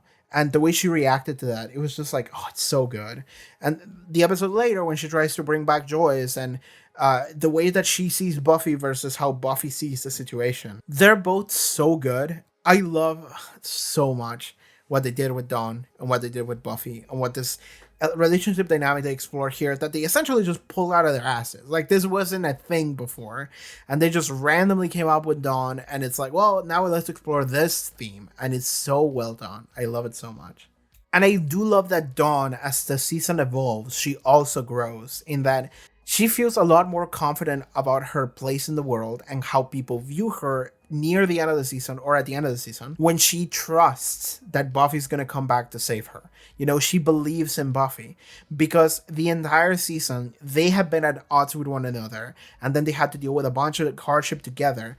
And then in the middle of the hardship, they started just feeling like shit because Dawn realized that she isn't real. She wasn't real before, and that she's part of Buffy's duty, her job. So there's an argument to be made that they don't even see her as human and don't care about her at all. She's just an object to them. But through Buffy reassuring her, through Joyce reassuring her, through the hardship of dealing with the loss of Joyce, as well as Buffy then having that moment after Joyce is dead, where Dawn tries to bring Joyce back, but then they have that argument where Buffy essentially breaks down in front of Dawn, and then Dawn sees through the veil and gets to see what actually is going on with her sister, and they reach like a full understanding of where they're both at. And like, even when Buffy is being strict, like a strict teacher, and Dawn feels bad, and it's like, I don't want to do this, and it's like, why are you acting like that? And then Buffy just breaks down, and it's just like, because they told me that social services are going to take you unless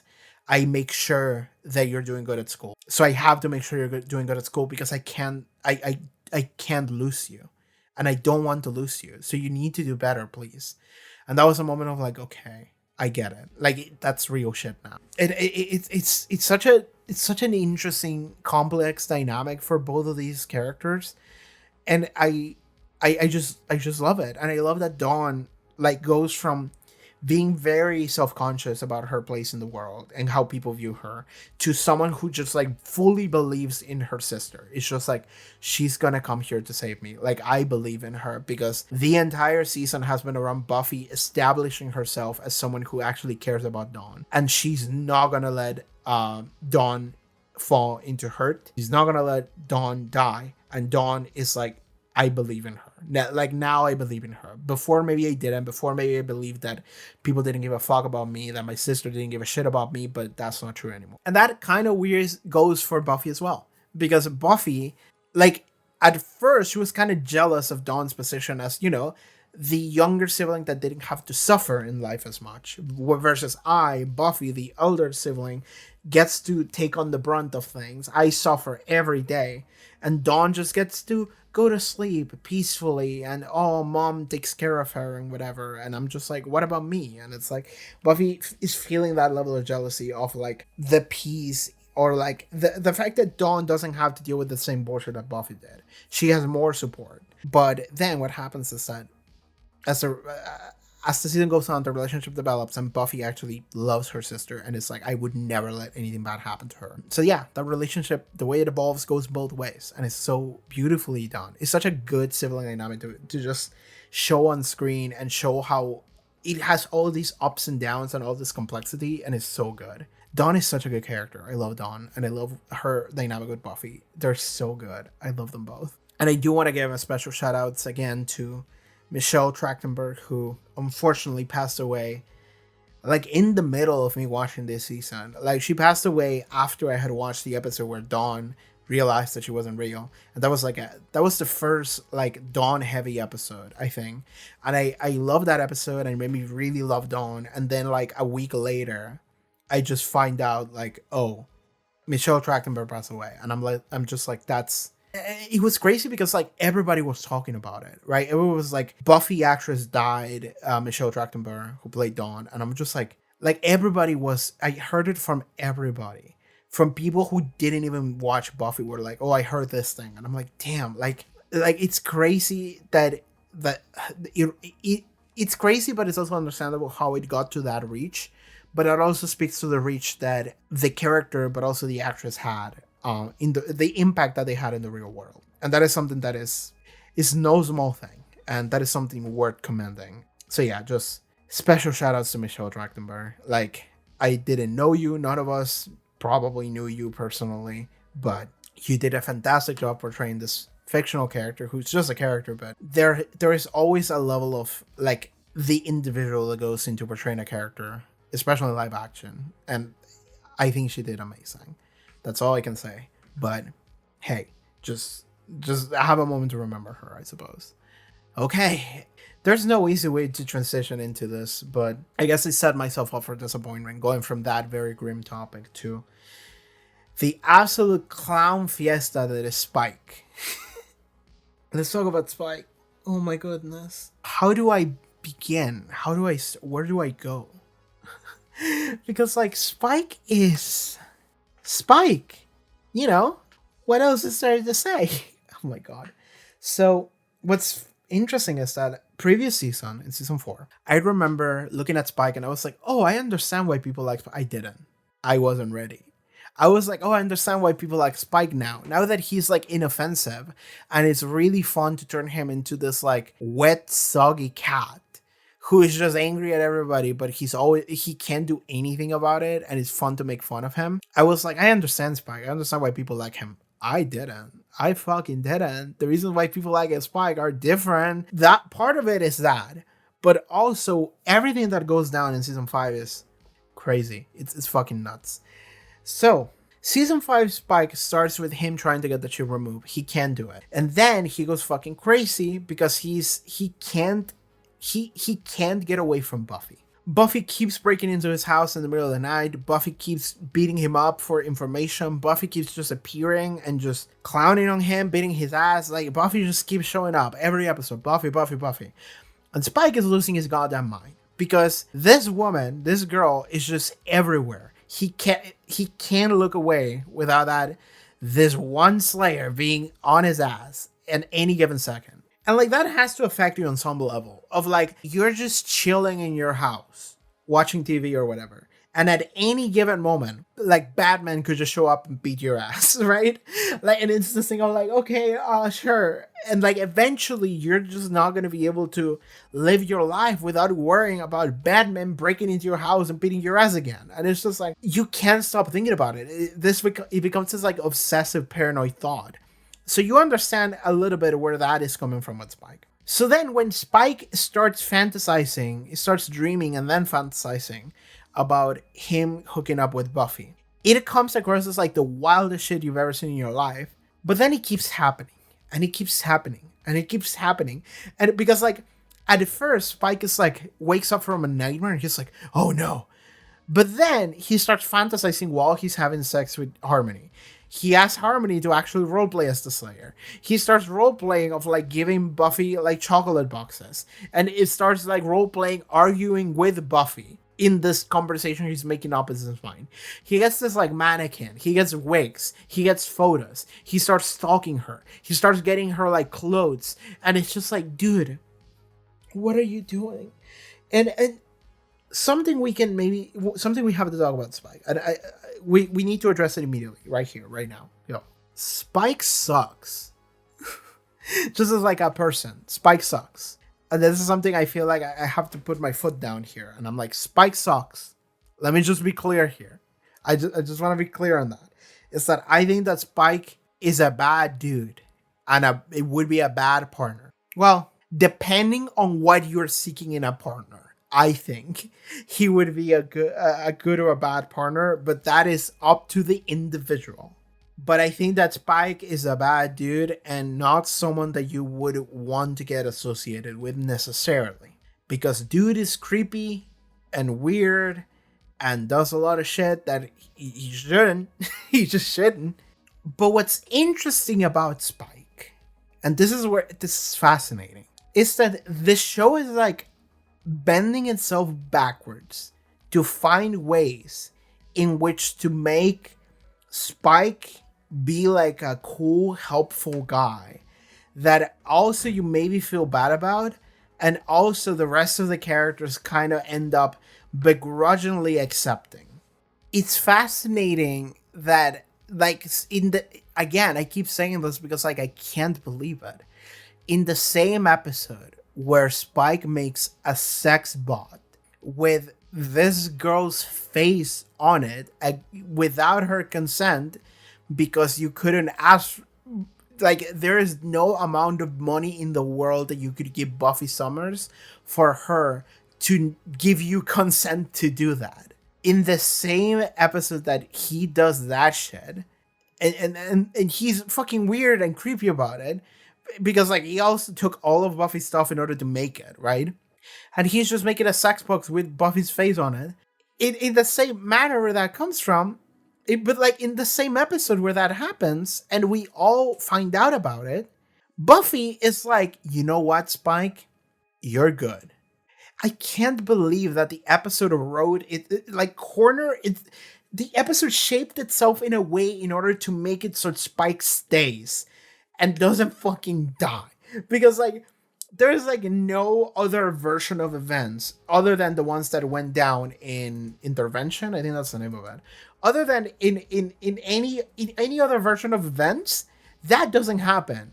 Spike fucking dies or he gets like exiled or something, right? Like Buffy would just throw him off a bridge so he goes away forever, right? Like whatever version of events, that doesn't happen. Instead, what happens is that Buffy kisses him and it's like, you know what, you're good. Like, I'm not gonna forget what you did for me. And it's like, what the fuck?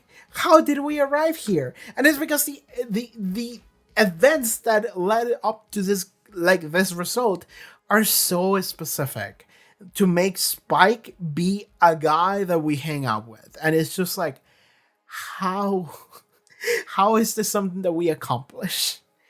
And it's fascinating. Like, again, the show is doing everything in its power to ensure that Spike sticks around. And I'm just like, why? It's almost funny to see. And what's fascinating too is that it makes sense. That's the part that is the most upsetting, is that it kind of weirdly makes sense. Because this is something where, like, when Spike started having his, like, delusions of, like, I'm making out with Buffy, I watched that, and in that moment, I actually didn't jump to dream. I jumped to, like, I can weirdly see this. I think it's weird, but I can weirdly see this. And the reason why I was like, I can weirdly see this happening is because Spike is like the opposite of whatever Riley is. That's the way it comes across to me. And that is like a thought that I continue to elaborate on, and it kept making more sense to me, because if the relationship with Riley failed, and it was also partially because Riley was someone that wasn't upfront about his feelings and his needs. He was like, I'm gonna seek my needs elsewhere instead of being upfront about them. And that is essentially not trusting your partner. That is essentially just doing some shady shit. Again, that is just like cheating on them, essentially. Because you can't get what you want from them, but you don't want to bring it up to them, so you go and seek it somewhere else. That's essentially what that is, but that's because you're not trusting them. Spike is doing the opposite. Spike is like literally jumping in front of Buffy and being like, love me, please! And it's so desperate. That is such an egotistical thing to do. It's so self-centered.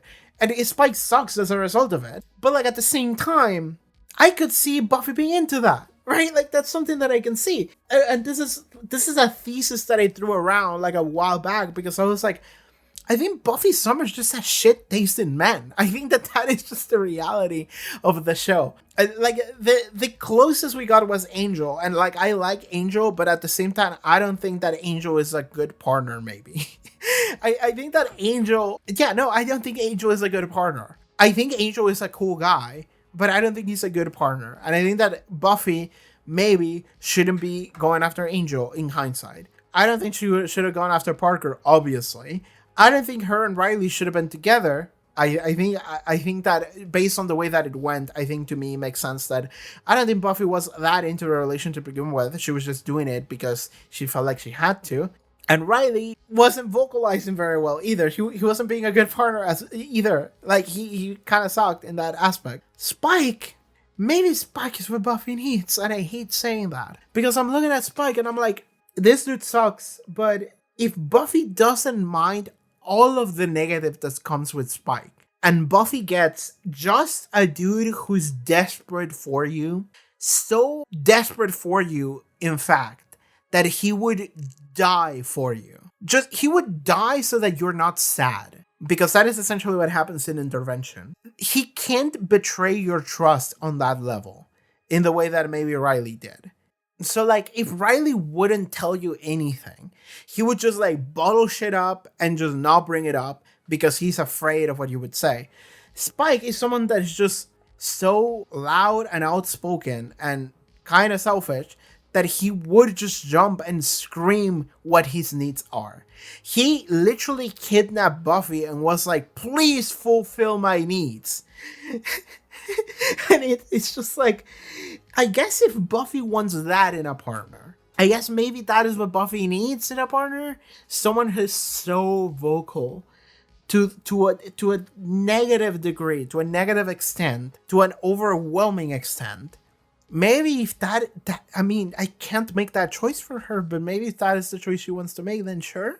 But Buffy Summers is not a real person. She's a fictional character, right? That is the one thing that you also always have to just like step back and ground yourself on. But like, I think that, but I don't know if I can apply any semblance of like real world logic to like Spike here.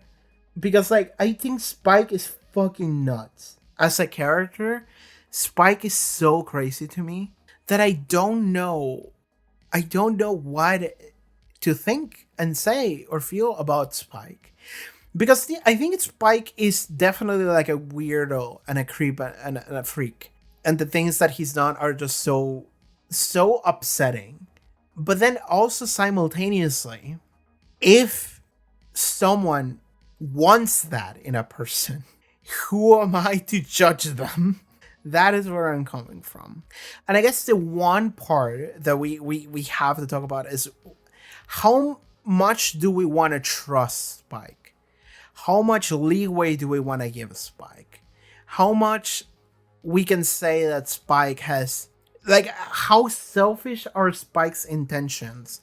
How much does he not give a shit about anything but himself? And the answer is, I don't know exactly where that line is for Spike. Because the show has given me a bunch of weird, fucked up, creepy shit Spike does all the time. But it has also given me Spike as like this baby girl who's like desperate for attention from his crush. In a way that in a way that like a preteen would be. And I can certainly see how for a lot of people that is such an endearing character. To me personally, I believe in laughter. That is what I believe in. That is my official stance. I believe in laughter. And the episode I Was Made to Love You, which was like after the crush episode, I Was Made to Love You. I remember the first scene when Spike shows up. He shows up at the club where Buffy's hanging out at. And it's just Buffy just standing there, and Spike walks up to her, and he has this like shit-eating grin. And I remember in that moment, I just started clapping, and I was like, let's fucking go. And I think that was the moment where like Spike transcended his status. Because of the bullshit he pulled in Crush and everything he has been in the season so far, I think that was the moment where I, like, seeing the audacity of this fucker to walk on screen and to be like, hey, Buffy, look at me again. Like, it sucks. It's such a, like, shitty thing to do for a normal guy. For, like, a normal person to do that is just an awful thing. Just, like, you're being the creepiest man alive. You kidnap this girl. You essentially threaten to kill her if she doesn't confess to you. It's, like, the insilliest shit to do. And then next episode, he's just like, oh, it's all fine. Hey, let's hang out or whatever. And like, he approached her also in this like vibe of like, you can't get away from me. And it's just like, oh my fucking God, dude. It's such a shitty thing to be. Everything that Spike is. But in that moment, I think I broke. Because I think that in that moment, I was like, I gave up on seeing Spike as a normal guy. Ironically, for what his character is, I just fully gave up. I was like, I'm not gonna care about, like, treating Spike as like a creepy guy by normal person standards. And I'm not gonna apply a level of decency that I would apply to a normal person standard to Spike. Spike is a cartoon character. In that moment, that's what became clear to me. I was like, Spike is a cartoon character. When Spike walked on screen, I heard circus music. I saw a red nose. He got out of a car where there were another 16 clowns that came before him. I saw Spike and I was like, this fucking guy. And I was like, you know what? Whatever the fuck he's gonna do, yeah, fuck it. It's happening. I'm just gonna laugh at him. And that, I think, is the place where I arrived with Spike here. Is that I went from, like, this dude is kind of cool, to I don't like this dude, to this dude is kind of funny, to, oh my God, this dude is so creepy, to, man, what the fuck? That's my official, like, status on Spike, is, man, what the fuck? And it was so funny. I'm sorry, Spike is just such a funny character to see. And like, I felt offended by a lot of the shit that he was doing this season. But eventually I just landed on like, I can't take this fucking dude seriously. I just have to laugh at him. I just have to point at him and laugh at him. He's just such a clown. And then the fact that that very episode ended with, well, Joyce dying, but it also ended with Spike approaching Warren and being like, make me a sex doll with Buffy's face on it. Like, I think that broke my brain. I think that in that moment, my brain broke. I was gone. I would just ascend into a different plane, a different dimension. I met the other two guys that exiled Glory. Like, I was gone. And it's because, like, I can't believe the absolute clownery that Spike is up to. He's gross and disgusting on a level that is so beyond anything that could be conceivable to be real that I just stopped applying rules to Spike. I was just like, it doesn't fucking matter whatever I think or feel about Spike. My guy is a cartoon, and I just have to treat him as a cartoon. He is a parody of himself now, and that is just what he is. But the part that is the worst part about it, again, I said this recently, a couple minutes ago, but the worst part about this is it made sense. Because this season gave us Spike backstory. In the episode Fool for Love, we get to see what Spike was like before he turned into a vampire. And it gave us such a perfect context. It gave us perfect clarity as to what the deal is with Spike. And the Slayers. And just it didn't directly told us, but you can infer this from what we get in that episode. And I already talked about this, go back 4 hours to the Fool for Love section, but in that section I talk about Spike, and something about Spike is that we realized that he was a nerd and a loser and nobody took him seriously and nobody liked him when he was alive. When he became undead, he had all these powers and suddenly he wanted to prove himself to be better than other people because he wanted to reaffirm his place in the world that he didn't have before. He was like, people didn't acknowledge me, people didn't treat me right. I'm gonna force them to treat me right. I'm gonna force them to acknowledge that I am better than them. He's trying to fit his own ego in the as a mutation of the original guy, William the Bloody Terrible, when he was human, like over the things that he didn't have in life. So again, another version of like vampires that whatever they were in their past lives and what they become influences directly what they become afterwards. And I think it's really cool. I really like that. But it also makes sense when you look at it from like a crushing on a girl's angle, is that Spike, when he was alive, he wanted this like woman to desperately love him, and it didn't happen. He got rejected. He got clowned on. And so then when he becomes a vampire, he has all this power. He's like, okay, he's getting the surface level of what he wanted in humanity, in Undeath through Dracula. And we can see it the most clearer when he is fucking Dracula on top of the first Slayer he killed in China.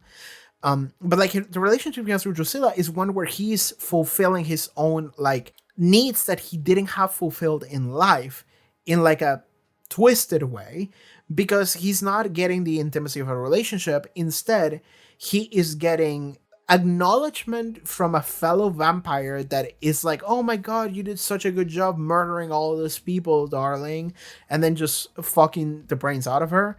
Well, her brains were already out when she turned, but still. But he's not getting that intimacy that he didn't get in life. So that is still something that is lacking in him. And in fact, like, whenever he fucks Drusilla over the course of the first Slayer, well, not the first Slayer he kills, it is happening, and it's so clear that, like, the reason why he's getting off on that is because he just reasserted himself to be better than other people. Not just that, to be better than another woman that it was her entire purpose in life is to hunt you. It's like, I'm better than you. In that moment, that Slayer he killed became a stand-in for the woman that rejected him in life. So he's reasserting himself as someone that is better and more powerful and someone worthy of respect. And then he gets horny about it, because of course he does, because he's finally getting the things that he didn't get to in life, including like a level of acknowledgement that he was given by beating her. That is like a level of acknowledgement that is undeniable. It's like, I was better than her and she knows it, or at least she knew it in the final second before she died. It's like that level of high that he's getting from that is crazy. And then he just straight out commits to sex to Drusilla in there, but I don't think he gave a fuck about Drusilla.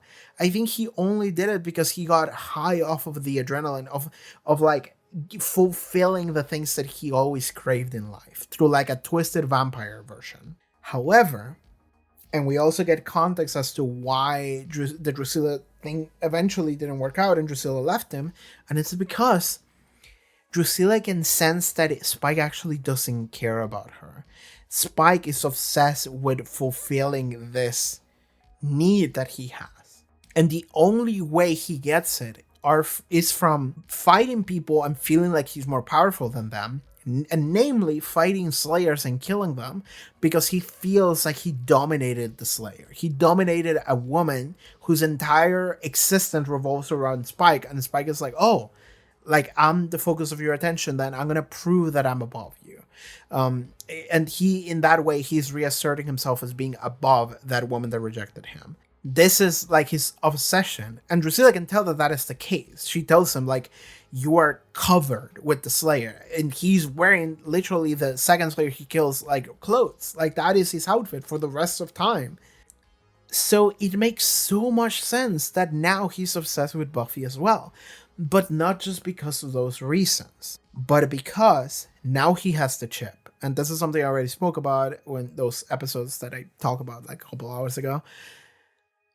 Spike, because of the chip, is now being forced to approach the world from an angle that he didn't do for the past like 100 years or whatever. I don't know how old he is, and I don't care. Spike has been approaching the world from a place of like, the world never acknowledged me, so now they are forced to acknowledge me, and I will do so through this like might makes right kind of view of like, I am going to force the world to acknowledge me, because I am going to prove that I am better than everybody. I am going to prove that, like, if I killed everybody, I'm better than them. So, like, the world is forced to acknowledge him that way. But now that he's forced to approach the world from a different lens, a more human one, where he can't prove himself to be better than people by beating them, by killing them. So now he has to be kind of a normal member of society, and like that's something that Spike cannot handle. But what goes beyond that is that, how does the relationship with the Slayer develop now that he doesn't have this like, I have to kill the Slayer kind of obsession. He's given up to his fate. That, like, whatever, I can't get the chip out of my head, so this is just my life now. I can't ever fight or kill anybody again. So what is the relationship with the Slayer become? And it's like, well, it's this obsession of, like, she keeps being around me and I can't run away from her, and, like, I guess I'm in love with her. And he starts lusting after her, and it's like, well, I guess that makes sense. Based on everything that we saw about his previous, like, life, it makes sense. Buffy is a stand-in in the way that every other Slayer was a stand-in for the original woman that rejected him and made fun of him. He needs to prove that he's better than them by killing them, but he can't do that anymore. So now he has to interact with Buffy in a way that he can't match the energy of like violence or power. It has to be through on a different level where we just talk, we just hang out. And so under that level, then Spike's outlet just goes full into like, well, I guess you're in love with her and you want to fuck her. And it's like, well, yeah, I think that that's the way it was always from the beginning then. Like the entire time Spike has been chasing and hunting Slayers, it was definitely some psychosexual shit that he didn't resolve from when he was human. And it's like, well, it's a vampire. Like, a lot of this shit for vampires is all this weird shit that they didn't resolve when they were human. And in their final moments, that becomes an imprint into who they are. And that is Spike's. Spike is someone that felt lesser, felt rejected, felt made fun of, and felt not good enough. And as a vampire, he goes the full opposite way. He needs to reassert himself as someone that is powerful, as someone that is respected, and as someone that can get hoes. But what's funny about that is that he doesn't actually get a real relationship. Even the Drusilla one, it wasn't a real relationship. And so what Spike has been missing his entire life and unlife is something that he's just now getting for the first time, which is Buffy acknowledging him as a dude who's just a dude, which is what he says in the final episode. You just see me as a man. And that is something that didn't click with me until that moment he said it. I was like, I think that's true, yeah. Because when he was alive, everybody dismissed him. And when he was dead, he didn't allow anyone to get close to him in order to form like an actual bond or relationship, or to like see him as anything but a monster. He wanted to be a monster. He wanted to play the part of being a monster because that made him feel good. He felt good being a monster because before he was just a wimpy guy. So now that he's a monster, he's relishing on the feeling of what it's like to be perceived as a monster. But now that he doesn't have that anymore, he's for the first time experiencing what it's like to just be a guy in someone's eyes. And he's like, I want that. I didn't realize that that is what he wanted all along. And like, yeah, like that's it. That's it makes so much sense. And like, that's the crazy thing about fucking Spike is that the entire time I'm like, this dude fucking sucks. He like he's such an asshole and he's so selfish and he's such a creep. But but all of the things that you're setting up for me, they make perfect sense. And they make such an interesting, compelling fucking character. And that is the craziest part about this to me. Is that Spike is such a good character. But it make like there's people who hate Spike and there's people who love Spike. Capital letters love, capital letters hate. I understand it. I understand both of those angles. I'm not gonna dismiss any of them. But like to me, the way I look at Spike, I'm like, it makes so much sense that he is the way that he is, that he has acted in the way that he's acted, and it's fascinating. I'm not necessarily gonna look at him and be like, oh yeah, man, you should do that. I'm like, no. Do I think that Spike would also be a good partner or a good friend? I don't think so. No. But like, in that same, it doesn't matter what I think because this is just what the character is, and it's a fascinating fucking character, like genuinely speaking. And that's crazy to me. That is the most upsetting part to me because like I am so ready to just say fuck Spike. You know, all my homies hate Spike because I'm so ready to just say fuck Spike. You know, all my homies hate Spike. You know, Spike can just leave forever. But like the truth is that no, he's a fucking fascinating guy. This season he's been, I don't know if I want to say the most fascinating character, but he's up there. He has gone all over the goddamn place. And the relationship he has with Buffy has also gone all over the goddamn place. And that is also another fascinating element of the relationship. Is that, like, it's so clear that Spike has a crush on Buffy, but then Buffy chooses to ignore it, chooses to not think about it. And I'm like, girl, what are you doing? What do you mean you didn't realize that? And it's because, well, I think that Buffy just doesn't want to let people in. That's the conversation we had before. She's afraid of acknowledging that could be a possibility, so she just chooses not to think about it. But then Spike is the one that actually sees through that. Spike is someone that actually understands that, like, the way Buffy treats me is the way that I want to be treated. And that actually makes me happy. But then when you approach Buffy, she's like, no, fuck you, you're a monster. Like, this, like, never, it could never happen because you're not a real person with a soul. You suck, you're a monster. And it's like, she's not treating him like a monster, though. Spike consoles her, Spike reassures her. Spike is someone that she always keeps going for information or for protection for some way, for some reason or another. Spike, like Buffy keeps going to Spike, and if she just thought that he was just a monster that didn't have a heart or feelings or anything and didn't care and he was just an asshole and that's it, and he should just die then why wouldn't she just kill him? Why wouldn't she ignore him? Why would she keep going back to him every fucking episode? And the only answer is because Buffy sees Spike as like a friend, and that's just the way it is. Spike just, like, Buffy sees Spike as just like a dude I can just hang out with. You know, I accept his company on some level. I'm not gonna say she has a crush on him, but at least she accepts him as just a dude. And that is the part that Spike is like, I am obsessed with that, and I just want her to acknowledge that. And like, weirdly enough, even though every version of this is Spike, like, approaching this conversation in the worst way possible, he's not wrong. Buffy is someone that just keeps treating him this way, and she doesn't see it. Buffy's lacking that awareness that Spike can actually see past. And that is fascinating. There's so much of this character, to both of these characters and their dynamics, that is just like fascinating to see. And I don't know what else to say about Spike, but like, dude, like, even a previous season, I was like, oh, I get why people like Spike. He's so funny. It's so funny how the show is just like making fun of him all the time. But in this season, Spike has gone into overdrive. Spike has gone all over the goddamn place. And oh my goodness, this fucking dude, I don't know, dude. I don't know what else to say. It's just fascinating. I don't know if you can tell, by the way, I'm running out of voice as well because, I've been talking for like 2 hours nonstop. Before this, I talked for another hour nonstop. Oh my god. I think the final character I probably want to... No, there's two more I want to talk about. Fuck my life. Do I do it next time? Let's just keep going. Let's just keep soldiering on. Let's talk about Glory and Ben. And maybe this will be short, actually.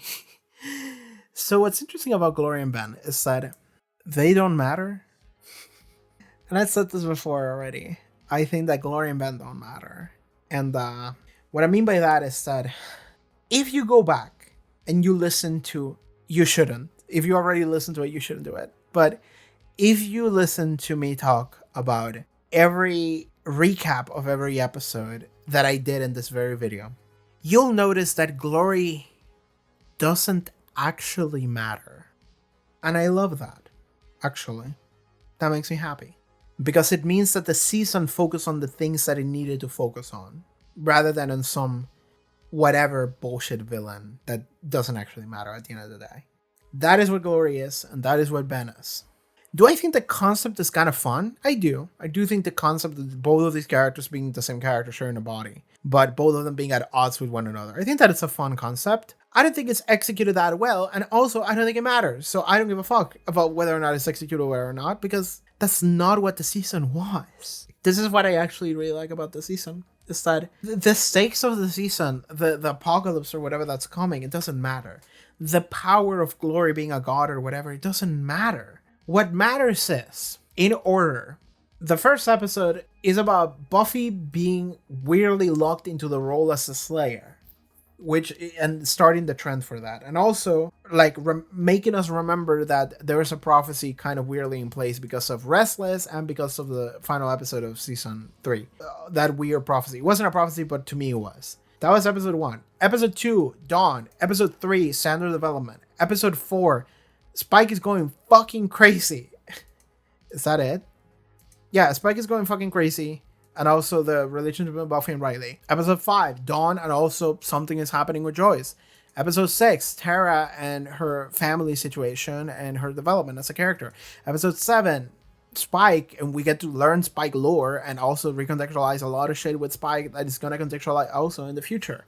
Episode 8, Shadow, Joyce. Episode 9, Listening to Fear, Joyce, still dying. Episode 10, Buffy's and Riley's relationship is crumbling.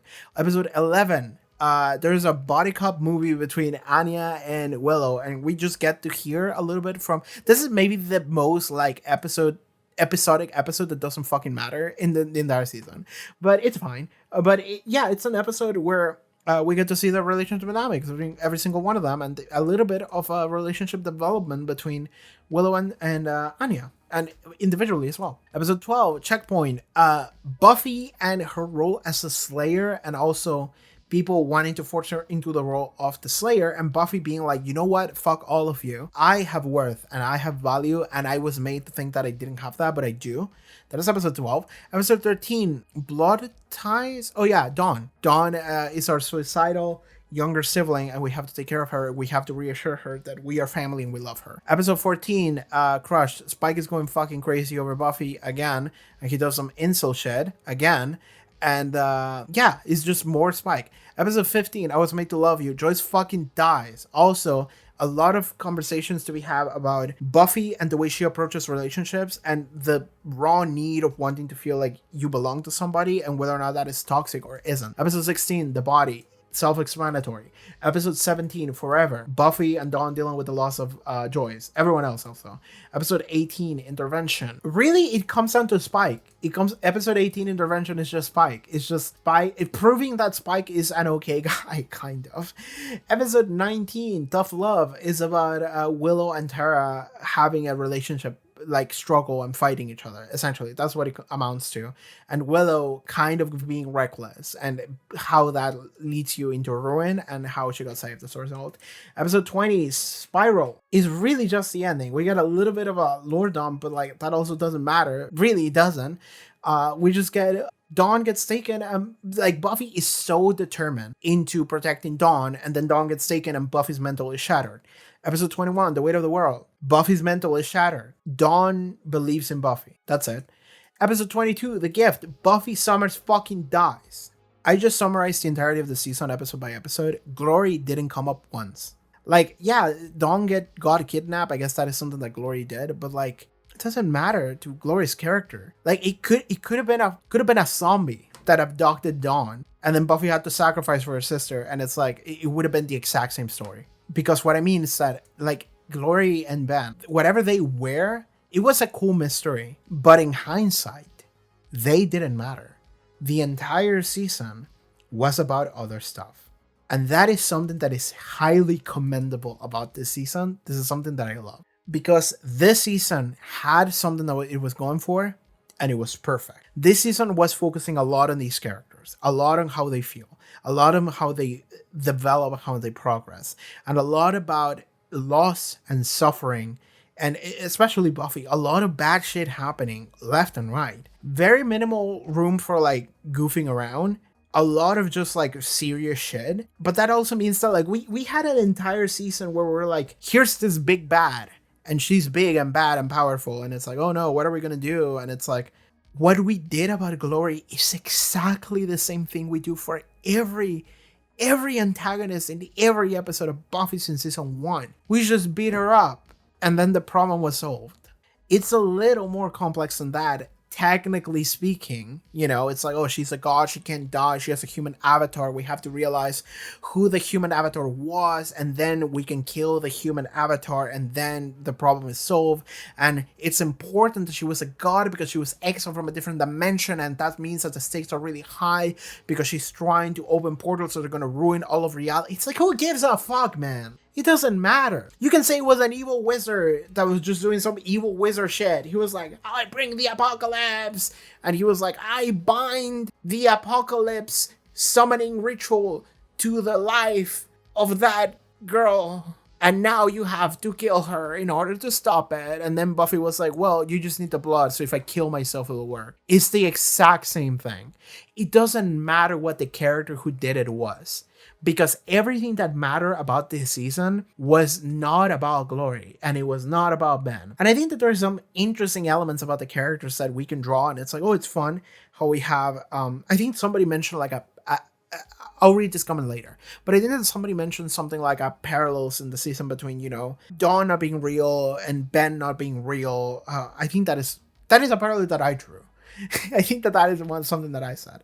Somebody mentioned a parallel like pairs, of like Glory and Ben being a pair, and then there were two Xanders, and for a moment I thought that there was Buffy and Dawn, and they were also like split from the same thing. So I think that is something that was mentioned to me once. But like, I think there are some fun elements about Glory and Ben, and the fact that Glory is this like all-powerful, uncaring beast, and Ben is this guy who is actually caring, and he wants to do his best, and he just wants to be a normal guy and live a normal life. And it's fun because, like I mentioned, Ben was made in order to be the prison for Glory. So it's like Ben is trying to attain individuality and just a place in the world after essentially not being real. And it's kind of fun to have that, and it's also kind of fun to have like the main bad guy also be a good guy that just doesn't want any of the bad shit to happen. It's kind of really fun. But at the end of the day, it didn't really matter.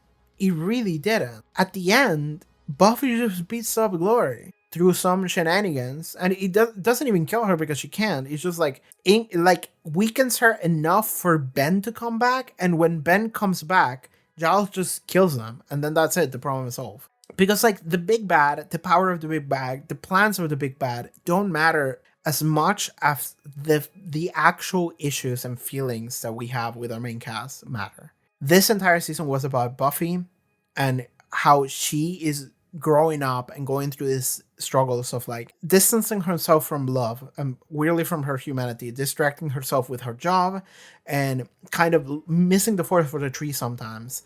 And then dealing with losing her mother. Her mother is suffering. taking care of her sister, losing her partner, like all of these shit that keeps happening, and Buffy's life is just chaotic and hectic, and it's just like trying to make do. And at a certain point, she just gives up. At multiple points, she just gives up. That is what matters. It matters that Dawn got to learn that her family loves her, that Buffy loves her and will do anything for her. Like everything that all of these characters went through and what it means to them, that is the shit that matter in the season, as well as all of the struggles that they endured together. That is what matters. At the end of the day, whatever villain Glory was nothing. She was just what it was in order to be the conduit from which we tell the story that we tell. But beyond that, as a character, I don't think that there's anything about Glory that I can say that actually matters to me. I don't have many thoughts about her. I think it's a cool concept. That's it. That's all I got. GG, everybody.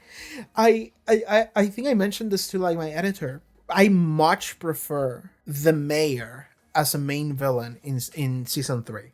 The mayor as well as Faith in season 3, they were so much better to me. That was such a much more interesting dynamic because there was a lot of nuance to it. There was a lot of like caring, and it's like it was uncaring at first, but then it became caring. Like the relationship was so weird, but it was so good, and that is something that I deeply love about season 3. I also miss Faith. It's mostly just the fact that I miss Faith, by the way. I want to see Faith again. But yeah, like in comparison to that, Glory ain't shit. That's how I feel. I love that. But at the same time, and this is why I say that this was a good thing, is that this season is not doing Glory. The season wants you to believe that it's doing Glory, but it's actually not. It's like, I don't know, it's like, again, I'm going to mention Evangelion again. It's like watching Evangelion. You think it's about a bunch of robots fighting each other, and it's like, that's not what that is about. The show is about other shit. And if you only focus on the robots and the lore and like whatever happened to the world, you're going to end up confused and unsatisfied because that's not what this is. This season is a story about Buffy and suffering and loss and grief and all of the very human emotions that we experience, all of the human experiences we deal with and how we endure them together. That's what the season was. That's what the season is thematically to its core. I'm trying to think about whether or not like Glory can fit into that theme in a certain way, like the opposite, you know, like she's an individual, you know, like she shares the body with somebody else, but they're both individuals, standalone, you know, they're not together, they're opposites. She has a minion army, but she belittles her minions and doesn't consider them to be on her same level. So like that way, maybe we can say that like she's someone that doesn't have a team that supports her, and that's why she loses, because she's an individual. I don't know. She doesn't understand human emotions, so she doesn't understand grief and loss and sadness, but also joy and all these things, which is what, like, near the end of the season, she's experiencing these things, and she's like, is this all the fucking bullshit all those poets were writing about? Like, is this really it? Do y'all actively want this? And I think that is the closest we can get to, like, Glory getting closer to, like, the thematic elements of the season, where she's understanding that all of these pain and hurt and loss and grief, but also the joy and the satisfaction and all that comes through in humanity. She doesn't understand that because she's not human. And she's confused by it, and she's, like, dismissive of it. That is the closest we get. But besides that, I don't think Glory really does anything here. And Ben, again, Ben is just kind of, it's just the other side of the coin for Glory. It's just like, this is a dude that I think it's cool to have this dude that is just artificially made, like Dawn, but he just wants to live his own life. He just wants to be happy. He just wants to not cause troubles for other people. He doesn't seem like a bad guy. He's just chill. But like, he's forced to deal with a bunch of this shit, and he does have his own like elements to his individual where he's like, I'm not gonna let Glory take over me because I want to live my life as well, right? So that is something that makes him a little bit interesting, but also, I don't know what else to say about that. I guess they're both very individualistic, and maybe that is something that goes against the season, but I don't know. I don't think so. I do think that the way they handle the mystery between them was kind of fun, but I don't know what else I can say about that. I think that's it for Ben and Glory. I'll stay tuned in for Rasputin whenever he shows up. Let's talk about Joyce. I said her for last, but I don't know how much I can say about Joyce the character as much as I get to talk about Joyce the event and the way that she was tactically used this season. Because Joyce this season, and like, oh man, I'm thinking back to Joyce and Restless. When I did my Restless rewatch, there was this element where Buffy clearly felt like she was leaving Joyce behind in moving to college and moving on with her life, which actually made me feel a little sad thinking about that, and then thinking about the fact that Joyce is now dead, you know? Like, she didn't get to, like, she felt lonely, she didn't get have her daughter, but like, Buffy went back home this season and started hanging out with her, so it wasn't that bad, but still, it could have been a lot worse. But Joyce is such a like fun mom, understanding, like she's just a cool person. I like Joyce a lot, and seeing Joyce go away was just sad. It made me sad. Like, Joyce genuinely reminds me a little bit of my mother, right? It's just like ignorant about certain things, but you can't really fault her for that, but she's just genuinely trying her best. It's like that. It's just, Joyce is so cool. I like Joyce a lot, and so having to say goodbye to her felt like shit, but it feels like shit because the characters feel like shit mostly. The way that they use Joyce is so interesting, and it's so fun too, because it's like there is a scare of like, you know, she has headaches, and then headaches keep happening, so you go like, okay, you know, this is something that is gonna have some kind of repercussion, because like that is not like from a meta perspective. The moment that is introduced, I'm like, okay, she has like brain cancer or something, like something, this is leading to something, otherwise it wouldn't be presented this way. Just like in terms of like writing, you don't introduce something like that unless you resolve it or it leads up to something. So it wasn't resolved immediately, it kept going, so I'm like, okay, it's leading to something, and it's probably gonna lead to something bad, because that's the kind of shit that is. It's like, oh, I keep having these headaches, I'm passing out, and it's like, okay, that's bad, that's really, really bad, that could be a lot of really bad things. And it was, in fact, a brain tumor. That was immediately what my brain goes to, and that is what it was. And the fun part is that she goes to surgery and it's successful. She's fine. She gets her tumor out and everything's good. All right. Hell yeah. But if you're paying attention, you don't believe that for a fucking second. I didn't. Because in the episode where she goes for her surgery, the final scene is like Buffy and Joyce talking to one another and having this like essentially goodbye. They're having this goodbye scene of like, you know, my mom is dying in 5 minutes. And then when she didn't, I was like, she's still dead. Like, I'm looking at that scene and I'm like, that was a goodbye scene. This is a scene that only happens if this character dies and they don't get to talk to each other again. So then when she was fine and she kept being fine, I was like, what the fuck? But like, I was just sitting here waiting like, okay, like, when is the other shoe gonna drop? You know, like, when is it finally gonna hit? And it happened at like the most bizarre, weirdest fucking moment ever, which actually was a fantastic call because it broke my brain, which is immediately after Spike has this like, I want to request a sex doll with my crush's face on it. It immediately went back to Joyce being dead. And I was like, what the fuck is happening, dog? Like, but like, it didn't surprise me that Joyce was dead. It surprised me that it happened in that moment. And it broke my brain. But the fact that Joyce was made to have a complication early on, it got worse, and then it got better. She got solved, she got fixed, she got healed, and then it went like 5 episodes, and then you just run into her dead body. And it just drops and you have to deal with that. It's so good. It's such a well done like death because of the way that the body works. The body, I think, is the best episode of the season, I think. And maybe the show, depending on who you ask. Like, this episode fucking slaps. And the reason why this episode exists is because Joyce died in the way that she did. And it's funny because like when I saw her dead body, when Buffy ran into it, I was like, she's not dead yet. She's gonna be dead next episode for sure. But she's not dead right now. You know, she's just gonna die next episode. No, she was dead in that moment, actually. We just didn't watch her die. She just died off screen. You just run into the tragedy of it in the way that reality just kind of hits you like that sometimes. And that's it. And that was so much better. That was such a choice, and it was such a good choice as well. And then we have to deal with Buffy reacting to that. And then every other character also reacting to that. And it's so good. It's so good. So the way that Joyce was used this season, I think is fantastic. I think Joyce was... I mean, she was I don't know if I want to say her character was fantastic because her character was just Joyce, but the way that her character was used, it was wonderful. I just wanted to mention that Joyce needs her own her own section here, her own segment. And I think that's all the characters I can talk about or I want to talk about. Is there anyone else? I don't think there's anyone else. I think I covered pretty much everyone I cared for. Maybe I'm forgetting someone, but Riley? Does anyone want me to talk about Riley more than I already talk in Into the Woods? I don't know. I don't think so. I think I'm just gonna move on with my life. So yeah, I'm also running out of time here.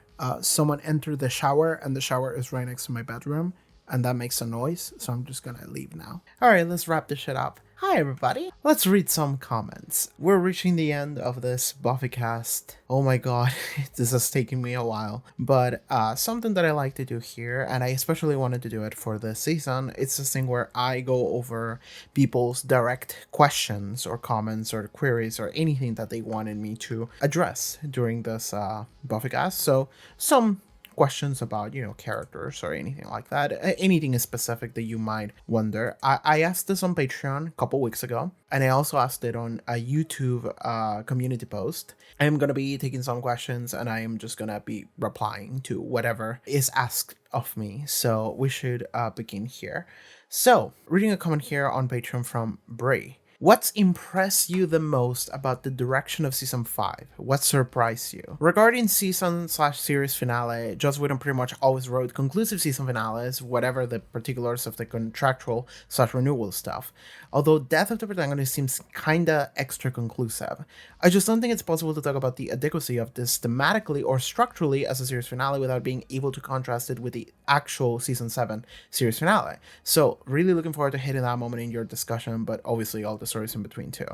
Getting ahead of ourselves, but also very much fair what you're saying. I don't think we can talk about the season 5 finale until we hit season 7 finale and like actually talking about it as like a final definitive end.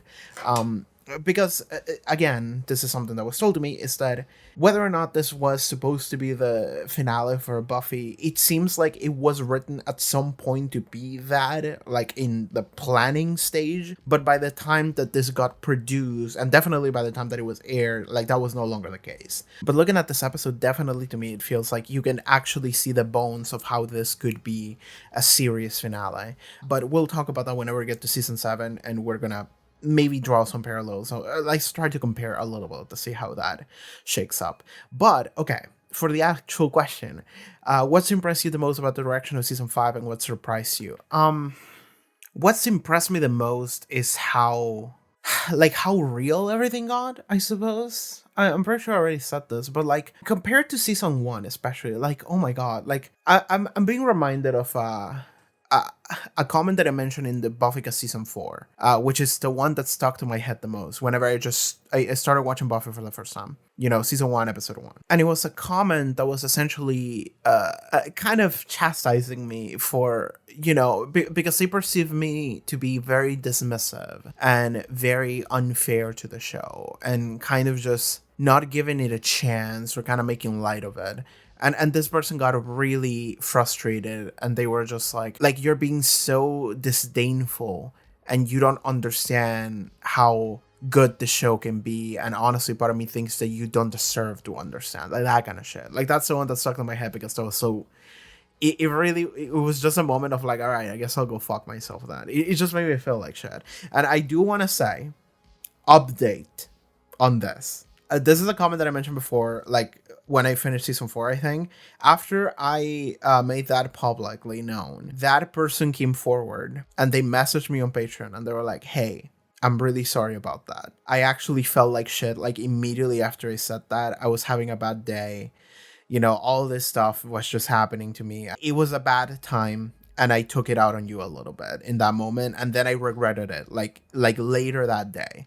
So I do want to say, like, I'm sorry for that because, like, I thought that, like, it just happened and we could just let it go. But clearly you remember that. So clearly it was something that I feel like I should apologize. And I do want to say, I already told this to this person because I replied to their DM. It's fine. Don't worry about it. You actually coming forward and saying that actually did me a lot of good. So thank you for that. Shout outs to that person. I also think it takes a lot for someone to go back on something they had said like that. Usually people just like run away from it, including me. I've done that before. This person was very brave in doing that. Shout outs to that person. Also, they're actually a patron, so they're actually giving me money. So hell yeah.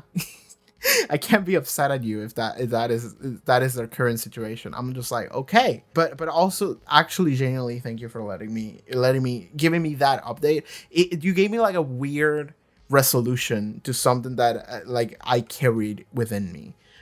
So that was great. But I'm being reminded of that comment. Sorry to bring it back to that comment that probably you want to forget forever. But it's reminding me of that comment because, like, weirdly enough, to give that bad comment some credit, there is no way that I could have possibly seen the way the show was gonna go when I was watching season 1 episode 1 to see where it would end up being in season 5, because I think that season 1 to season 5 is like night and day. Because season 1 of Buffy is like such a goofy show. It's such a campy show. It's such a fun show. And that's what Buffy generally is. And that's not to say that that's all that it is. But I think that Buffy from seasons 1 to 4, and arguably to 5, like the entirety of Buffy, is a very goofy, kind of fun, campy, episodic, adventures show. But the further it went, the less about that it became, and the more about some other more serious shit it became. Because, again, Buffy is a show where they present to you some kind of real issue that some teenager or young adult is having, and it's one of our main cast of characters that are essentially becoming a version of something real, but within the fiction. And then within the fiction, they have to deal with like a supernatural avatar representation of it, which is just like a demon that you punch. And then they find some kind of resolution to that like life issue that they had. And then that's the episode. And it all wraps up very nicely. It's very nice. But I think that didn't used to be that serious. And then it started to become more and more serious. And I think that season 5 is like the peak of it. At least thus far. Because, like, I think that we used to just have some campy ass, like, stories where we just beat up random demons. And it's just, like, the concept of it, right? Like, there was, like, a puppet episode in season 1, and it was like, what was that, right? Like, I mean, there was more to that puppet episode. Sorry, I'm not remembering. It's been years for me. But there was a lot that didn't have that depth to it early on. And not to say that it didn't have any depth, but that the level of depth that we have now definitely wasn't there. But now, and even all the way to season 4. Season 4 did have more depth than season 1, obviously. But it wasn't to this level. Season 5 feels like an immediate switch was flipped as soon as the first episode started. Season 5 is such a like different show than everything I've seen up to this point. So, to go back to the actual question, what impressed me the most about the direction of season 5 is the direction of season 5. It's just like, it's the level of seriousness to everything. And not seriousness, but like the meaning of everything. And like how it played it really well. And that is also something that I think Buffy in the past, and to this day still does it, but to a much minor degree this season, because I think it's the right call. And it's that I feel like Buffy is guilty sometimes of doing this thing where it's a little bit disingenuous, where in order to make a joke, the impact of something is lost. And that I think that this is maybe a criticism of Joss Whedon writing. I think a lot of people have made this criticism before, including me. And it's something that we can see in like the modern just era of everything, right? Because after Avengers 2012, everybody just wanted to make that. And so everything became about all this like fun quips and shit. And I think that Buffy, you can see the primordial soup of that. And I think that also comes with that drawback of like sometimes a character will just be quirky and funny in a way that feels like it actually detracts from the impact of something else. However, I think that Buffy's actually well done. Whenever they actually need to not do that, they actually won't. And especially here in season 5. But I think that in previous seasons, like seasons 1 and 2 for sure, like this was something that was a lot more loosely played with. But in season 5, I think we rarely have seen it. I've seen it more in Angel than in Buffy. In Buffy this season, it's been more played it more straight, played it more seriously. And I think that was the right call. Because like I think that if you fucked with me and made all these jokes and shit while we're just dangling Joyce's death and Dawn's existential crisis and suicidal like kind of analogs that we have here, and Buffy's just misery, just constant misery and loss and grief, and I'm just sitting here like it wouldn't have worked. It really wouldn't. And I think that is I think that is a huge change of pace from what Buffy used to be before season 5. Season 5 is like an outlier to me. It's so weird. And it's Buffy is different every season, but I think season 5 has been the most different out of anything. Season 4 felt like a weird transitory period, so I can see how maybe you could argue that season 4 is just like not that good as a result of that. But season 5, it's like we have set up everything, and it's a perfect execution of this like idea that we have, and we're gonna treat it with the adequate amount of like seriousness. And respect, I suppose. Respect is the right word. The body, like that episode, the body is like the best episode of the goddamn show. And it's this thing of like, I don't think the body could have happened in any other season. It wouldn't have worked. Like it really wouldn't have. That's how I felt. Which is also why like the body came immediately after, like immediately, in the sense that it also leaked into the previous episode. It came immediately after I Was Made to Love You. And this is also part of the reason why I Was Made to Love You like reverse Ted, is because I Was Made to Love You is like, it's an episode where like the concept that we get is immediately like reminiscent to Ted. But it's reverse Ted because in Ted, it was an episode that felt real because he was dealing with like this like father abuse and domestic violence, and it's just like it's so fucked up. And then it goes into like, oh, maybe Buffy murdered a guy. She just murdered a normal guy, and it's like that guy sucked, but you know it's still like murdering a human being. And then it just hard swerve into memes, like a robot with like a stab for wife fetish, you know. And it was like, what the fuck is happening? I Was Made to Love You is the reverse of that almost, because it starts with like, oh, this girl is a robot that is like a sex bot, really. Or not just a sex bot, but also a bot that is made to just love a dude who kind of sucks. But that's like the beginning point of it. And then we utilize April in order to tell some really compelling things about, you know, love and obsession, and how does Buffy grab what April represents and how does she apply it to her own life. And there's a lot to talk about there that is very important. And then it goes into Joyce is fucking dead, right? So it's like reverse Ted in the sense that Ted was like, he tricked me into thinking that it was something that was going to be more real, and then he went into full just fucking goofy shit. And I Was Made to Love You, it's something that conceptually looks goofy as fuck, but then it made me really pensive and it made me really care for this character of April at the end. So in that way, it's like the season 5 version of Ted, because it's the opposite. It's not like something that looks serious and it goes into jokes. It's something that looks goofy, but it's really deep actually when you look at it, when you actually watch it. And then it goes into the body, which is like a fucking masterpiece of just everyone is playing it straight, just as hard as they can. There's no jokes. Spike isn't even in the episode, and it's just like the best fucking episode. And it's like, I don't think that episode could have happened any other season. I don't think it could have. I think it's like season 5 is that vibe, that angle that no other season ever comes close to. That is what impressed me the most. That is what surprised me the most, because I was not expecting any of this when I started season 5. I had heard that season 5 is it's like a very beloved season alongside like season 3. I've heard that before, but I couldn't have been prepared to whatever season 5 was going to be. It was just incredible. Like, I loved this season. But yeah, that is what got me the most. We're gonna move along some questions here because I've been talking for like 15 minutes about a singular one, so let's go into something else. Question from Darren Palmer here in Patreon. Now that Buffy is dead and buried, do you think they will change the name of the show? No. And I think I've read other questions like this. I think on like YouTube or something. it's a question that I don't mean to imply that you, Daryl, or anyone else means it like this, but I almost take it as like an insult to me of like my capabilities. And I know it's not, that is not the intention, and that's completely fine. But when I read something like that, I'm like, no. The show is called Buffy the Vampire Slayer, and the show has to abide by certain rules. And the main rule is that Buffy is here, is going to be the main character. And the thing is that we don't know in what way Buffy will be the main character, but she will be here. So I am expecting Buffy to be here moving forward.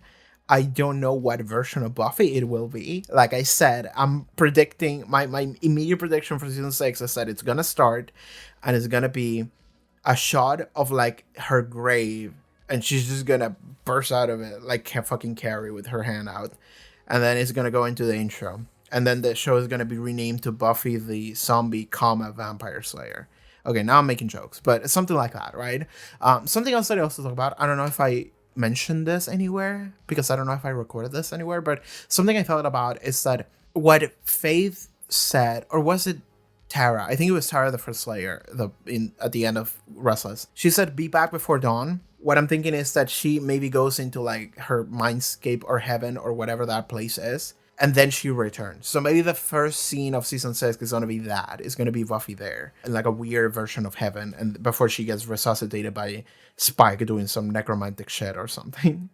But now that Buffy's dead and buried, do you think they'll change the name of the show? No, Buffy's going to come back in a certain way. I don't know how way, but it will happen. Next question from Bud Haven on Patreon. How would you feel about this episode if it was the series finale? Very satisfied, genuinely.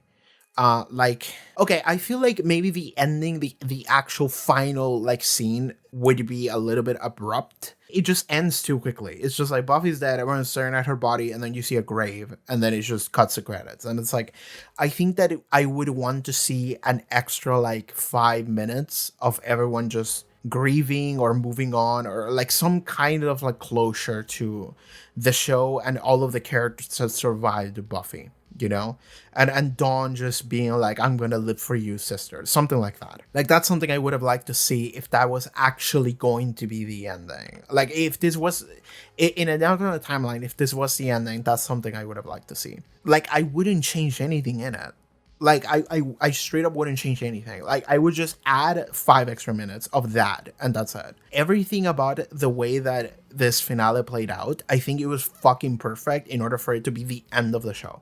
This is the end of Buffy's life. This is the end of the show. Perfect, like, beautiful, like, themes and meaning, and it all worked perfectly, and it all wraps up nicely, and it's all so good, and I'm just sitting here like, if this was the ending, I would feel very satisfied. The only thing I would probably ask for is to just get like an extra scene where we get to see all the characters at like her funeral or something, or just like even after her funeral, just like moving on with their lives because they're decided to live kind of situation. Time skip to Dawn having a happy life, you know, and Giles is her adopted father or something like that, and everyone's just hanging out, you know. Willow and Tara are just happy somewhere, like that kind of shit. Like I would have eat that shit up. Like, that, it's the only thing that I would have liked to see if this was the definitive ending. However, I'm so satisfied with the way that everything went in the episode. I wouldn't detract anything from it. I would just add like an extra minute. That's it. Another question from Bud Haven on Patreon. Who do you think should take care of Dawn now that both her mother and sister are dead? I guess I just answered that accidentally. Giles. Giles is everyone's dad.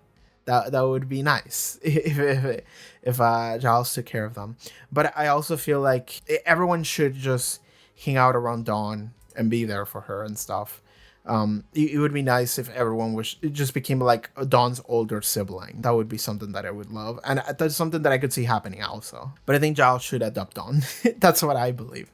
I also think Willow and Tara could be great lesbian parents. They were very nice in that one episode where, well, Tara was very nice. Willow kind of gave her the Necronomicon, so maybe Willow needs to learn a little bit. But I think maybe Willow will chill down after some of the things that happened in season 5. But yeah, Giles or maybe Tara and Willow. Definitely not Xander and Anya. Those two, definitely not.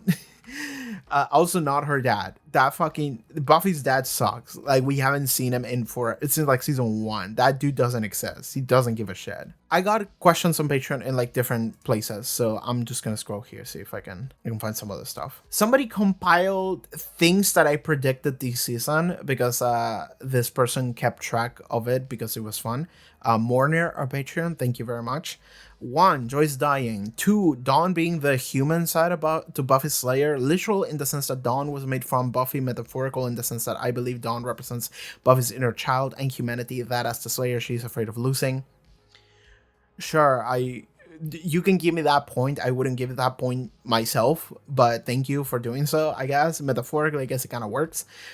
3, Spike being given a crucial job by Buffy and failing, except it's in the final episode and the consequence is Buffy's death, not Joyce's. Did I say that? I guess I did. Thank you for keeping track of that. I don't remember that. So much of these videos is me saying shit for hours, and some of you really just remember everything that I say, and I'm like, dog, that was a thought that floating around my head for 5 seconds. I forgot about it immediately. Okay, number 4, Ben and Glory being siblings. Sorta. Yeah. 5, Buffy dying and being at peace about it. The true meaning of death is your gift. Yeah, I got that one. That one for sure. 6, the tower car. Oh my god, I lost my shit when you brought that up months ago because I had never noticed it before. It's both literal, there is an actual tower, and symbolic. The whole season is the tower energy. Buffy jumps from a tower to her death. Your response to the tower reveal was surprisingly muted though. It was. Because when we see the tower, I don't know that is the place where Buffy's gonna die yet, right? Like, that happens at the end of the episode. And then I'm processing the fact that it happened. And then later during the discussion, I was like, wait, hold on, that was a literal tower. Thanks for noting that. I don't remember any of that, but thank you. Again, from Mourner on Patreon. I can't think of any questions at the moment for season 5, but I would love to hear your overall thoughts about the development of the storytelling and character and thematic complexity in this show from season 1 to now. I think about it a lot. Just how goofy that first season what it really was in comparison to what it ends up being, which is best illustrated right here in this episode. It's really crazy to look back on what it was and what it has become. I think I guess I already replied to this in a previous answer here, like 20 minutes ago or something. So yeah, like I 100% agree.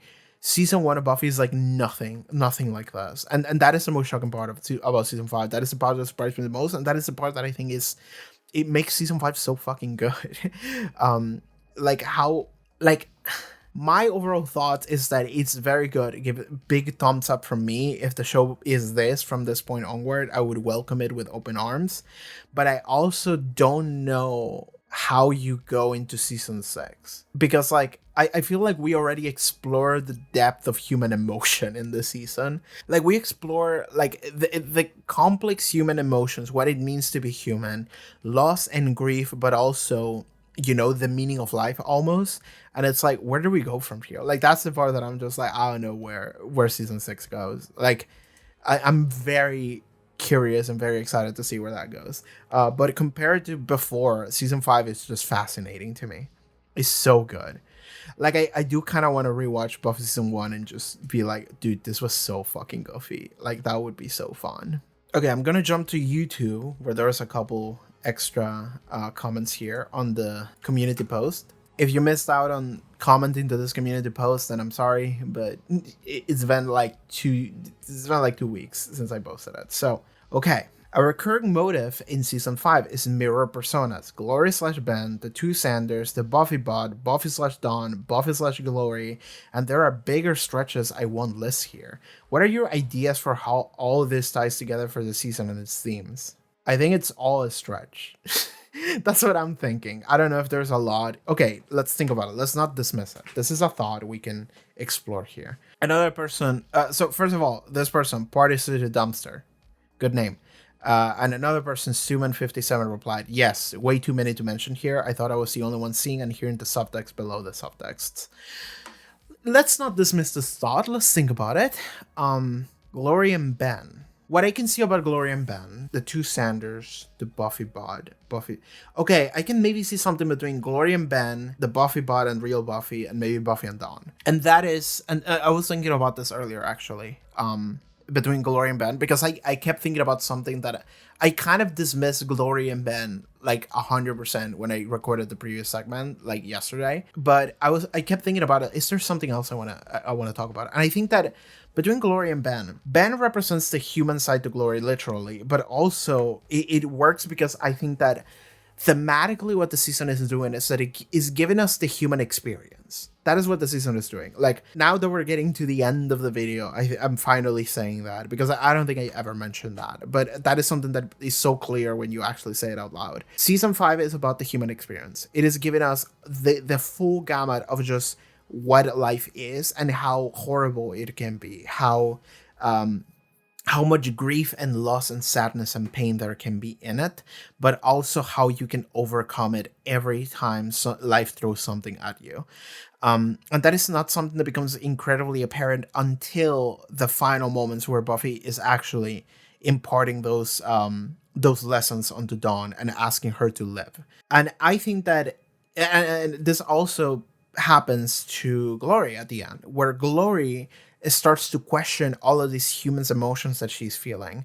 And like, I think that there's not a lot there to Glory herself, but I think that she is becoming this like weird vessel for the themes of the entire season, and how Glory is not part of it. Glory is a god. She's essentially an alien. She's removed from humanity. She doesn't understand any of these things. So whenever she's encountering all these emotions, she can only feel this like disgust, this contempt.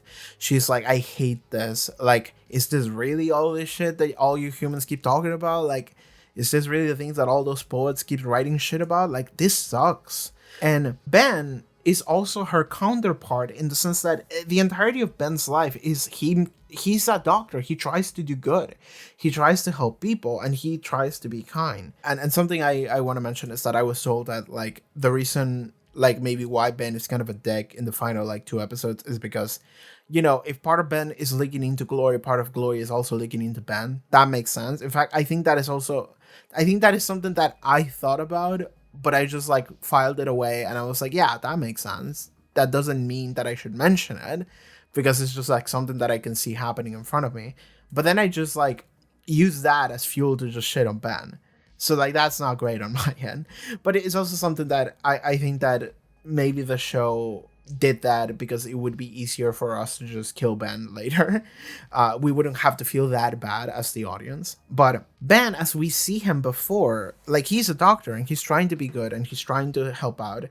And that is kind of because he's actually focusing on all these humans' emotions that Glory is fully dismissing, because she is just not human. And whenever she is becoming human and getting greater understanding of those things, she's like, fuck this, I hate this. So she is actively dismissing the human experience. She's dismissing the human condition, which we, the main cast, and Buffy at the end embraces. Buffy embraces because it's like she's embracing death, a very mortal thing, a human thing. And she's asking Dawn to live because life is worth living.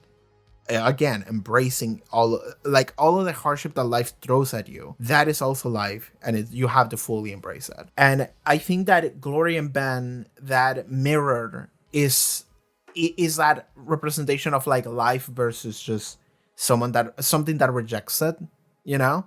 Like, what is being a person versus someone that like doesn't want to be that, someone that rejects that fully. Even everything about Glory, like, she doesn't give a fuck about any of her minions. She's a very superficial person. She's very petty. Like, she doesn't focus on anything that is meaningful at all, which is why I never gave a shit about her, because she didn't give a shit about anything. So therefore I didn't give a shit about her, because there's not a lot for me to say about her. She's kind of quirky. She's kind of fun. That's it. I don't have much to say there, but I think that might be intentional, in the sense that Glory is someone that is removing all of the human parts of her and is just leaving this empty void of something that is just nothing, while Ben, being her parallel, is someone that actually is trying to focus on all of the human parts. The Buffy bot is like a very literal mirror of that, where we literally have a real human Buffy and a made up robo Buffy, which is like not real by default. I don't know if I can grab much there, but it's okay. No, there's more to say here, because the robot girls, April and the Buffy bot, we actually spend a little bit of time with them, feeling for them. Not as much as I would like, actually, because I'm a big fan of the Robo Girls. Like, genuinely speaking, some of my favorite, like, episodic characters. I want to say April again. Like, I love the Robo Girls. These are character, like, kind of like archetypes that I'm always fascinated by. I love dearly. One of my favorite characters of all time is Geese from Persona 3. It's something somewhat similar, a little bit different in the sense that, in this version, in Buffy, they are obsessed with some guy, but that is another element that I'm also a fan of, not necessarily in Robo Girls, but in other types of characters. April and Robo Buffy, they are actually expressing part of the human condition, which is they're actually expressing something of the human condition, which is this desperate need for love and to feel loved, and the obsession that comes with that. And that is something that is actually very human, and they are also part of the human condition. Like, the theme of the season is also being reflected on them, even though they are robots. And that is something that's fascinating to me. That is something that I love. And what's fun about the parallel between Buffy and the Buffybot is that the Buffybot and April, I kind of want to mention April more, but the Buffybot is essentially just another April. But because in that episode in I Was Made to Love You, Buffy is able to realize some things about herself through thinking about it from the context of April, because April is expressing this extreme desire and necessity and need and obsession to love and to feel loved, because that's all that she was made to do. And Buffy is identifying this as a real sentiment that she feels, and is looking at it from like the outside and being like, am I really like that? Like, is this something that I do? Maybe I should think about it a little bit differently. Maybe I should step aside and say, like, okay, maybe I'm recognizing some elements of myself that I want to see change, or I should like work on. And it's like, it's fascinating to gather all of that humanity from a robot. So maybe there is a parallel to draw there, but it's weird because the robot girls, Buffybot and April, they are both literally expressing a very real emotion, a very real feeling that real Buffy is not expressing. Like, some of her real characters do not express as much as some of the Robo Girls did, even though they were robots. And that is something that is fascinating about the human condition regarding the Robo Girls. So that is another parallel you can draw between, humanity and someone that maybe doesn't have it. I don't think the two Xanders apply to this, because the two Xanders is just the both of them actually do have different pieces of the humanity of Xander. I guess we can say that, like all of these mirrors are different versions of exploring the humanity of characters, either through splitting them into two, but they are both part of a whole, or like two sides of the same coin, which is Glory and Ben, or mirrors, which is Buffy and the Robo Girls, or different interpretations of what the human conditions are, which is Buffy and Dawn. Sorry, like I'm cooking here. I'm on fire. Buffy and Dawn, they are different versions of what the human condition is to them because of their life experiences and the context in which they live. One of them being the oldest daughter, one of them being the younger sibling. They both have life experiences that led to them feeling very differently and seeing the other and life and the way people treat them very differently. And they both experience all of the pain and suffering and maybe loneliness and all of the struggle that comes with the human condition, the human experience, but they see it in a different lens and none of them are untrue. They are both completely true, but they don't meet. They don't match each other. They simply coexist, but they don't see it between Buffy and Dawn. And that is something that's fascinating. Buffy and Glory, I don't know about that one. I mean, Glory is just non-human and Buffy is. Buffy struggles and suffers and Glory doesn't. But that's like the most obvious one. I don't know if I can grab there. And there are bigger stretches that I won't list here. I'm sorry, I don't have all the time in the world to think about more stretches. If you wanted to list them out, I would have read them. But I think that's good. I think I cooked something there. Didn't die. Parallels.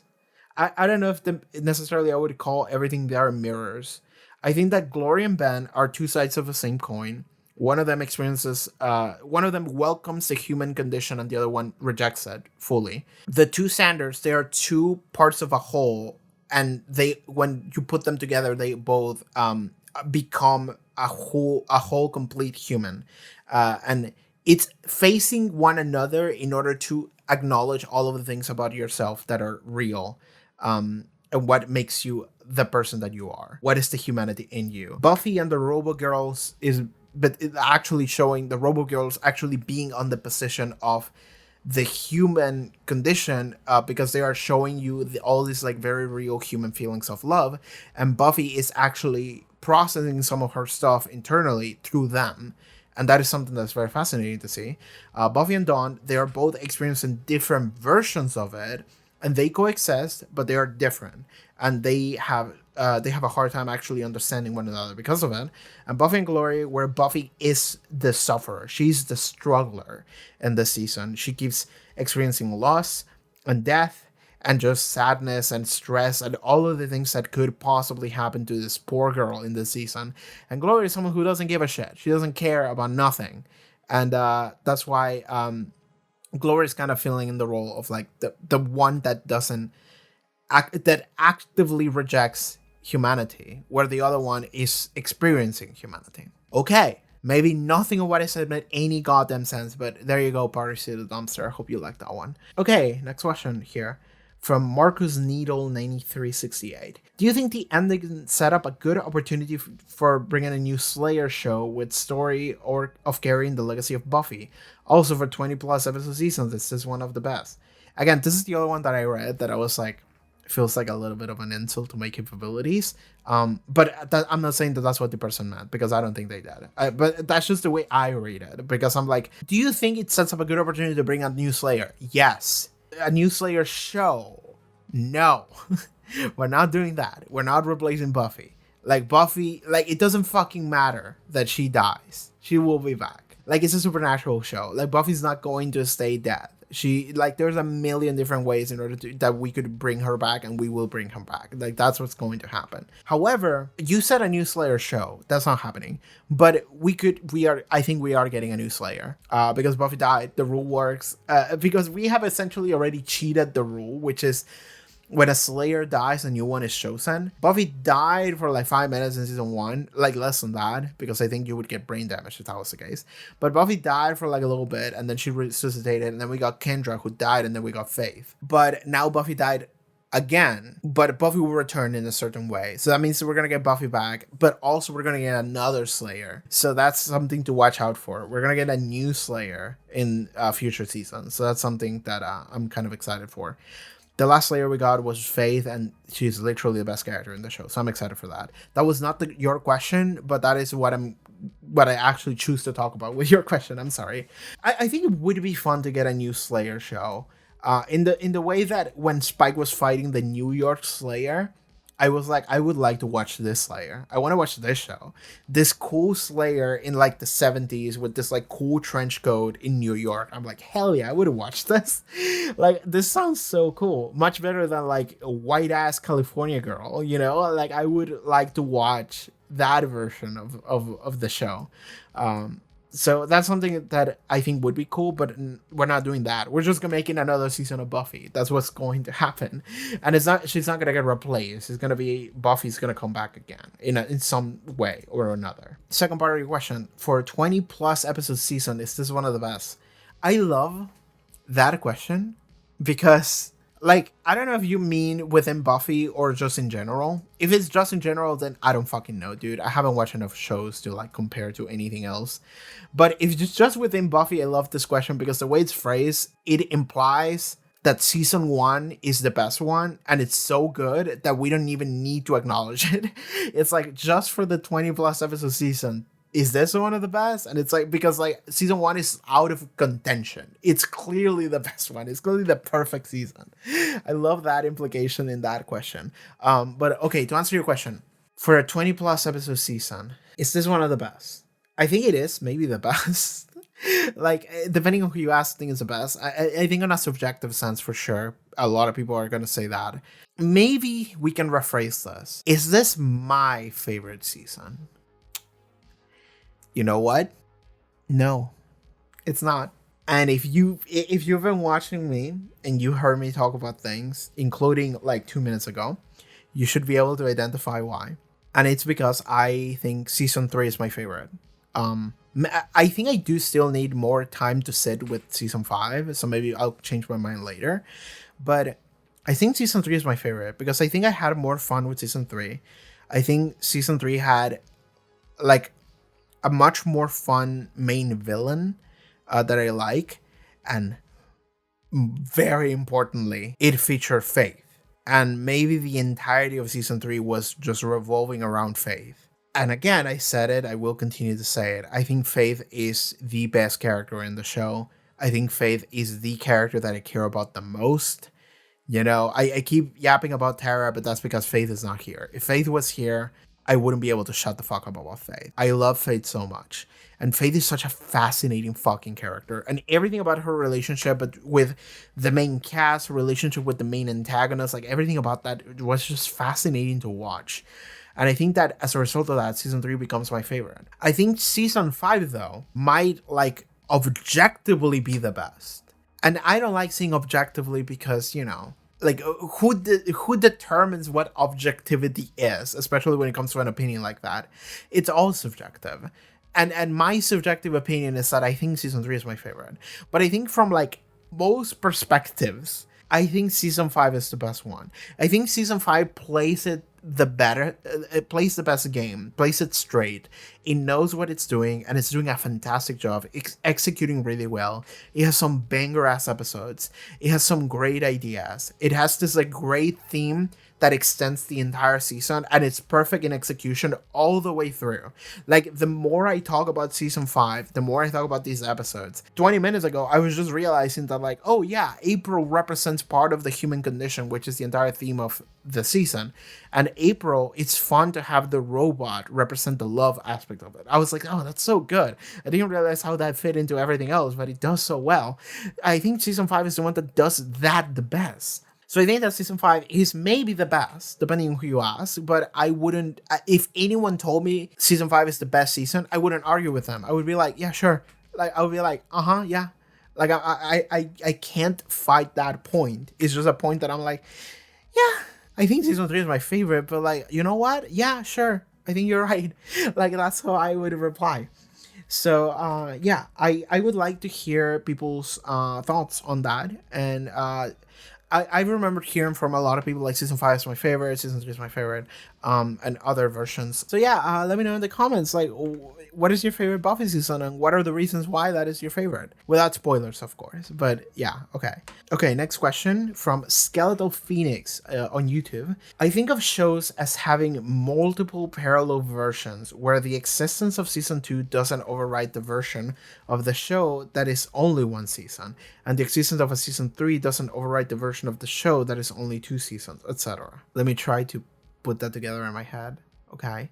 All that goes to say, while I am a fan of the version of Buffy the Vampire Slayer that is 7 seasons long, my favorite version of Buffy the Vampire Slayer is the one that is 5 seasons long. Do you think the end of season 5 is/would be a satisfying ending to the story, or do you feel it would be unsatisfying and seeing unfinished if there weren't 2 more seasons to come? This is something that I weirdly mention when I finished watching that episode in that same video. I said that if this was the ending of the show, I would have been totally fine with it. And I think I said that, like, if someone told me, like, I only watched the first 5 seasons and I didn't want to keep watching, like, that was my ending, I would have been like, yeah.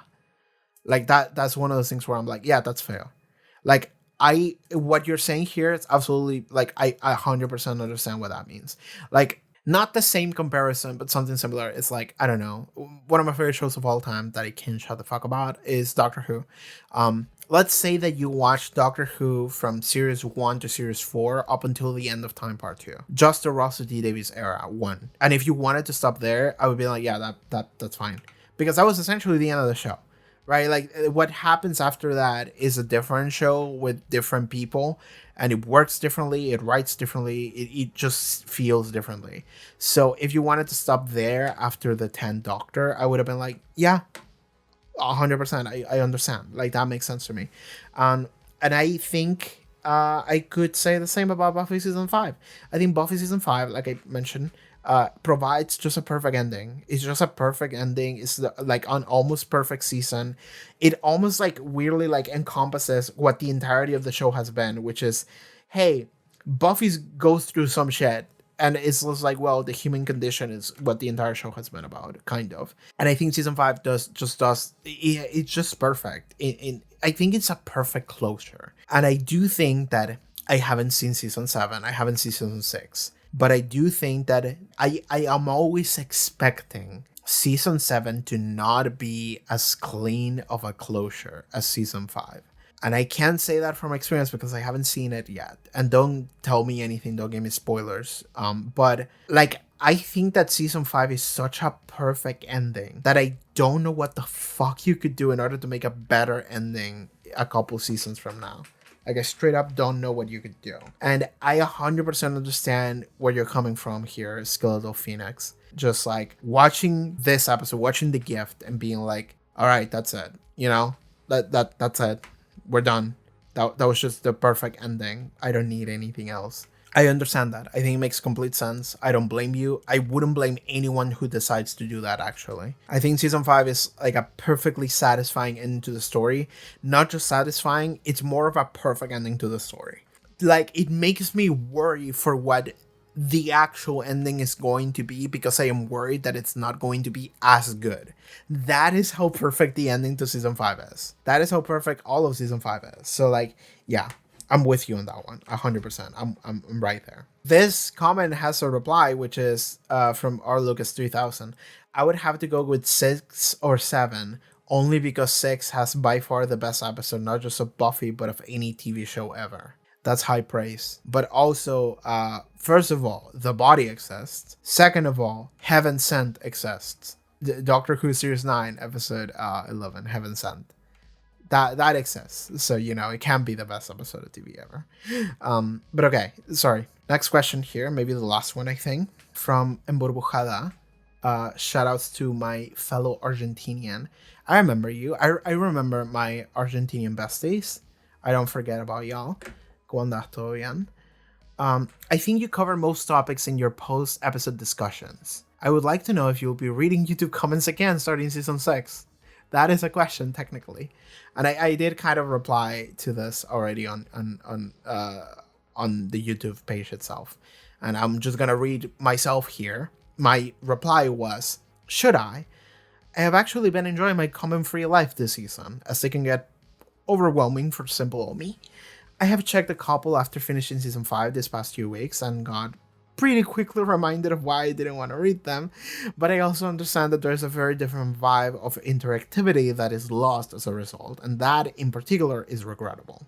I don't know if starting season 6 we enter a weird denouement era of the show where spoilers are less of a risk and active conversation would be more rewarding. I would have to ask around and see what comes back, I think. I haven't asked anyone about this, by the way. I need to find people to ask about. Maybe I'll ask about on Patreon. Hey, if you're on Patreon listening to me, should I read comments for season 6 and 7 or should I just continue to be a hermit?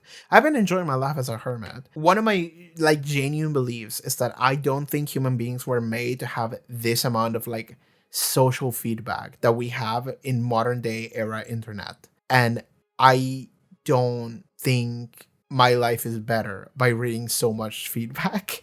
I think that the moment I ignore it, my life becomes significantly better. It's just so overwhelming for my brain, really. That is what it is.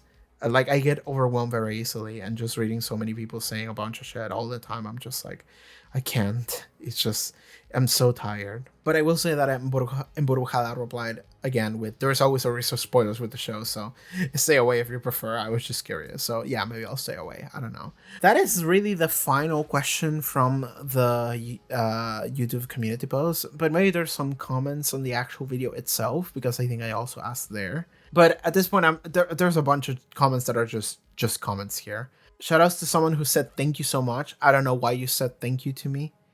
For watching your favorite show, maybe. I guess. I don't know. Shoutouts to you, Grace MP4. People just praising this episode for being so good. It's funny that you mentioned the tarot card since there is a Buffy tarot set, and that is exactly what the tarot card is. I wouldn't recommend looking these up since there are spoilers for them, I would imagine. But yeah, that has to be the tower card. Like, it's literally a depiction of the tower. Don't sell yourself short. You're a different type of reactor than most Buffy reactors. Yeah, I suck. Sorry, like I really like such a nice comment that it's just like this is such a like nice comment that I immediately just throw it out the window and I go like, no, I'm gonna be self-deprecating instead. I'm sorry, I shouldn't do that. Thank you so much for your kind comments. I don't know, but I don't see really questions here. Oh, a lot of people told me what 730 was. I know it's a countdown. I think I already said that at the beginning of this video that is maybe 6 hours long at this point. Can we get a shout out for my editor, by the way? Because like I keep just recording and losing my voice and I'm just like dying out here. But then I have to send this to my editor who's just like crunching the fuck out of everything because my editor has to listen to me talk, which is like, let me know.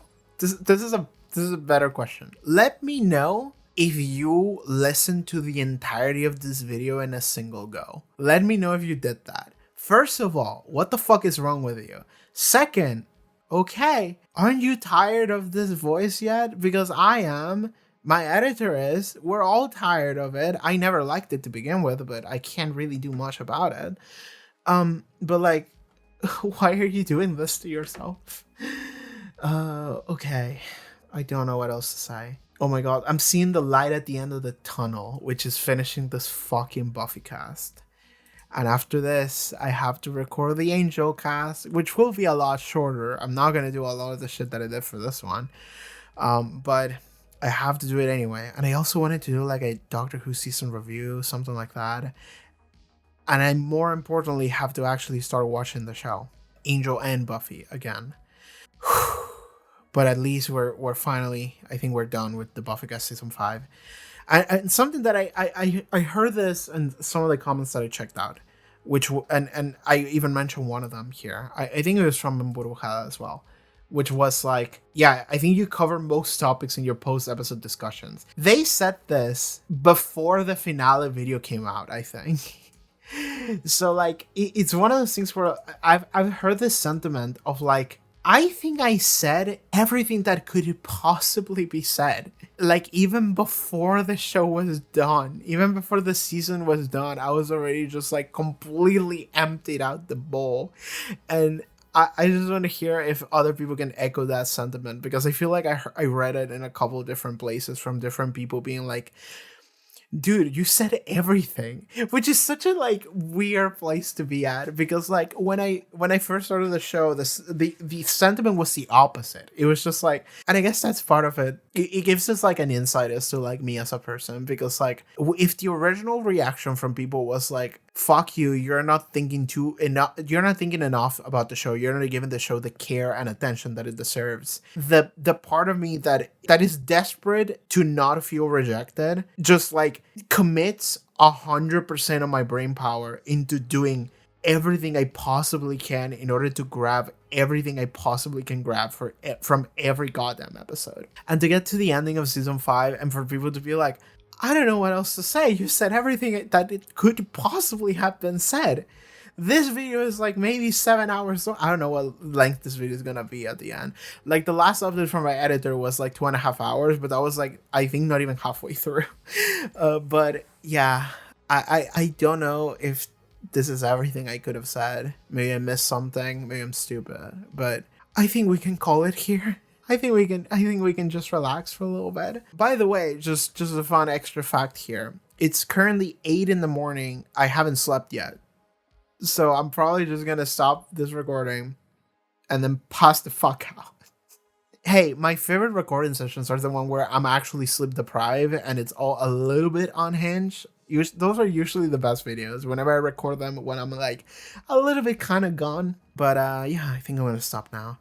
I don't think there's anything else about season 5 I can say other than it's just really fucking good. It might be the best season, period. I think my favorite season is still 3, entirely because of Faith, almost. And that is not, I don't want to take anything away from season 5, because season 5 I think is is a masterpiece in every other level that is not like frequency of the character of Faith, right? Like, but the problem is that I judge my enjoyment of seasons based on the metric of Faith per episode. And in season 3, that was quite high. In season 5, that is null. So that is, if that is the metric that matters the most to me, then season 5 is going to suffer as a result. But oh my fucking god, by every other metric you can possibly imagine, season 5 is a fucking banger, 10 out of 10, perfect season. Perfect season, perfect continuation to the show, perfect conclusion to the show. I almost wish the show had ended with season 5. It's such a good thematic, like, a follow-up to what came before, and as such a good thematic ending to itself as well as the entire show. Is fucking wonderful. It's fucking peak Buffy, I think, season 5. I don't know where it's gonna go from now. I guess I just need to watch season 6 and we'll figure that out then. I think we're done. Thank you so much for tuning into this Buffy cast. Every single one of these, they get more unhinged. See you guys next time. Bye.